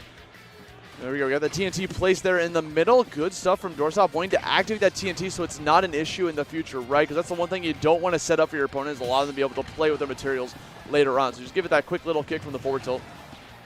And that down smash was able to land there. We are able to get the little bit of a ledge trump, and Doorstop scrambling to land, and Miya capitalizing fully almost immediately. So we got that diamond here on stage. Going to try to find an opportunity to go for that build. I mean, obviously, you're going to wait till you like get a hit. It's not like important until I get it ASAP, right? It's all about trying to find that prime opportunity to go towards the toolbox. But you're going to notice Doorstop trying to guard it as long as possible, going for these hits and trying to just stay in the fight so he doesn't get that opportunity. Yeah, and Miya has to build on deck as well. So those moves are a lot faster, but Doorstop is playing expertly around them, right? Just kind of baiting in and out, fading as much as possible. We are going to barely miss the boost kick, but it doesn't matter. We're able to find a flip anyways, but no stock taken for Doorstop. Okay. Coming back in with another back air, throws out the cart, sending you down into a pretty bad spot right here at 130%. Literally just trying to look for an opportunity to get into that flip. Something to try to find that kill move afterwards, but no, we saw that tether coming a mile away, had the anvil ready to rock. Good DI coming out from Doorstop. I might be a little bit too late. Another tech coming up, but that's okay. We got the forward smash with your name on it. Didn't even need to use the diamond. No, went to craft it there, right, to give Doorstop the idea that he was safe to come in, but that gold forward smash, right? I mean, that extra frame might not seem like a lot, but it is so fast. Yes. And I still, again, in that very beginning, that flip jump at the end, when you just do that combo zero death upon getting zero death themselves, what a way to start off the set, just literally putting down all the cards on the table, okay, let's just get into it, let's just scrap. We'll hop into this. Was that a fire back to PS2? Yes. All Pokemon right. Stadium 2, going straight on back. You'll see what these guys are going to be able to bring towards the table here for game number 2, see if we can change up the game plan here from Doorstop. Got to remember, you're fighting a pretty prestigious player right now here in the likes of Miya. So trying to get a win on him would look very promising for the resume. Oh, yeah, for sure. And, we saw the Doorstop it does have that explosiveness that you need, right, in order to really make your mark but we'll see how much further he can take it, right? Because the explosiveness isn't the only thing that you can use. But I'm already liking a quick 46 tap on, not allowing Miya to really get anything started there, because that's where, you know, that you don't want to let Steve get started. No, not at all. Just don't let him be able to build those materials, and you'll be in a very good spot. You do that flip kick one more time, or flip jump, just go back towards the stage, waiting for this opportunity to try to find these Zera, as Steve is continuously trying to build up these materials, waiting for that next opportunity to go for the build. But Doorstop trying to get in there, gets a forward tilt, hasn't been hit just yet. We got ourselves a 0 death coming out from Doorstop. Didn't take a single hit in that entire first stock. Just a perfect stock coming out from Doorstop there. Playing around minecart really well as well, I want to point out. Shielding the first hit and then immediately rolling in the direction it was thrown from so you don't get grabbed either. So let's see if Miya's able to fire back as well. But no, good SDI coming out from Doorstop, not allowing that pick loop to continue. Yeah, finally Miya finds a chink in the armor. Maybe just to do a little bit of damage. They're putting him in a nice percentage here. Going to see what we're going to be able to bring towards the table. Oh, going to spike you right there. Try to get that follow-up with the up smash. That would have been devastating for Doorstop. But we're playing it safe, right? And that's something I'm really liking from Doorstop. Recognizing that you have this lead. Miya's already got those materials that they need to be able to dig what they want. So let's just chill back. Go for the Zers. Try to go for the stun gun. Anything to, like, make it a little bit safe so you don't have to get up close and personal, because that's what Steve wants. Yeah, exactly. Just really doing a good job abusing the fact that Steve's, you know, base stats aren't that great in, especially in matchups like this, where you can dance around him so much. But we're able to get a grab on that side B on the shield. Good stuff for Miya, but I mean, you got to kind of stop the bleeding here, because right now it's looking a little dire. A little. This is like, so something's gonna have to give here. Because right now we're sitting at 114 damage. We do got a gold bar and a diamond here ready to rock. Just depending on when we can find that opportunity to go for the down. Obviously, probably going to build it when you get that stock against the likes of Doorknob, because Doorknob is going to stay in that threat range where it's like, you're not going to give you the opportunity to go for anything. Going to go use that frame one jab, something real quick to be able to just throw out there, get out of dodge on that minecart. That was a very scary situation. That was slow that was moving. Yeah, get out of there as quickly as you can. And looks like just a bit off on the call out there on the platform. Is going to get called out by the up smash, but hey, you still have quite the lead against Miya here, but he is going to chase down. I love that chase down, by the way. Yeah, just going for it, thinking you're going to tech towards the left. Try to get that forward smash right afterwards. It's not going to be enough. And 160 damage now, throwing out that Zare. See where we're going to be able to land as we got some more minecart action coming where he gets the Zare one more time, follows it up with a forward tilt, 175 damage. Miya living the dream right now. Doorstop just can't get those confirms anymore. Yeah, no, you're a little too high for the 0-2 Samus confirms, right? Ooh, but it doesn't matter if you use... Smart. Yeah, if you use the Plasma Whip immediately to catch him building. And I like that a lot from Doorstop as well, catching Steve in the middle of building instead of letting him set up and trying to contest it later. I mean, you'll notice that Doorstop likes to go for side B when there is a block already up, because it does extend that hurt box to be a little bit more active, right? Makes it a little bit more meaty to try to catch an opponent a little bit off guard. So it's a really good tool to be able to just throw it out there and be like, wait a sec, is this still active? And then you get hit. Yeah, especially because, you know, Miya is only setting up the one block, right? For some characters, right, that one block is a lot. That one block on the ground is already enough on its own. But for Doorstop here piloting the 0-2 Samus, right, you have that Zare that's just going to reach over it every single time. Once again, trying to find that sweet spot. Eventually, you're just going to have to get rid of that top block just to be able to get through. I saw an opportunity for Doorstop to try to like get through the two blocks, looking a little tough there. Oh, I love that fade back for the tomahawk grab. Good stuff for Doorstop there. We're going to air dodge out to avoid getting punished. I love how patient Doorstop is playing in the corner here. Gets the back air again. That patience is starting to pay off. Tries to get the stun gun.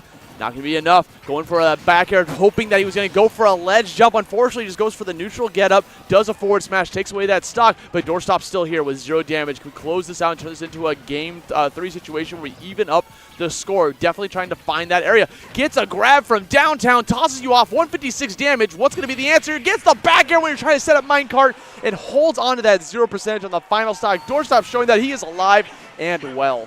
Solid gameplay coming out from Doorstop there. Just a masterclass on how to snuff Steve out of those resources that he is so plentiful in. Just really solid gameplay and sitting back, letting him do the things he wants, but not letting him feel too comfortable at any point in time.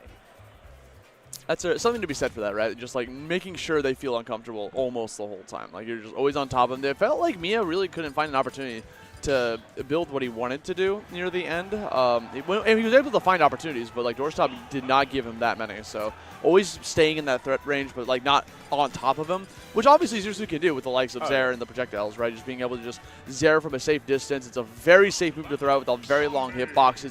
It's very difficult to punish Zero Suit off of that, and obviously you're not going to get too much damage, but it can get really annoying when you're playing around that so much. And if she's already got the momentum moving forward after hitting a Zair, a confirm could happen. So now let's switch on over to Smashville, the Animal Crossing stage. See what we're going to do with this middle platform here on the a small little up close and personal. Honestly, I mess with this counter pick. Yeah, I like this counter pick a lot. You know, you don't see Steve's go to Smashville very often, right? It does kind of deplete his resources a little bit more. And we're gonna get demolished by that TNT cancel. He just planted that down. You know what? And we got some redstone, bro. Gonna place this right on top of you. The second Zortop just tried to go for that recovery, it was immediately destroyed, dissolved. Any momentum that Doorstop had from that previous game was completely demolished in that first stock. Yeah, and it's hard, too, because you can't rely on that movement that you were using in that PS2 game, right? You can't rely on that. There's nowhere for you to go. So Miya taking full advantage of that, and throwing in a little bit of cheekiness with it as well, right? You know, with that TNT, but Doorstop is not going to give up, right? We're going to keep powering on through. We're going to keep it going, but damn, a parry up smash. Yeah, not looking good. Dude, another one. See, I think this is the thing. It's making him feel up close and personal, and that makes Zero Suit feel a little uncomfortable, right? Doorstop loves it when you have more stage to be able to just kind of run around and space out.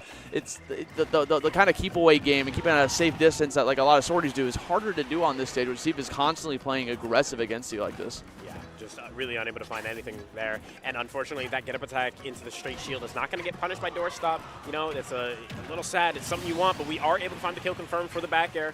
Good stuff for Doorstop, but, you know, is it too little too late, right? Like, it's such an awkward position to be in.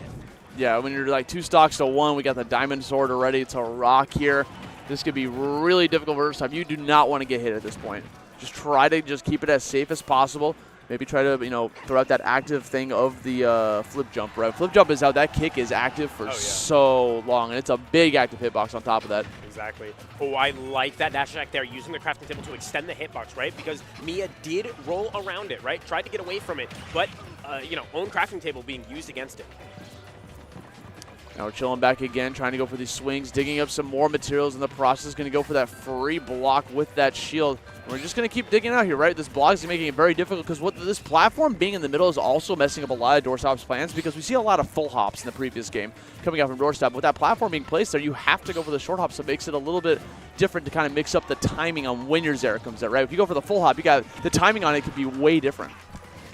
Yeah. Oh, jeez, hate to see it happen. Kyle got that the roller coaster minecart coming your way, and the mistech from Doorstop's going to nail a Game 3 victory here for Miya in this race to 3. I don't know if you noticed that at the end there, but Miya was also mashing up air out of that minecart. It's like, if you hit this tech, that's good for you. Hit another one immediately after, you know, catching every option you probably could have. It's a smart thing to do. Yeah. Like, if you're doing something where, like, you can't do anything, might as well mash your next option. That's something you want to get out. A lot of players like to do this where, like, as an example, they're trying to recover back onto the stage, and they use their up B, and they're, like, completely wide open when they use their up B. So in the meantime, they're already preempting they know they're going to get hit, so they're preempting the tech and then the option after the tech on top of that. It's something else. It's a really good habit to get into as a player, just to, like, always be playing the next move while you're in the middle of a long-lasting move. You know, like, what are you doing next? So just focus on the now. Focus on the next move.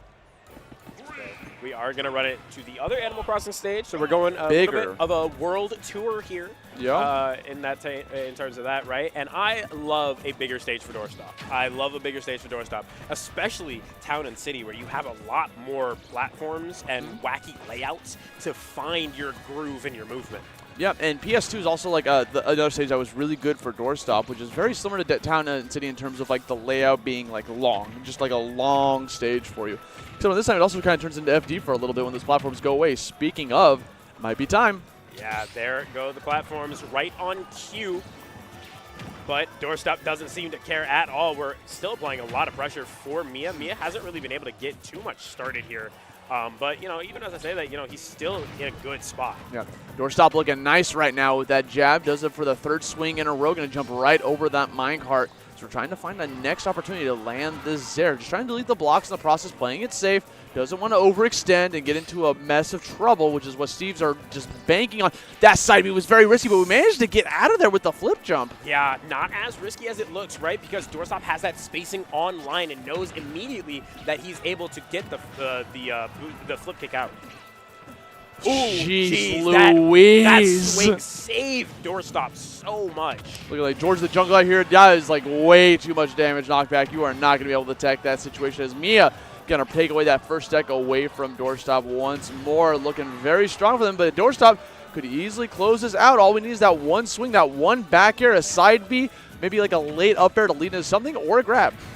Oh, it's going Kicks. to be it's going to be that, what is that, F tilt, right? Yes, lower, lower angle F tilt. down, yeah. Yeah.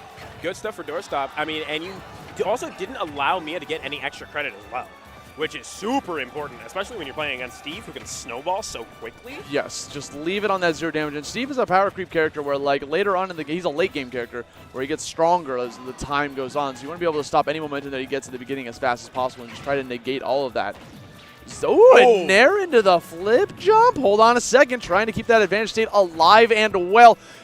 Air up airing through the anvil. Yeah. You're so brave for that. Oh, fantastic play coming out from Doorstop there, right? Knowing that if you catch Anvil on startup, right, it's still a projectile at the end of the day. You can beat it out if you catch it on the startup. Then immediately forcing the air dodge from Miya and finding it with the air, with that back air to secure a stock. Fantastic stuff. And now we're going to watch Doorstop, or actually we're going to watch Miya still claw his way through here. Yeah, trying to climb as much as possible. Going for another forward smash against that shield. The Paralyzer coming out, but stuns him, but you're stunned even longer because you're stuck in that minecart. Makes sense of my point, drops an anvil, but we're still alive. Fantastic DI coming out from Doorstop. They're flying all the way to the East Coast. Yeah, and oh my god, that forward smash. Really he couldn't lucky jump. shield. He couldn't jump at his shield. There's a block right above him. One of these options what? was gone. What is going on? What? I think the block messed up Miya going for the footstool down air there, letting Doorstop, count his lucky stars and find another opening. But that parry, fantastic air dodge from Doorstop. He's ready for everything. Gets a bear. Fantastic trade in favor of Miya, but now we're sitting here at 82 damage. Doorstop just needs one more up air. We went for the Hail Mary with up B. You're getting punished. Yeah.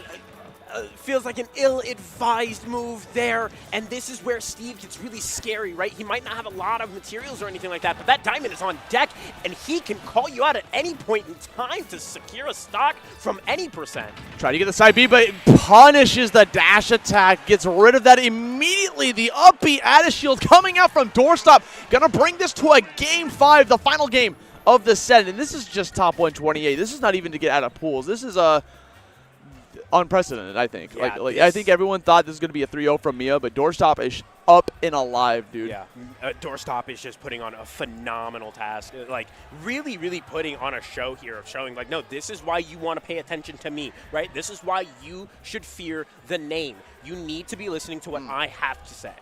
And you know what's crazy about this whole set is that Doorstop has very rarely gone for up Bs this entire time because he doesn't want to give him an inch. So that was almost out of character for him to do it there at the end. I get why he does, just kind of like catch him off guard, like, hey, I haven't done this before, let's just do it.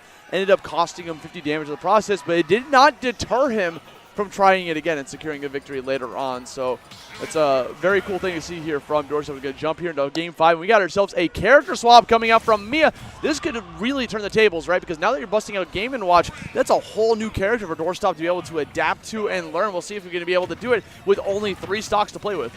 Yeah, I mean, I sensed this immediately after I saw that kill screen, right? I'm like, we're going to see that Game & Watch, right? We're going to see it come out here because now you know you have to take Doorstop as seriously as any of the other top 10 that you're fighting constantly. Yeah, bring it to a Game 5. Like something's got to be able to give. Feeling like that Steve got a little figured out. Now we're coming back in here with a Game & Watch. This is the slippery character, the matchup that we were talking about at the beginning of the set that we thought we were going to see. Is now here alive and well. Going to drop that forward air while keeping that momentum going forward, throwing out a lot of walls of attacks here. Throwing out the turtle constantly with that back air. Is a very active hitbox you've got to be prepared for. Now Doorstop just kind of getting smacked around, almost flip jumped into that up smash. Yeah, that would have been diabolical for Miya. But fortunately for Doorstop, you're able to, find a way out, and you're at 140%. So one wrong move could be it, and that was the wrong one. Oh, man, getting another fadeaway nair, not getting the follow-ups that we're looking for on top of that. The raw forward smash, just a quick get-off-me move, man. I'm trying to get your hands off me. Yeah, I do not want to play the Game & Watch today, sir. But, you know, you have to keep it moving, right? We have to secure this stock quickly because Game & Watch is somebody who will run away with a lead and before you're even ready to, you know, figure it out.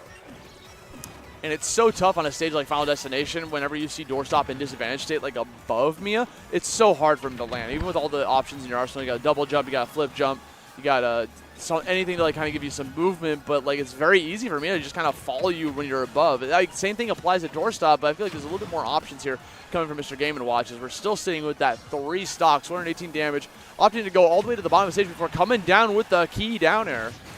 Yeah, and that back air is going to secure the stock for Miya. This is looking a little bad for doorstop. We are able to get a kill confirmed, the down smash, up smash, you know, tried and true. But, you know, with no platforms to kind of escape to, how does doorstop, you know, get away from Miya and all of these hurt boxes? Yeah, I mean, that's the thing, right? When you're playing against a character like this, it becomes very difficult to try to, like, get away from the nair. The goldfish coming in clutch. You can just feel the frustration coming out from doorstop. Almost getting caught by the forward smash, too, on top of that. We're just going to have to go for a roll-in instead.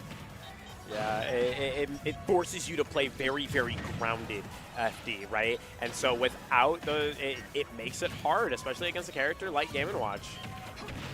But we are able to find a grab. Good stuff for doorstop, but I mean, maybe a little too late if we can't find the stock before we hit these late percents. Oh, try to get that down smash. No stun coming out this time around. 109 damage. Things are looking a little bleak here for doorstop. What do we do? This is looking like it gets the forward tilt, throws out the metal chair, and that's going to be Miya with the victory. 3-2 over doorstop. The Mr. Game & Watch coming in clutch there at the very end. Yeah, just a kind of an unfortunate scenario, right? You know, you know, and I know for a fact that doorstop was sitting there thinking there that whole time. It's like, is now when I see the Game & Watch, right? Is it getting pulled out now? Is it getting pulled out now? But, you know, Miya holding on to it until he truly felt as if he needed to pull it out. And, you know, that last game just really shows everybody just how serious Miya is going to be taking the rest of this competition. Yeah, he's looking at as serious that jacket is, man. That is such a sick jacket. It is super sick. I've always been a fan of that, man. Anytime you see Miya coming up with the drip, yeah, the esports team, shouts to them.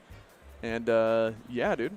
It's going to be top 128 coming in today here from Riptide. I'm going to wait for that next match to be able to start up. But, guys, you're just now tuning in. Welcome.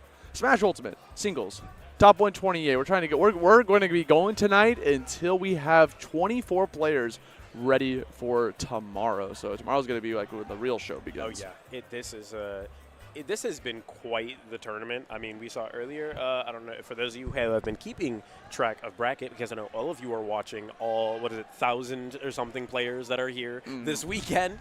A lot. But we did see JJ take it over Snow 3-1 on the side stream earlier today, right? We've seen a lot of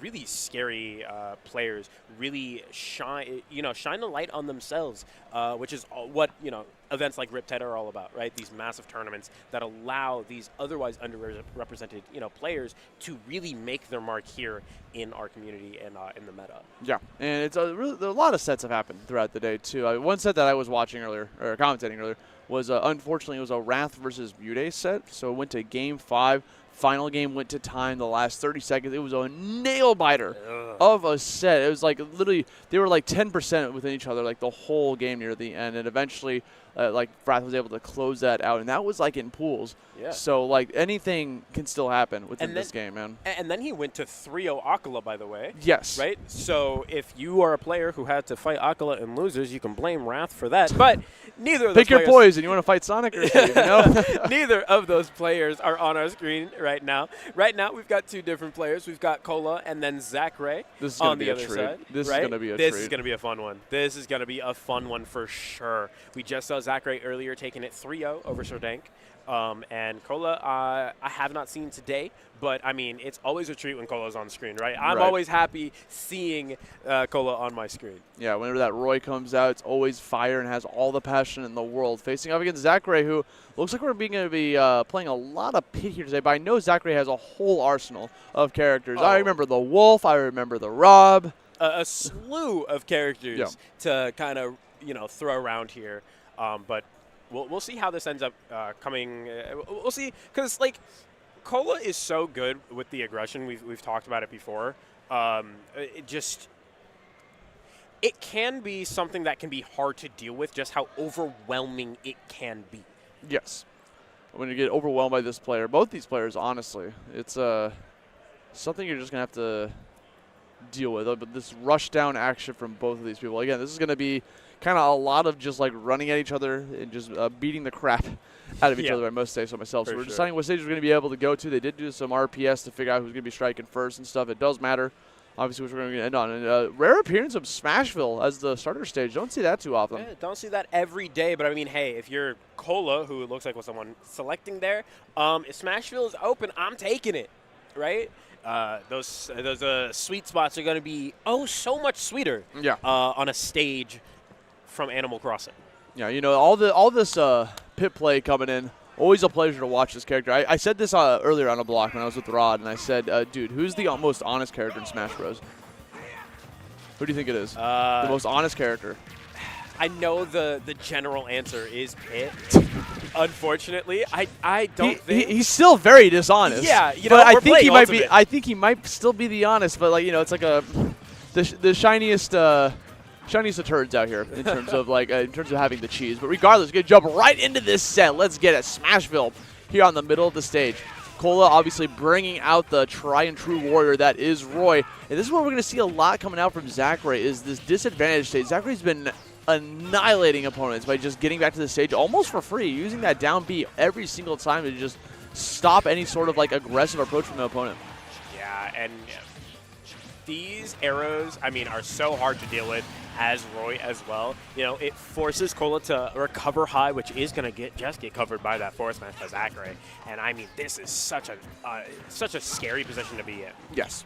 Because you're already down to full stock, and it's hard to kind of pin Zachary down, especially when he's playing this hot.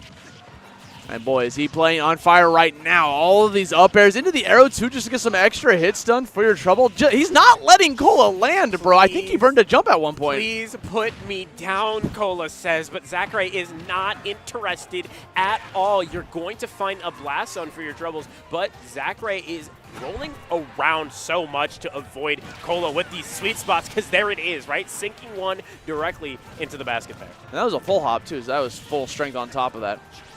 109 damage, throwing out another arrow coming out just to continue adding on those little bits of damage bit by bit. We saw that regrab on the ledge. You already saw Zachary, the second that Cola let go of that ledge the first time, was already setting up for that down smash to catch that regrab.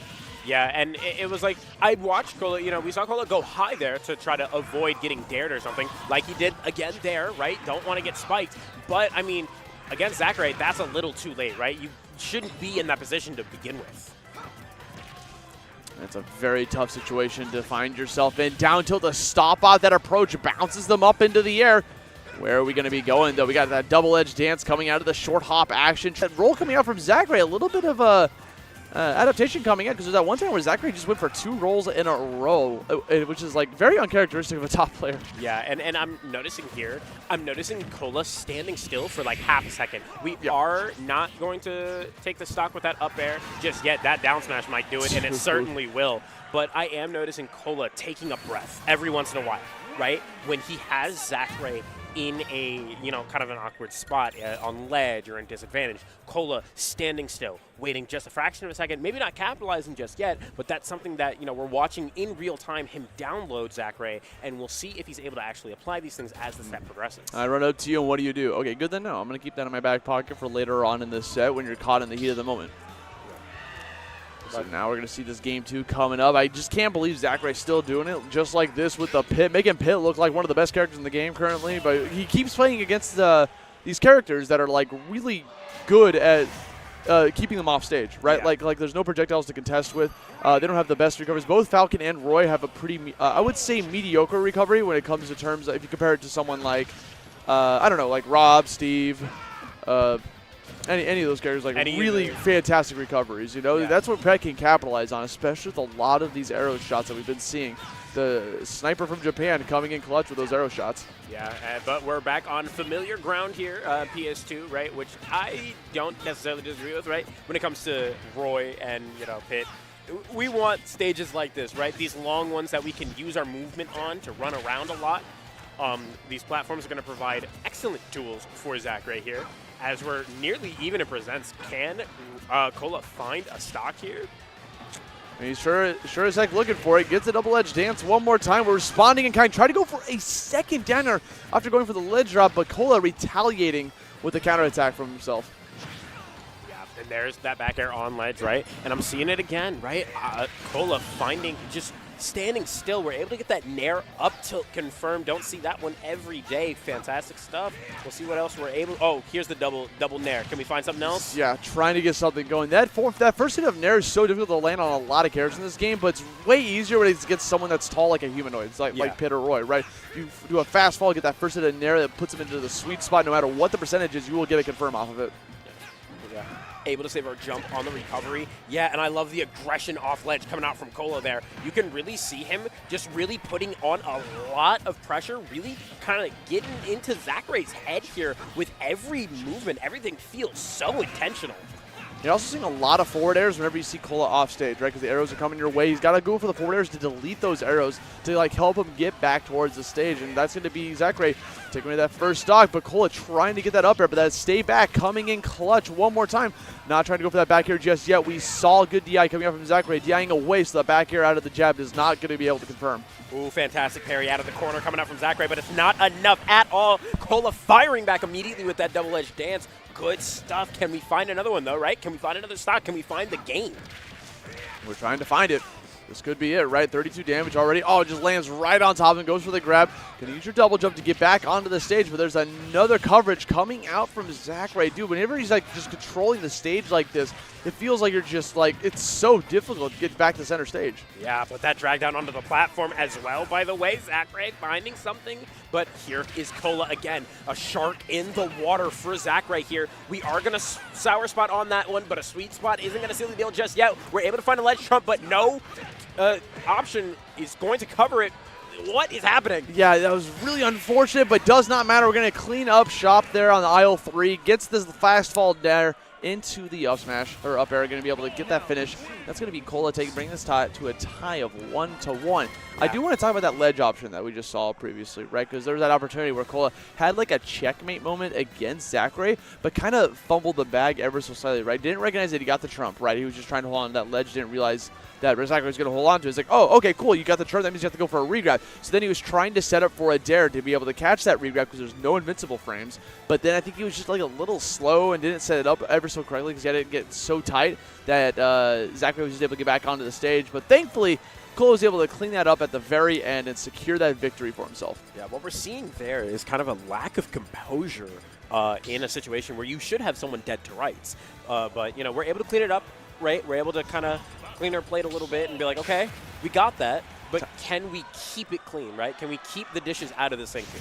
Nah, we got to go back for seconds, you know what I'm saying? We got another costume swap coming out from Zachary with a pink one here for Kalos. Now, this is actually a really good stage for Pit, just because having that extra platform, giving you another option to be able to try to recover to, is going to make his disadvantage state even better, trying to get back towards the stage. Meanwhile, on the other side of Roy, the recovery gets a little predictable with up B, right? On a stage like this, if Roy up Bs, he is hugging that wall while doing it a lot. You can't go underneath the stage where it's kind of safe, right? No, you are a sitting duck off stage recovering as Roy if you're underneath, if you're recovering low. Yeah, and I'm really liking, unfortunately for Cola, he wasn't able to get that F smash read, and then that dash grab just barely whiffing after the spot dodge. But Cola is doing a really good job keeping himself an advantage here, forcing Zachary to pick awkward spots to land in.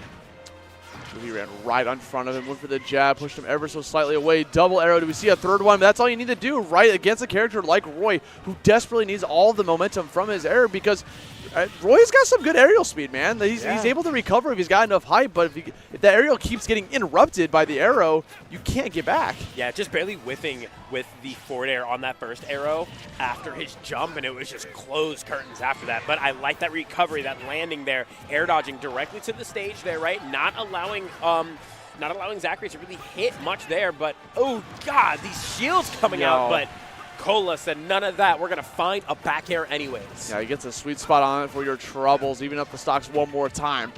Here we go. Zachary's going to open you up with a grab. Pit does get a lot off of grabs, right? Like, if this is like a sweet spot percentage. We'll be able to get that down there. You can lead into a lot of stuff, just like the forward air, and be able to push them back up. Little different from Roy, who like the grabs aren't as big of threats. If you get grabbed by Roy, you're kind of just feel like, oh no, I'm misplaced a bit. Anyways. Yeah, just not a lot going on there. But, oh my gosh, Cola looking for something dastardly there on the ledge there. Can we find it, though? We're resetting the situation, but Zachary does not care at all. Finding the grab of his own, and that Nair is certainly going to take the stock, even if it didn't take it off the last one. I believe that was a caught jump from Zachary. I mean, that's just a good option just to do off stage because it's a long-lasting hitbox. It covers a lot of options. If he ends up trying to go for a retaliation with like a forward air or a rising double jump, it catches both of them, and that's exactly what happened in that situation. We're missing the bear. I think the platform actually messed that up a little bit because Cola maybe misspaced the movement on that because he kind of went in place after the back air. Regardless, missing that bear is going to cost a lot of damage, leaving that on the table.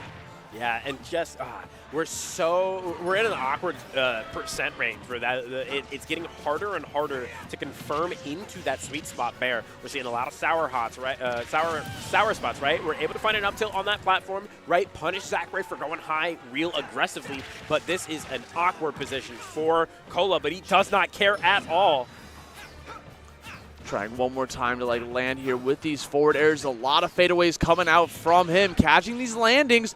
Tons of active hitboxes coming out from the up air. Catches the landing one more time with a forward smash. Meanwhile, Cola looking very unhealthy right now. 132 damage. Getting that spike could have put him in a really bad spot as Cole is desperately trying to find these down tilts, put them back into a tech situation, and get a follow-up right afterwards. Double-edged dance, the bravery on this man? God, Cola is playing so aggressively in every situation. These forward airs are getting misspaced on shield and getting caught with a grab. We're swinging aggressively off the ledge, and it's getting caught by Zachary every time, like with that dash attack to seal in game number 3 for himself.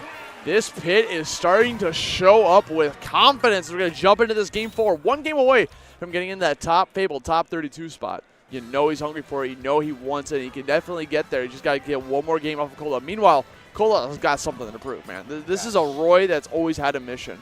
I remember when Cola was at the Invitational for Luminosity last year, right, and he ended up winning the whole thing.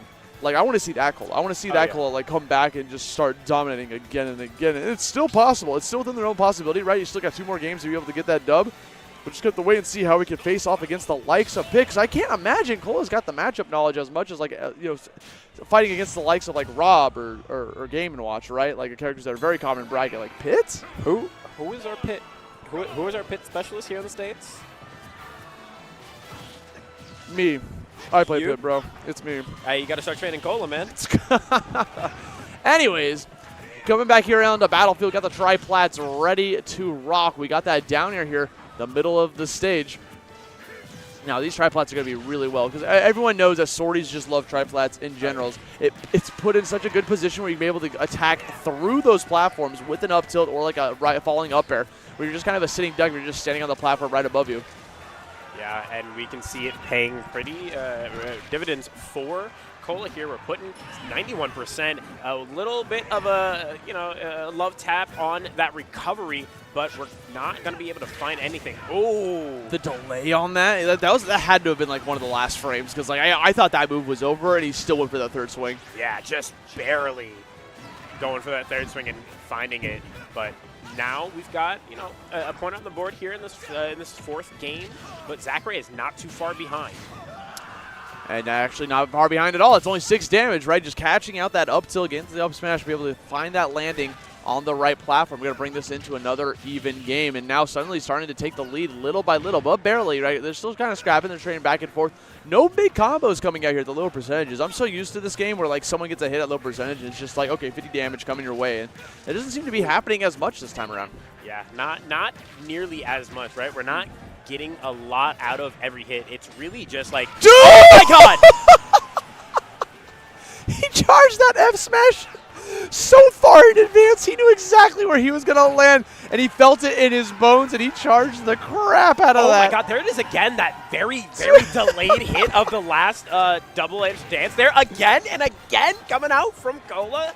I mean, we were just talking about only going for, a hit there, or a trade there, but Cola throwing it all on the line for that forward smash, and it's giving him such a massive benefit here. My man was making him look like a For Glory match there for a second. Gets him with another jab, putting him on the platform. Wait a second, he's standing still now. This is like a scary Cola. We see Cola just standing still like that. You don't know what he's contemplating. You don't know what his next move's going to be. Yeah, we're calling back to that first game, right, where he was standing still in such strange positions. We're going to get a double sour spot from Cola there, and Zachary is going to find a grab. He cannot allow Cola to make it back to stage here. That could be the end of the game. Oh, Zachary very hungry for that back air, trying to call out there on the land and up air. Not enough to be able to get that. A little bit higher ceiling compared to like some of the previous stages. Going to see how he's going to be able to shake up because Zachary is still bleeding out right now. 125 damage here on the final stock. Cola still has another one to play with and some more. 148 here on the ledge. We're trying to draw these active hitboxes. Finally finds its mark, evens up the stocks. But right now, Zachary's got to pray for a miracle because it's not coming your way. We just spawn in and go for a sweet spot forward till Cola tying up the score to the final game of yet another Game 5 we've seen today. Yeah, I mean, Zachary, like you said, right? Praying for a miracle, but no Palutena to save him here. Cola finding that fantastic, just a quick tilt, get off me, to really check him there. And this is such a scary set. It is a slobber knocker to be beholden. This is when I saw Cola charging that forward smash, I was like, that is the most Cola thing I've ever seen. Yep. Good Lord Almighty. But, I mean, we swung and we hit, right? Yeah. It's no matter what, it's scary. Like, you're going to hit or you miss, but regardless of the fact that he went for it, like this far in the bracket, just do it up. Zachary sticking with that pit. Obviously, Cola's not going to swap off that Roy. I know he's got a cloud in his back pocket, but he's not going to bust that out. He's feeling very confident with the Roy here. Yeah, and I believe we saw Hollow Bastion here, which I do like a lot. It's Smashville 2.0. Yeah. I like this for Cola, though, actually, because obviously, after what happened on Smashville, that first game, we don't want to go back there. We don't want to go back to Smashville. Yeah, it's bigger. It gives you room to play around. This layout is still really good for Roy, but giving yourself a little bit more room to breathe so that, Zachary isn't snuffing you out with all those pit aerials and stuff like that, that's the important part. Absolutely. Now we're coming back in here. Game 5 situation. Got that jab into the double-edged dance. Follows up with the tech. Immediately goes for the double-edged dance. Putting Zachary on the back foot here to start off Game 5. Yeah, fantastic way to open up a game number 5 for Cola. Air dodging back to stage now, right? Can we find a way out of the corner? Not yet. Zachary firing back immediately with a quick 2-piece of his own. Coming back in with another up B, doing some forward action. A lot of foxtrots coming your way. Calling out these landings again and again with the up airs until Cola coming right back into the action. Nair after nair.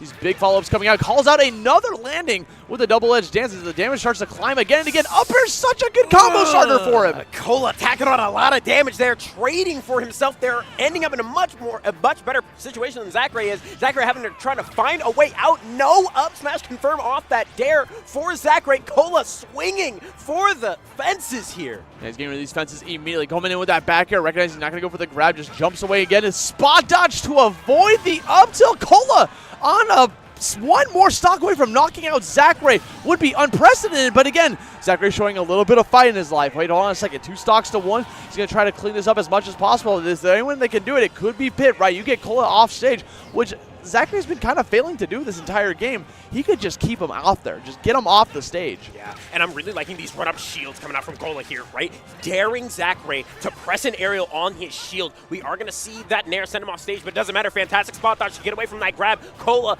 continuing to swing here. This is a sprint, but he is not out of breath yet. That down tilt coming in one more time, trying to get that bounce. Double-edged dance, sending him off stage one more time. 88 damage on Zachary, trying to get back on stage. Gets called out by the jab, hits the back here, and that's going to be Cola with a 3-2 victory over Zachary. Look at how smug he is. Look at how happy he is about that jab back air. Fantastic stuff coming out from Cola. What a set, man. And he deserves to be able to pop off, too. Really incredible set coming out of him, guaranteeing him a spot there in the top 32 part of the winner's side of the bracket. Meanwhile, congratulations to Zachary. Moving on to that bracket on the loser side, going to be a little bit more difficult for him, but you saw him he was smiling that whole time. Oh, yeah. He was having fun. He knew that was a really fun set against the likes of Cola, and he's taking that with with grace, man. That's something I really love about Zachary, dude. He takes those losses, and you could tell that the man just loves the game. Oh, yeah. He just loves playing it. I love seeing top players, especially with, the game is getting up there in age, right? We're hitting 7, 8 years, isn't it? Where's my cane? Right? But, I mean, I love seeing so much passion and so much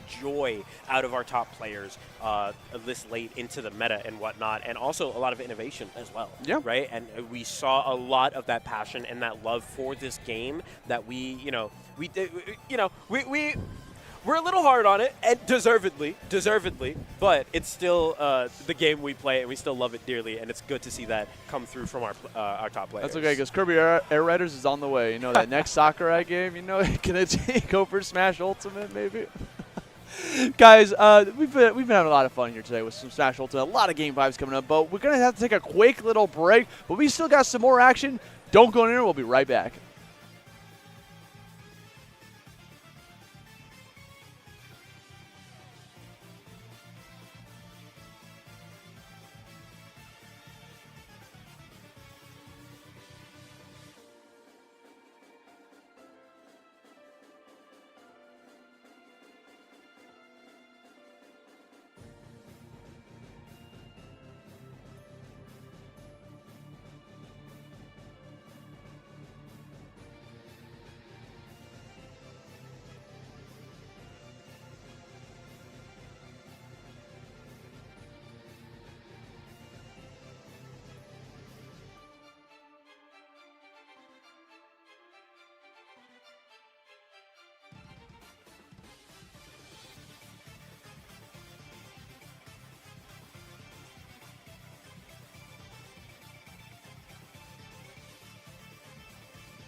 Yo, what's good, guys? Welcome back to Riptide 2025 here in Sandusky, Ohio. Smash Brothers Ultimate coming your way in the singles bracket. We are entering the final stage of the pool, trying to find out our last 24 players, our last 24 contenders to make it into the bracket tomorrow. My name is Zossi. I'm joined here by Excelsior. We got some more games coming your way. Excelsior, how you been doing so far today, man? I've been doing real good today. It's Yeah? been a fun day for me. Both with the on and off the mic right here at the Kalahari Resort here in Sandusky. It's always a fun place to be, but there's a lot more fun to be played here for Ult because we've got another heater coming to us. We've had a lot of really good sets tonight. Oh, we have, but are they more fun than the Lazy River? Ooh, that's a good question. That's a good question. I'll tell you, they're not as relaxing as the Lazy River. These have been heat matches so far. We're going to keep on that heat. Crank that 9-2 and 11 as we got Asimo facing off against Jazzo. He's wearing a third strike shirt, man. You already know. You already know who he's playing. Dude, this is going to be fun. We're watching Street Fighter 2. We're watching Street Fighter 2. This is Street Fighter 2. Yeah. Bro. We're going to see here as Round one. Asimo versus Jazzo. Ryu versus Ken. This is going to be a fun match to watch because both of these players have really made a name for themselves these last couple of... Oh, they're taunting! Let's go! Yeah. All right, man. Love it. Love the energy as we hop directly into this. And I think they're also playing similar costumes as well. Yeah, really matching up with each other here. Both wearing the white geese. I mean, that's in Street Fighter Third Strike, right? They have that special, unique intro when they fight against each other. That's so cool. I love that these players respect each other just like that, to be able to come into this set just like they are. So out the gate, right, these characters, obviously being the Shoto characters, means they're always going to be facing their opponent in that one, but it makes for some very interesting movement to be able to come out. Obviously, they got some FGC combos on top of that. You're going to see a lot of those low kicks coming out into the Shoryuken. All you got to do to be able to close out that first act. My gosh. Yeah, and I love that from Jazzo, right? He backed off just a little bit, and the second Asimo was ready to land, checked him with the F-tilt, immediately ran up on him to get that kill confirmed. Fantastic stuff for Jazzo. Hey, dashing in, catching that landing, does the exact same thing right back to you. Again, those low kicks are being very strong, right? Go for that low light to be able to set you up very strongly for any combo right afterwards. They're both characters going to be looking for very similar stuff because of that. God, I love Jazzo's spacing in this game already. We're 2 stocks into the game, and I'm already complimenting just the small stuff, right? Coming out from Jazzo. The spacing, the discipline coming out from here. Discipline is definitely looking very strong right now as we're continuously going for a lot of options. Kind of waiting for the other opponent to overcommit first right now because we're playing very safe. Both players kind of doing the exact same thing as Asimo, trying to run in there and get that grab. The point-blank fireball going to be shielded out completely by Jazzo. Asimo coming back in with a jump, gets the Shoryu right afterwards. Not enough to get that kill. A little bit too close to the ground to seal the deal.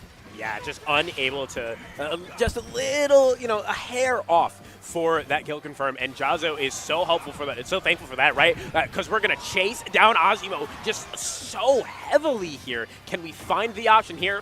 No. No up air to connect for you today. We're wave dashing back here, but going to completely go into forward air. Gets that low light kick one more time. Brings it up to a potential optimal kill. Can we manage to find the mark? They both did the exact same thing. There comes the tots at the very end, trying to get those shield pokes. Trying to drain that shield. That thing was looking like a Skittle. Yeah, just really applying so much shield pressure in the corner there. And we're going to punish that kick on shield with our own up smash, but a back air to maybe secure it. It's going to keep Jazzo off stage. We are able to recover. Can we find a kill? No, we can't. Jazzo making it back to center. Getting that kill with the crouching heavy, looking very strong right now. Continuously throwing out a lot of these back airs too. Finds that low light one more time. Light kick coming out. Crouching and be able to find your way into another combo. Ooh, Parry coming out, looking like third strike now. Jazzo coming in one more time on top of it. The sound effects are doing so much work right now. They're doing, so they're making, like the parries are sick, by the way. Like parry master in Jazzo, right? But that's added sound effect just really nails the point home for him. Oh, we're going for the focus. Street Fighter 4? Hold on. Which one are we playing? Yeah, just barely missing out on the focus there. But I love that Asimo is starting to give Jazzo more respect in the spacing game. Again, a lot of crouching light kicks coming out again, going for the Tatsu to be able to try to send home a little bit of damage. playing it safe, trying to space it out, wait for them to go commit to something. Opts to go for a fireball, was too close, could jump right over and get a punish right afterwards. Not too big of it, but still was able to get a little damage out of it. Another crouch jelly a little bit too far away for that Shoryu to be able to connect, and now we're paying the price, right? We're off stage, has to go for the focus strike, just eat the damage. We have a Shoryu getting raw coming out from Asimo. A sour spot round one coming out from Jazo. No one is dying. Yeah, nobody's able to secure a stock here. Both of them kind of floundering, just barely missing every single shot that they have gone for. But this is all about a game of patience now, right? Both of them playing so patiently, putting on a lot of pressure. We are able to find a shield poke for Jazo. Can we find a kill, though? No, we can't. Asimo firing back directly off of the ledge. Ain't no way he landed on top of him, throwing out that fireball against the shield, wielding it down, forcing him to feel very pressured, right? Because he's on top of him. What are you going to do? You're probably going to let go shield, try to go for a jump back away, go for a grab, maybe try to roll away or just, retaliate instead. But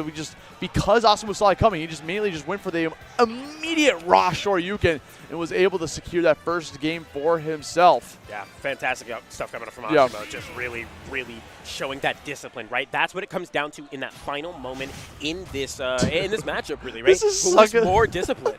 This is such a sick matchup, man. It is. I love Street Fighter. I'm going to go boot up 6 when I get home. We'll see here what they're able to do. Asimo firing immediately, just straight out the gate, right? Tacking on a quick 79%. God, that Tatsu is so strong. Coming back in again, a lot of these jabs. Again, that crouching light kick putting in mad work for both players. I'm going to go for a low recovery. Being able to ride on that damage. Look at the stage control right now coming out from Jazo. Asimo just completely turns the tables on him, though. Going off super deep, trying to catch it up. The thing is, that's very dangerous to do as like one of the Shotos, right? Your recovery is not the greatest to be able to come back from. If you get caught or nicked in the wrong spot, you could just say goodbye to that stock. Yeah, things could, be disastrous for you, but look at the two of them, right? Really respecting each other, giving each other so much respect in every regard, but Asimo disregarding that and going for that confirm into the Shoryu. Okay, Jazo dumping out, trying to force out some options. Oh, the get-up attack? Okay. It's equivalent of MGC, like wake-up DP almost, but that's okay. We get ourselves an actual DP coming out to be able to take away that first stock for themselves, and now coming right back into an even match. Asimo might have tried to eat out that double jump. Has to go for the Tatsu, coming right back in. We're starting to run out of options here. Goes for the Tatsu itself to get back onto the stage. Fantastic edge guarding coming out from Asimo. Not enough gas in the tank for Jazo there. Too many options snuffed out. Too many opportunities snatched away from him as Asimo just chased him down from Angel Plat, by the way, to secure that. And now Jazo is able to fire back, find something. Can we find a stock real quick, right? No, we can't. Asimo is going to fire back so quick. Coming right back. Oh, we got a little bit of a trip action, forcing a tech situation. Going to go for the elbow in order to get through that focus, right? How that works is you got to be able to attack it twice in order to, delete the shield in the first place. And up tilt is a really good move. That elbow, that people's elbow is really good. Yeah, we're trying to just eat right through it. Yeah, that quick check, right? That quick high, low. Can we find a kill there? Yes, we can with the Shoryu confirmed. Fantastic stuff for Jazo. This is going back and forth every second. But right now, this current second, Jazo's in a really bad spot. Has to get back on the stage. Managed to land on top of it, getting a lot of damage out of that situation on top of it. Good landing. Gets another crouching light kick. A parry coming out. Can't get the long kick. The far kick not going to be able to find its way. Mark comes right bang. A parry coming out from Asimo yourself. Yeah, another Shoryu. Raw, dude. Yeah, another just raw Shoryu straight out of shield, right? To avoid any of that, spacing nonsense that Jazo is throwing out there, right? Because he's doing a really good job kind of, just checking Asimo's shield over and over again, right? Here's a jab here, a landing aerial here, right? I dare you to check how safe I'm being right now so that I can find a way to mess you up here. That's exactly what he's trying to do. And we got no counter picks coming out. We were joking around earlier about potentially switching over to Kazuya. Yeah. But no, I think we're keeping it Street Fighter for now. We're not no cross second this time around. No crossovers today. But we'll see here, right? I mean, now Jazo's back is against the wall, right? We have to find something. We're in winner's side top 64, right? So, it's not over just yet, but you do have to find something. We're going to be able to fire back quick 37%, nearly 40, touching Asimo here. Can we find something else, right? We have him in the corner. What are we going to actually do with it, though? Well, that could have been an opportunity, right? Again, going for these crouching light kicks in order to try to go underneath the shield and open up the opponent for something good, something juicy and delicious. able to find a little bit of something. That fireball tripping for Jazzo there, but not really able to confirm. Good get up attack coming up from Osimo, but it doesn't seem to matter. Jazzo is so composed right here. Oh, they got all the parries coming up from that multi-hit fireball. Because like the different fireballs are really, you know, you got to react to them differently based on what's like going on in the current situation. But it does not matter. Jazzo calling out that landing with a Shoryu of themselves. Finally, Jazzo finding themselves with an early lead to start off this game. We're going to try to bring this to at least a Game 4 scenario. Yeah, Jazzo, he is doing a really, really good job of, obviously we know Jazzo as like the parry master, right? Like so good at those parries, but you can see him setting himself up to be in positions where he can use that to his advantage, which is something you don't see from really any other player. Oh, the falling crossover back air. Going to send you off one more time. What's going to be the ledge option? Trying to find... Oh, we almost attempted a trump there, or at least like a fake out, right? Try to force out an early option. Tried to go for a back air potentially if you manage to go for that ledge jump instead. Had that move ready to rock. God, I love these landings coming up from Jazzo there. Not enough, though. We are going to be able to find a confirm into the Tatsu. Good stuff for Osimo. But this is looking like, Jazzo is playing so solidly. It's really hard for Osimo to really find his footing. Yes. And they're playing the little definition of footsies, too. Like that's all. The footsies in this matchup is like who can get their crouching light kick. That is exactly. Literally what's going to turn into, because that's going to be your best combo start, but it requires you to be up close and personal. But the thing is, they both want the same thing, so they both want to be up close and personal, so there's not really much spacing going on in that territory. God, oh my gosh. If you're Jazzo there, you're so happy that last up air missed. Really good focus, right, to confirm, to allow that confirm to, not actually take you out just yet, but we're able to find another one with those low kicks into another Shoryu. I can't believe we went for the raw donkey kick there with that forward smash, but here we go. Final stocks again. This is an opportunity for Jazzo to try to stay alive in this set. If Osimo's going to clean up shop with a 3-0 and a handshake, we'll see. Yeah, but Jazzo's putting up a fight. He's making Osimo really, really earn every single interaction that he's got, right? We see Jazzo, and I haven't really been able to talk about his play around shield, right? Where he is setting up shield pokes for himself way later on. I'm really liking the way Jazzo plays around this. Yes, absolutely. Just trying to play as safe as possible, playing around it. This could be it. We get the Tatsu right afterwards. Going to be able to fall out. No combo. Going for the shield break one more time, but again, can't manage to finish it off. It's looking like a Skittle one more time. Slow moving fireball. Going to try to move along with it. One more time, trying to force out these options. Things are starting to become very dire right now. Osimo is moving around him. Oh God, this is so scary. Any hit from either one of these guys is going to spell the end of the stock. So they both are playing so patiently. Love it coming out from Jazzo there, just putting on so much shield pressure, jumping over the fireballs, really making Osimo second guess every button he hits. Trying to find this next option, running in with the foot. Gets the parry, but unfortunately it called out by the last part of the fireball. We got the back air coming out too, pushing him right back off stage. 130 damage here for Jazzo, hanging on the ledge. We're in disadvantage. How can we get back towards the stage? We're trying to go for the kick one more time. He Shoryu's in between the crouching kicks, shuts it down, gets a 3-0, and they hug it out, man. Yeah. That's a true sportsmanship coming on. That's really cool to see, man. We really saw every single game end the same way, with Jazzo just getting... My man is bowing to his sensei, dude. Oh, man. Sometimes you just got to give it up. Dude. Sometimes you just got to be, hey. Full respect. You got it, go. Absolutely. You 3-0'd me, man. You're the one, man. I hope you go far. I hope you go farther than me, man. But, hey, the good news is they're both still in bracket. Yeah. Yeah, and I do want to call out there, right, that we saw that Shoryu had a shield all 3 games, right, to take it out. And really what was happening, it's like, if you're Jazzo, you're running up on shield because you know all I need is this down tilt. All I need is this down tilt. All I need is this down tilt. But if you're Osimo, you're like, okay, earn it then, right? And just waiting for that gap in the down tilts to finally pop the Shoryu. Fantastic stuff for both players, by the way. Okay, that was such a heater of a set, even as a 3-0, right? It was a 3-0. It was a close 3-0, though. It was a very close 3-0 every single game. Honestly, that's like the first time I see someone who can go report the score to the TO and be like, it was 3-0 but close, though, and actually mean it. Like, dude, that was the last stock every single time. Every time. Like, all 3 times, Osimo was at high damage on the last stock. So Osimo was just more clutch at the very end. So able to close that off. Going to move on into top 32 for winner's side for himself. Jazzo's got a little bit more of a hill to climb down on the lower side of the bracket, but You know, it's really cool that we saw that happen, you know, breaking the language barriers on top of that, you know, coming all the way from Japan against North America. It's always like a treat. The when you see stuff camaraderie. like that. The camaraderie is so nice to see all the time. Like, they both speak the language of playing a Shoto in Smash. Yeah. There's one language we understand, and it's footsies. Yeah. And the fact that they, like, again, taunted at the very beginning of the set, that was so cool to see. I don't know.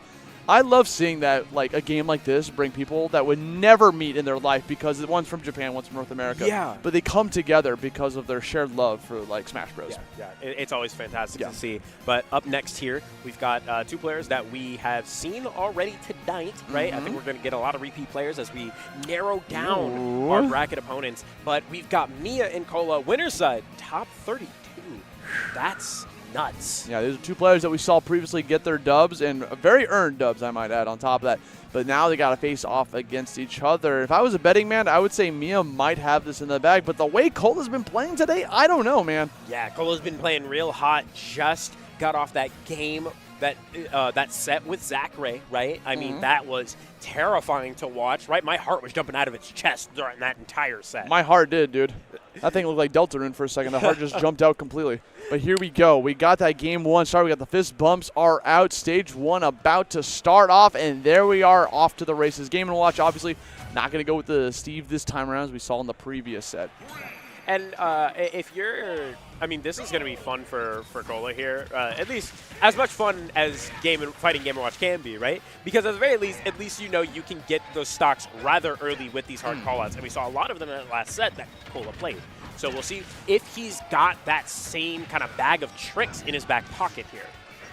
I mean, that's the thing, right? Trying to get those tricks. But right now, we've got some good tricks coming out from Cola with these up airs. Again, a fantastic combo starter for the likes of Roy. Being able to land down onto the ground, pop them up into the air, and be able to get any sort of follow-up that you want.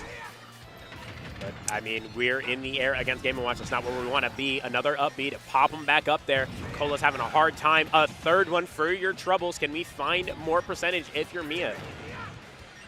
I like that angle up on that last hit of the double-edge dance, right? Absolutely. Not allowing Miya to get any sort of follow-up from there. That back air is not going to take it. Fantastic DI coming out from Miya here. Not going to be able to sweet spot on the up air either. Gosh, we're having a hard time finding the kill here. Yeah, but I mean, it is Miya, so it's going to be fine to be able to just come right back in and even up the stocks real fast. And on top of that, we've got stage advantage. We keep using this dash attack again and again, which is an incredible ledge option for trying to catch someone trying to re-grab onto that ledge, and Miya cleans it up. Yeah, confirming that chef into that back air. Good stuff for Miya. And gosh, Cola, you know, taking a risk there. I love these empty hops, right? Baiting Miya into the back pocket. We saw it in that last game against Zachary as well, right? These options that Cola is picking without actually making a move, right? We'll see how that pays out for him later on. See if it pays out for him in spades, but right now we got the jab block coming in. Oh, we messed it up a little bit. The forward smash not coming out, charged a little bit too long or something. I'm not sure exactly what happened there. Yeah, it looks like just a charge a little too long. Cola able to roll out. Ooh, love to jump away. Good stuff. Not getting hit by that down smash. That could have been devastating. Yeah, but Miya now, like, you know, as light as paper against the likes of Roy at 165 damage, literally a sneeze will send you flying. And it's going to be grab. Hey, look, a grab did something for Roy. All right, we're able to find a grab. Good stuff for Roy. Yeah. But, I mean, this is a tough hill to climb. We got to tack on a lot of percent. We got to find stocks early, though, right? We can't keep having Miya live to 150, 160%. Yeah, it'd be very important to just try to keep this on, keep it on. You got some down tilts again. Trying to play some out of there. We got the aggressiveness coming out from Miya one more time. Another dash attack calling out the ledge options. Miya's just eating Cola alive off stage. Yeah, I mean, the second Cola's off stage, it's like, okay, maybe this might be the end of Cola's stock, right? So we got to hold center. We got to stay grounded a little bit. We cannot allow ourselves to keep, you know, sailing into Miya's arms. That back air isn't going to take the stock, but that sour hit of the forward air is. Cola shutting Miya up immediately. You know, Cola taking a page out of Miya's book with the offstage game, applying so much pressure against him and throwing out that forward air on top. That's still an even game. See how he's going to be able to shake things up. Dash attack, a really good tool for being able to catch someone's landing because it's just like a long-lasting active hitbox, moves forward ever so slightly and can be able to pop them up too. Yep. Really good stuff coming up from Miya here as well, right? Having a hard time landing for Cola, but if you're Miya, you're eating that up, right? It's getting late and I'm hungry for dinner. Miya just keeping it moving. Gonna try to get that mac and cheese later on. We got the get-up attack. Hold on. Hammer's coming out, throws out the chair. Here comes the bomb up. He's right on through it. What a trade. Unfortunately, going to get called out by the turtle, and I don't know if that was techable, man. That looks kind of not. I think it was, but honestly, Yeah. if you're in that position, I would assume it isn't either. And I like the high recovery from Cola, right, to avoid getting those ledge the edge guards that Miya had been going for the entirety of that game, but just a little too late on pulling the trigger on it, it feels. Yeah, hate to see it happen, but that's okay. Going to jump into game 2. We got counter pick advantage now for Cola. Going to choose that next map for the date. I actually missed what stage they picked. Oh, okay. They didn't pick a stage. Well, what stage, bro? It'll be a PS2 forever. I've just come to accept that Pokemon music is just the theme of Smash Bros. You know what? I will say this, right? Okay. I'm glad that it is. I'm glad it's Pokemon music, because it could be Animal Crossing. Yeah, back it in the could be Brawl days. Yeah, it could be Animal Crossing, right? Okay, dude, KK was a blessing every single Friday night or Saturday night, dude. Coming right back in with another forward air, though. We got this game starting up for game number 2. And again, off to a good start, right? It was looking pretty clean so far from both players. Cole's starting to have a little bit of stage control, but the second he does, Miya just pushes him right on back. Yeah, Miya doing a really good job finding everything that Cola, is looking for, right? Just being like, okay, you want to air dodge? Well, I've covered your air dodge, right? You want to, recover aggressively? I can cover that too. Find a different option, right? I'm in your head, and Cola having a hard time securing stocks early as well in that last game. We have to find a way to not let, Miya live so long, and Mia's DI is not helping that. So something that's starting to happen from Cola that happened in his previous set too is it's not happening right now because he has advantage, but when they're in the neutral, he's starting to stand still a lot. Yeah, and it's he's playing a little bit more patient in that regards.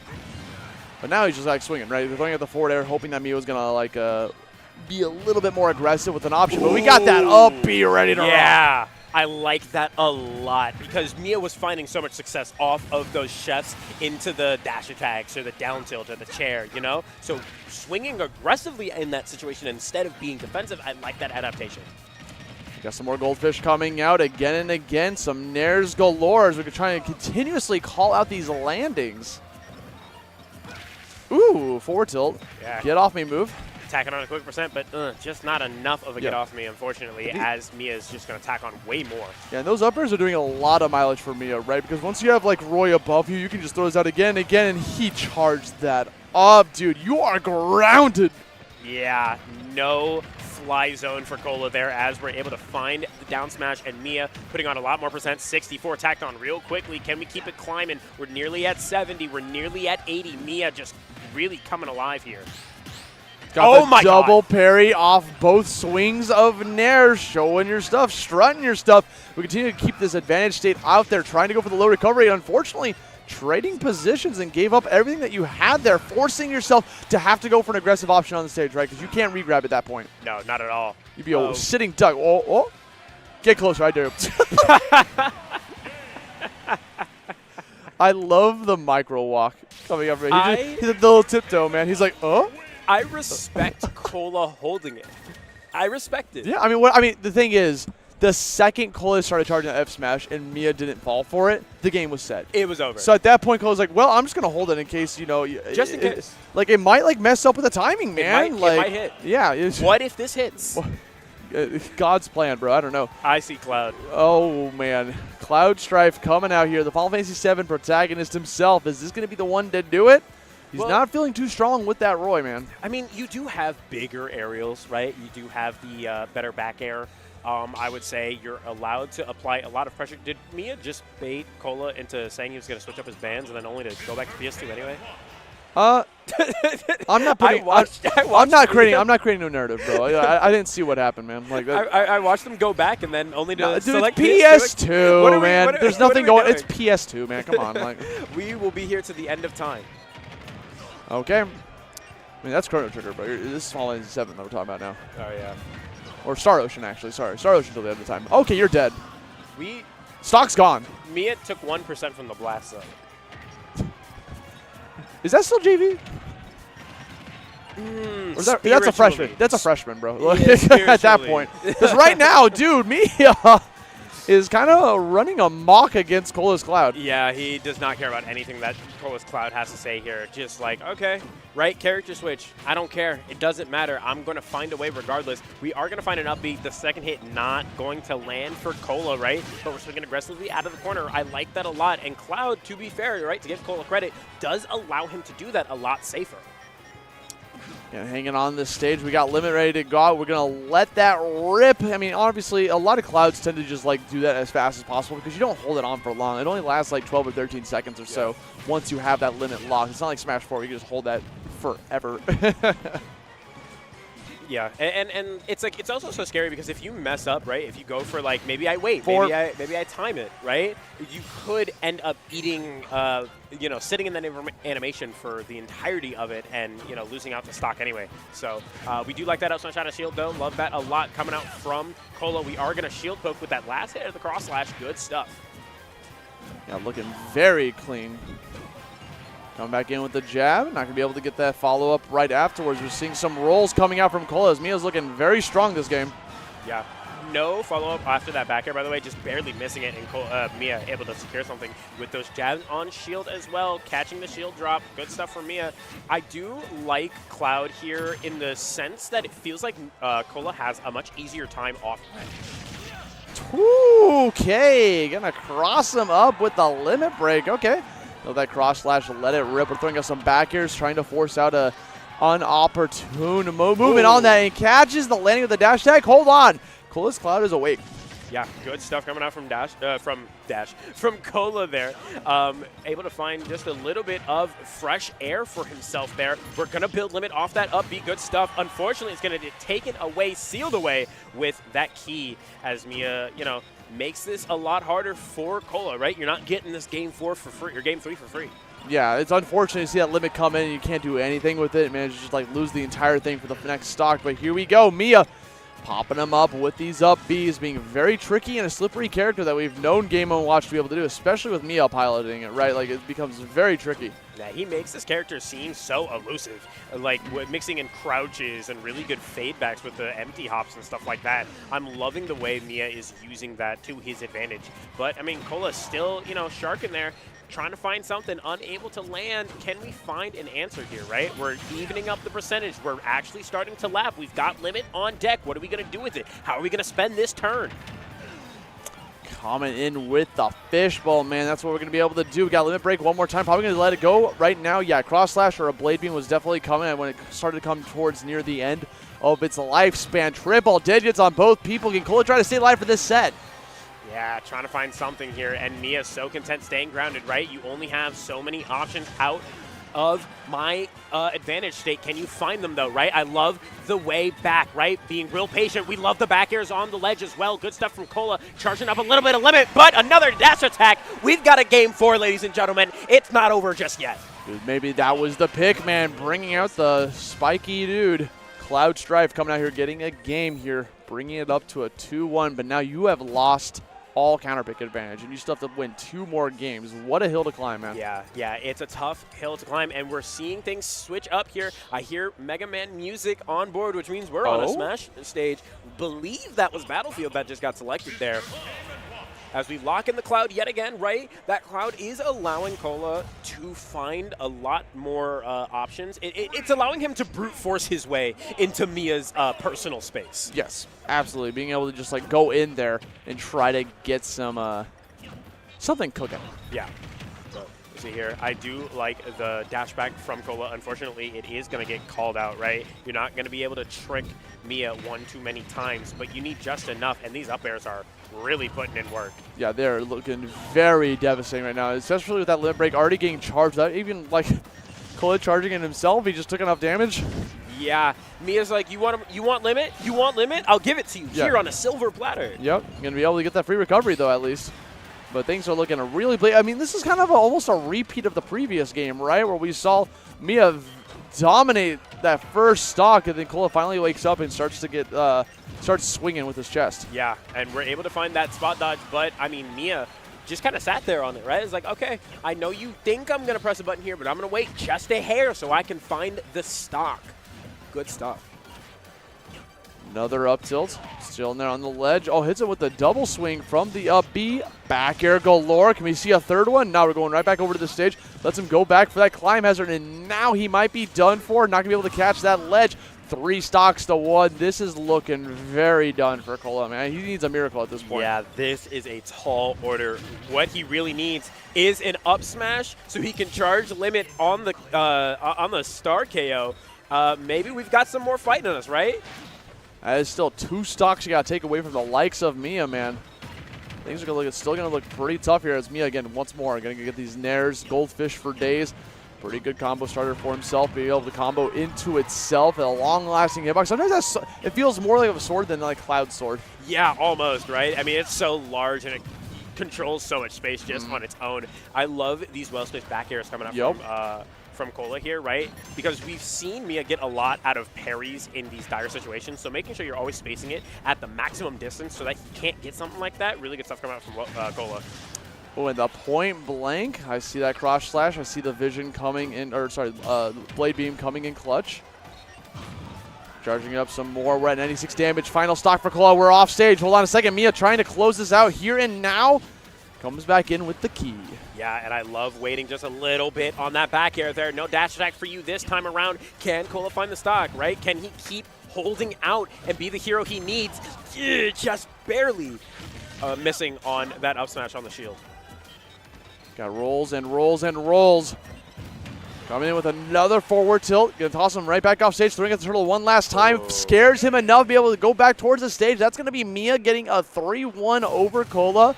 And a little bit of an awkward handshake there between the two. Yeah, just it's unfortunate, right? Because you snipe the jump early, right? You force Cloud to make an awkward, make a recovery at such an awkward angle. That's just going to be it. There's nothing you can do. Maybe not as flashy, but still gets the job done. Miya taking that set 3-1. Yeah, Miya going to secure themselves a spot, I believe, in that top 24 spot, top 16 for tomorrow's bracket. Again, only 24 players left in that thing. More players coming in through the day. But, dude, we've had a lot of singles today. Like, a lot of Smash Ultimate singles all day today. Yesterday was nothing but, like, squad strike and double. So it's like, okay, the show is yours. Right. Just singles day. Really, from the start of the day, right? Just like, let's get to it, right? Let's run through these players. We got so many people entered, right? So many people here to kind of take their shot. But, at the end of the day, only one can remain, and we're narrowing it down pretty quickly here.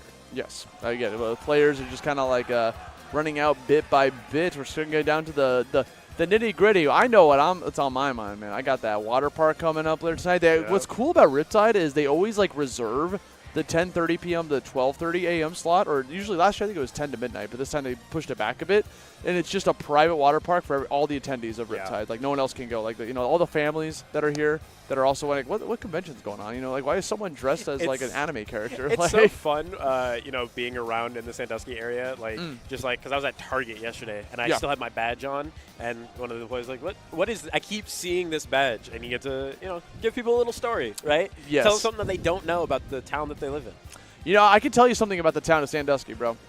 You can't find soju anywhere. This state does not know what soju is. I don't know. I'm a lover of soju, so like I was trying to find it. Luckily, I had a friend, bring it through. They drove here, and they're like, yo, I got you with the hookup, man. But unfortunately, so guys, I think we're gonna have one more set to end off the night. Gonna see who that's going to be. I believe it's gonna be Asimo facing off against Louis Money. Louis Money. Palutena versus Ryu. What world are we in? Dude, it's so interesting. I like that this is what we're ending with, right? This feels very.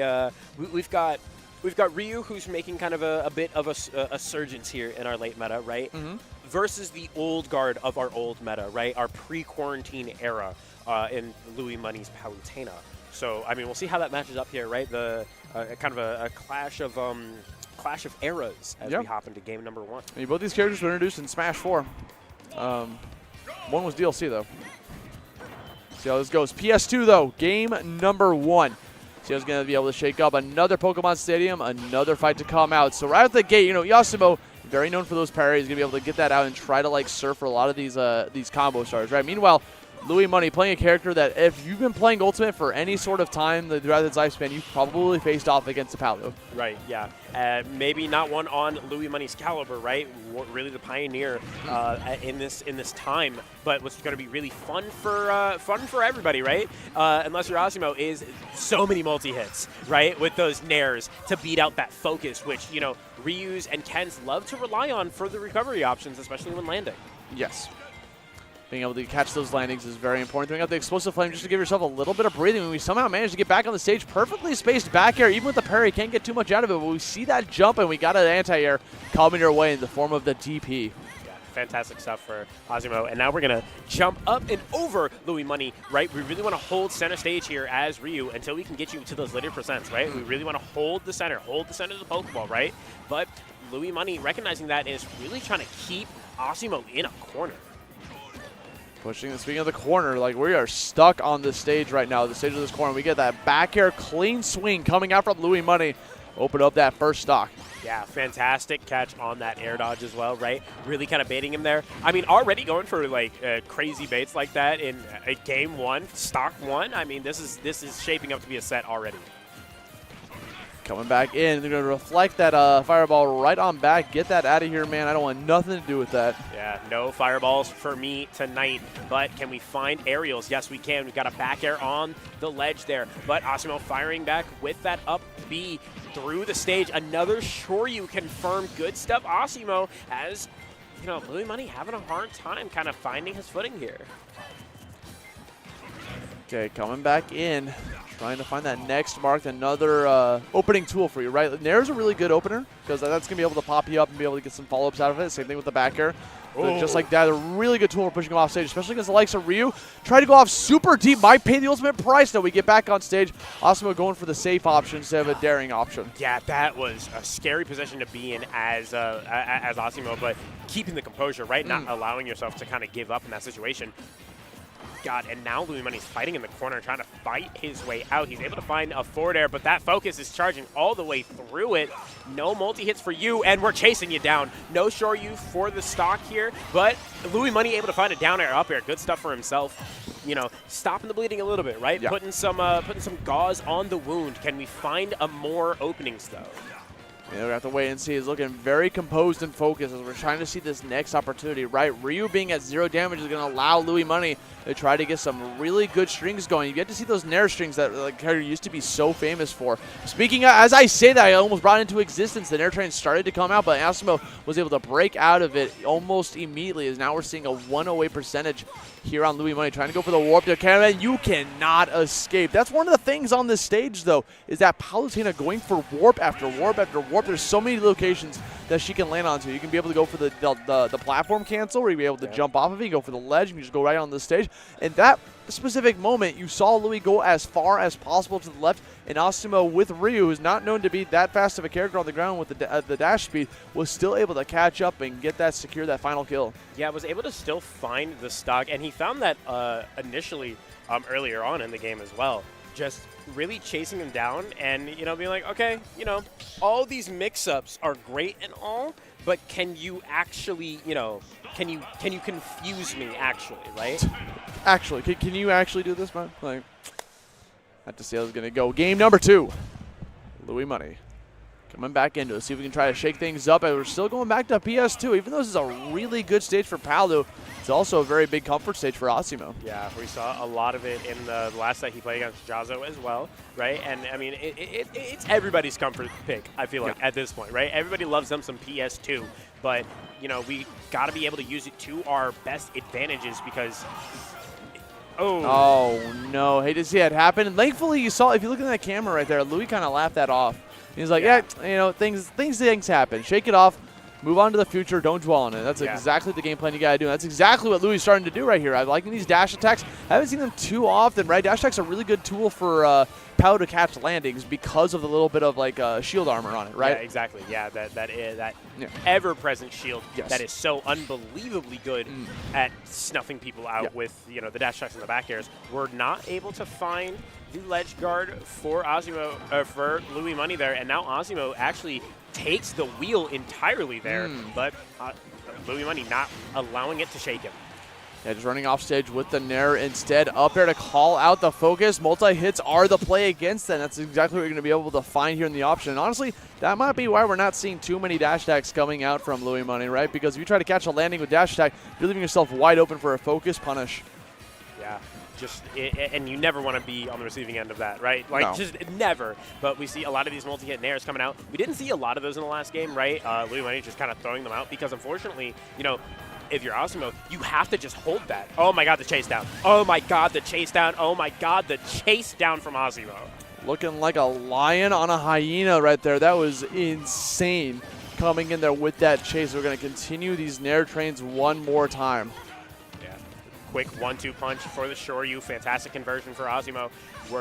God, if you're Louis, it's just everything is getting so Oh, hard. he's out of jumps. Oh, God, so scary. We're able to find a way back, and it's kind of precarious for Louis Money. Every single interaction that he is finding himself in, right, when he's on the losing end of it, Asimo is really making him work for everything.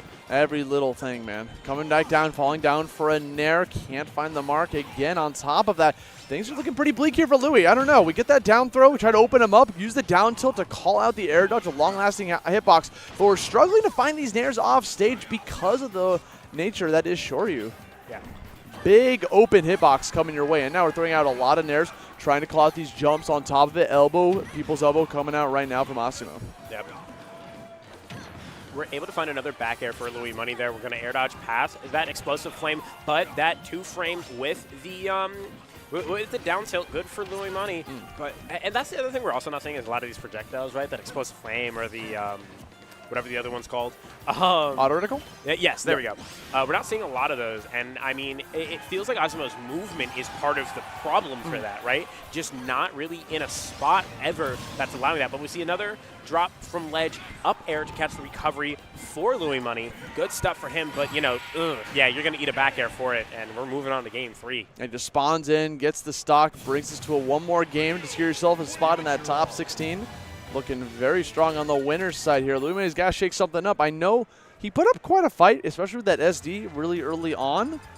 But now we just got to try to find a way to just, like, compose it all together and find your way to victory. It feels like Louis Money is kind of missing just one piece, right? He's missing something, just a small thing, and I'm not sure what it is, right? Maybe he doesn't, but he has to find it now because your back's against the wall. This is your winner's side, you know, game.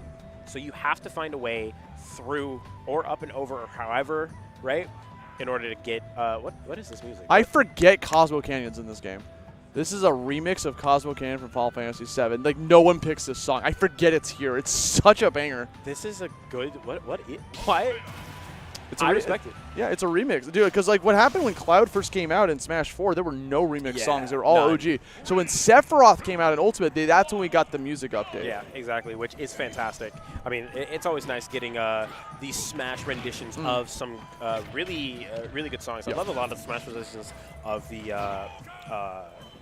SNK music, but that character's not on screen here. Neither is Cloud or Sephiroth. Right here, we've got Louis Money versus Asimo, and I like this stage pick a lot for Louis Money, actually. It feels strange, right? It's the same layout as PS2, but it feels so much more open, right? It gives you, you know, a little bit more light in your eyes here for it. We're able to find a way back to stage Asimo, but, I mean, right now, Louis Money is in the driver's seat, which he was not previously. Yeah, again, starting to, like, wake up a little bit, get that accidentally. We saw that Tatsu come out, so that was, like, honestly the prime answer for Louis Money to go for, right? If he goes up top, you get caught by the counter. If he doesn't, he just goes for the ledge. So pretty safe time to go for a counter you're not going to be able to get punished on. Yep.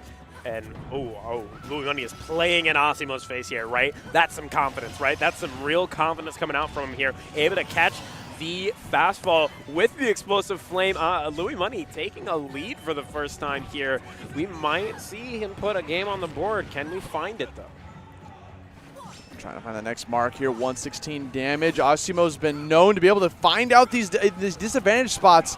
Really strong way to being able to get those shorties. Again, trying to go for the elbow again. Not getting too many opportunities to go for those crouching lights that we've saw so much against the likes of Jazo. Not at all. Oh, what a call out on the focus! Really good stuff from Louis Money there, right? Because we saw him catch Asimo so many times with the up air to focus through, right? So instead, when Asimo decides, maybe I don't want to focus, right? Maybe I want to hesitate just a little bit, we're able to find the jump down air. Fantastic stuff for Louis Money, but Asimo fires back immediately, but you're at a full stock deficit, and it's not looking pretty for you.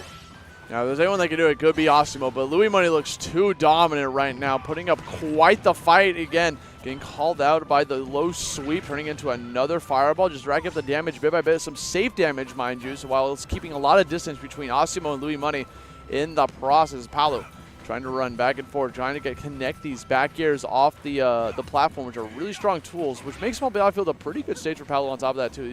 She just loves the placements of these platforms. Yeah, and you can see Asimo is actually starting to struggle to really get anything started here. He was doing so well in those last 2 games with his movements and really calling out Louis Money at every possible point in time, but right now he's kind of scrambling, right? Kind of hitting himself in confusion a little bit as we continue on here. Louis Money just really changing up the way that he's approached this entirely. Now he's coming in with another downer, going to push him right back on. 95 damage. This could be the way to play it, right? He's coming in, gets the down air, trying to find the next mark, down tilt. Not going to be able to find it, unfortunately, but we get a back air instead. That's totally fine. What a good back air as well, and a Phantom Footstool to make it back to stage before Asimo. We're not able to capitalize off of it. That back air isn't going to take the stock just yet, but Louis Money sitting in a good spot. Love the Explosive Flame to cover your own recovery back in there. Aggressive nail out of the corner. Can we find another stock for yourself? The high sure you. Good stuff, but not enough. That back air is going to put us to a game 4. All right. Louis Money bringing it back here. We're down 2-1. Again, we've seen this before. Someone's down 2-1, and they got to win 3 games in a row. Very tall order against the likes of Asimo, Ryu extraordinaire. So it's all about what we're going to do here for the stage bands. We're talking about our stage bands right now, see where Asimo is going to take us. I think Asimo might just go back to PS2. It seems to be a good comfort stage. Even though it is a fantastic stage for Paolo, it's been working wonders for Asimo. I mean, both times we went to PS2, we got a dub on there. So yeah, and it feels like on a stage like PS2, where it gives you both so much room to breathe and kind of give yourself time to flow, right? It's all about the movement at the end of the day. And when it comes to movement, I mean, Asimo's Ryu is just one of the most fluid. Yes. But I was going to say, Asimo, looking at the stage list pretty carefully, right? Yeah. Trying to figure out where we're going to go. And we got the song choices on top of that. Mana Culture. Okay. Mana Culture. Get that Mute City action ready to go from F-Zeros. We're going to jump right in to the next stage. Yeah. Dude, I respect a man that can pick an F-Zero song. Oh, yeah. From Melee specifically. It's the Melee version. My brain's going to break watching this. Oh, yeah, there it is. There's that chase down that we saw from Asimo before, right? That confidence that was lacking in that last game. Immediately displaying off go, right? Just immediately boots on the ground. Let's run it. Run it immediately again. Getting those crouching kicks one more time. Going to be able to land those into some big damage. This is where we're trying to find. This is what Asimo was kind of struggling to find in the previous game. And now, with a little bit different play style here, being able to catch these landings and be able to dominate it and come back in with a Tatsu. Yep. We're having a hard time finding our footing here as Louis Money, only able to tack on 68% before you get called out immediately for a neutral get up.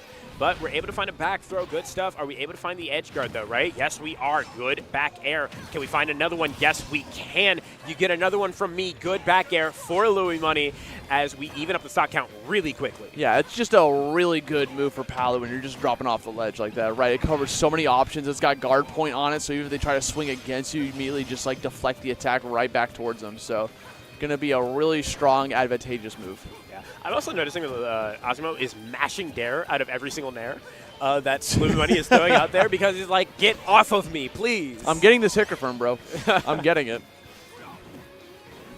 Okay, going to jump away from that ledge attack.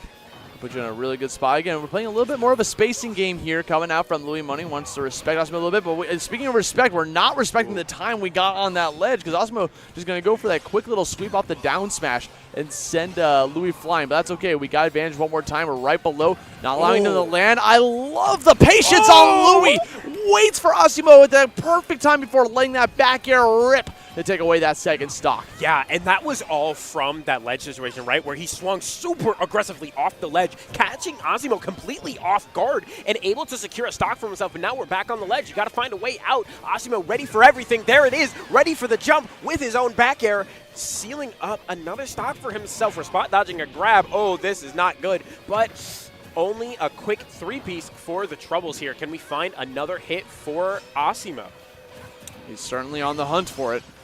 Going in back and forth, but here come the double nairs coming out from Louis Money again, following it up with some up airs on top of that, throwing out these active hitboxes when Asimo is just trying to land back down onto the stage. That explosive flame going to force him to back off too. On top of that, you can't always be resting on your laurels, even if you're that far away from Palu. Now we got back off stage, go over the deep back air, but giving up the stage control in the process. I really like the jab check on the shield, but unfortunately giving up stage control, never a good sign for yourself. But Louis Money stealing his composure immediately, right? It's like, all right, we'll reset to neutral. We'll go back to center stage. Another jab check on the shield. Fantastic there out of shield coming out from Louis Money. Oh my god, the explosive flames. Can Asimo make it back here? Not being able to force out that air dodge or double jump is coming right back in. That's that back air coming in clutch. You saw that guard point come in. Eats the projectile alive, goes right on through it and smacks Asimo out of that game and brings it to the final game of the set. God, we got another game 5 on our hands, ladies and gentlemen at home. This is such an intense set. We've watched Louis Money, right? Those PS2 games weren't really working for him, but all it was collecting data. Now it's time to cash in our checks every single opportunity that we can find. Okay, speaking of an opportunity, one more time, going to the other Melee song. We got Big Blue coming up here. Small Battlefield is going to be the stage for the rest of the set. Kind of shocked to see Asimo keep running it back to the stage that he lost on. But, you know, maybe just like it's like a comfort thing. So yeah. Here we go, going to warm up those hands before we jump right into this final game of the evening to figure out our final player forward towards that top 24 bracket. Yeah, we'll see who it is between the two. I mean, it's going to be such a scary position to be in. Now, we're already opening up really, really well for Louis Money.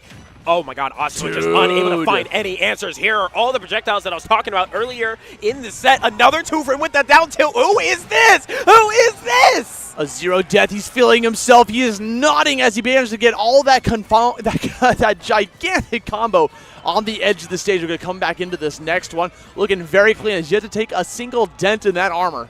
Yeah, and Asimo is struggling to keep up already. We're going to tack on a quick 22, but Asimo able to find a confirm into the fireball. Good stuff for him, but that nair is going to come out of shield immediately, and we're just again and again calling out Asimo with everything that Louis Money is tossing.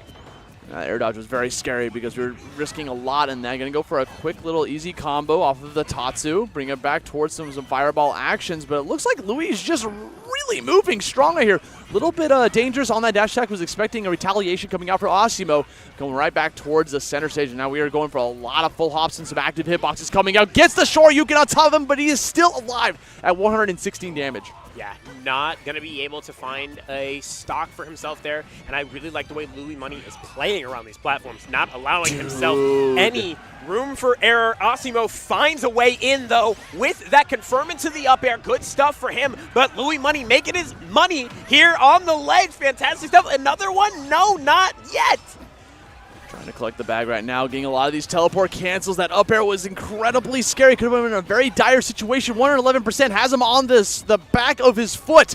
We're going to see if we can connect these back airs again. Throwing it right back off stage. Here comes on the ledge. I love that recovery from Asimo, hugging that wall to be able to kind of catch, sneak attack with that Shoryu through the stage. Oh my gosh, Louis Money is doing such a good job kind of dancing around in Asimo's face, making him second guess every single decision that he's making. It's just so good here. But Asimo finding his composure, right? Finding his stride, being like, okay, you want to get fancy with it on these platforms and on the ledge here, right? Meet me here in neutral, right? Meet me in center stage. But SD coming out from Louis Money. He's playing hot, making it hard for Asimo to find any kind of openings. Just literally put him in a really bad spot to force out that really far away Shoryuken, and now things are looking a little bleak here for Asimo as Louis has taken the driver's seat away from him. The wheel is now in his court. We're going to see if we'll be able to finish this off before anything ends up happening here. Yeah, and Asimo is trying to find every opportunity he possibly can, but with all of these forward airs, these nairs coming out, right, that are drifting away because Louis Money knows that Asimo doesn't want to challenge it, it's really hard for him to find an opening. Fine, there's an opening right there, right? That forward tilt a little bit laggy afterwards. Comes in with the reverse aerial rush of the back air. Coming in one more time, trying to use the explosive flame to apply some pressure. Give yourself some free real. Good call out coming out from Asimo. Recognize the warp was coming in right there. Managed to get the swing, and now we're down to our final stock of the evening. 76 damage right now here on Asimo. Lulu Money looking for this advantage stage. Pushes him back off stage. He's got stage control. Yeah, and that's been the name of the game for these two, right? Keeping stage control as much as possible, holding center, holding ledge, but Asimo firing back on a mistimed dash attack on his shield, really trying to push Louis Money into the corner, but Louis using these platforms to his advantage to get around everything that Asimo has to offer. Now we're seeing an opportunity to get this set up with that Nair one more time. 99 damage right back off stage. Wants to go down for that backer, but Asimo gets right back onto the stage with that final hit of the Shoryuken. And now he's starting to show some signs of life here. Going with another Nair to bring you back open into the wild. 47 damage. Looking for the next opportunity to get that jump in, but that Nair going to stuff out that jump. Fireball to get out of my face. Really good fireball coming out from Asimo. I love the air dodge, but it's not enough for him. Louis Money taking game 5 against Asimo. That explosive flame was supposed to bait out the air dodge. And you can tell Asimo felt that ending just like that because he was just trying to air dodge right on through it.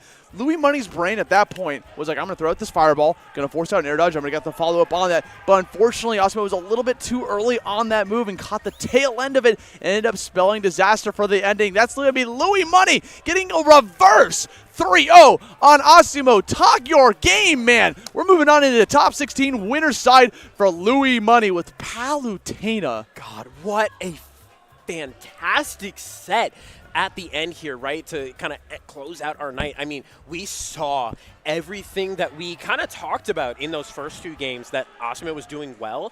Louis Money slowly but surely over the course of the next 3 games picking it apart over and over and over again and really making Asimo second guess everything he could possibly have there. Wow, what a block, what a night. Yeah, like literally just banger after banger of each set that we saw today. Had the greatest pleasure being able to bring that to you guys, but that's going to be it for tonight. I think there's some more sets. Oh, hold on.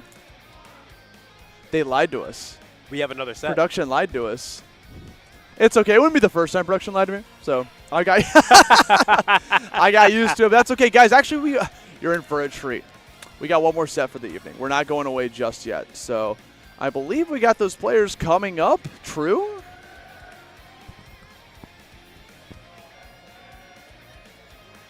Oh, baby.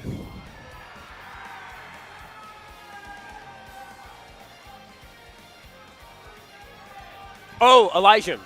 Oh, Elijah. I was saying, my man was saying Elijahman. I'm like, who is that? Okay. Cool. Wait, so we're waiting on a set?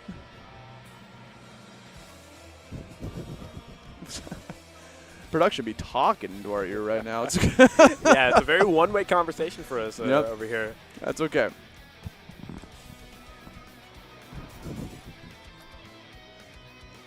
Okay. Wait, so who are we casting?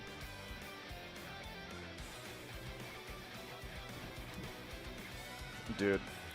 The winner of Zachary and I think I would have just preferred if he just told us to stall for 5 minutes. Elijah. All right, so we're waiting. We're waiting a little bit. We're waiting a little bit here. We've got winner of K-Flock. Yeah, there it is. There we go. Free K-Flock and Suspect versus. Yeah. It took so long to tell us what was happening.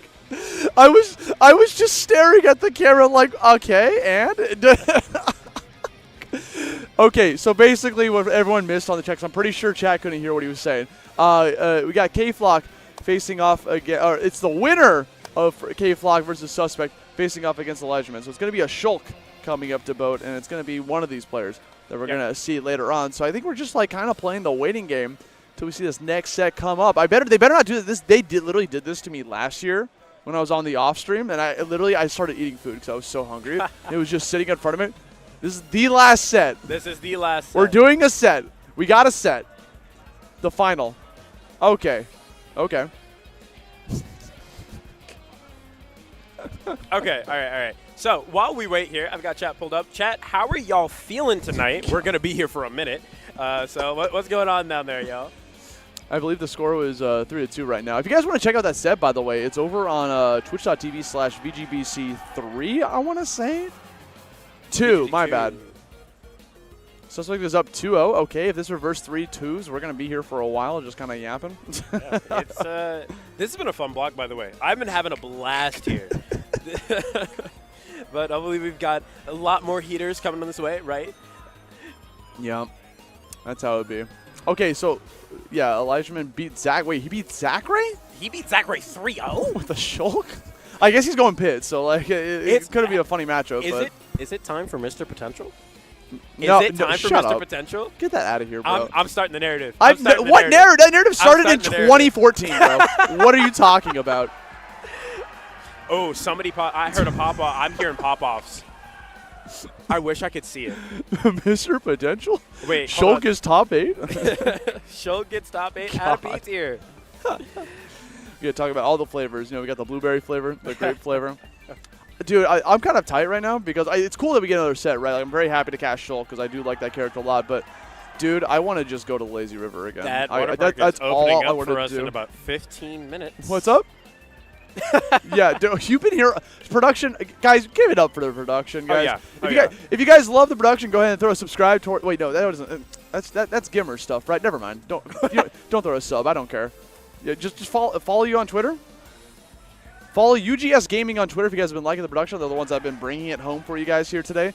And we wouldn't have the show that we have today. And they've been here literally all day. Yeah, no bias, obviously. I have no allegiance here to my sponsor. However, UGS really has been holding it down here at Riptide this weekend, doing a fantastic job behind the scenes. If you are not thanking your production, you should be, because they're the ones who allow us to actually see these fantastic sets for these players. Yeah. Okay. Oh, we're getting Suspect. We're getting Suspect Elijah, Suspect 3 OK Flock, which is going to be a fun one. Okay. This is going to a fun one indeed. Going to see how it's going to go. The final set of the night. I'm literally looking at all the other streams, and like all the commentators are done, all the production's done. They're wrapping up. Yeah. I literally see them putting their swimsuits on, like going towards it, and I'm still here. Like I got it's okay. I want to be here. I want to we're having a good time, man. I just kind of went. All I'm saying, we need to have a tournament where we could cast in the hot tub, man. Oh, that would be so sick. We're probably going to electrocute ourselves by accident because the wires are going to touch the water, and it's just that's not a good sign. It's headsets don't have electricity? Oh, they have a little bit, though, right? A summit style tournament at where we get to cast from a hot tub sounds pretty cool to me. I'm sorry, my brain's fried right now. There's not enough electricity in the headphones to fry me. I'll be fine? What does that mean? What do you mean I'll be fine? You'll be like, right. Tell me I'll be 100% okay, and then I'll do it. You'll probably You'll probably be okay. It won't shock me. It won't be like, oh, like, okay. You'll probably be okay. I just assume there's electricity in everything that has technology. Yeah. I feel like an idiot right now. I don't know. I don't know what production's telling.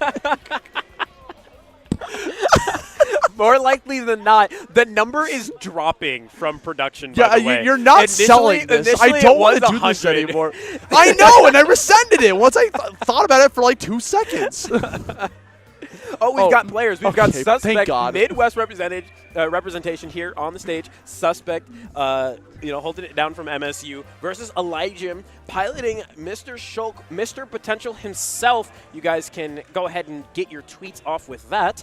But we'll see how this matches up here. Now, Suspect is a Kazuya player, right? He does have a Kazuya. However, he does have a whole bag of tricks. Last tournament he was at was Pressure Point up in Windsor, and he pulled out Banjo for the entire tournament and was mopping people with just Banjo.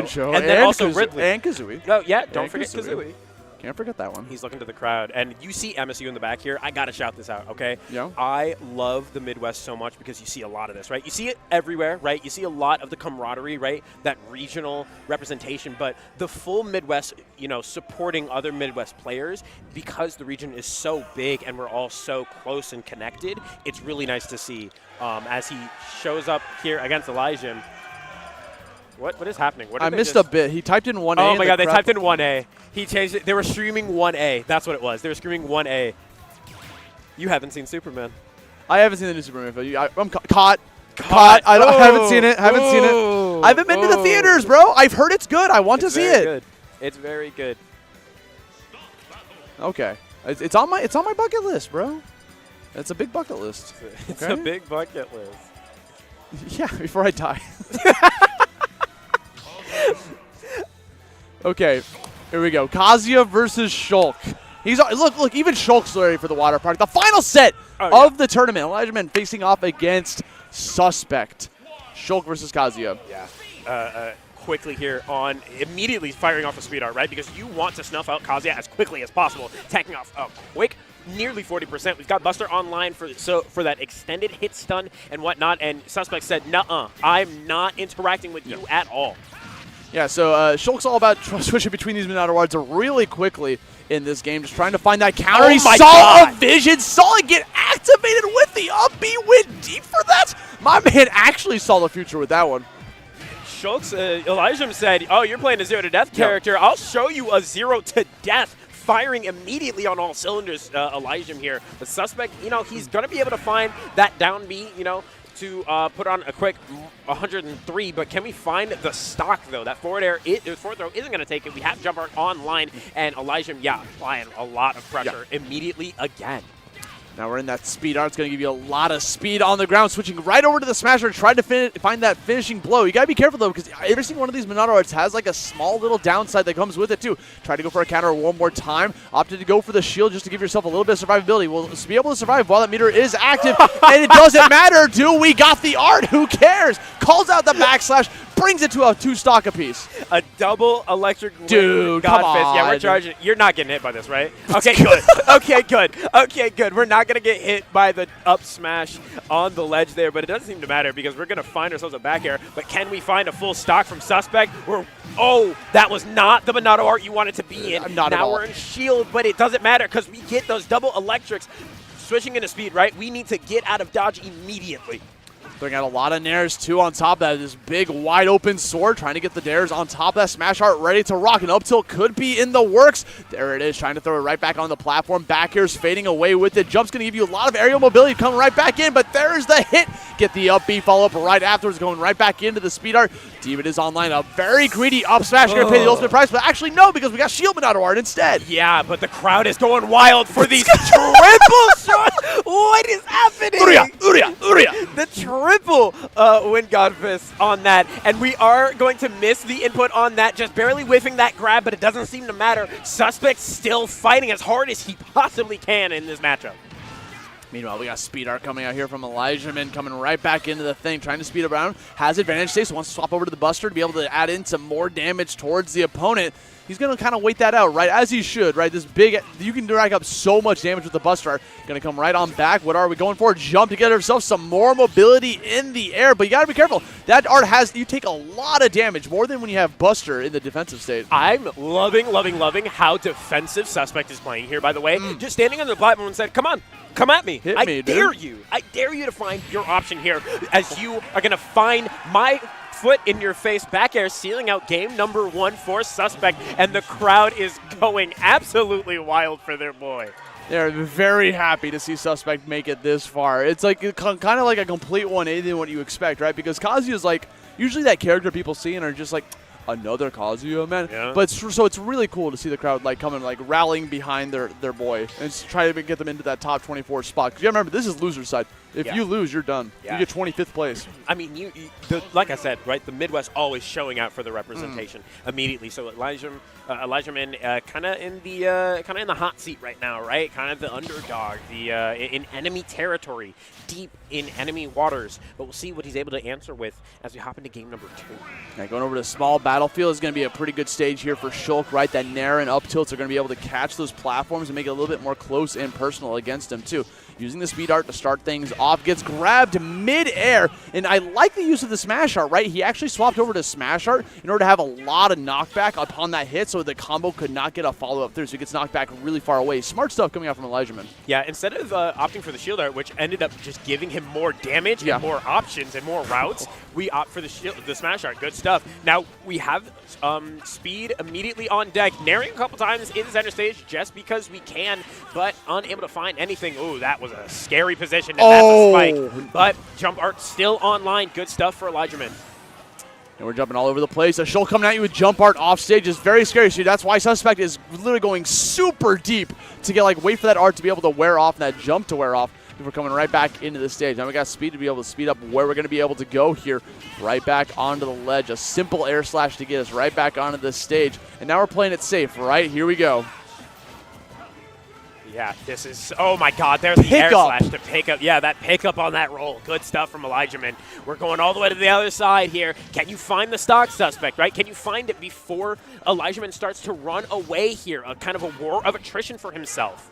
I'm liking these down airs coming up from Elijahman because he's trying to not break the shield per se, but he's definitely trying to do some damage towards it, whittle it down really hard. And these nairs coming out from the speed art on top of that are looking very strong right now. Gets another jump, full jump with that forward air again. Has the smash art ready to rock. Back air from a long ways away. Gets the headshot, pushes him right on back, and connects the down air. Yeah, there it is. That down air in the smash art immediately sending Suspect straight to the blast zone. You're not allowed to play here. Try again next time. Elijahman going up 3-1. Good stuff, but there is that shield art popping out of the electric. Good stuff for Elijahman, just keeping on so much pressure. Another Nair calling it out. Got the forward airs. That's something about Shulk that's insanely scary. Is his advantage state is really good because those forward airs are gigantic swings. Yeah, and they start from so back and they last for so long as well. Really good edge guarding tool. Double parry from the up B. Suspect says none of that here, man. None of that. No more landing on my shield. You leave my shield alone, bro. I am learning the parrying on this. Gets a very simple swing with the smash art at the very end and ties up the score. Shulk versus Kazi as a top 24 qualifier is blowing my brain right now. And it's also kind of a heater as well. Yes. We've had nothing but bangers here in this last half of the bracket, and they're going, I mean, just really swinging for the fences for the both of them. Both of them playing very, very smart. However, I am noticing here what really helped Suspect in that last game was his patience, right? Was being able to sit back, hold back, force the fear of getting hit by Kazuya to do all of the talking for him. In this game, we didn't see a lot of that. We didn't see Elijahman scared in any scenario at all, always in control of the wheel. Now Wheel's about to get tossed over to another one because now we're going to see how Suspect's going to adapt to this, right?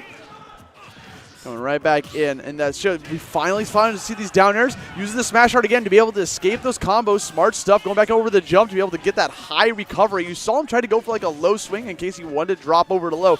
The thing is, Shul can easily swap over that jump art and get so much height that's almost near impossible to catch him. Yeah, it just immediately soaring over you in every scenario there. We have speed art online, but Elijahman has been unable to capitalize it until just now. We're seeing a lot of spot dodges coming out from Suspect to kind of avoid these long-lasting aerials. But here's the smash art. Can we find the stock? No, we are not. That get-up attack beating out the forward air. Jumping in a lot with these grabs. Oh, sees that whiff, gets a big punish for your trouble. The double forward air off of the jump art. Going to be able to take away that first stock coming out from Suspect. Yeah, Suspect. Oh, I saw Suspect crouching there. Oh, my God, the shield break. no. Really? Just a raw forward smash, 45 damage for your troubles? I mean, there's not much else you can do there, right? You can do a combo. You know, you can go for something like a downer and convert that into something more. I think he just wanted to go for the safe option because he was on the right side of the stage. It would have forced him to have to go from the right side to the left, and he would have lost Oh my vision. God, another counter. Another counter. He sees it. Vision. Gosh, that's such a strong call up because you know that Kazuya only has so many options to make it back, right? He can spend a really long time off stage, but eventually he has to use that up B. We see the Dragon Fist come out from Suspect there to punch Elijahman right off, but unfortunately for him, it's not enough. Elijahman's going to keep on a lot of the pressure stuck on the platform, and Elijahman doesn't seem to care about anything happening here. Gets another laser for his trouble. Can we get that edge guard? I love the dive kick. Going to get right back onto the stage. Covers a lot of options with that. Able to cover so much. Yeah. No recovering low for you. Yeah. Down smash! We do not want to get our shield broken yet again. Suspect doing his best. That dash attack is going to take it right off the top. Oh, my God. Yeah, the smash. Did you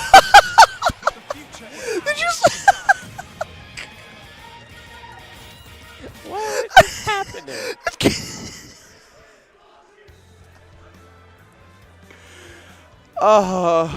That made my day. The crowd Watching that guy. The crowd is really invested Who is that guy? tonight. I just saw him run off screen with the dash attack, and then he disappeared for a second. Oh, jeez Louise.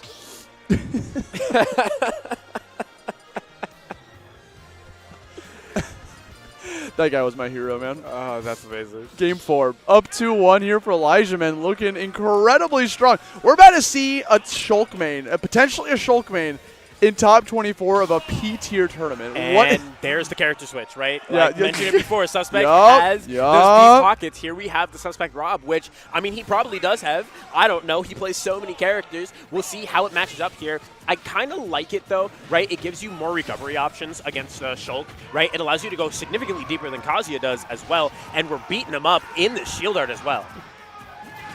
That's what you got to do, right? Just stay in that art. It makes it safe for you. Be able to do what you want to do. Get a punish right afterwards. So now we're kind of slowing down the pace here a bit.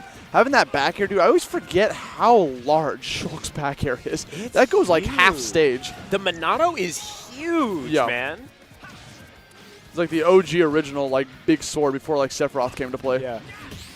Ooh, fantastic parry coming out from Suspect there. Firing the gyro initially, immediately after, right, to catch maybe a roll in, and then the laser to catch the jump. I'm already liking this Rob pick much more than the Kazuya, because what we saw that game 1, that went well for Suspect because he was able to slow the pace of the game down.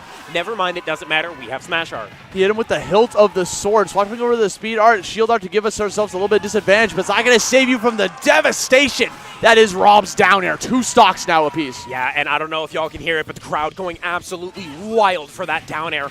Really, really pouring their energy out for Suspect here as he's able to find a quick conversion with the double up airs, unable to find much else, even percentages from the 2 of them here. Can we find an opening? Who's going to find it first?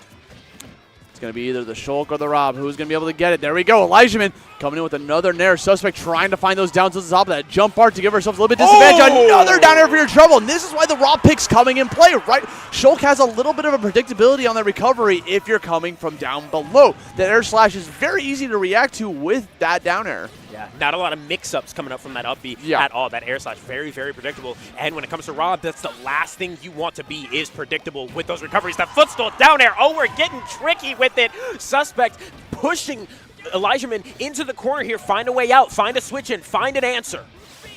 Coming back in with some more speed art. Gets that Nair. Opening it up. Up tilt's a very good option for covering the entirety of that platform. You see how large of an option that is. It's very difficult for a character to be able to land against. If someone can do it, though, it's going to be Rob, but no, never mind. Catches the landing, has the smash art ready to rock with the forward tilt, and sends him flying. Shield art in the middle of the up air.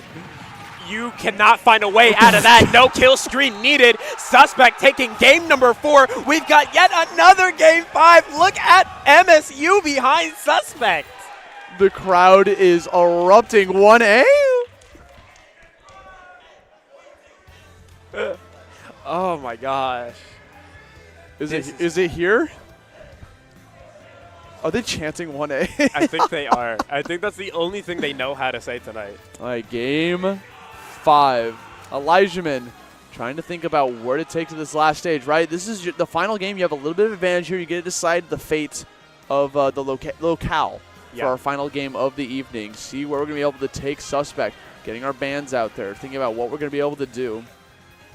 Yeah, this is such a scary position to be in if you're Elijahman, right? You've got the entire venue against you, right? You can hear it. Which is so weird for a Shulk main to like, wait, right. do you guys want to cheer for me? I'm fighting Rob. Like, which is so weird, right? You're in enemy territory. Yeah. So you really have to, there's that added pressure as well. And Suspect has been doing this for a while, right? The venue is PS2 for our final game of the night here. But, I mean, Suspect, look at him, so composed, so ready for this. This is another day in the office for him, finding all of these openings that he possibly can. But can Elijahman really push him to the edge here? Can we edge it out? Can we find our final game as we hop into Game 5?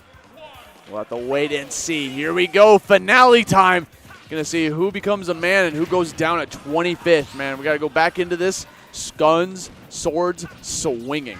Yeah, and I mean, Suspect has, never mind, not even Elijahman not allowing that. I love the parry on the Nair, but it's not enough. No punish on it. Unfortunately for you, that's going to allow Suspect to mash these safe buttons on your shield.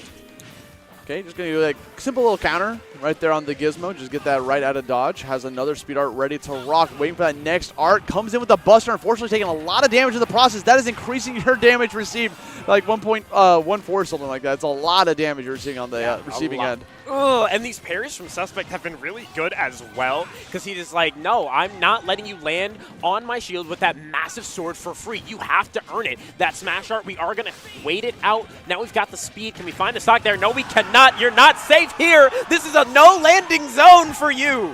The game plan is starting to fall apart a little bit here for Elijahman. The Rob might be the pick, right? Coming right back in. The point-blank laser has the smash art ready to rock. Jumping off. Has the forward airs ready to rock. Catches the Gizmo and the gyro. Be able to get that forward air and send him off into the blast zone one more time. Get that disc out of here. Yeah, no gyro for you. Not going to be able to snuff me out just yet. Elijahman trying to find the best he can. That Buster helping a lot, though. Tacking on 42% real quickly. And now I love the walk, right? I love just kind of strutting around, trying to, you know, really bait a Suspect into making a bad option. But when it comes to Rob, you have not a lot of those. So we'll see how much further Elijahman can push it.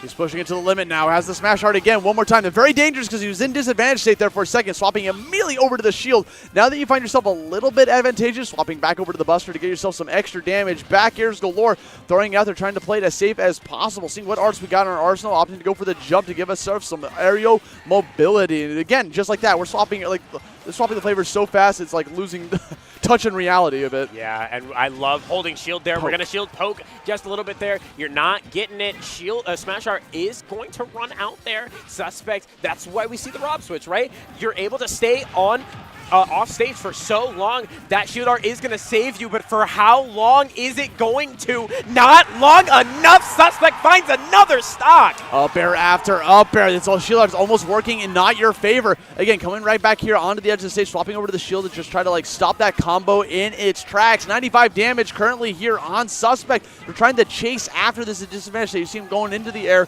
trying to jump off to the stage. We got jump art, but not Buster art 2 on top of that, but we're looking for smashes. That's the art that we need to be able to secure this stock, and it's back on the table.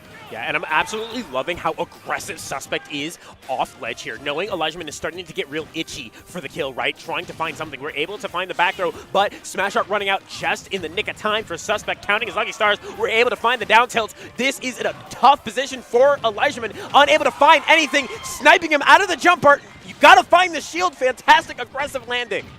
Coming in with that back here. We see some down tilts on top of that, trying to get some shield pokes, hoping for a jump or a roll in, but we're still alive here with the robot smash art ready to rock. Can we find this next art? The thing is, when you're in the smash art, shielding against that is really powerful because it does like no shield damage whatsoever. Yeah. It's like a blip on the radar.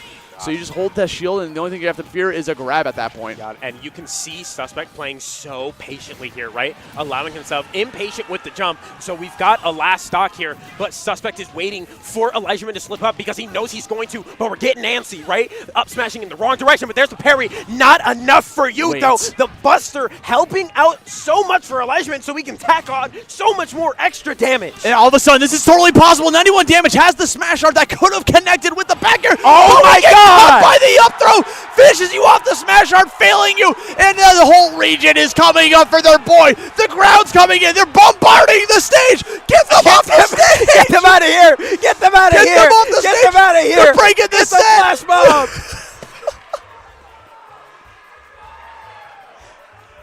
Suspect, your last player, your 24th player to make it into top 24 for tomorrow, doing it home and proud for the crowd. God, what a fantastic showing there. What a way to end it. I mean, it was looking a little dicey there, right, with that smash art online, but immediately locking it in, right, setting himself down, you know, really anchoring himself and being like, no, I'm going to find my win. I'm going to find my out. It will come to me.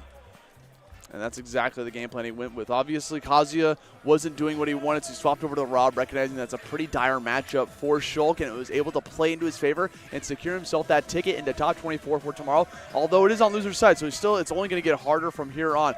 And it looks like someone's going to stay as Mr. Potential. Yeah. Unfortunate for the believers out there, Yeah. but I mean, it has been a fantastic night. It has been a fantastic block. Pleasure doing business with you, Of course, man. I always have a pleasure with you. Man. Thank you guys so much for watching Riptide. We've got a lot more Ultimate and a lot more games in general tomorrow, so get some rest. You know, for those of you still in the venue, we're hopping in that pool pretty soon. So I'm not going in the gamer soup though. I've been Excelsior. I've been here with Austin. Thank you guys again for watching, and we'll see you guys tomorrow. Later.